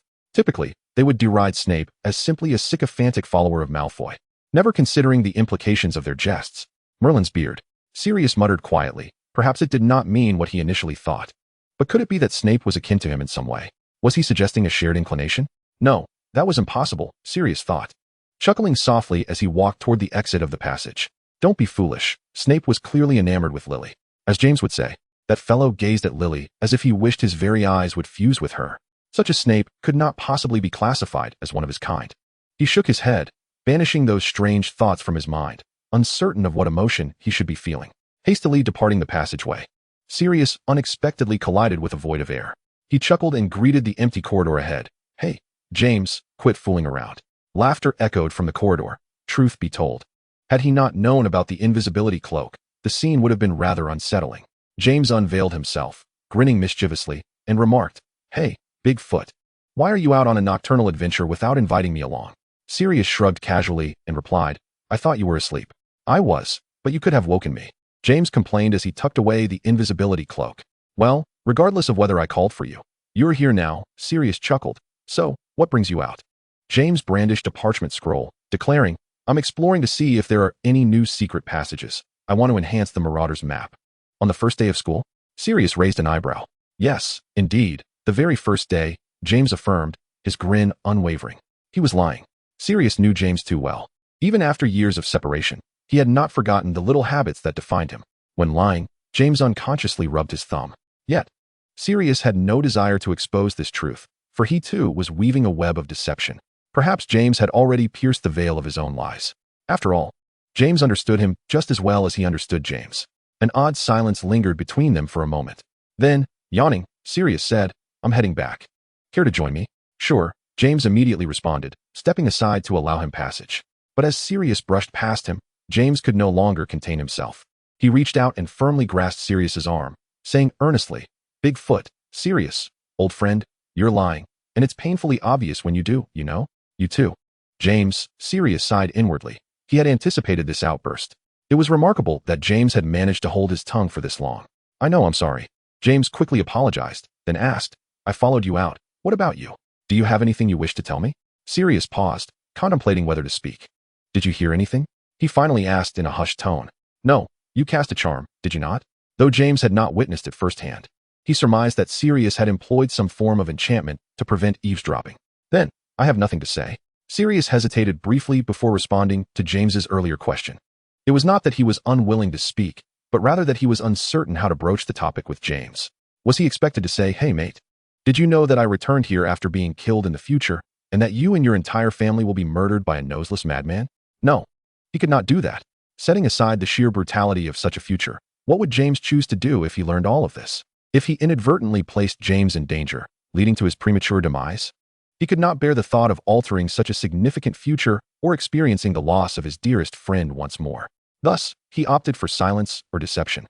Upon hearing Sirius's response, James felt a surge of frustration. He was unsure why, but since the end of the last term, he had sensed something amiss with Sirius. Initially, he thought Sirius might have suffered a blow to the head from a bludger, causing a temporary lapse in clarity, but as time passed, he realized it was far more serious than that. He possessed an astute understanding of his friend. Sirius was undoubtedly concealing something from him, and it was likely that this matter bore some relation to himself. Indeed, James felt certain that it was far from a trivial issue. At the very least, he could discern from Sirius's expression an amalgamation of repression, agitation, vexation, and sorrow. Yes, sorrow. James had long observed that, over the past few days, Sirius's gaze when directed at him or Remus was laden with an inexplicable sadness and a hint of nostalgia. James found himself perplexed by the reasons behind this sentiment, and he was equally baffled by the unsettling animosity that seemed to emanate from Peter. Something must have transpired, James mused inwardly. However, he had waited for what felt like an eternity, probing gently, guiding the conversation, and inquiring directly, yet Sirius remained resolute in his silence. The realization that Sirius was keeping something from him stirred a sense of annoyance within James, although he was not typically one to possess an insatiable curiosity regarding his friend's privacy. This was Sirius, his closest companion, with whom he shared an inseparable bond. Yet now, in times of turmoil, Sirius chose to keep secrets from him. Why? Did he not trust him? James found himself unable to accept this notion. Thus, on that particular evening, when James observed Sirius abruptly rising from his bed and stealthily making his way out, he promptly donned his invisibility cloak and trailed behind him. Regrettably, he gleaned not a single whisper of the unfolding events. Do you not trust me? James turned to Sirius, his voice low and hoarse. Chapter 47. Trust me once more. Sirius felt James's grip on his arm tighten slightly as he turned to meet James's gaze. After a brief silence, Sirius regarded him earnestly and said, James, listen to me. If I could choose to trust only one person in this world, that person would undoubtedly be you. You are the one I trust above all. Upon hearing this, the brown-haired man suggested in a lowered voice. James's hand trembled slightly, and he then inquired, Then, what is it? Sirius placed a reassuring hand on James's shoulder and continued earnestly, So, please, believe me as well. At that moment, Sirius could not help but reflect on the past, in a timeline he had experienced, where it was perhaps James's unwavering faith in his own judgment that had led to. This thought cast a fleeting shadow of doubt and anguish across Sirius's striking face, darkening his already brooding countenance. James, though unaware of the specifics, felt a profound sorrow wash over him, causing him to open his mouth before slowly releasing his grip on Sirius's arm, uttering solemnly, I believe you. Of course, I believe you.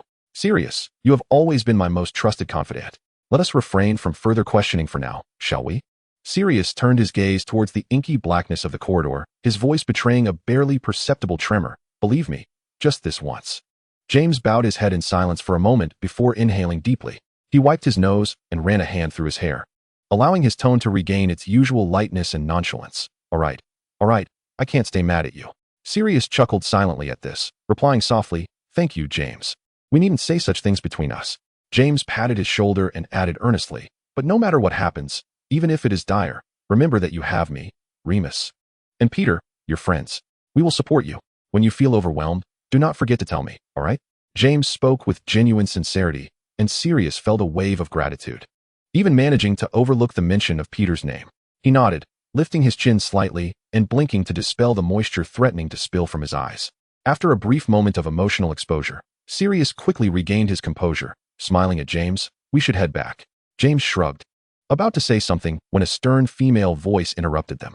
A touching conversation, Potter, Black, but upon hearing this voice, the two immediately turned to see Professor McGonagall appearing around the corner, her face a mask of disapproval and reproach as she addressed them. Can you explain why, at such a late hour, you two are not resting in your dormitory, but instead wandering the corridors?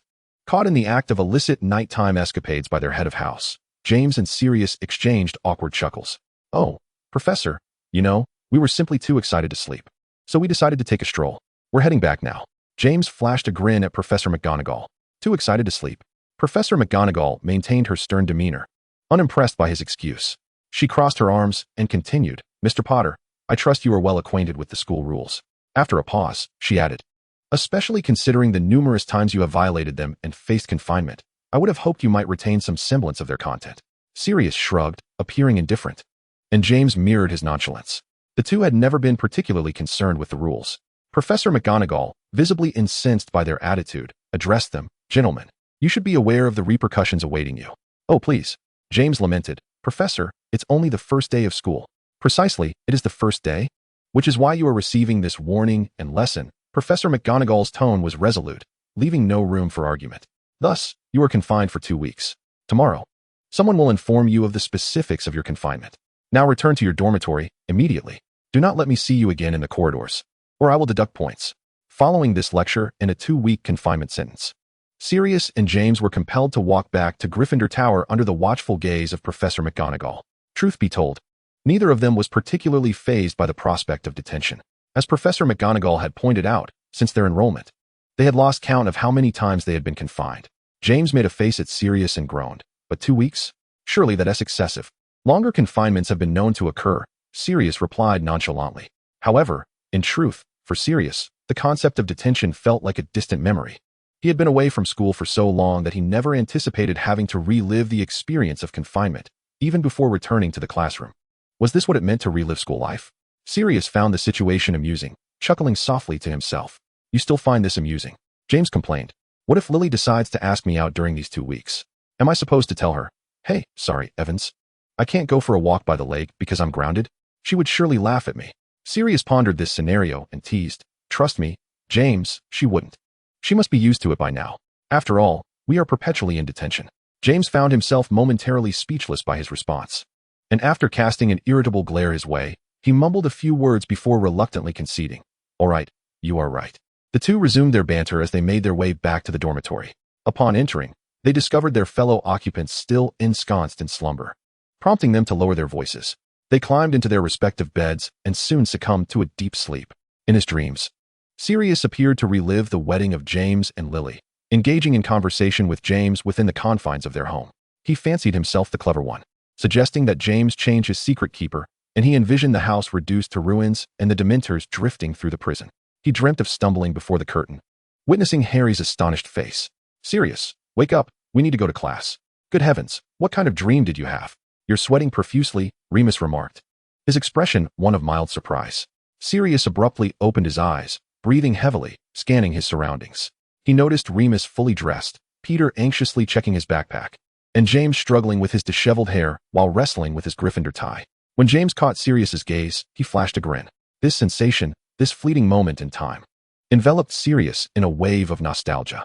Then he thought, how delightful. That was but a dream. Sirius closed his eyes again, allowing his heart to gradually settle. Hurry up. We're going to be late. Chapter 48, Detention. In the days of his youth, the content of these lessons posed no challenge for Sirius. He was, without a doubt, a prodigy. The curriculum presented at school was far too simplistic for him. Not to mention, he was now an adult, seasoned by the trials of reality. Those spells which once seemed daunting now appeared trivial. However, the prospect of sitting in a classroom once more, experiencing the essence of student life, was delightfully novel and worth anticipating. With this thought, even Professor Binns' history of magic began to seem somewhat intriguing.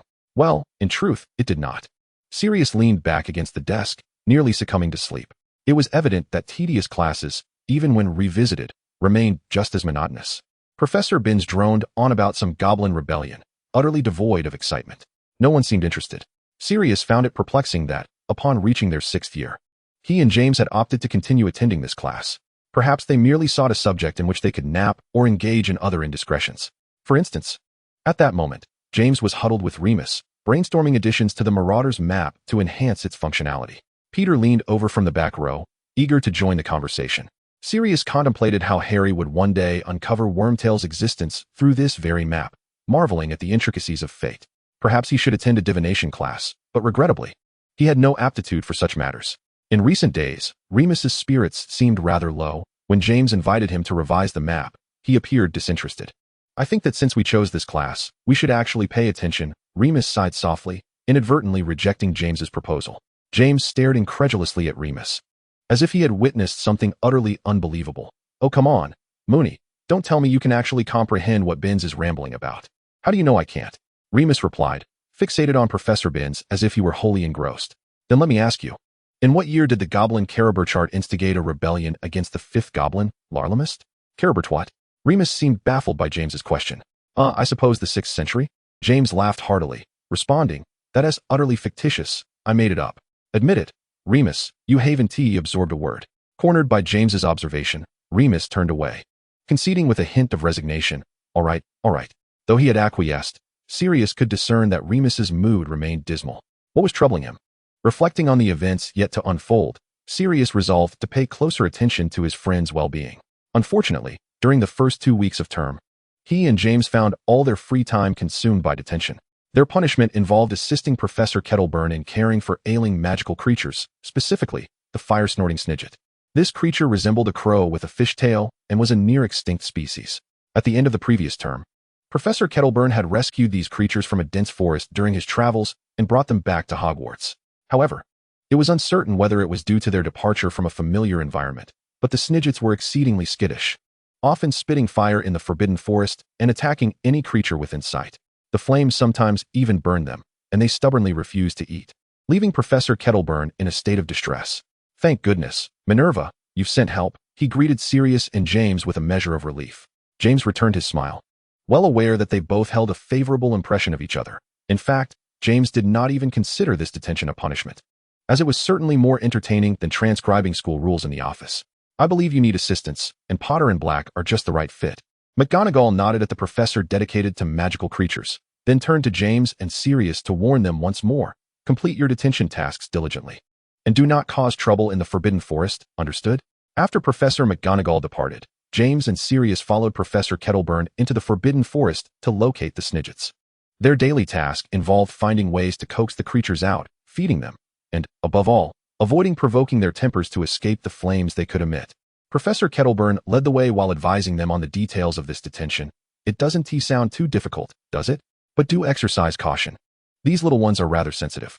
Initially, Sirius and James paid little heed to this warning, feeling quite relaxed at the prospect of merely feeding a few fire-breathing crows. How hard could it possibly be? However, as days passed, they quickly realized their grave underestimation. The Snidgets were not just somewhat sensitive, they were alarmingly so, indiscriminately attacking anyone in their sight. After a week, Sirius and James had lost count of how many times they were chased and singed by fire, not to mention the other chaotic assaults they endured. They emerged from this ordeal looking disheveled and utterly exhausted. One day, light rain began to fall. Yet, detention continued. Professor Kettleburn sent a letter indicating that the Snidgets would be less aggressive in the rain. Upon reading this note, James's expression darkened as he gloomily poked at the potatoes on his plate with his fork. "Let us go. We should leave." Sirius clapped James on the shoulder, and the two departed under the sympathetic gazes of Remus and Peter. Gradually, the rain intensified, cascading down in torrents. Remus draped a blanket over his knees, seated by the fireplace, perusing the textbook in his hands. The Gryffindor common room was shrouded in a tranquil hush, punctuated only by the soft murmurs of discussion and the gentle rustle of turning pages, accompanied by the relentless downpour outside, which rendered the atmosphere somewhat soporific. Just as Remus was about to rise and depart, the large door to the common room swung open, and a drenched Sirius, exuding the unmistakable scent of rain, strode in. After surveying the room, his gaze settled upon Remus by the fireplace, and he made his way over. Upon noticing this, Remus returned to his seat on the sofa, tilting his head slightly upward to regard Sirius as he approached, and gently inquired, "Where's James?" "I need to talk to you, Remus." Sirius shook his wand, drying off the rainwater clinging to him, before settling down opposite Remus. Chapter 49, A Conversation by the Fireplace. Remus regarded him with mild surprise, though perplexed. He relinquished the textbook in his hands, adopting a posture of willingness to listen. Sirius leaned back against the sofa, basking in the warmth radiating from the fireplace. He scrutinized Remus intently, realizing that since his return, he had not taken the time to observe his old friend with such attention. Truth be told, even when Sirius had heard from Snape about Remus's eventual death, it had not truly registered with him. It felt as if just yesterday they had been seated together in the Black family home at Grimmauld Place, idly chatting over the newspapers. The very next moment, he was told Remus had perished. If the messenger had not been the future Snape, Sirius would have laughed it off as an ill-conceived jest. But alas, the reality was undeniable. Sirius could not suppress a sigh from deep within, raising a hand to massage his temples before their conversation had even commenced. Noticing his demeanor, Remus hesitated for a moment before taking the initiative. "Sirius, is something troubling you? You know, your behavior has been somewhat unusual these past few days." Remus struggled to find a gentler expression, continuing, "Not quite like your usual self." Yes, that's precisely the sensation. It was not just James who had perceived this oddity. Remus, always attuned to the emotions of others, had also sensed his friend's disquiet. Recently, Sirius seemed prone to long silences, lost in thought, emanating an air as if he had ventured far beyond their immediate reality. However, Remus had refrained from voicing his observations, distracted by his own worries, leaving both friends in silence. Today, Sirius's unexpected approach caught Remus off guard. He had honestly anticipated that Sirius would confide in James first. "No, I'm fine," Sirius replied, shaking off the inquiry with an impatient wave of his hand, indicating it was not the crux of their discussion. "Then what is it you wish to discuss?" Remus queried, bewildered by Sirius's intent. "What has been weighing on you lately?" Sirius reined in his scattered thoughts, recalling the purpose of his visit.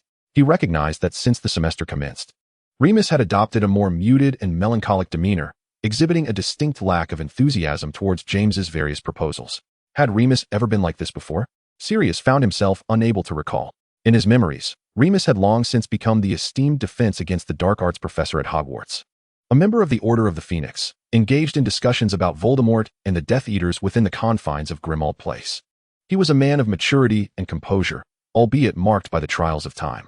The vibrant memories of their youth, which Sirius had believed would remain etched in his mind forever, had inexplicably faded into obscurity. He could not recollect what had troubled Remus during their 6th year at Hogwarts. Perhaps he had never truly paid it any heed. Remus appeared visibly taken aback by the question. He had not anticipated that his brief bout of melancholy would be so acutely observed by Sirius. Honestly, that's rather uncharacteristic of you. I assent it? Remus mused, a smile creeping onto his face. He did not wish to speak ill of his good friend, yet it was undeniable that Sirius possessed a rather proud disposition. Subtle shifts in emotional states were not easily discernible to him. The only individuals capable of capturing Sirius's undivided attention, Remus mused, were likely James, or perhaps their rival, Snape, but that was an entirely different matter. If one were to constantly plot against the other, or vice versa, it would indeed be challenging not to monitor each other's every move. Despite the absence of any overt conflict thus far this academic year, Remus had heard from James about the events of the summer. Perhaps, he considered, it was possible that Sirius and Snape had reconciled. Nevertheless, Remus had not anticipated that Sirius would come to inquire about him. Oh, it's nothing. I'll sort myself out in a few days, Remus replied with a smile after a moment's thought. Sirius, reclining on the sofa with his arms crossed, raised an eyebrow at this response. He mused that Remus remained unchanged. Even as an adult, when burdened with worries he sought to conceal, he would adopt this posture, fingers interlaced, sitting up straighter to convey that he was unaffected. It was a defensive stance. Sirius reflected, clearly unaware that Remus had retained such a habit. The realization that he could connect the past and present Remus through such similarities lightened Sirius's mood somewhat. With a playful reproach, he remarked, "Don't give me that. What is really going on? Is this about James?" Remus fell silent. "Well, that seems to confirm it." Sirius sighed inwardly. Having never anticipated that such subtle fluctuations in friendship could exist among his companions, he had always believed they were inseparable. Yet, if their bond were truly unbreakable, then Peter would not have. Never mind, he thought, dismissing the notion. Sirius pulled his thoughts back to the present, addressing Remus. "You know, James can be quite foolish at times. I'm not sure how he may have offended you, but if you're willing, Oh, what?" Remus interrupted. Noticing Sirius's intent to apologize on James's behalf, he hastily interjected, somewhat exasperated, "No, it's not James's fault. It's my own." Although he had not intended to speak, seeing Sirius adopt a demeanor of earnest attentiveness, determined to resolve the issue today, Remus felt compelled to sigh. He understood Sirius well. Once he set his mind to something, he would not relent until he achieved his goal. Thus, they remained in silence for a considerable time, the only sound in the air being the crackling of the embers in the fireplace. The individuals in the lounge gradually departed without anyone noticing when it began. Now, only the two of them remained in the entire room. It was then that Sirius heard Remus let out a soft sigh. "Have you ever had feelings for someone?" Chapter 50. Who do you like? What? Sirius was taken aback by such a question, and without a moment's thought, he hastily denied it. No, of course not. Sirius was genuinely surprised, perhaps having become accustomed to discussing topics such as Voldemort's schemes, the actions of the Death Eaters, and the strategies of the Order of the Phoenix with Remus. He never expected to suddenly hear a question about emotions. He had thought only James pondered such matters. Yet, it made sense. Remus was in his youth, an age when boys are particularly susceptible to the influence of hormones, beginning to develop innocent feelings for a lovely girl. What astounded Sirius, however, was that even the usually reliable Remus, who seemed devoid of youthful folly, could be troubled by such a question. "Wow, Remus," Sirius remarked, his earlier concern dissipating, replaced by a smile that hinted at deeper implications, one that seemed to grow wider.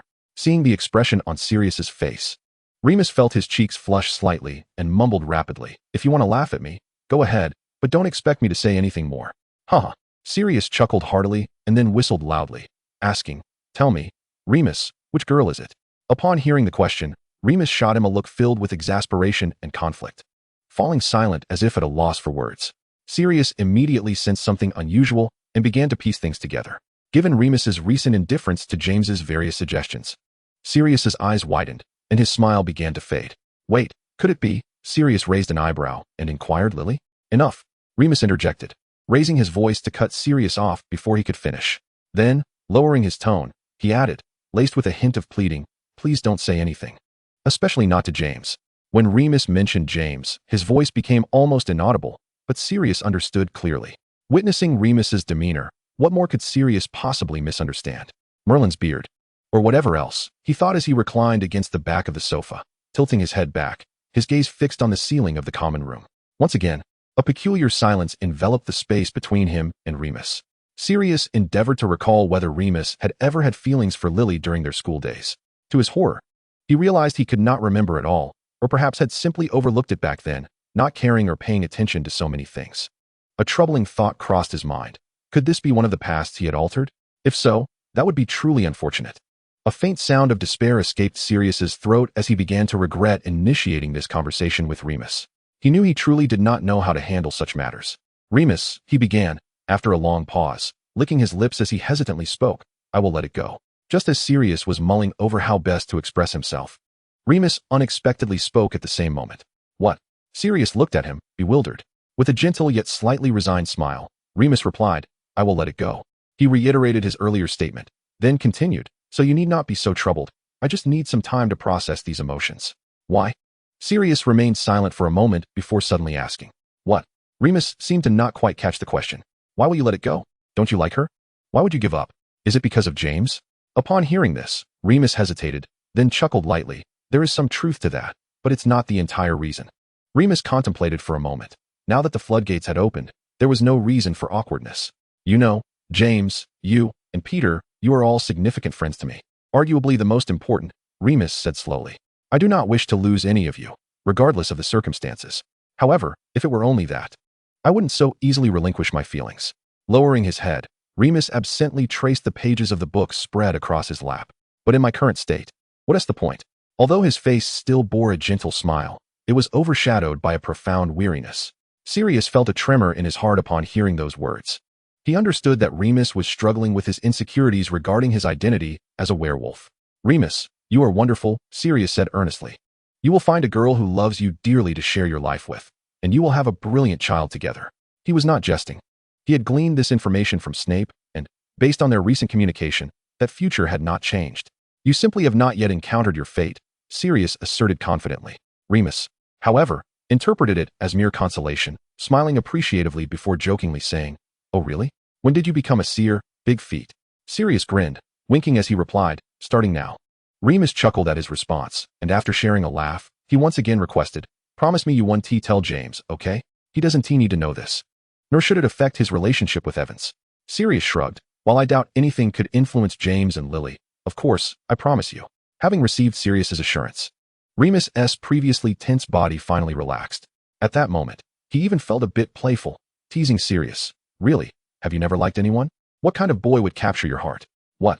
Sirius was astonished that Remus would turn the tables and jest about him. I thought you liked boys. Remus blinked innocently and said, Peter told me. Chapter 51. I have no one I like. What? Sirius asked, gritting his teeth. What else did he say? He said you liked James, that you said it yourself. Remus quickly divulged, laughing. But don't worry. I told him you could never possibly like James. Oh, you know? In that way, Remus hastily added. Sirius's handsome face momentarily contorted, as he took a deep breath and replied solemnly, don't listen to Wormtail. I was joking. I certainly know that the part about liking James was a jest, but only Peter seems not to believe it. Lupin nodded seriously, then seemingly recalling something, chuckled, and said, so I made a wager with him, betting that you don't actually like James. He was bound to lose. Sirius fell into an odd silence. His voice tinged with disbelief as he replied, you actually made a bet? Observing the expression on Sirius's face, Lupin couldn't help but tremble with laughter. So, do you really like James? He pressed further. No, Sirius retorted, his expression darkening with fierce intensity. I knew it, Lupin exclaimed cheerfully, as if ignoring Sirius's demeanor. After all, opportunities to tease Sirius were rare. Unlike the vivacious and extroverted James, Sirius was often characterized by a profound sense of pride. When confronted, most people tended to tread lightly around him, unable to joke as freely as they would with James. Seizing this rare moment, Lupin was determined not to let it slip away, especially given the hilarity of Sirius's reaction. Why? Sirius asked, his voice tinged with resignation after a brief pause. Casting a puzzled glance at the unwavering Lupin. What made him so certain that his feelings for James were not of that nature? After all, to many, The bond between him and James seemed so close that they could almost share a pair of trousers. With a smile on his face yet a serious glint in his eyes, Lupin replied, "Because you've never felt sorrow over James's affection for Evans. On the contrary, you've been happy for him and wished him well." Sirius hesitated, then countered, "Isn't it precisely because I care that I wish him well?" Lupin gently shook his head, his expression turning somber as he sighed. "Oh, Sirius. A friend's affection allows for blessings. That kind of love may choose to let go, but it still aches before it truly does." Sirius bowed his head in silence, a pale figure flashing across his mind once more. He blinked, attempting to dispel the sense of despair that lingered. Affection can sometimes embody joy, happiness, and courage, yet at other times, it manifests as frustration, disappointment, and unfulfilled longing, resulting in profound suffering. "Thus, I told Peter that your feelings for James cannot be of that kind," Lupin stated, taking a deep breath as if regaining his composure, and smiled gently. Sirius kept his head lowered, tugging at the corners of his mouth with a sardonic smile. "All right, I concede you may be right. But just because I don't harbor such feelings for James doesn't imply I have them for anyone else." Lupin nodded, then resumed perusing the book on his lap, casually remarking, "Well then, if that's your stance." "Really?" Sirius suddenly raised his head, urgency lacing his tone as if desperate to assert something. His demeanor startled Lupin, who looked at him in surprise before hesitating briefly and saying, "Sirius, you don't need to prove anything to me. I already know that you don't have someone you like." "Oh," Sirius's eyes flickered, then returned to their previous state. He himself was unsure of what had just come over him. For a fleeting moment, he felt an intense urge to deny something. Deny what? Sirius was reluctant to contemplate. Thus, he deftly changed the subject, teasingly asking, "So, what was your wager?" Lupin lifted his gaze, looking earnestly at Sirius. Then in a tone still gentle yet tinged with seriousness said, "Peter claimed that if he won, he wanted me to speak well of him in your presence. He truly has no idea where he has offended you, but he is too frightened to ask." "I won." Lupin paused, inhaling deeply before sincerely saying, "Sirius, would you be willing to talk with me? What is truly going on between you two?" Upon hearing this, Sirius's expression darkened, a silent storm of rage and violence creeping across his features. The weight of his negative emotions startled Lupin. Not only was Peter baffled, but Lupin too struggled to comprehend the cause behind Sirius's turmoil. Sirius hesitated before speaking. "I think he cares about you. Otherwise, he wouldn't be so attentive." "No." Sirius firmly rejected. "Lupin, you have no idea." "Then tell me, let me understand." Lupin closed the book, adopting a serious demeanor, ready to listen. Yet, Sirius fell into silence. Lupin, however, remained patient, willing to wait. Sirius seemed to sense his stubborn insistence during this silence, and after a moment of tension, he finally sighed. His voice grew low and hoarse, laden with bitterness and resentment as he said to Lupin, "If, hypothetically, Wormtail betrays James, betrays me, betrays all of us." A flicker of surprise crossed Lupin's eyes, and he shook his head, saying, "I believe we shouldn't condemn someone based on hypotheticals." Sirius shook his head, scoffing. "How do you know this is merely a hypothetical? What if it is the truth, the future? Then when did you awaken your prophetic lineage?" Lupin replied, feeling somewhat exasperated. Sirius let out a cold laugh. "Since the moment I got hit on the head by a bludger." He spoke the truth. After all, he, having returned from the future, could, in some respects, be considered capable of foreseeing it. Yet such words sounded absurd in Lupin's ears. "All right," he pondered, deciding to follow Sirius's line of thought. "Let me say, if what you say is true, then why? Why what? Why would Peter betray us? He must have a reason for doing all this, right? Because he is cowardly. Because he is a despicable scoundrel." Sirius roared in fury. "Oh, sorry." A quivering, sharp voice suddenly broke in from the doorway. "Peter!" Lupin exclaimed, rising and calling out to the figure standing at the entrance. Sirius turned his head, only to find the common room door wide open, yet no one in sight. Chapter 52. Love is not omnipotent. "Peter!" Lupin dashed past Sirius, hurrying outside while shouting, "Wait!"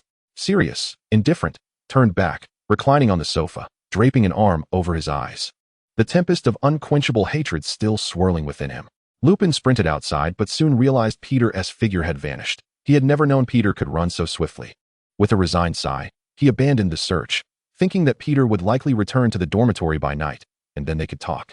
Returning to the common room, Lupin felt a mix of worry and frustration as he reached the door, only to find Sirius leaning against the wall with arms crossed, his expression chillingly cold. At that moment, Lupin cast a reproachful glance at Sirius, as if blaming him for speaking such harsh words about a friend.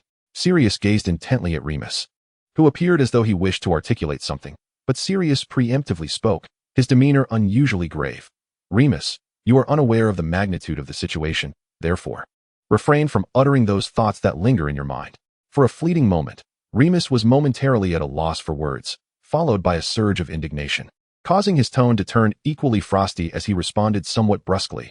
I can hardly believe, Sirius, that you would judge your friend in such a manner. He is not a friend.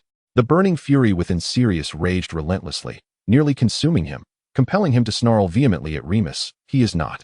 The two stood in a tense silence, confronting one another. Eventually, it was Remus who faltered, not out of fear of Sirius's wrath, but rather astonished by the pain reflected in his eyes, a despairing anguish unlike any he had ever witnessed. This emotion caused Remus's breath to hitch. He truly could not fathom why Sirius was in such torment, nor what had led him to such depths of hopelessness.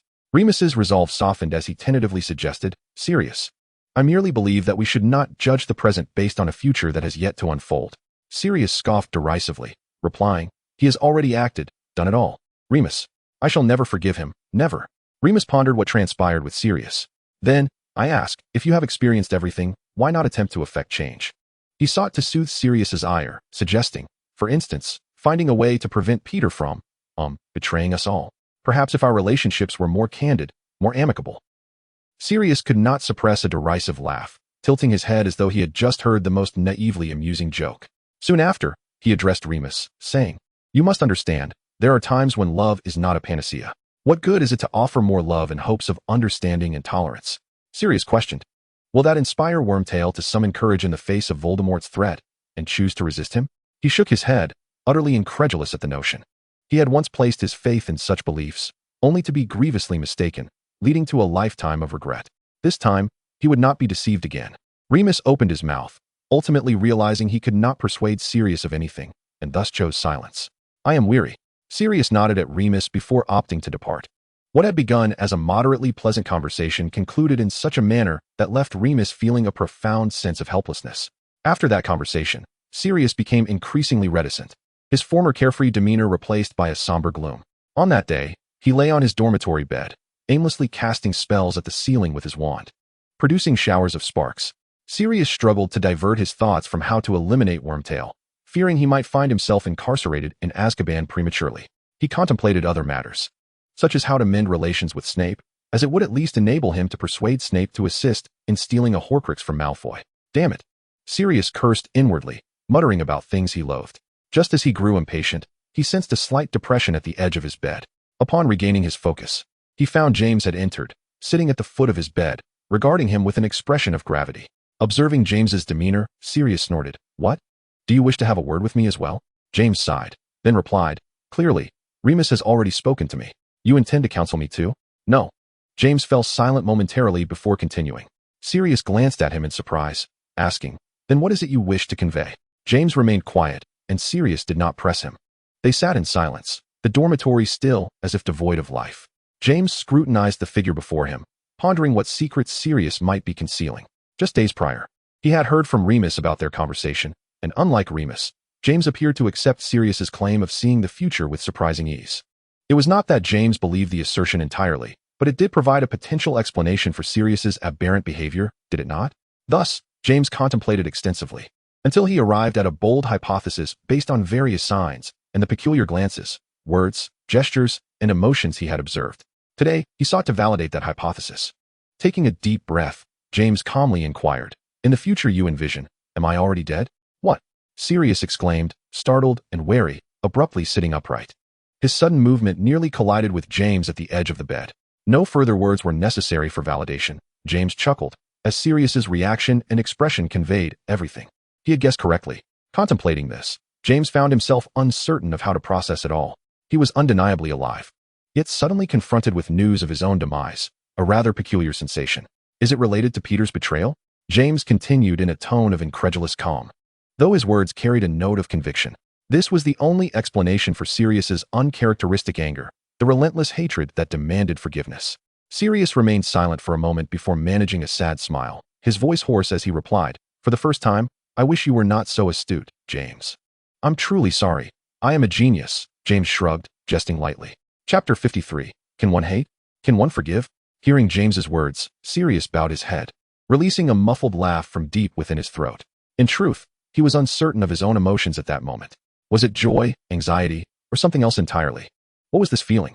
Finally, Sirius lifted his gaze to meet James's, eager to discern his companion's emotional state. James opened his mouth, then closed it again, leaning back against the bedpost draped with curtains, softly murmuring, "I do not know, Sirius, I do not know." This was entirely understandable. No one could immediately adjust their thoughts upon hearing of their own future death while still living. More often than not, it was a complex, subtle affair, and in one fleeting moment, it felt utterly absurd. Sirius nodded, conveying his understanding. "Were the things you mentioned earlier true?" James suddenly asked, "You know? Those about the future concerning me and Lily, were those also part of your vision?" Sirius smiled gently at James, assuring him, "Trust me. Those are among the few positive aspects of the future. They are indeed true." Upon hearing this, James broke into a grin, a flicker of anticipation and excitement illuminating his eyes, though his ears tinged a faint red. Immediately after, Sirius heard James continue, "And what about that child? Harry?" Sirius replied earnestly, "His name is Harry. What kind of child will he be?" James's face flushed a deeper shade of crimson. It was hard for him to comprehend that he would have a child, even if it was in the future, at this moment. He was already aware of the child's existence. What a wondrous feeling, isn't it? He pondered, somewhat foolishly, hearing James speak of his godson. Sirius's expression brimmed with pride as he remarked, "He is a wonderful boy, just, brave, and kind, very much like you," with Lily's eyes. Upon hearing this, a broad smile spread across James's face, making him appear somewhat silly. For some reason, seeing this side of James made Sirius chuckle as well. How delightful, he thought. In the past, James had never even had the chance to hear such descriptions of Harry. After they shared a moment of silly laughter, James turned his gaze towards the brilliant sky outside and softly mused, "If that's the case." Then he paused, then continued, "I have nothing to fear." Sirius's laughter abruptly ceased, his smile freezing on his face. After a moment of silence, he hoarsely inquired, "Will he hate?" "Hate whom?" "Peter Pettigrew." James's smile vanished, and he pondered seriously before sincerely responding to Sirius, "I don't know. I actually don't feel anything yet." Sirius's lips twitched, attempting to form a smile, but evidently failing. He then asked, "So, will you forgive? Or do you share Remus's perspective?" "Of course not," James firmly rejected. "I mean, who would forgive someone who betrays and causes harm to them? At the very least, I am not that kind of person." He continued, "But I'm not blaming Remus for this. I suppose he didn't believe you about the future, so he was merely discussing theoretical matters with you. That's not his fault." Upon hearing the words "won't forgive," Sirius's expression seemed to light up with newfound fervor. However, James quickly added, "But I don't want you to seek trouble with Peter right now." "Why?" Sirius's agitation was palpable as he straightened his posture and raised his voice. "Because," James said, looking earnestly into Sirius's eyes, "I don't want you to become a murderer. If Sirius were to kill Peter, who is now a Death Eater, on the battlefield of the future, he would be a soldier of the Order of the Phoenix. But presently, Peter is merely a sixth-year student at Hogwarts. He hasn't done anything, at least not yet. If Sirius were to kill him, there is no doubt he would be arrested and tried, thus becoming a murderer and imprisoned in Azkaban. The Ministry of Magic wouldn't believe any nonsense about suddenly seeing the future, after all. Nobody has ever heard of the Black family possessing any prophetic bloodline. I wouldn't want you to become a murderer because of that." Past words spoken by Harry suddenly surfaced in Sirius's mind, and he burst into laughter. James, puzzled by Sirius's mirth, inquired, "What is so funny?" Sirius replied with a hearty laugh, "You know, he truly understands you." "Who?" "Harry." Despite never having the chance to meet or accompany Harry after he turned 1, he still knew James remarkably well, at least in this regard. James paused, then joined in laughter. "That sounds rather nice, doesn't it?" He ruffled his hair, feeling increasingly amazed by Harry's existence. "But he could kill you, and Lily."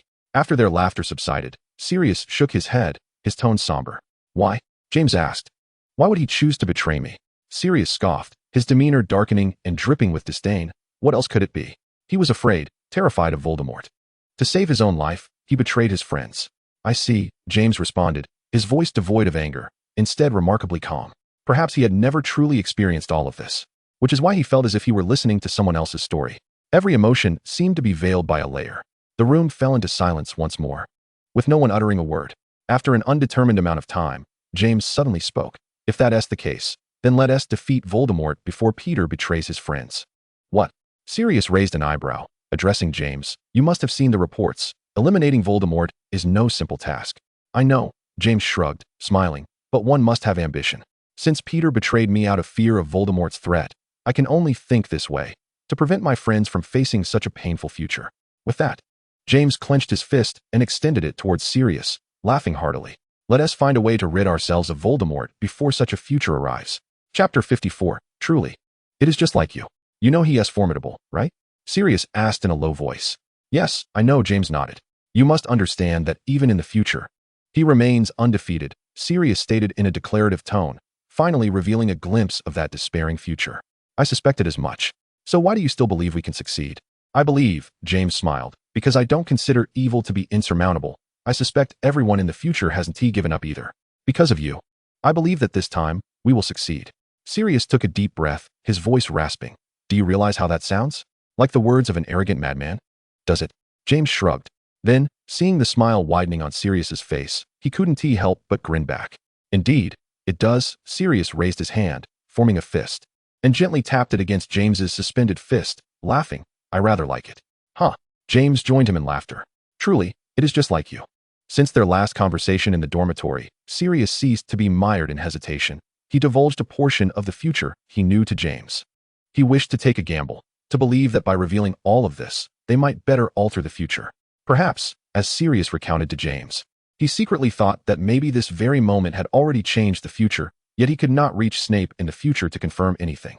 From that day forth, James often huddled with Sirius, whispering together, discussing some serious matters. Until one day, they decided to invite Remus to join them. When Remus had heard all the talk about time travel, altering the future, and eliminating Voldemort, he couldn't help but utter that previous sentiment. Truly, it is just like you.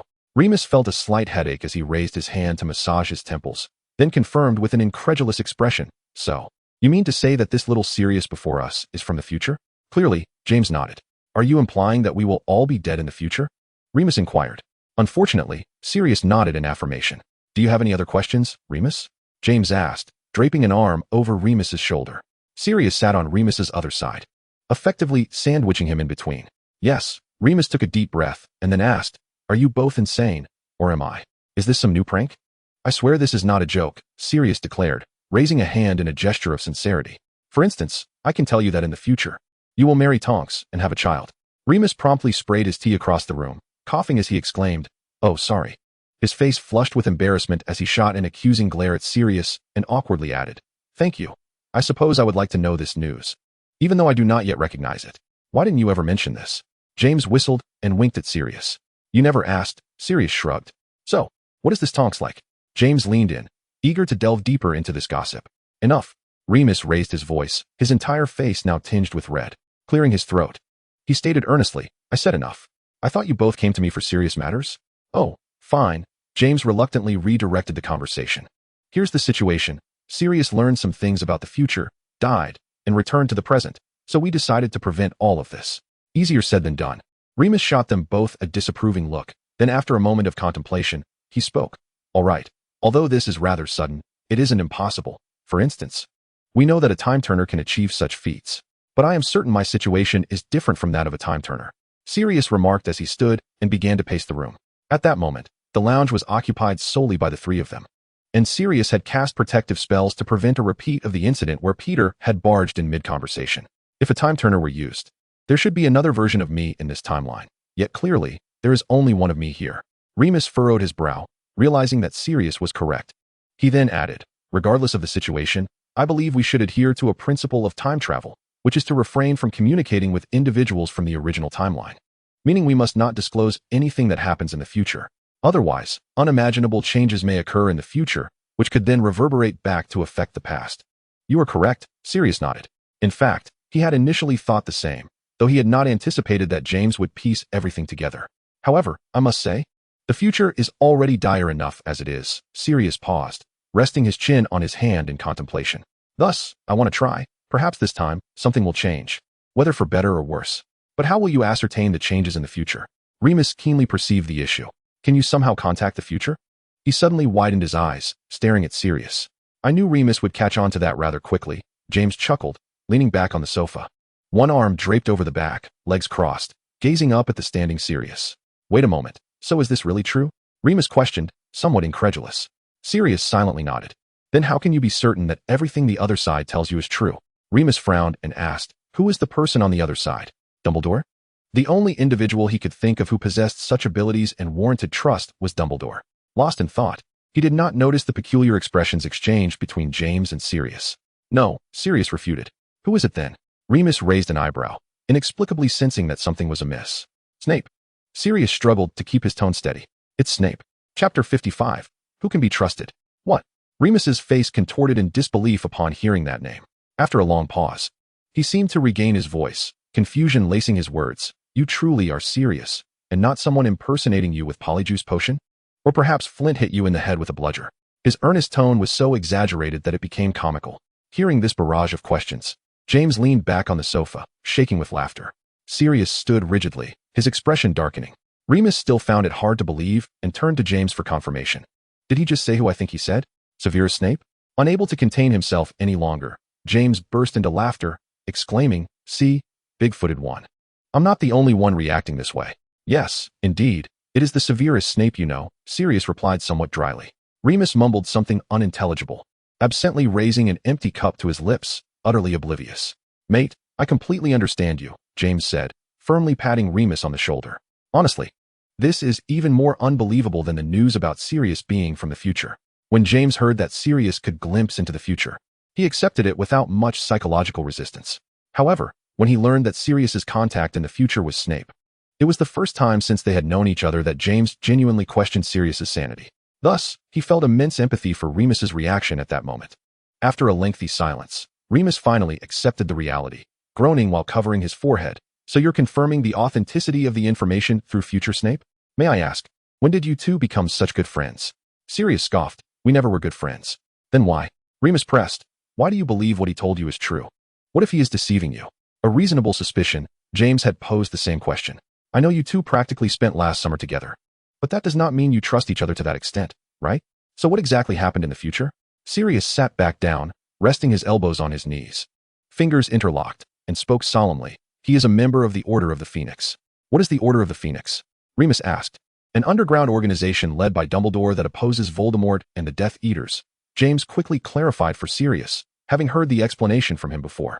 Remus looked slightly astonished at this revelation. I truly did not expect that. Not just you, but I too. James shrugged and remarked, look at his nose. I mean, those friends of Snape's. They all resemble the Death Eater recruits. How could he possibly be a member of the Order of the Phoenix? It seems utterly bizarre. Evans was also his friend, Remus reminded him with a touch of resignation. Not anymore, James cheerfully emphasized. I don't know why, but Dumbledore believes in him. Sirius furrowed his brow, recalling Dumbledore's words from long ago. Upon hearing Dumbledore's name, Remus paused momentarily, and his previously tense shoulders finally relaxed as he murmured, well then, I suppose that means we can trust him. James hesitated before continuing. I mean the future him. The present one might still become a Death Eater, right? He only joined the Order later, didn't he? Wait, what does that mean? Remus's nerves, which had just begun to ease, tensed again. Are you saying he will become a Death Eater? And later join the Order? Sirius quickly added. You're confusing me. But why? What could possibly prompt Snape's transformation? Remus rubbed his temples, looking at Sirius with a puzzled gaze. I don't know, Sirius shook his head. Dumbledore only said that he had been a spy for the Order, embedded near Voldemort, from a very early stage. To be honest, he seemed never to have pondered this question himself. Why did Snape change his stance back then? He must have been quite convincing as a spy for the Death Eaters. I mean, who would suspect he wasn't one of them? James made a face, jesting. So, was it Snape who informed you that Peter would betray you, even leading to your demise? Remus disregarded the jest, still burdened with numerous uncertainties that needed clarification. No, that is not it. Sirius took a deep breath, striving to rein in his emotions, and spoke with difficulty. That was something I experienced firsthand. After all, during those future events, upon escaping from Azkaban, Sirius had told Remus everything to convince him of his innocence. It hadn't been a challenging task. Yet, for reasons unknown, it now seemed exceedingly difficult to articulate. Perhaps it was because Remus had yet to endure all that was to come, or perhaps it was due to James sitting right beside him. How could he express it? That the one responsible for James's death was not merely Wormtail, but also himself? This grim reality had tormented him relentlessly for years, inflicting immeasurable agony and suffering. Even when he later encountered Harry, it hardly alleviated his torment. How much of his hatred for Wormtail was entwined with his own self-loathing and regret? Would James blame him once he learned the truth? Would he hate him? Would he ever forgive him? Sirius knew that James would certainly forgive him, but it was precisely this that rendered him all the more anguished and guilt-ridden. Sirius? Remus's gentle call seemed to touch something deep within Sirius, prompting him to lift his gaze to James. With a tone tinged with pain, he addressed the two before him. It was I who, long ago, revealed critical information about James and Lily to Voldemort, information that Wormtail used to betray them. Chapter 56. Approaching Snape's Plan. Betraying Voldemort. Snape S. Malfoy Horcrux? Remus unconsciously scribbled these phrases onto the parchment as Professor Binns continued to drone on about the lengthy history of the Goblin Rebellion. Since that shocking conversation, Remus had been mulling over these matters for days, particularly the secret that Sirius had confided to them both. He wondered how James, the direct participant and victim, had been coping during this time. Though he appeared seemingly unfazed, Remus could not help but feel a pang of sorrow. He lamented the unfortunate twist of fate that had led to the change in Secret Keepers, and finally grasped the profound hatred and murderous intent that Sirius harbored towards Peter. He hadn't merely caused the death of James's family, he had also framed Sirius for it, leading to his imprisonment in Azkaban for over a decade. Good heavens! Just the thought of it was unbearable for Remus, let alone for Sirius, who had lived through it all. After Sirius spoke, a heavy silence enveloped the three. None knew how to respond to such a tragic scenario. In that moment, the look in Sirius's eyes as he gazed at James was laden with immense emotion, pain, guilt, and self-recrimination that threatened to crush him. After all those years, how many had passed before Sirius was granted the chance to see James again? A chance that could potentially alter the course of their future? I should never have trusted him. It's all my fault, Sirius murmured, lowering his head, his voice hoarse. It's not your fault, James replied, equally hoarse. He truly didn't know how to respond without hurting his friend while balancing his own tumultuous emotions. He could only repeat, it's not your fault. You see, I agreed to the plan as well, didn't I? So it's not your fault. James felt himself at a loss for words. In truth, Remus believed James had done remarkably well. After all, within a matter of days, he had received news of the deaths of his family, only to realize he had been betrayed by a friend.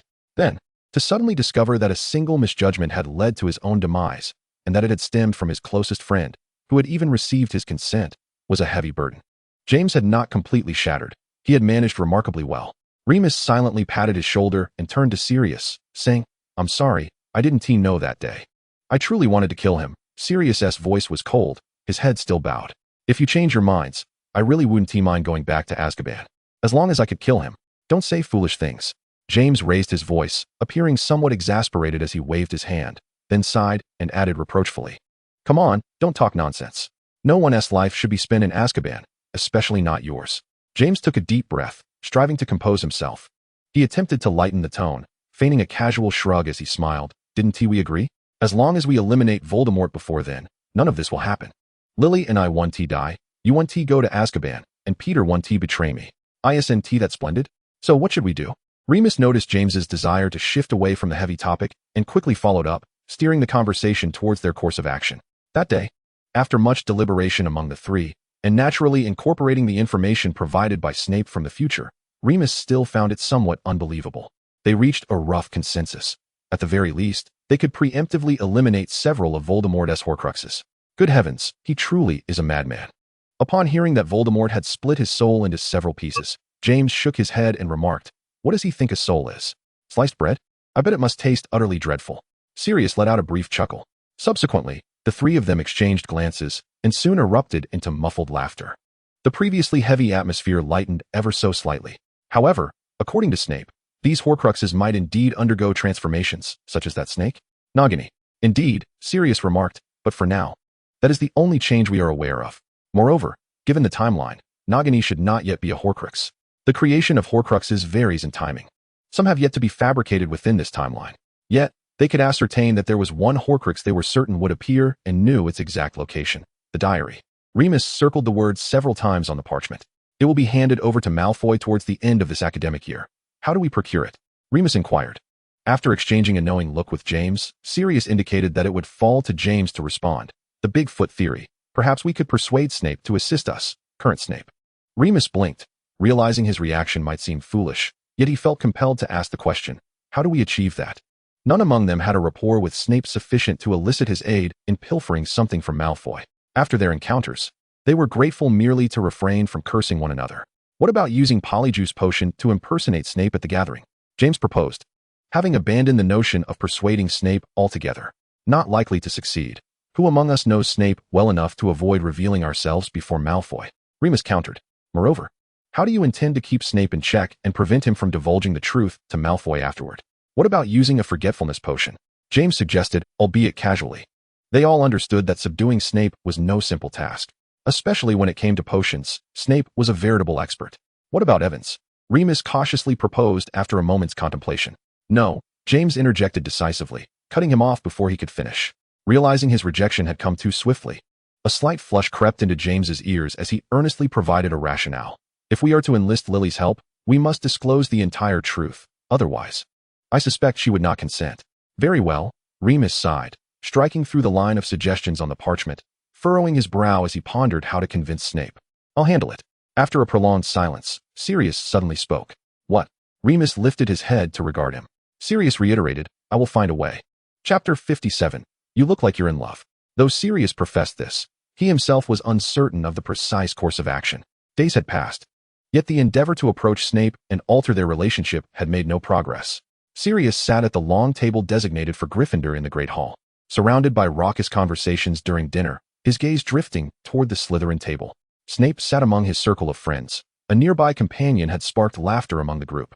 While Snape kept his head bowed, intently focused on his meal, seemingly oblivious to the chatter around him, his gaze did not wander to his fellow companions. Nor did it grace the Gryffindor table. In the past, Snape would at least glance furtively toward Gryffindor to catch a glimpse of Lily's reactions. Sometimes, his eyes would meet Sirius's, who would respond with a provocative look. Yet now, it was as if he were less perceptive than before. Sirius poked at the pudding on his plate, letting out a dejected sigh. At least in the past, they would exchange jabs and engage in playful banter. Now, it felt as though Snape was adopting a stance of complete disregard, as if Sirius did not exist. The silver lining was that the 2-week detention he and James had endured had finally come to an end, granting him ample time to execute his plan. The unfortunate reality was that Sirius had no idea how to proceed. He had never imagined that his life would one day be plagued by the conundrum of how to approach Snape in a manner devoid of hostility and animosity. Why not simply ask Snape directly? Suggested James, reclining on the sofa in the common room. To his dismay, Sirius had not even managed to exchange a word with Snape since their last encounter. I can only reach you when I pick up the mirror, Sirius replied. Leaning back in his chair, the two-way mirror nestled in his pocket, silent for far too long. As Remus penned his herbology essay, he remarked, in that case, consider what Snape enjoys and what he detests. To build rapport with someone, understanding each other's preferences and finding common ground is always beneficial. But what did Snape enjoy? Sirius pondered. He only knew that Snape was enamored with Lily, fond of dark magic, perhaps even potions. Beyond that, he was utterly clueless. As for what he detested, that was painfully evident. Snape loathed James, and he loathed Sirius. The challenge was formidable. James scratched his head in frustration, muttering, I would rather face Voldemort barehanded than contemplate how to win Snape's favor. If you ask me, we should simply take a more aggressive approach. Denied, Remus firmly rebutted. I mean, what if we directly ambush Malfoy? James suggested, whimsically. Where do you plan to ambush Malfoy? You won't even be able to see him. Remus shook his head. He will undoubtedly be at the Black family estate. I could deliver a surprise to him. Sirius too felt the urge to give up, wondering if that would expedite matters. Remus rolled his eyes, disinterested in their nonsensical chatter. During this period, their group had shifted dynamics. Sometimes it was 3 of them, James, Remus, and Peter, or James, Remus, and Sirius. More often, it was pairs, Sirius and James, Remus and Peter. This subtle shift was evident even to outsiders, as the renowned campus quartet seemed to be experiencing some strain. Peter, fully aware of the situation, had distanced himself, particularly from Sirius. At times, James was preoccupied with preparing for his dates with Lily, leaving Sirius often alone to reflect on Snape. His gaze would linger on him, observing his expressions and movements, occasionally contemplating confronting him. Yet all efforts proved futile. Snape would bypass him as if he were merely a wisp of air or an unyielding wall. Sometimes, Sirius felt an overwhelming urge to draw his wand and confront Snape. But then he recalled his objective and forcibly suppressed the anger and frustration of being overlooked. Today, it was a rare occasion when the 3 of them gathered once more. Remus couldn't help but comment on Sirius's recent behavior. You seem as though you are in love. Upon hearing such remarks, James could not help but shiver, making a retching motion to convey just how frightful he found Remus's words. Sirius, weary, rolled his eyes and could scarcely muster the energy to refute him.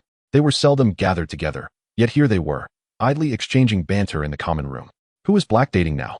Suddenly, a female voice interjected into their conversation. It was Lily. Upon her arrival, the group hastily concealed the haphazardly strewn items on the table, with James appearing particularly flustered as he hurriedly stuffed several parchment sheets filled with writing into Sirius's bag. However, Lily had already caught a glimpse of those papers, noting the name Snape prominently written upon them. It was difficult for her to overlook, given the sheets were densely packed with that familiar name. Lily paused, diverting her gaze and opting to feign ignorance, deliberately avoiding any mention of Snape. Nevertheless, her expression remained somewhat discontented.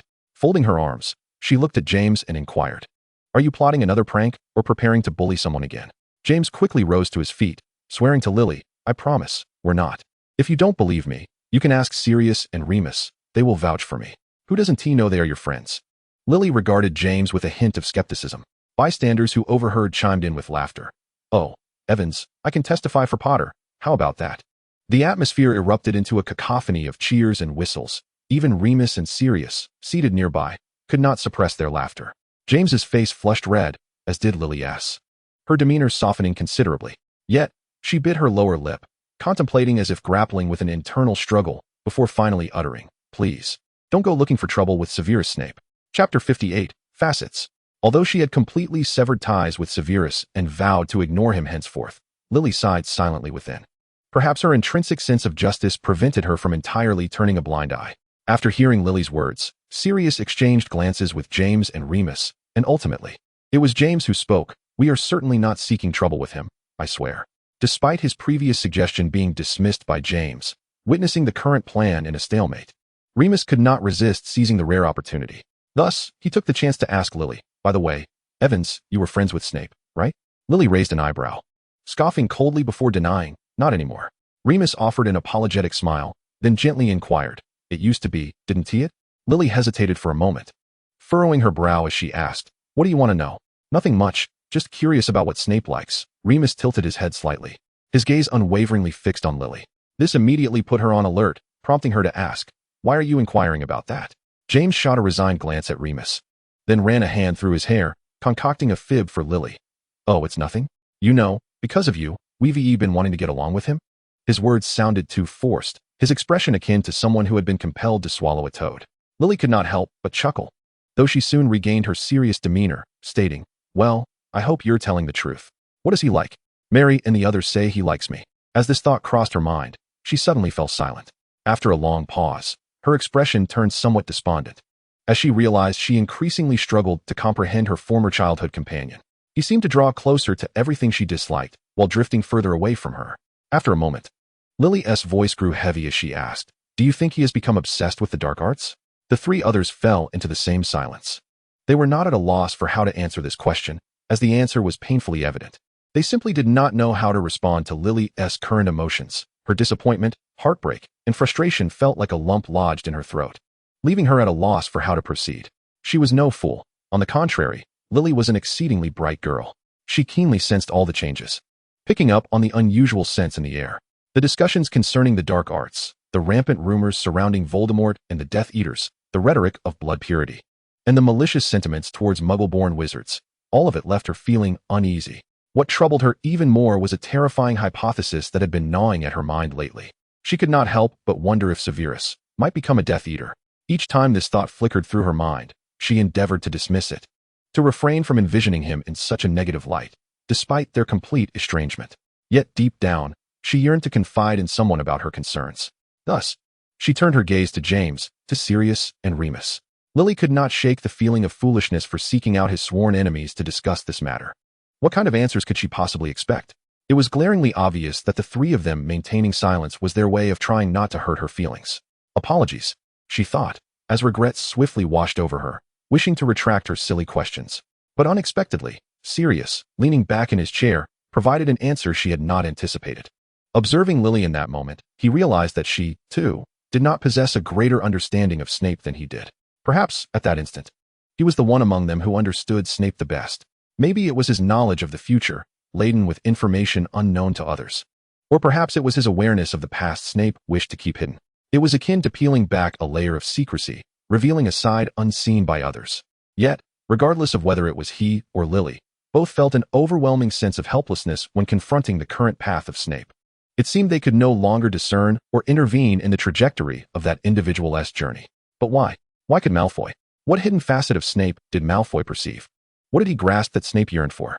The realization that Malfoy had discovered what he himself had not was profoundly unsettling. Sirius had never pondered this question deeply before.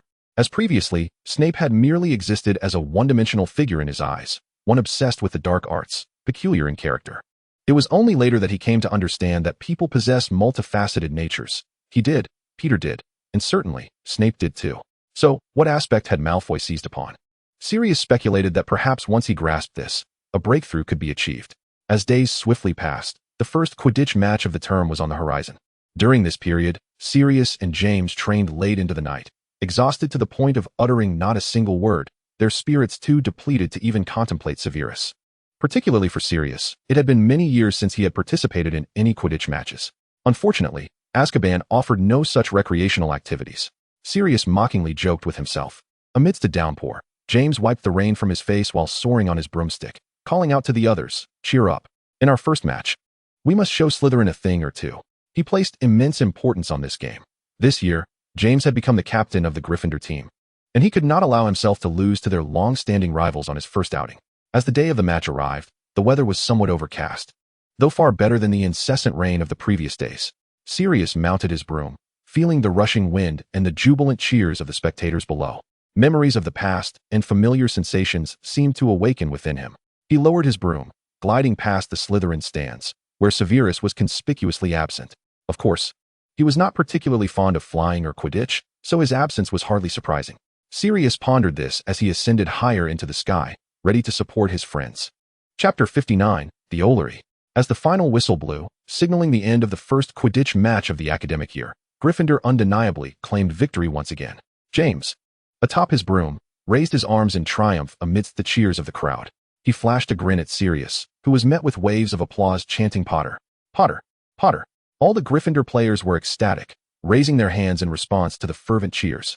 Together, they sang boisterous songs, merrily proclaiming that victory belonged to Gryffindor. As they linked arms and laughed their way toward the castle, suddenly, rain began to pour, but it did nothing to dampen the spirits of the Gryffindor team. Along the way, they were chatting and laughing, only to encounter Lily in the corridor. She stood there, slightly breathless, evidently having run to meet them. Or perhaps to wait for James. Everyone knew of James's feelings for Lily. Since their first year, he had persistently pursued her, boldly expressing his affections without pause. The entire school was aware of this. Seeing Lily waiting for him elicited a whistle from the crowd, followed by a chorus of playful laughter. Sirius teased, "Well, look at you, James, you're in luck." James turned crimson, delivering a playful elbow to Sirius. He then instinctively raised his hand to tousle his hair, only to realize it was already a chaotic nest. Moreover, he recalled that Lily had once remarked how foolish it looked. Thus, his hand awkwardly hung in midair, giving an amusing impression. Lily, too, felt her cheeks warm, but the laughter in her eyes was unmistakable as she congratulated them, saying, "Congratulations. What an exciting match." After her words, the crowd chuckled and, sensing the moment, dispersed, leaving James alone. Now he could properly congratulate her. Annalena playfully winked at Lily before joining the others in giggles as they ran off. Once the crowd had thinned, James and Lily exchanged glances, seemingly wanting to say something, but both feeling shy. It was strange. He usually spoke freely, never feeling bashful, yet now he found himself at a loss for words. Just as James was lost in his thoughts of frustration, a warm embrace enveloped him. Congratulations," Lily paused, then softly said, "James."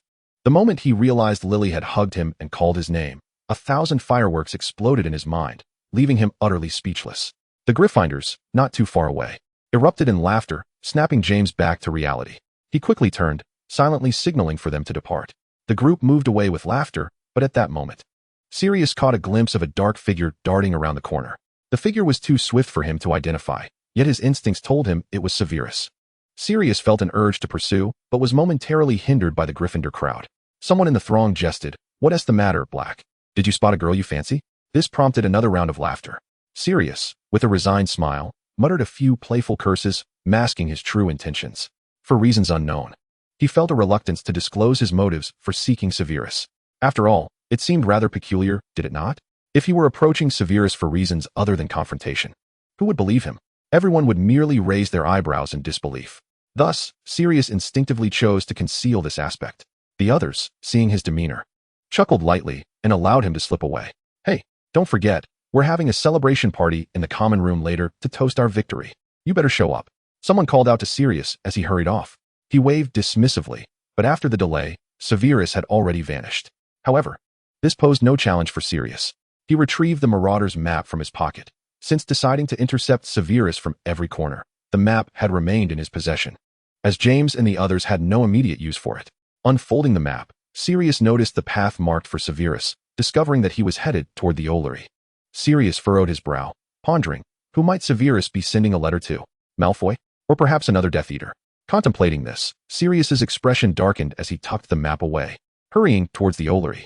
In stark contrast to the revelry below, the Ollery was eerily silent, devoid of any souls in the corridor. Sirius instinctively softened his footsteps. Stealthily approaching the Ollery, he spotted Severus hunched over the railing, fervently scribbling something down. Severus's long hair fell messily to the sides, tousled by the wind. Outside, the rain intensified, with droplets being swept toward the Ollery by the gusts. The fine mist dampened Severus's shoulders, even causing the parchment to absorb some moisture, blurring the ink. Yet, Severus remained oblivious, engrossed in his writing.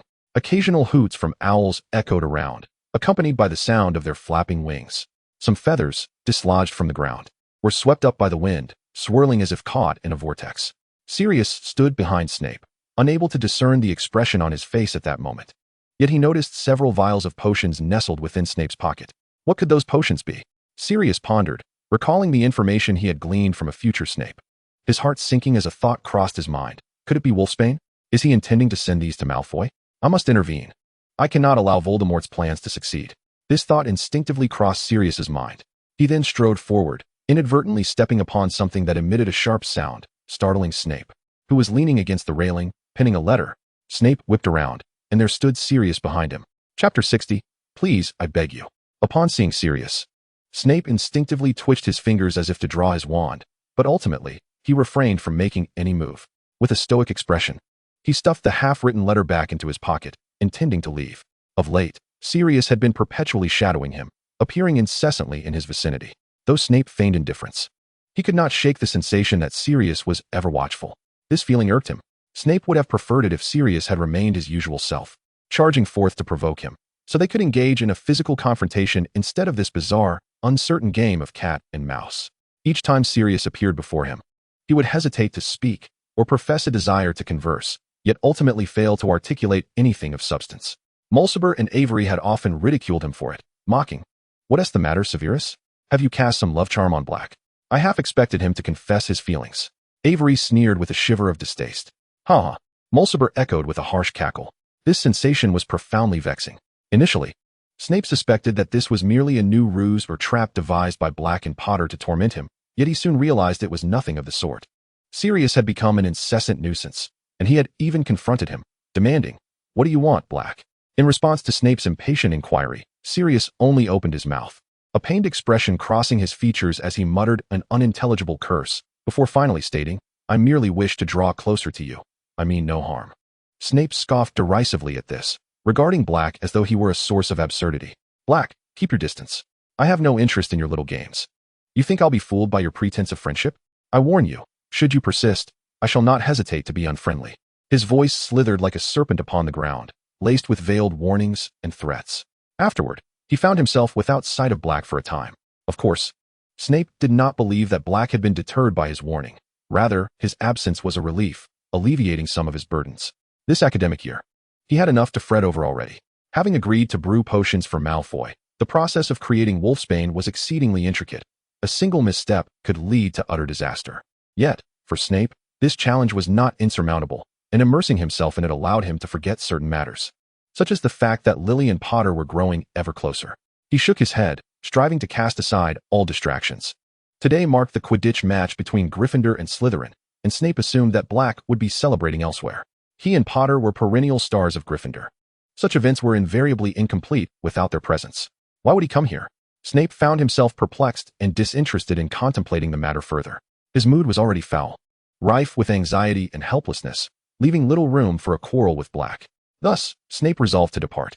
Unexpectedly, however, Sirius stepped to the left, entirely blocking Snape's path. Realizing that this was a deliberate provocation, Snape hastily drew his wand, regarding Sirius with caution, his voice hoarse as he commanded, "Step aside." Sirius seemed unperturbed, instead inquiring, "Who are you writing to?" Snape, maintaining a stern countenance, replied curtly, "It's none of your business." He attempted to navigate around Sirius, but the latter mirrored his movement. Obstructing his exit once more, continuing to press, "What potions do you have?" Snape, now exasperated, retorted, "I've already stated, it's none of your concern. Move aside, or I shall not be gentle." In a sudden motion, Sirius seized Snape's wrist, unafraid of the wand in his hand, his gaze unwavering as he pressed further. Are you contacting that group of Death Eaters, Snape? Do you even comprehend what they are? This interrogation-like demeanor ignited Snape's ire. He silently moved his lips, casting a spell that sent a flicker of light grazing Sirius's cheek. Snape glared at him, exclaiming, "Black, who do you think you are? What gives you the right to question me? I've told you to step aside. This does not concern you. Mind your own affairs." "Did I hit a nerve, Sirius retorted with a cold smirk. A flush of anger crept across Snape's face. "Even if I were in contact with Death Eaters, what business is it of yours?" Sirius remained obstinate, and their argument disturbed the surrounding owls, who flapped their wings irritably and hooted in discontent. At that moment, the letter Snape had previously stuffed into his pocket slipped out, and Sirius's keen eyes caught sight of it. He immediately released Snape and stepped forward, intent on retrieving the parchment. Snape was equally quick to react, and both began to grapple for the parchment inscribed with hurriedly scrawled content. Suddenly, Sirius's movements froze, as though his fingertips had been scorched upon touching the parchment, for his eyes had landed upon the hastily penned lines. "Mother, I beg you." The ink, once blurred by rain, resembled tear stains. "Step away," Snape's voice came out raspy and strained. Sirius, silent, retreated a few steps, allowing Snape to reclaim the letter. A pale, weary figure flashed through Sirius's mind. Eileen, Snape's mother. During the summer, he had learned that the woman had been afflicted with cancer and appeared to be refusing to take potions. She was choosing death. Sirius realized this too. An oppressive weight resurfaced in his heart, rendering him silent and somewhat uncomfortable. Snape shot him a fierce glare before hastily turning away, having no time to curse Black. He understood that if he lingered any longer, he would only subject himself to further humiliation in front of Black. Because of him, Sirius thought, feeling his eyes welling with unshed tears. Chapter 61. Do you think you know what Death Eaters are? Do you wish to join the Slug Club? Regulus gazed in astonishment at the figure blocking his path. Could you refrain from mentioning that name? Sirius leaned against the wall of an arched doorway, addressing Regulus. Yes, indeed, I intend to go. Can you procure a spot for me at the club? I have heard that members can bring a companion along. Upon hearing this, Regulus instinctively grew wary, for he was acutely aware of Sirius's long-standing disdain for that very club. Moreover, Regulus also knew that Professor Slughorn had long desired to extend an invitation to Sirius. In fact, he had mentioned Sirius's name to Regulus on multiple occasions, his expression and tone betraying a regret that Sirius was unwilling to join. Yet, not only did Sirius decline the invitation, he had previously mocked Regulus alongside Potter upon learning of his membership in the Slug Club. With exaggerated incredulity, Potter had scoffed. The Slug Club? Who would want to join a club named after slugs? At that moment, Sirius had emitted a short, harsh laugh, reflecting on Sirius's previous demeanor. Regulus found it perplexing that Sirius had taken the trouble to intercept him, merely to request his accompaniment to the club soiree. This prompted a swell of suspicion within Regulus. He cautiously inquired of Sirius, "Surely, you do not intend to pull some prank at the club? I cannot possibly consent to that." In response to Regulus's skepticism, Sirius replied with a hint of impatience, "Stop asking so many questions. I'll go just once, perhaps twice. You can bring a companion, correct?" Regulus crossed his arms, his expression stern as he glared at Sirius. "If you do not provide a reason, I shall not extend an invitation, lest you create a scene at the club and bring me disgrace." After a brief pause, he continued, "Indeed, we are permitted to invite a companion, but typically, members choose a partner of the opposite sex." Unexpectedly, upon hearing this, Sirius broke into a grin, scrutinizing Regulus with a mischievous glint in his eye, and teasingly asked, "So, which girl do you plan to invite?" Regulus felt his face flush with embarrassment as he retorted, "Do not change the subject." Sirius shrugged nonchalantly, leaning against the archway, his gaze drifting to the grounds outside where a group of students strolled after dinner. He murmured, "I intend to confront Snape at the club." Ever since the misunderstanding at the Ollery, Sirius had found it increasingly difficult to catch Snape alone. Aside from classes, Snape rarely left the Slytherin common room or the library, both of which were unsuitable venues for conversation. Thus, Sirius had contemplated the club, recalling that Snape was a member, and he bet that Snape would not dare to engage in a brawl during an event hosted by Slughorn. What he needed was a dialogue, not a duel. Regulus furrowed his brow at Sirius's statement and asked, "What do you plan to do? I had thought you two had made amends." Sirius scoffed, turning to face Regulus. "Who told you that? You spent the summer at his house, didn't you?" Regulus seized the opportunity to voice a question that had long lingered in his mind. After a summer together without either of them killing the other was, in his view, nothing short of miraculous. Sirius raised an eyebrow, persistently questioning, "Who informed you of this?" "Snape wouldn't he have told you, would he? I recall you're not particularly close." Regulus blinked, feeling inexplicably guilty as he replied, I heard it from Lucius. At the mention of Malfoy, a surge of anger welled up within Sirius. He snapped at Regulus. I've told you to steer clear of Malfoy. He is a Death Eater. He is not to be trifled with. Regulus remained silent for a moment before responding, but Mum and Dad say Lucius is impressive. I should befriend him, learn from him, and aspire to become a Death Eater right after graduation. Sirius's temper flared at this, and he seized Regulus by the collar. His eyes boring into Regulus's as he warned, enunciating each word with grave emphasis, you absolutely must not become a Death Eater.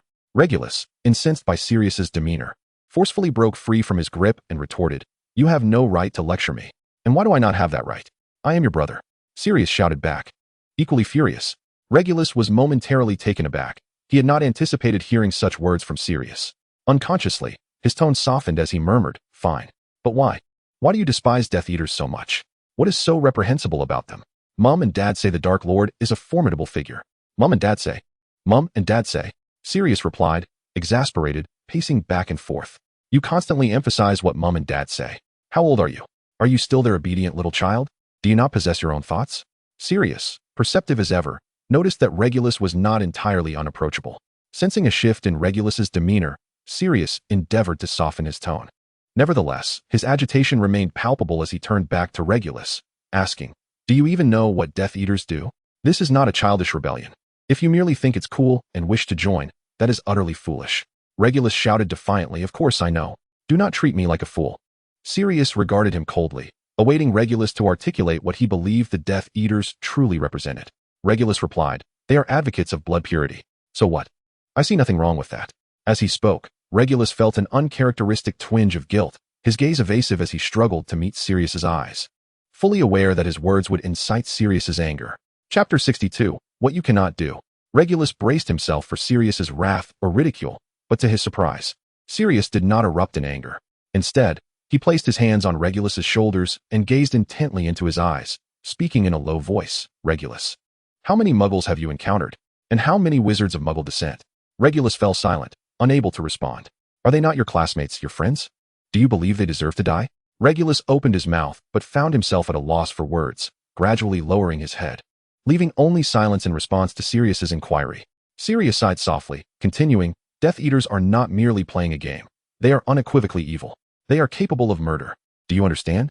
They may one day kill your teachers, your friends, your classmates, everyone you know and do not know. Are those lives not significant to you? Can you truly bring yourself to do that? You cannot, Regulus. You know you cannot. Sirius appeared to recall something, a soft chuckle escaping his lips, before he cruelly remarked. You are so reluctant to even raise your voice at Creature. Honestly, do you think you could ever be as audacious as dear Aunt Elidora? And hang Creature's head on the wall as a trophy? By the way, I believe she has lost her mind. I know you cannot do it. Upon hearing this, Regulus felt as though he were belittled, his face flushing with indignation. He glared back fiercely, striving to appear resolute as he retorted, What makes you think I cannot? Regulus had braced himself for a dispute with Sirius, yet the inexplicable sorrow reflected in his brother's eyes suddenly deflated him. He slumped against the wall, weary. For many years, Regulus had longed to assert himself. He believed he was no less capable than Sirius. What his brother could not accomplish, he could. If his brother brought sorrow to their parents, then he would strive to make them proud. Yet in truth, he himself felt lost. Sometimes, even questioning the purpose of his actions, propelled merely by his parents' expectations along the so-called righteous path of a pure-blood heir. Sirius gradually released Regulus, leaning against the wall as well.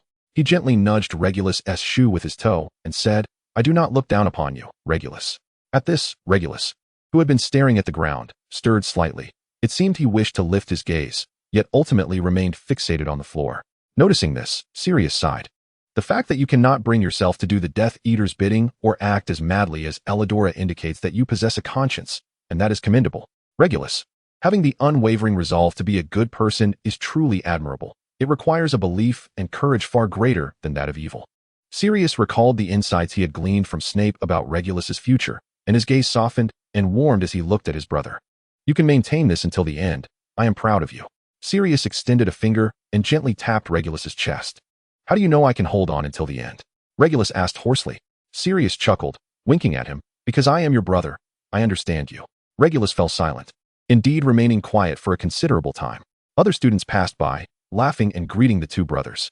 When Regulus glimpsed the happy faces, including those of Muggle-born classmates, His eyes seemed to be stung by their smiles, and he turned his head away, unable to look further.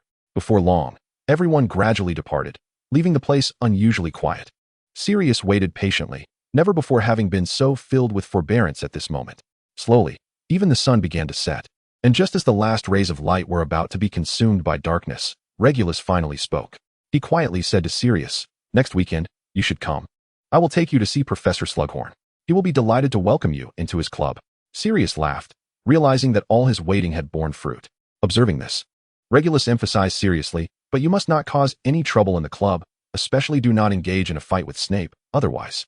Sirius burst into cheerful laughter, exclaiming, "Oh, Regulus, my dear brother, I assure you I won't." Whether Regulus believed him or not, the words had been spoken, leaving no room for retraction. Soon, time flew by, and the next weekend arrived. Regulus, somewhat anxious, led Sirius toward the venue of the club dinner. All the while, he had reiterated countless times not to cause trouble, not to fight, not to mock the other members, and so forth. Hearing this, Sirius began to grow impatient, saying, "I must remind you, that is the 173rd time you've mentioned it tonight. I am not an idiot. Could you please stop nagging?" Regulus paused, then murmured in disbelief, "Did I really say it that many times?"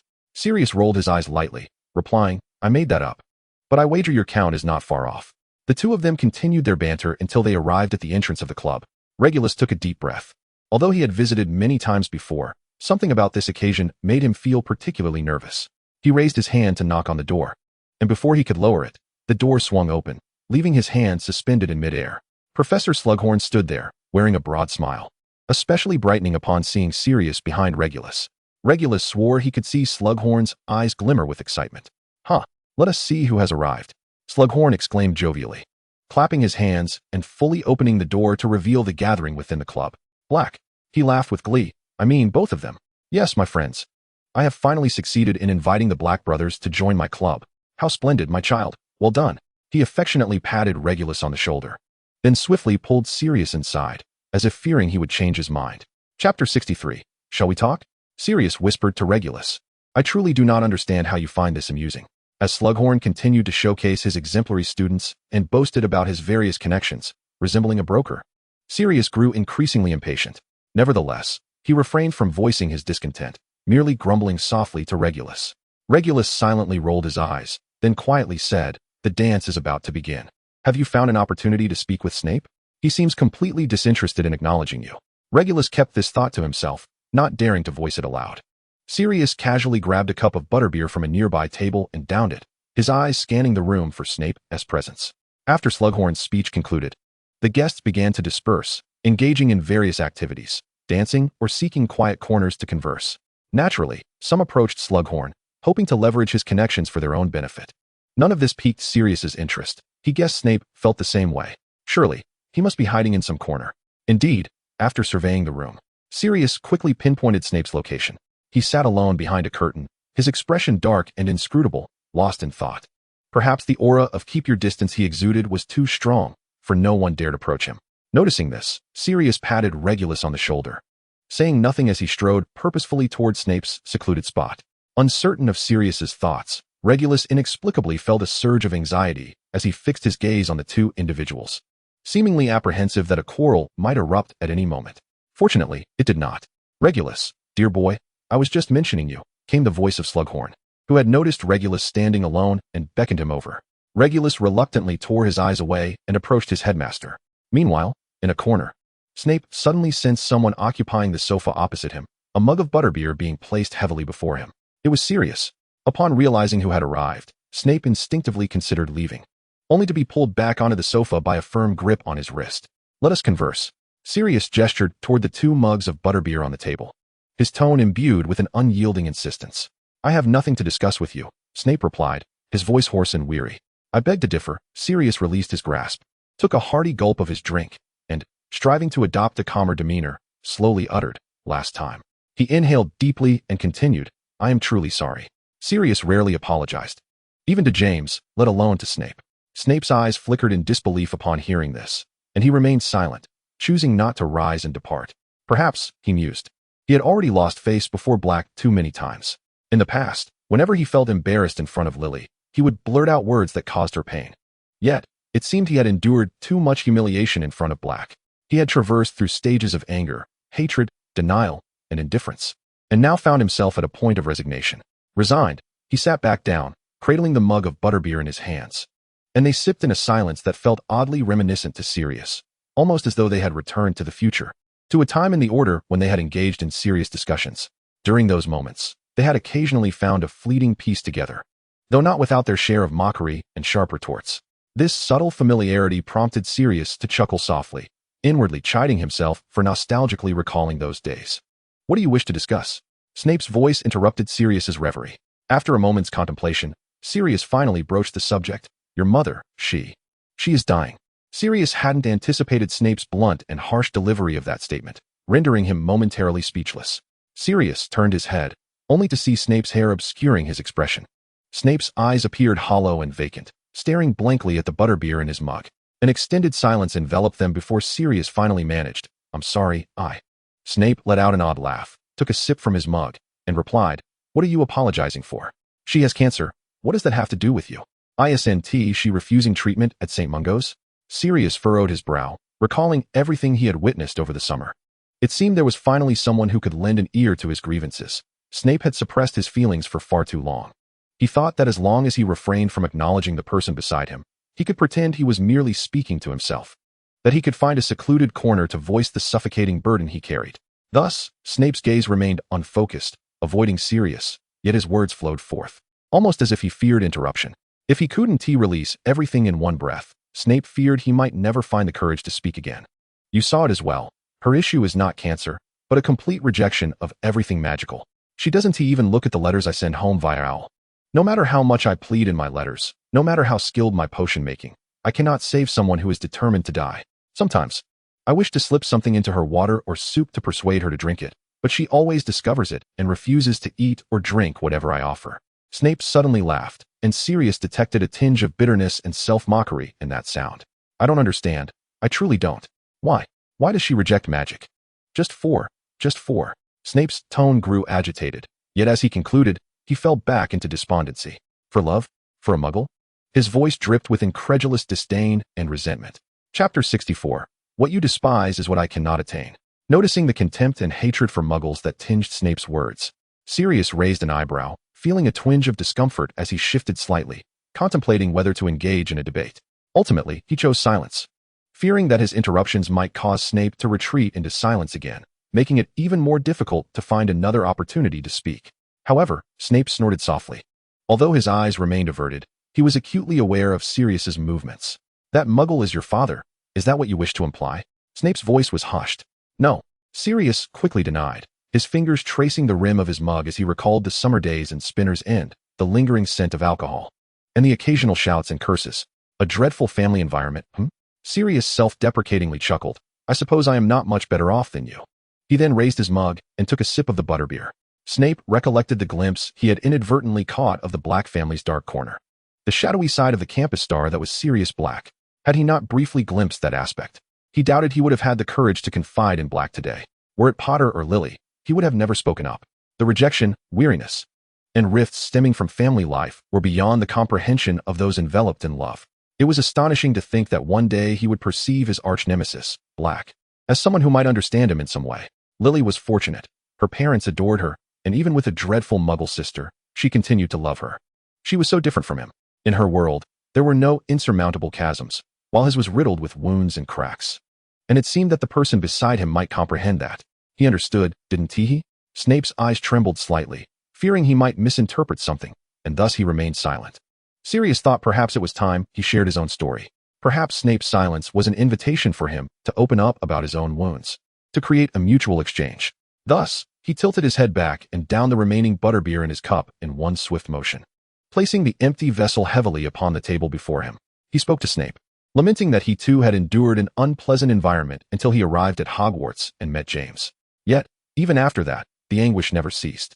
As long as he needed to return, he would forever be tormented, suffering endlessly. Many times, in that house, he believed he might lose his sanity. Sirius chuckled softly, saying, "You know, at that time, my greatest fear was becoming just like them. So, I fought vehemently, doing everything I could to irritate them, to prove I was different. They were a bunch of lunatics, yet they absurdly thought I was the mad one. As Sirius spoke passionately, he paused to catch his breath, not glancing at Snape. The two sat at opposite ends of the couch, as if mere strangers. Yet, he knew Snape was listening. They were fundamentally different individuals, yet shared a semblance of similarity. Both were driven nearly to madness by their familial circumstances, unable to perceive the vastly different world outside. However, Sirius considered himself fortunate, at least far more so than Snape. He had close friends. He was stepping toward the light. But Snape was moving toward darkness, a darkness that would cling to him, extinguishing any light around him. I do not know what you think, Sirius continued, but for me, hearing those despicable proclamations about beheading house elves for the amusement of torturing muggles and muggle-born wizards, all while glorifying pure-blood supremacy, is a torment in every moment. He vented, leaning back against the couch, his gaze unfocused on the throng of revelers before him. The scene was a kaleidoscope of colors and clinking glasses, so near yet feeling infinitely distant. But I had to remain there, trapped for what felt like an eternity. Sirius's voice sounded somewhat ethereal. That house, to him, felt like a prison, confining his soul until death. Ironically, after death, he found himself back here, faced with his parents' scorn, who expressed their disappointment in him. He endured their indifference and neglect, to the point where they ceased to communicate altogether. In truth, as Sirius slightly lifted his gaze to the ceiling, where he thought he saw some vine-like plants creeping, he realized that before articulating all this, he believed he had long ceased to care about that home. But now, he felt a pang in his heart, as if his heart were a tapestry scorched by fire, forever marked by a burnt scar. Upon hearing all this, Snape silently chuckled with a sense of satisfaction. Then, he spoke softly. Everything you despise is precisely what I have always yearned to possess. Snape reflected on those things he had pursued with such anguish but could never attain, while the person before him cast them aside with ease. Thus, at times, while listening to his complaints, Snape could not help but feel a sense of disdain, a kind of lofty superiority, a boastful lament. So, Snape closed his eyes for a moment, and then said, "Black, do you know? Your very existence used to irk me immensely." Huh. Sirius let out a short laugh before inquiring, "And what about now?" "Now." Snape paused. Raising his glass and swallowing a sip of his drink, he calmly replied, "Knowing you are suffering brings me great joy." At this, Sirius muttered a curse under his breath. Yet, they both found themselves laughing in unison. Their rapport seemed to have drawn closer than ever before. After the laughter subsided, silence returned. After a moment, Snape suddenly turned to Sirius and asked, "How many muggles have you encountered?" "Muggles are not merely those bands and girls you fancy." "I know." "No, you do not." Snape's tone grew cold once more. There was a resonance between them, yet beyond that slender thread of commonality lay vast differences. For instance, in their perspectives on muggles. The muggles Snape had encountered were detestable, loathsome beings. What was there about them worth protecting? Sirius understood that Snape was implicitly suggesting that pure-blood supremacy was not without merit. Thus, he shook his head, his voice firm as he countered Snape. "Though what I have seen is not all-encompassing, neither is yours." "Lily." Sirius finally turned to face Snape, stating, "Isn't Lily also of Muggle descent?" He noticed Snape stiffen for a moment. After a prolonged silence, he finally heard Snape murmur, "She was special." Chapter 65, In the Past. She was special, Snape mused. Before encountering Lily, the Muggles in his life had been an alcoholic father, a homeless man slumped in an alley during the day, and a woman engaged in dubious transactions in the depths of the night. It was sin, chaos, violence, poverty, all the hopelessness imaginable. Hence, Snape never understood why his mother so despised magic. After all, magic was the very force that could free him from all of this. Snape stared vacantly at his empty cup, lost in thought, recalling the myriad of memories. It seemed in the hazy recollections, he had once experienced a warm and normal existence, where family still represented warmth and happiness. Had he never felt any of that, perhaps he would not suffer for what he had now. Back then, his mother had told his father, "This child is normal, he has no magic. He will become an ordinary boy. He would attend a Muggle school and eventually find a job in the Muggle world. Sirius is very intelligent. Perhaps he could even become a doctor or something."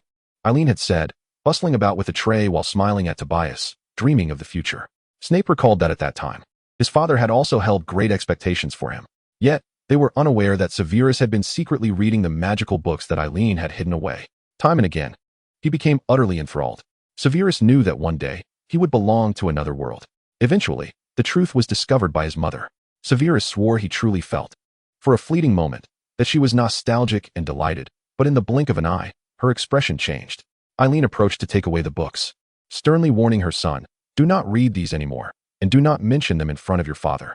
He knew both his parents disdained that world. Thus, Sirius carefully concealed his yearning, until, ultimately, an owl delivered a letter. When Eileen saw the letter, there seemed to be a brief moment of joy, but in an instant, she became hysterical. She frantically drove away the owl, then seized the Hogwarts acceptance letter from Snape's hands, tearing it to shreds. Gripping his shoulders, she implored, Severus, my dear child, do not tell us, your father. Do you understand? Do not speak of it. Perhaps this time, yet how could such a secret thing be kept? Change. Once again, a messenger from the magical realm delivered a new letter. Below, his parents erupted into a fierce argument, while Snape confined himself in his room, accustomed to pretending he could not hear the clamor. That night, he leaned against the window, the familiar stench of the alley wafting up to his nose. While the din of frantic insults filled his ears, Snape clutched the letter tightly. It marked the beginning of his escape from it all. He felt an overwhelming joy, for in his short life of barely a decade and a half, he had never experienced such happiness. Magic, help me flee this existence. Grant me a fresh start. Snape caressed every corner of that letter, and even to this day, he could recite each word of the Hogwarts acceptance letter from memory. At that moment, he believed the letter to be his salvation. He was determined to attend Hogwarts, regardless of his mother's approval. This time, she could not hinder him. In his heart, Snape made a vow. Ultimately, after a prolonged quarrel, his mother did send him off to school. She applied a thick layer of makeup to conceal the dark circles beneath her eyes, her expression still bearing traces of unhappiness, even tinged with gloom, disappointment, and resentment. May I ask? Yet Snape, at that juncture, paid little heed to her demeanor. He only yearned to escape, to flee to a place where he could freely showcase his talents, to a place he believed would be filled with beauty and happiness, to escape from the filth, the shadows, and the oppressive confines of his life. With Lily. At that moment, Snape felt that as long as he boarded that carriage, he could leave it all behind, never to be affected by it again. Throughout the journey, he immersed himself in such bliss. Erin's sullen face, however, revealed a hint of nostalgia as Snape turned away, lost in thought as she gazed at the familiar platform of memory. Suddenly, Snape felt a gentle push from behind, nudging him toward the scarlet steam train. He turned around, but Erin had already vanished into the throng, leaving only a fleeting silhouette. Would his mother be pleased for him, or utterly disappointed?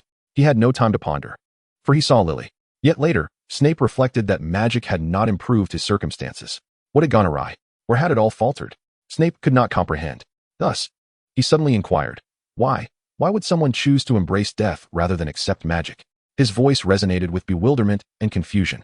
Upon hearing this question, Sirius paused momentarily before quickly realizing that Snape was referring to his mother.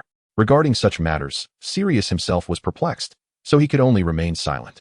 Fortunately, Snape did not seem to genuinely expect an answer from anyone. Soon, an enveloping silence descended upon them once more. Vines crept overhead, forming a dense canopy before gently cascading down, transforming into a beautiful yet secretive adornment. Mistletoe, a couple from the festivities, intruded upon their solitude, fervently kissing before suddenly realizing the presence of two others, exclaiming in surprise, then blushing and giggling as they scurried away. This brief interlude shattered the tranquility, and Sirius sensed that their conversation should conclude here. Rising to his feet, he addressed Snape.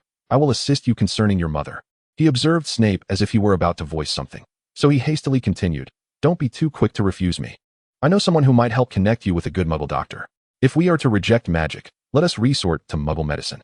Perhaps it may offer a glimmer of hope. Snape tilted his head slightly, gazing at Sirius, who stood at the threshold of light and shadow. He heard himself ask, why? Why do you wish to assist me? Sirius smiled silently, responding, consider it a gesture of gratitude for your hospitality during the summer. The light from the ballroom illuminated his profile, casting a hazy warmth upon him. Chapter 66. Dear Alfred. Dear Alfred, I sincerely apologize for my prolonged silence. I hope this message finds you well. Sirius reclined in the Gryffindor dormitory, poised with a quill, contemplating a letter to his beloved uncle. He needed to enlist his help in locating several Muggle doctors and hospitals, knowing that Alfred would undoubtedly assist him. In another timeline, after he had run away from home, it was this very uncle who had offered him support. Alfred, it was clear, was not a typical black. He embraced Muggles, spending years living and socializing within their world. Sirius mused that seeking his aid was most fitting. At that moment, he was deliberating over the phrasing of his letter. I have a favor to ask of you. I have a... What exactly? Sirius furrowed his brow, scratching out the words repeatedly, caught in a cycle of indecision. Ultimately, he crumpled the heavily marked parchment and discarded it onto the floor. Retrieving a fresh sheet, he resolutely began anew. I have a friend. In the end, he committed to the word friend, pausing momentarily, leaving a heavy ink blot at its conclusion, symbolizing his inner turmoil. Once this sentence was penned, the remainder flowed forth with ease. Sirius conveyed to Alfred that a friend's mother was afflicted with cancer and required treatment, yet she appeared adamantly opposed to magical remedies. Thus, I believe we need some competent Muggle doctors. I would be grateful. I await your response, whether positive or negative. Please provide me with a definitive answer. Thank you. With love, Sirius. He dispatched the letter, and a few days later, received a reply from Alfred, stating he was currently engaged in an outdoor adventure and would arrange contact upon his return. I swear I will hurry back. Await my news, all right? I don't think this should be too difficult. Also, here is a little gift for you. With the letter came a few trinkets Alfred had collected during his canyon expedition, which Sirius casually placed on his bedside. After receiving such a response, he could only wait with resignation. As he awaited further correspondence from Alfred, the weather grew increasingly colder. During this time, the relationship between James and Lily seemed to progress swiftly. They had already arranged to go on a date to Hogsmeade. Regrettably, Remus expressed his apologies to Sirius, as he had promised Peter to assist him with his studies. I'm sorry, I comprehend what you wish to convey. Yet I still find it difficult to entirely sever this bond of friendship for an uncertain future. After all, nothing has transpired as of yet. Remus was acutely aware of the anguish of being ostracized as an outcast, just as he understood the profound joy that comes with acceptance. It was precisely this understanding that filled him with gratitude towards Sirius and James for embracing him as a true friend. However, it was also this same awareness that rendered him incapable of dismissing Peter so bluntly for a future that had yet to unfold, and which might even be altered. Sirius nodded, recognizing that he could not expect his friends to align their actions with his every moment. They possessed their own thoughts, and he could not impose change upon them, but could only choose to understand. Thus, when the Hogsmeade open day arrived, Sirius unexpectedly found himself alone, opting not to venture to Hogsmeade, but instead meandering aimlessly through the castle. By sheer coincidence, he encountered Severus, who also remained solitary and had chosen not to go to Hogsmeade. Sirius raised his hand in a casual greeting, and Severus momentarily stiffened before nodding in acknowledgement. This response brought a measure of delight to Sirius, as he perceived it as a positive beginning. The two walked side by side in silence, neither daring to break the stillness. In the past, Severus had once pleaded with his mother for permission to visit Hogsmeade, only to be met with refusal. To her, the opinions of his father always outweighed his own desires, and naturally, his father would never consent to sign. Ultimately, it was Lily who had intervened, persuading Mr. Evans to impersonate a relative and provide the necessary signature. Professor Slughorn had clearly noticed something amiss. Yet he admired Severus as a student and chose to overlook the minor transgression, never scrutinizing him too closely. This year, although they no longer required parental signatures, Severus had lost all interest in visiting such places. Why would he want to witness Potter and Lily's romantic escapades? He had no desire for that. After a prolonged silence, Sirius finally broke the ice, inquiring, "Where are you headed?" Before Severus could respond, Sirius preemptively added, "All right, I understand. This is none of my concern. I should refrain from meddling." He mimicked Severus's tone, recalling how Severus had often used such words during their previous arguments. A fleeting smile flitted across Severus's face, prompting Sirius to question whether he had merely imagined it. Unexpectedly, Severus replied, "I'm off to find an empty classroom to brew potions." Sirius was tempted to ask if this was for Malfoy, but considering their earlier misunderstandings, he hesitated. After much contemplation, he decided that posing such a question would likely lead to a quarrel, and he was reluctant to jeopardize this rare moment of progress. Thus, he remained silent. To his surprise, Severus seemed to have anticipated his curiosity, pursing his lips before stating, "It is precisely what you think." Sirius sighed in exasperation. "It appears I cannot persuade you to cease helping him, can I?" Severus remained silent, his expression inscrutable. Curiously, Sirius pressed on, "So, your relationship with Malfoy is that strong?" "Why?" Severus had not expected such an inquiry. Momentarily taken aback, then furrowing his brow in contemplation, he replied, "My relationship with Lucius is neither particularly good nor bad. I have never perceived him as particularly vile. From my perspective, I neither like nor dislike him. However, engaging with Lucius does grant me what I desire." "And what is it that you desire?" Sirius asked. Chapter 67. The Influence of Alcohol? In truth, after posing this question, Sirius had anticipated hearing something about dark magic or the ambitions of Death Eaters, yet he was taken aback by Severus's indifferent response. Money. Sirius was left speechless. Noticing the surprise etched on his face, Severus smirked, taunting, "What? Did you not expect such a reason? Yet, I indeed require it." Severus chose not to elaborate further, and Sirius soon realized that perhaps treating cancer with Muggle methods would indeed necessitate significant funds. Initially, Sirius instinctively thought to mention that he, too, had money. However, he recalled that the Black family fortune did not yet belong to him. When he had run away from home, He had needed Alfred's financial support. Thus, he chose to remain silent. Moreover, even if he were to eventually possess the entirety of the Black estate, he understood that such a statement would be an affront to Severus's dignity. He had witnessed Severus's pride and recognized that it would be an insult, and he was not inclined to jeopardize their relationship over such a trivial matter. The two shared an uncommon moment of tranquility, walking in silence without quarrel or contention, until they reached a fork in the path where Sirius halted, watching Severus's retreating figure before turning to embark down a different route. In the empty classroom, the only sound was that of the cauldron bubbling. Severus was intently stirring clockwise, the rising vapors obscuring his vision, yet they did not impede his precise technique. In truth, he could complete this potion with his eyes closed. Moreover, as he approached the finale, he had ample time to clear his mind. Severus found himself ruminating on his recent behaviors. Why had he spoken those words to Black? After his last encounter, he had dismissed their conversation as mere effects of butterbeer. Though, strictly speaking, butterbeer was merely a beverage containing a small amount of alcohol. Severus stubbornly held on to the belief that it was the alcohol that had prompted him to divulge so much to Black. He truly despised alcohol. Yet today, he had not consumed any alcohol. He could have easily told Black, "This is none of your business. I will associate with whomever I choose." Yet he had instead candidly expressed his current predicament. Was it possible that, having laid bare all his vulnerabilities before Black, he no longer felt the need to disguise or conceal anything? Had he truly descended into a state of self-destructive abandon? Severus stared gloomily at the potion as it bubbled in the cauldron, puncturing the rising bubbles one by one with a stirring motion. Before Lily, he would never utter the words "I need money," which would so deeply wound his pride, even though his distress was already plainly evident. Yet, inexplicably, he seemed to be incessantly probing Black's reaction with such candid confessions.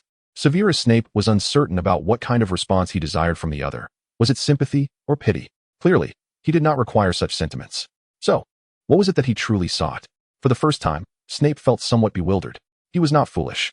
He could distinctly perceive that Black had been attempting to ingratiate himself with him during this time, while frequently mentioning Lucius. Although he could not fully decipher Black's intentions, he suspected they were entangled with some machinations regarding Lucius. In any case, it was unlikely that Black genuinely wished to forge a friendship with him. Snape sighed, pinching the bridge of his furrowed brow, internally admonishing himself not to be easily deceived again. There was no need to divulge everything to Black. He pressed his lips tightly together, flicked his wand, extinguishing the flames beneath the cauldron. He allowed the smoke to dissipate slowly, waiting for the potion to transition from boiling to cooling, much like his own tumultuous heart that finally returned to a state of tranquility. When dinner time arrived, James and the others finally returned from Hogsmeade. Sirius tossed aside the magazine he had been holding, listening as James animatedly recounted his first formal date with Lily. Remus sat nearby, and Sirius cast a sidelong glance at him, noting the usual calmness on Remus's face, revealing no excess emotion. Nevertheless, Sirius thought it might be best to change the subject. Thus, he tore open a packet of snacks that James had carelessly brought back, tossing a gray bean into his mouth. Moments later, he erupted into a fit of violent coughing. "Thank you, Bertie Bott's every flavor beans," Sirius said with mock seriousness, "for reminding me of the flavor of snot while on a date with Lily." What? He failed to notice that James was amused by his reaction, finally halting the conversation about the date, and instead beginning to share the new curiosities he had brought back from Hogsmeade. Remus paused for a moment, then seemed to realize something, and silently smiled at Sirius. After a round of laughter, the group decided to head to the Great Hall for dinner. On their way, they were intercepted by a younger Gryffindor student, who gazed at the older students with a mix of awe and admiration, particularly at Sirius. Blushing slightly, she stammered, "Professor Byrne asked me to pass a message to Mr. Potter and Mr. Black." James chuckled at her manner, causing the girl's face to redden further. Remus gently nudged James with his elbow, casting him a mildly reproachful look, then softly inquired, "What did Professor Byrne want you to say?" The young student, flustered but encouraged by Remus's gaze, regained her composure and replied, "He wants you to find him this weekend. He has something for you." "Something?" Sirius and James exchanged puzzled glances, unable to recall anything they might have left with Professor Byrne. Noticing their shared confusion, James shrugged at Remus, indicating that neither of them understood the situation. With a sigh, Remus addressed the young student. "All right, I believe they have heard you." The girl, now crimson-faced, scampered away, glancing back at them intermittently before whispering excitedly to her companions. Chapter 68, The Gem of the J. In the blink of an eye, the weekend arrived. Sirius and James sought out Professor Byrne to uncover the reason for their summons. Surely, it wasn't another detention to tend to those fire-breathing jays. James had grown weary of the prospect. "I did indeed call you here regarding those jays," But I believe, for you, this should be good news. Came a familiar voice from behind them. They turned to find Professor Burns standing there, holding a large tin bucket filled with unknown contents. Come in, children, come in, he urged, opening the door to invite Sirius and James inside for a discussion.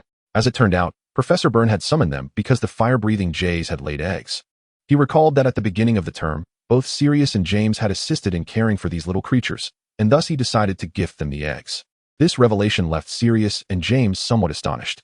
It was known that the rarity of the fire-breathing jays stemmed from their eggs.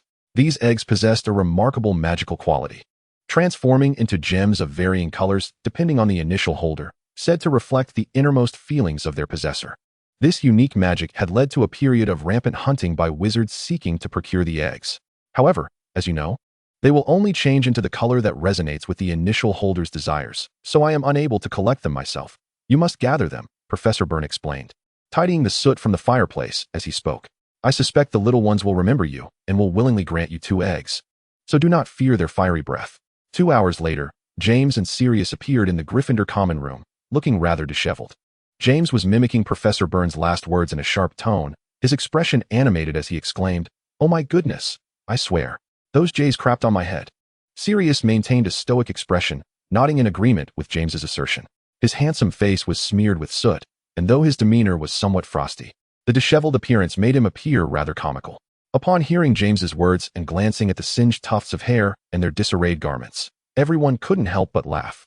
After wiping away tears of laughter, Lily teased, "Oh, James, relax. I think that was the jay's egg because your hair looks just like a bird's nest." Another round of laughter erupted. This time, even Sirius found it hard to contain himself, and James, blushing, joined in the laughter, instinctively reaching up as if to smooth his unruly hair.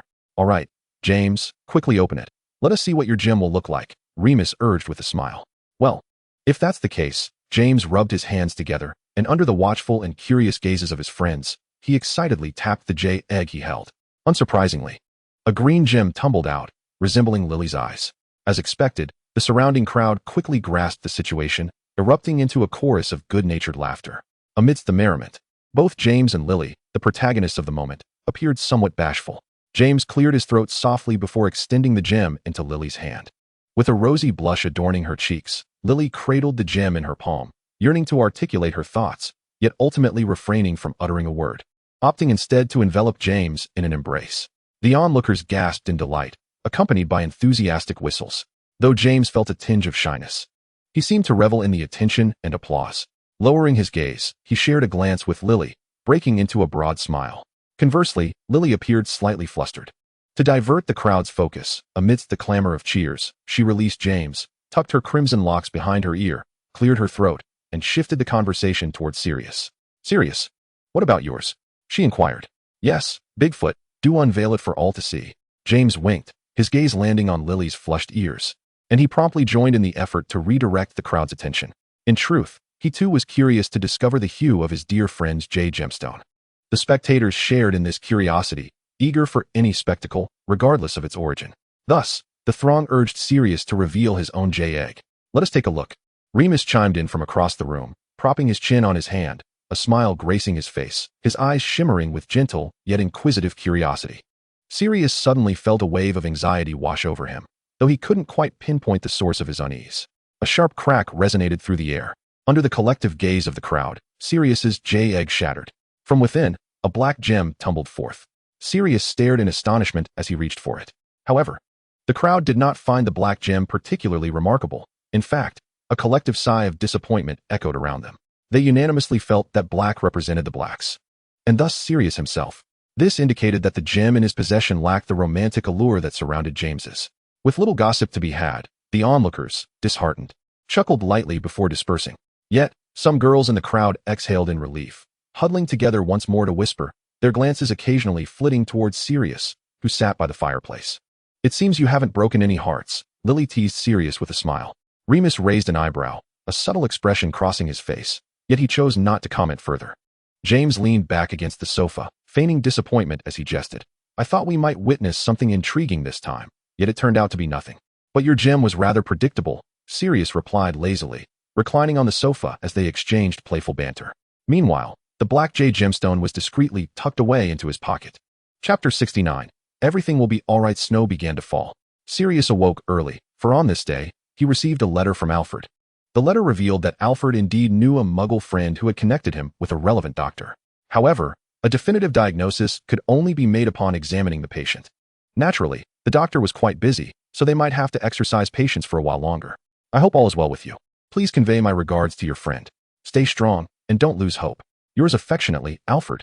That morning, Sirius was roused from his slumber by the sound of an owl tapping against the window. He rose to open it, allowing the creature to enter. The winter breeze that swept in sent a shiver down his spine, yet upon reading the letter's contents, he sprang into action, eager to dash out of Gryffindor Tower to share the news with Snape. In the dormitory, Peter turned over, snoring softly, mumbling something in his sleep, which pulled Sirius back from his impulsive excitement. He quickly regained his composure and returned to his bed. The sky had yet to fully brighten. Sirius pressed his forehead against the cool window pane, gazing absently outside at the swirling snowflakes blanketing Hogwarts. What was happening to him? Once calm, he was surprised by his earlier reaction. Of course, he thought, having a glimmer of hope to save a life was undoubtedly a good thing. Yet he felt unaccustomed to it. He was not used to the emotions of anxiety or elation regarding matters related to Snape. Wishing to inform him of such news at the earliest opportunity, such feelings had never surfaced even during their time in the Order of the Phoenix. While they exchanged intelligence and collaborated on missions, a personal distance always lingered between them. And now, Sirius exhaled, fogging the glass momentarily. I am altering the future. I am doing this to change the future. He closed his eyes, contemplating.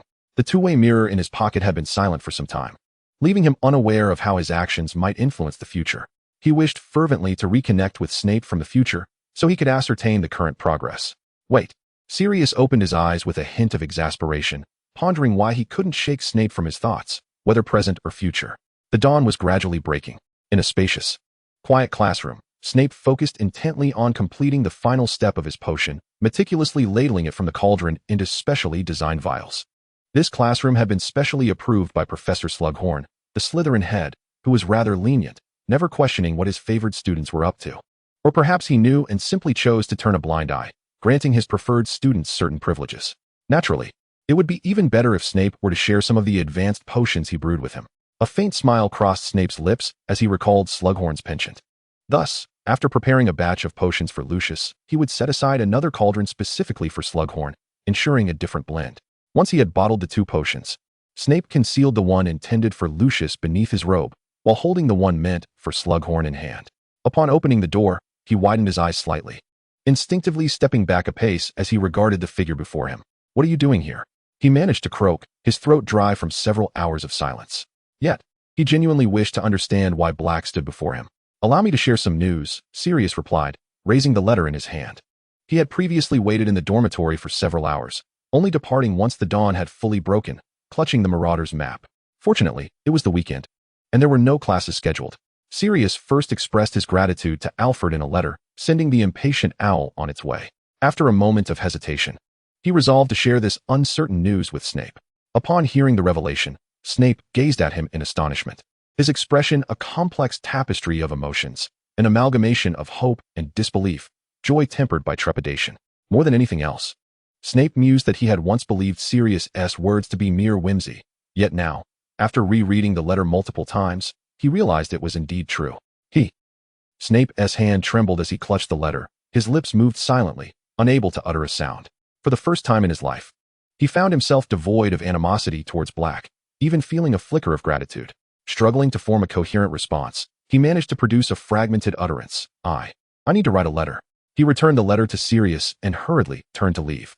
Sirius, understanding his mood, refrained from calling him back. Stepping aside to clear the path at the door, he noted the flush of color that tinged Snape's typically pallid face, likely born of joy, as the hurried steps faltered slightly, almost leading to a stumble. Yet Snape steadied himself, quickening his pace to a near run. It seemed he had forgotten the vials of potions he carried, consumed by a singular thought, to write home, to beseech his mother to seek medical attention.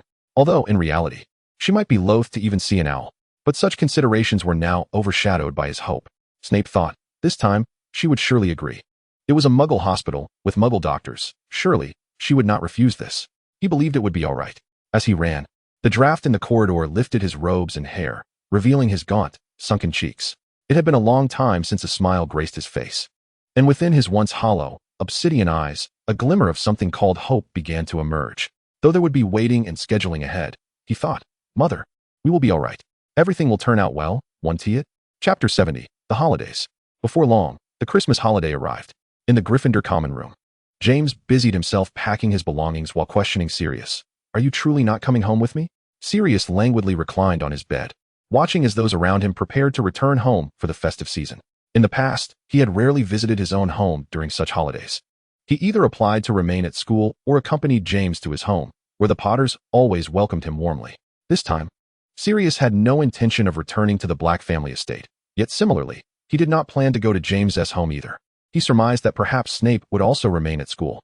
Just days prior, he had observed Snape frequently entering some empty classrooms, likely preoccupied with concocting some obscure potion for Malfoy. One particular potion, if Sirius's conjecture was correct, required the addition of powdered snow beetles on Christmas Day.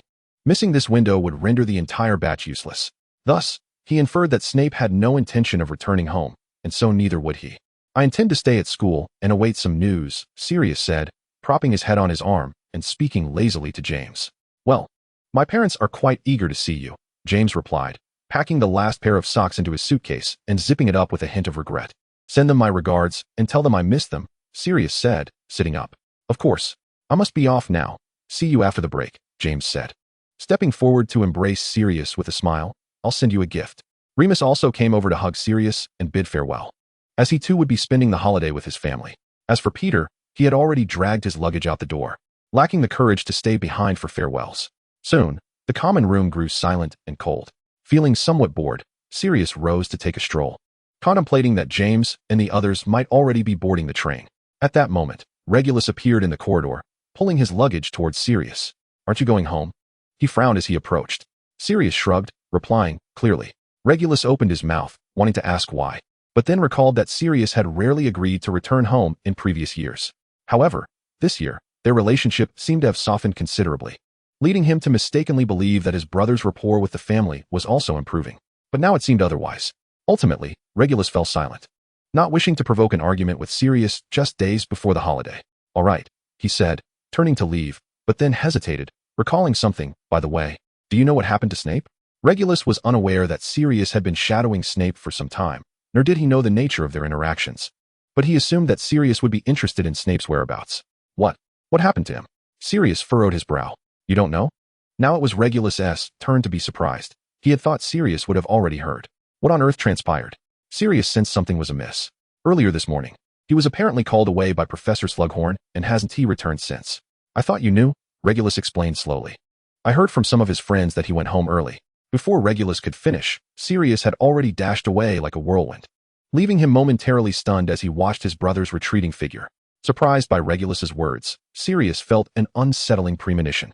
He had not checked the Marauder's map upon waking and was unaware that Snape was no longer at school. Was there still time? Surely, there must be. He raced down the corridor to Professor McGonagall, breathless as he exclaimed, "Professor, I need to go back. I want to withdraw my application to stay."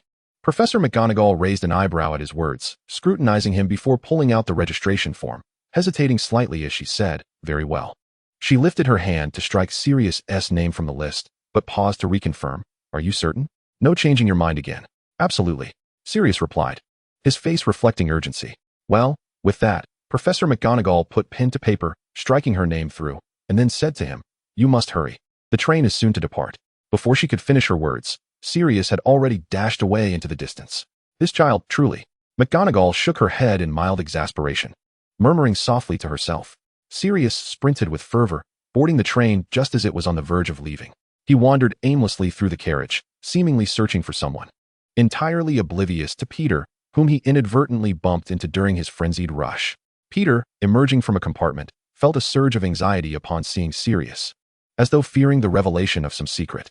Fortunately, Sirius was too preoccupied to acknowledge him, striding past, as if he were invisible. Peter watched Sirius's retreating figure with a mix of trepidation and resentment. Inside the compartment, James was engaged in jovial banter with Remus, discussing their holiday plans, when suddenly, the door swung open, startling both of them. They turned to find a breathless Sirius at the threshold, beads of perspiration dotting his forehead from his vigorous sprint. "Padfoot, what are you doing here?" James exclaimed in astonishment. "I thought you were planning to stay at school." Sirius appeared visibly agitated as he stepped into the compartment and seated himself beside James, muttering, "It was a last-minute decision." "What's the matter?" Remus inquired, frowning at his expression. "Wait a minute," James remarked, a realization dawning upon him. Could it be that something happened with Snape? That was the only explanation he could conceive. Sirius pondered for a moment, responding with a non-committal hum. James and Remus exchanged knowing glances, and then Remus asked, "So, are you planning to find Snape? What is going on?" "I don't know," Sirius replied, his agitation palpable as he leaned back against the train seat. Shutting his eyes while his toes anxiously tapped against the floor, James raised an eyebrow. "Do you know where to look for him?" "I do," Sirius replied swiftly. "I know where he lives during the summer." "All right, if that's the case." James and Remus exchanged another glance, falling silent thereafter. The compartment was enveloped in a sudden stillness. Peter cautiously appeared at the compartment door, peering through the train window, but Remus silently shook his head at him. Peter nodded, casting a peculiar glance at Sirius before turning to leave. Chapter 71, Collapse. The piercing wail of an ambulance echoed throughout Spinner's End. It had come to take someone from Severus's home, a figure who appeared to be on the brink of death, her face pale and gaunt, bearing the marks of utter exhaustion. Were it not for the faint rise and fall of her chest, onlookers might have assumed she was already deceased. The neighbors peered from behind doors and windows, their expressions a blend of curiosity and indifference as they observed the unfolding scene. Death was not an uncommon occurrence in Spinner's End. During winter, one might find a frozen drunkard in an alley, or occasionally, a gang member sprawled on the ground, succumbing to gunshot wounds. The area thrived in chaos, poverty, and disorder. Even death held little shock value. Severus stood outside in a daze. His father sat despondently inside, refusing to step out. Tobias Snape had once been a man of dignity, until his economic situation deteriorated, leading him to blame his wife and child for his misfortunes.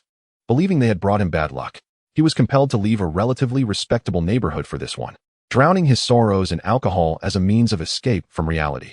Even now, he would not venture outside, fully aware that what awaited him were only the prying and malicious gazes of the curious. "I want to go out," Tobias muttered, allowing the doctors to carry away his wife while he collapsed onto the sofa, plunging into another bout of drunkenness. If he simply closed his eyes and blocked his ears, this nightmare would soon pass. Severus stood alone outside, clad in thin, even somewhat odd clothing. He tilted his head back, watching the snow swirl outside, the overcast sky casting a dreary pall over the scene. The cries of those around him seemed to drift far away. He scanned the area, catching glimpses of the gazes directed at him and the rats scurrying through the alley. Severus felt a wave of dizziness wash over him. He was jostled by someone, perhaps one of the busy doctors, their focus solely on the patient, oblivious to everyone else. Severus stumbled, nearly losing his balance. "Mother!" The word lodged in his throat, unable to escape, as if even his breath had halted. He stared vacantly at the bustling crowd around him, feeling as though his very soul had been yanked away, as if he were suspended in the air, observing the plight of others. Cold. His teeth chattered. His body trembled uncontrollably. So cold. Was it the snow, the wind, or the lifeless figure lying on the stretcher? "Mother!" Severus's lips quivered, yet no sound emerged. He longed to turn away, but his eyes, against his will, remained fixed on Eileen's emaciated visage, his mind cruelly etching every detail with painful clarity. He sought to retreat but found himself immobilized, as if an abyss loomed behind him. In truth, it was merely his home, marked by an open door and a figure slumped drunkenly on the sofa. Behind him lay emptiness, offering no support. In the distance, the paramedics shouted something at him, but Severus could not discern their words. They morphed into a piercing ringing in his ears. The gazes of those around him, either probing or indifferent, felt as if they had long accepted that death could come in this alley, that bodies could be taken away. Suddenly, Severus felt a suffocating weight in his chest. Am I still breathing? Who is speaking? What are they saying? Cold. A wave of dizziness surged through him, the world spinning, and he staggered back a couple of steps. He felt as though he were on the verge of falling into the abyss. But just then, he sensed a gentle push from behind, a warm palm transmitting a searing heat along his spine, reaching his heart. Severus turned stiffly, his dazed eyes capturing the silhouette of a familiar figure. Sirius Black, panting. Sirius had arrived hurriedly using apparition, but had miscalculated his landing, necessitating a swift run through the dirty, narrow alley and the throng of people. Upon witnessing the scene, he had never seen Severus like this, as if he had become an empty shell. Sirius turned his head slightly, feeling a pang of compassion that made him reluctant to look any longer. He softly murmured to the dazed and detached Severus, "They're calling for you. Asking you to come, to go to the hospital together." Sirius gently nudged Snape, uttering, "Go on." He hesitated momentarily, struggling to voice his thoughts. I will be with you. Yes. Snape seemed as if he were under the influence of the Cruciatus curse, staggering as he turned around, numbly making his way toward the ambulance. Each step was an arduous endeavor. The glaring lights and the pervasive scent of antiseptic filled the air. This was Sirius's first visit to a Muggle hospital. Apart from the absence of magic, the realms of pain and death appeared eerily similar. Both environments were suffused with a sense of helplessness and despair, for at times, magic is not omnipotent and cannot mend every wound. They could only sit and wait, awaiting the verdict of fate. Or, like ordinary Muggles, they could pray.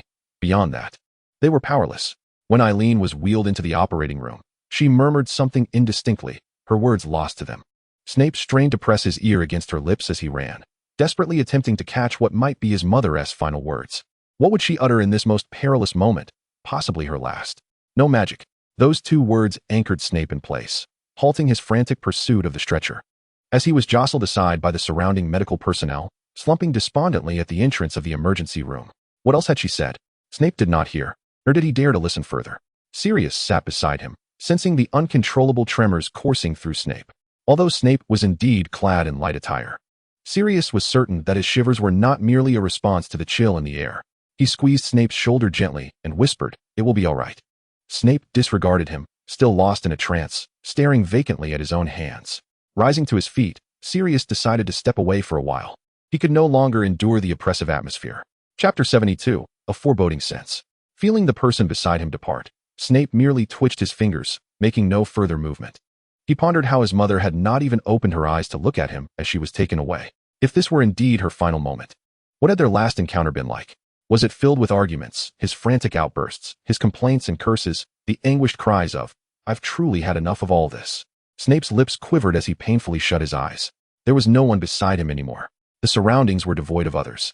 Bowing his head, he buried his face in his hands, finally releasing his pent-up emotions, a muffled wail erupting from his throat, gradually transforming into a raw, unrestrained sob. He felt an intense chill, save for a lingering warmth on his shoulder. At the corner of the corridor, Sirius leaned against the frigid wall. Listening to the long-suppressed cries finally escape, he exhaled deeply, the harsh hospital lights stinging his eyes. He recalled a time in his life when he too had wept in such despair and anguish, when James had died. At that moment, his heart was filled with hopelessness and regret. James had perished due to betrayal, and thus, he could cling to hatred and revenge as a means of survival. But if Eileen were to succumb to illness, whom could he possibly resent? In the face of such profound despair, what could sustain the grieving to continue onward? Sirius suddenly felt a wave of suffocation. He tugged at his collar, exposing his neck as if that could ease his breath. He realized he truly needed to leave this place. He turned away from the corner, heading toward the bustling nurse's station. Sirius sought assistance in making a phone call to contact Alfred. He retrieved several Muggle coins from his pocket, a makeshift exchange he had made with Lily. Still unable to discern the peculiar currency, he hastily thrust them all into the nurse's hands. The nurse chuckled at his odd attire and behavior, but upon seeing his expression, her smile faded.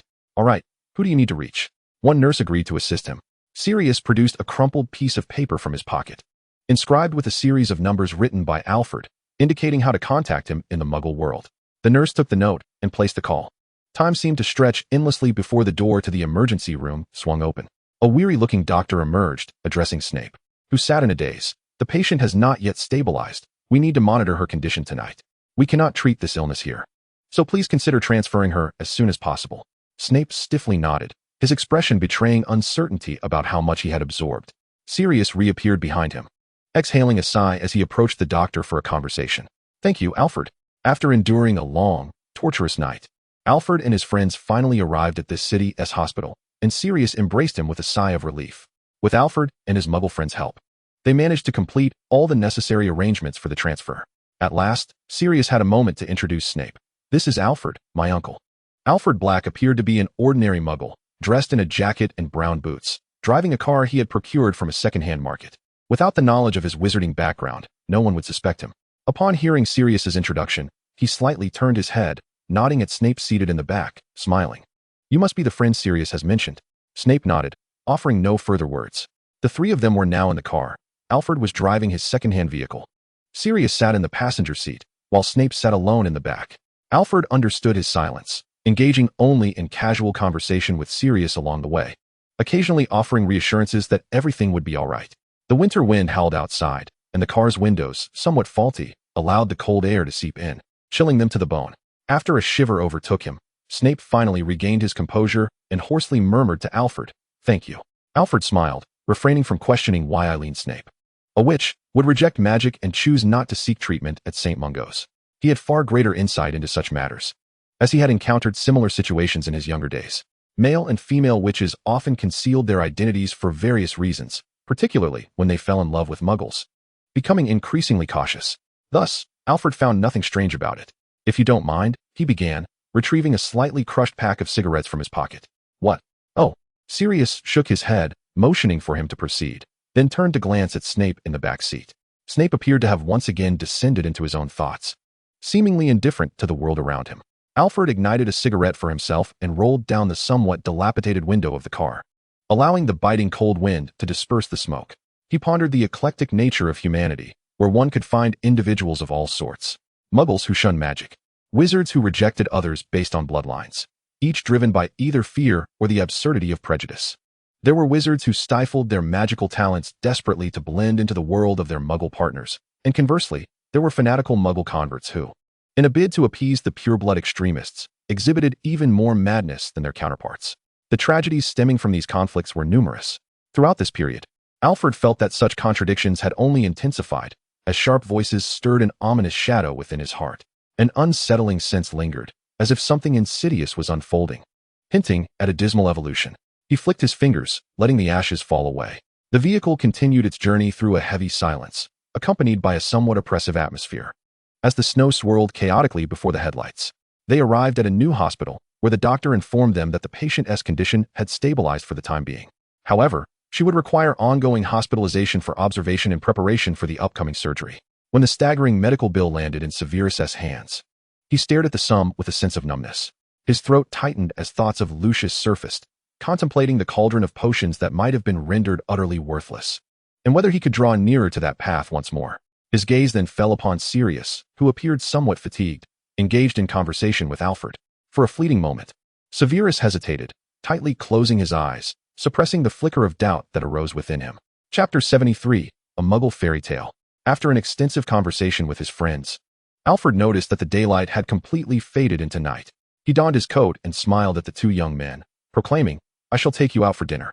After all, it is Christmas Eve. Come along." Sirius readily agreed, while Sirius remained silent, having been withdrawn for several days. With Eileen lying in the hospital room, connected to various Muggle devices whose names they did not know, her chest still rose and fell. The doctor had mentioned that she had entered a stable phase, and if she were to awaken, discussions regarding surgery could commence.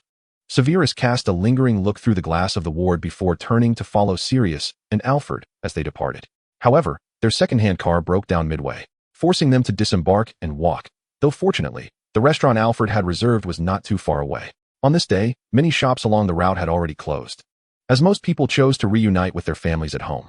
Along the lengthy road, only the three of them ambled slowly, accompanied by the dim glow of streetlights, enveloped in a shared silence as they traversed the tranquil streets. Alfred led the way, with Sirius trailing behind. He continued to speak comforting words, saying to Sirius, "Everything will turn out well. You heard the doctor's implication, did you not? I believe we should remain optimistic." Sirius, lost in thought, offered no response. The ground was thickly blanketed in snow, with some areas having formed ice from repeated footsteps, causing Sirius to slip and nearly fall. Yet Sirius, who had been walking ahead without looking back, deftly caught Sirius, silently grasping his arm. Thus, they proceeded, stepping cautiously through the snow, each taking turns leading and following. In an effort to lighten the mood, Alfred inquired if they had heard the Muggle fairy tale of the Little Match Girl. "What?" Sirius chuckled lightly at the title. "Who do you think would tell me a story about a Muggle girl?" Alfred thought of his sister, Sirius's mother, and found it hard to imagine her sharing that tale with her son. Amused by his own thoughts, he chuckled softly before turning to Sirius. Sirius shook his head, noting that Eileen seldom recounted such stories. In his memory, she always seemed rather taciturn. However, he himself held little interest in Muggle fairy tales. Alfred, brimming with enthusiasm, began narrating. This story also unfolds on a frigid winter-esque night, amidst the swirling snow. The poor girl struck matches, made 3 wishes, and upon witnessing everything, departed this world peacefully. At this point, Alfred suddenly fell silent. After a significant pause, he added, "I apologize. Perhaps this story is not quite appropriate, is it? Let us choose another." 3 matches struck, revealing the deepest desires of life: warmth, food, and family. If it were oneself, what would they wish to see? Sirius raised his gaze, noticing that the snowfall had lightened. The flakes drifted quietly from the streetlights, settling on his hair, shoulders, eyelashes, and cheeks. Sirius's eyelashes fluttered, and he refrained from pursuing further thoughts. He desired too much, yet possessed too little. The things he longed for remained eternally out of reach. Thus, he could only firmly grasp what little he had and continue onward. Sirius sensed that Sirius had halted behind him. He turned to see Sirius standing outside the glow of a streetlight, gazing up, lost in thought, uncertain of what memories had resurfaced. Sirius silently reached out to jolt him back to reality. Sirius lowered his head, noticing Sirius waiting for him beneath the streetlight. For a fleeting moment, he felt a lump in his throat. He then turned away, saying nothing. Sirius, too, remained silent, holding onto Sirius's arm and feeling the tension of his hesitation, the stiffness, and the silence as they walked on. They continued, stumbling forward together on the path. After a while, the 3 finally arrived at the restaurant Alfred had reserved. Upon pushing the door open, a wave of warmth enveloped them, mingled with the aromas of a festive feast and the scent of alcohol. This warmth gradually thawed their frostbitten bodies, even rendering them slightly tipsy. They found a table by the window, and a cheerful waitress approached, her voice sweet as she inquired, "What can I get for you gentlemen?" Though most chose to spend Christmas Eve at home, some opted for the restaurant. Whether alone or adrift, happy or disheartened, all gathered here. The waitress, clearly perceiving Alfred as a divorced single father with his 2 children, eagerly recommended a family meal, extolling its merits. "Oh, by the way, it comes with a complimentary toy for the children. A perfect choice for a family gathering." Upon hearing about the toy, Sirius chuckled, leaning back in his chair to regard her, saying, "Who do you think would benefit from this children's toy?" The young waitress, blushing at Sirius's handsome face, smiled sweetly, stammering, "Oh." On perceiving her embarrassment and shyness, Alpheus chuckled kindly and remarked, "Why not order this family meal? During this festive season, let us celebrate as though we are family." The waiter responded with a cheerful acknowledgement and departed with the tip. Alpheus winked at Sirius, teasingly advising, "Do not be too harsh on the young lady, otherwise you may find yourself lacking admirers." Sirius chose to disregard this banter, turning instead to survey the restaurant. Feeling no need to disclose his true inclinations to all present, Alpheus, interpreting his silence as shyness or perhaps a youthful reluctance to discuss such matters with an elder, merely smiled in understanding and refrained from further comment. Before long, their meals arrived. Though not lavish, they appeared quite appetizing. "Enjoy your meal."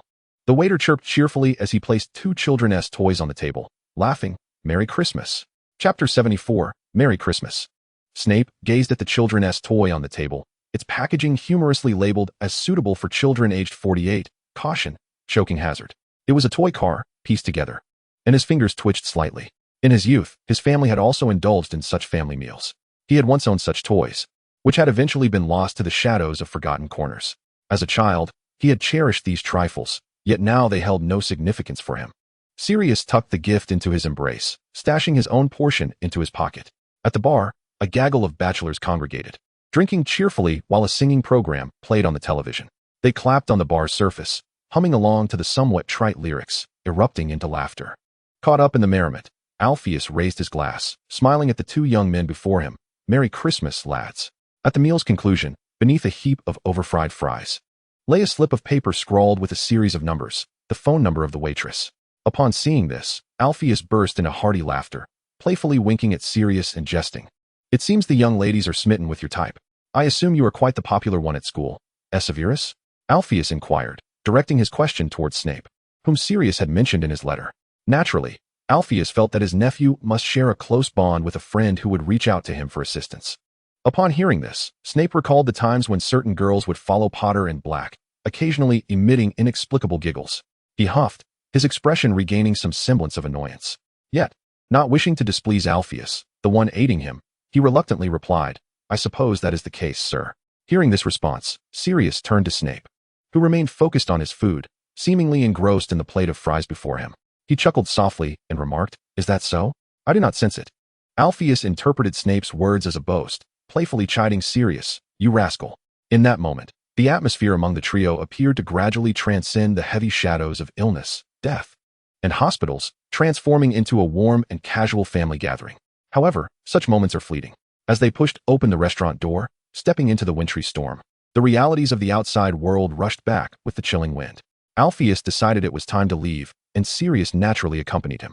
Alpheus patted Snape on the shoulder, saying, "We shall return tomorrow." In silence, Snape walked alongside Sirius until they reached the hospital's exterior while Alpheus went to inspect his broken-down car, attempting to mend it with magic in a corner unnoticed by Muggles.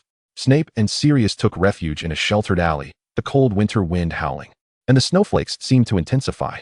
Suddenly, Sirius thrust an object into Snape's hand. This item had lingered in his pocket for some time, its packaging slightly crumpled from his grip. It was evident that Sirius had wrestled with his decision on how to present it. Looking at Snape, he declared, "Merry Christmas, Severus." Snape paused, momentarily taken aback as he regarded the gift in his hand, and after a brief silence, he remarked, "I did not prepare anything for you." Sirius shrugged indifferently, responding with nonchalance, "It matters not." Then, as if recalling something, he suddenly smiled and said, "But promise me one thing. Consider it a return gift." Snape, instantly alert and cautious, inquired, "What is it?" Observing his demeanor, Sirius erupted into laughter. He tilted his head back slightly, his eyes sparkling with a remarkable brightness, and replied, "When I have made up my mind, I shall tell you." After a moment of silence, Snape did not refuse. He hesitantly nodded, saying, "Very well." At that moment, Alpheus honked the horn from a distance, evidently having succeeded with his magic. Sirius patted Snape's shoulder and turned to depart. Snape stood at the alley's entrance, watching Sirius's retreating figure. Without turning back, he waved, his silhouette bathed in the warm glow of the street lamps, resembling someone who, after striking a match, wishes to see a cherished person. Once Sirius had vanished from sight and Alpheus had started the car, their figures completely disappeared into the wintry night. Only then did Snape return to his senses. He finally unwrapped the slightly crumpled gift box he had been clutching tightly, revealing a black gemstone that rolled into view. The gem bore the distinct marks of scales burned by flames. Snape recognized it immediately as the emblem of a fire-scorched tail from a phoenix. It was a gemstone of a phoenix. He stared at the gemstone for a long while, his mind momentarily blank, yet an unnameable, intricate emotion surged within him. Snape lingered outside the hospital for an extended period, long enough to feel the chill creeping into his bones, before realizing he ought to return to the ward to be by his mother's side. Inside the room, Snape gazed down at the still slumbering figure, softly murmuring, "Merry Christmas, Mother." Regrettably, she could hear nothing. The ward fell silent, save for the sounds of the machines whirring. Outside, the snow continued to fall. Snape, absorbed in concentration, began assembling the toy car with remarkable speed, reminiscent of his childhood. Before long, he placed the completed toy car into Eileen's hand, waiting with a dazed expression. He seemed to envision her, like in his youth, breaking into a smile and praising his handiwork. However, until the toy car slipped from her lifeless grip to the bedsheets, that miracle never materialized. A faint tapping sound suddenly echoed from outside the window, prompting him to lift his gaze. It was an owl, instantly recognizable to Snape as one belonging to Lucius. Clutched to its leg was a scroll of parchment, while the gem from the jay lay tightly grasped within Snape's palm. Through the glass, their eyes met, and at that moment, Snape had never felt such hesitation and inner turmoil. Chapter 75, Christmas Eve. As headmaster, Snape naturally remained within the confines of the school. There were always a handful of students who chose not to return home, and thus, a group of professors and students gathered during dinner, yet the Great Hall of Hogwarts felt eerily desolate. The enchanted sky above appeared overcast. Candles floated midair, casting a soft glow over the space, and the long tables were laden with a sumptuous Christmas feast, yet few among them possessed a hearty appetite. The professors remained silent, and the students dared not utter a word. In this oppressive atmosphere, one student fidgeted restlessly, seemingly wishing to rise and depart, yet hesitated to draw attention to themselves by standing abruptly. Among the older students, some could still recall the days when Professor Dumbledore was alive. Back then, even those who chose to stay at school found the experience enjoyable. Meal times were warm and joyous, filled with the sounds of firecrackers and ribbons, and the exchange of gifts. Now, however, only a sense of desolation and oppression remained. Occasionally, the professors would huddle together, whispering in grave tones, their expressions marked by concern and anxiety as their gazes flitted between one another. In stark contrast, the Caro siblings appeared particularly animated that evening, their faces betraying an unmistakable excitement. Alecto giggled as her brother Amicus hummed a Merry Christmas tune, carelessly igniting a firecracker that showered colorful confetti into the pumpkin soup before him.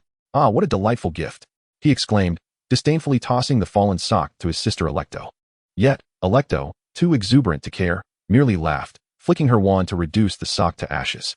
If all went as planned, the Death Eaters would execute a grand assault that evening.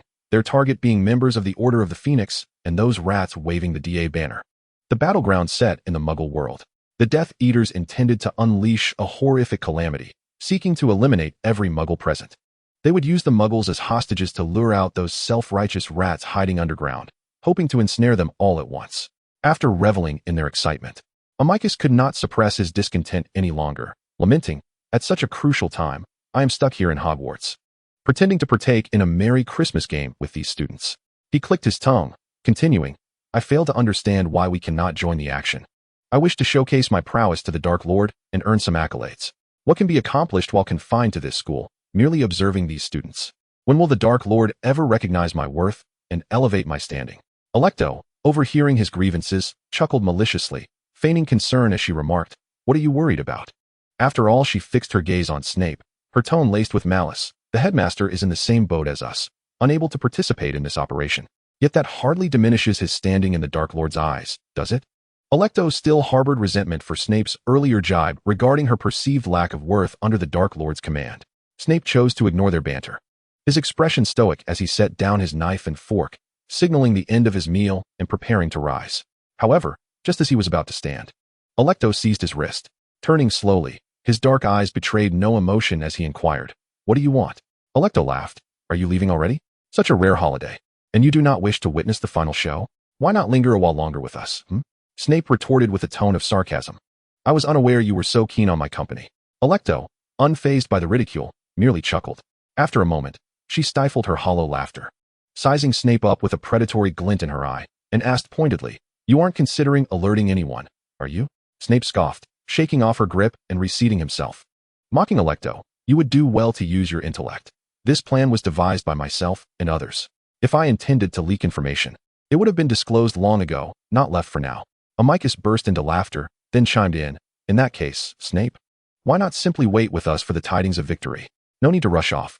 He supported Alecto, sharing her discontent with Snape, feeling their actions were consistently hindered by his presence, especially since Snape was appointed directly by the Dark Lord. Bound by their allegiance, they could not openly oppose him, even to the extent of being excluded from the core meetings of the Death Eaters. Nonetheless, this did not prevent the siblings from finding joy in vexing Snape at every opportunity. Amicus relished the thought of opposing Snape's every move. Meanwhile, the other professors, upon hearing such a conversation, especially after learning that Snape was involved in the operations planning, could not help but cast him glances of disdain. Slughorn wiped the sweat from his brow with a handkerchief, feigning ignorance of the discourse. The students seated below were acutely aware that something significant was about to transpire. Indeed, since the aftermath of that failed battle, such tensions had been a constant presence. Among them were half-bloods, with Muggle lineage on one side, who felt particularly uneasy, their faces pale as they fidgeted, unable to consume their meals. Even at the Slytherin table, there were those who felt as though they were sitting on pins and needles, troubled by their conscience, pretending not to hear. Conversely, some students with Death Eater parents appeared overly enthusiastic, loudly engaging in conversation, eager for attention. Alecto beamed at them, whispering to Snape, "Look at those delightful children." Chapter 76, Turmoil. The atmosphere at the dining table grew increasingly oppressive. Gradually, silence fell over the gathering. Even those who had previously clamored for attention fell silent, sensing something amiss. Thus, an eerie stillness enveloped the group. All actions ceased, food still untouched, as everyone anxiously awaited what was to come. A handful of students clutched each other's hands tightly beneath the table, their palms slick with perspiration. The atmosphere was stifling, rendering the air almost unbreathable. Meanwhile, in the Muggle world, a grand Christmas market bustled vibrantly, even as nightfall descended. Families congregated, enveloped in a rich festive spirit. Twinkling lights adorned several Christmas trees, while shops lining the streets played familiar carols, and children laughed as they scampered through the crowd. Oblivious to the lurking dangers concealed in the shadows, they remained unaware of the imminent crisis approaching. Not long ago, the Death Eaters had received critical intelligence. Rumor had it that the mirror sought by the Dark Lord had fallen into the possession of the Weasley and Granger duo. This revelation was hardly surprising. After all, since the demise of the legendary savior, these two intimate friends of his had emerged as the new leaders against the Dark Lord. Thus, it seemed only natural that they would possess the mirror. However, a complication arose. These two were adept at remaining hidden from sight. Dolohov had previously lamented, remarking that those damned individuals were as elusive as rats in a sewer, a sentiment expressed before he fell into the hands of the Order of the Phoenix. Though it was clear that the Dark Lord coveted the object in their possession, capturing them proved futile. after several failed attempts at entrapment. The Dark Lord had unleashed his fury, his patience waning, which in turn heightened the anxiety among the Death Eaters. Unable to locate their hiding place, they contemplated a drastic and thrilling strategy, using the Muggles before them as bait, slaughter them, and draw out their adversaries. Did they not pride themselves as guardians of justice? The mere mention of this title among the Death Eaters incited sharp, mocking laughter. Now, adorned in silver masks and black cloaks, they lurked in the shadows, their eyes glimmering with a bloodthirsty excitement. Just the thought of the chaos that would soon ensue, of these innocents panicking and falling amidst pools of blood, sent a thrill coursing through these hidden executioners. Ron and Hermione were, of course, privy to this intelligence. Through various informants, they had confirmed the veracity of the news. The cruelty and malice revealed in the plan sent shivers of anger through them. Ron paced back and forth in their secret base, unable to restrain his curses against the Death Eaters' utter lack of morality. Ginny, arms crossed, leaned against the table and remarked, if they had a moral compass, they wouldn't be Death Eaters. Ron halted in his tracks, his expression darkening as he clenched his teeth and exclaimed, I want to be part of this operation. Let us send those soulless fiends to hell. Neville stood up, moving beside him, and gently placed a hand on his shoulder, shaking his head in disapproval of Ron's proposal to engage in combat. I mean, Ron and Hermione should really refrain from going. This is a trap specifically targeting you two. If you go, you'll only play into their hands. We need to respond with greater composure, he said calmly. Composure? Ron seethed, turning to glare at Neville, his voice low and furious. Can't you see what they intend to do? This is a terrorist attack. Of course we see it, Neville interjected, raising his voice seriously to interrupt Ron. He understood that Ron's ire was not directed at him, but rather at the Death Eaters. But we need to remain calm. Hermione also rose, casting a worried glance at Ron, and said, Don't worry, Neville and the others will have a plan. We can rescue them. Ginny nodded, addressing Ron. Trust us, our team is prepared and will come to the rescue. You and Hermione must prioritize hiding. It is imperative that the mirror does not fall into the hands of the Death Eaters. If you are captured, they will do whatever it takes to extract the mirror's location from you, which would only worsen our situation and put everyone in greater danger. Neville reiterated his counsel. Ron, agitated, began to pace again, then suddenly struck his fist against the wall, exhaling heavily as he murmured, I finally understand how Sirius felt back then. At that time, they were all out in the field, while he had to remain confined in Grimmauld Place, unable to reveal his whereabouts, being an officially wanted man. Just like me and Hermione at this moment. They were trapped, powerless to act, mere spectators. This sense of helplessness tormented Ron. Hermione approached from behind and embraced him, soothingly saying, Ron, trust everyone. She gently patted his back, empathizing with his emotions. Eventually, Ron slowly released his grip, sitting down with a sense of resignation. And everyone understood that he had acquiesced to their plan. Suddenly, amidst the once joyous and warm Christmas market, a tremendous explosion shattered the tranquility. A piercing scream rent the night sky. Panic ensued among the Muggles as they scattered in terror, many still bewildered, mistaking it for a gas explosion. Their confusion was abruptly frozen on their faces as flashes of light enveloped them, marking their final expressions as their bodies crumpled to the ground. Help! Someone's dead! A shrill scream erupted from the crowd, and panic spread like wildfire. What was happening? Was it a shooting? The disoriented Muggles wondered as they fled in despair. Yet, the dark clouds thickened overhead, and from within that murky mist, sinister, malicious laughter echoed, as individuals were hoisted into the air, their terrified screams piercing the chaos. All of this declared to the Muggles present that this was anything but a shooting or an explosion. It was a horrific slaughter, far beyond their comprehension, perpetrated against them.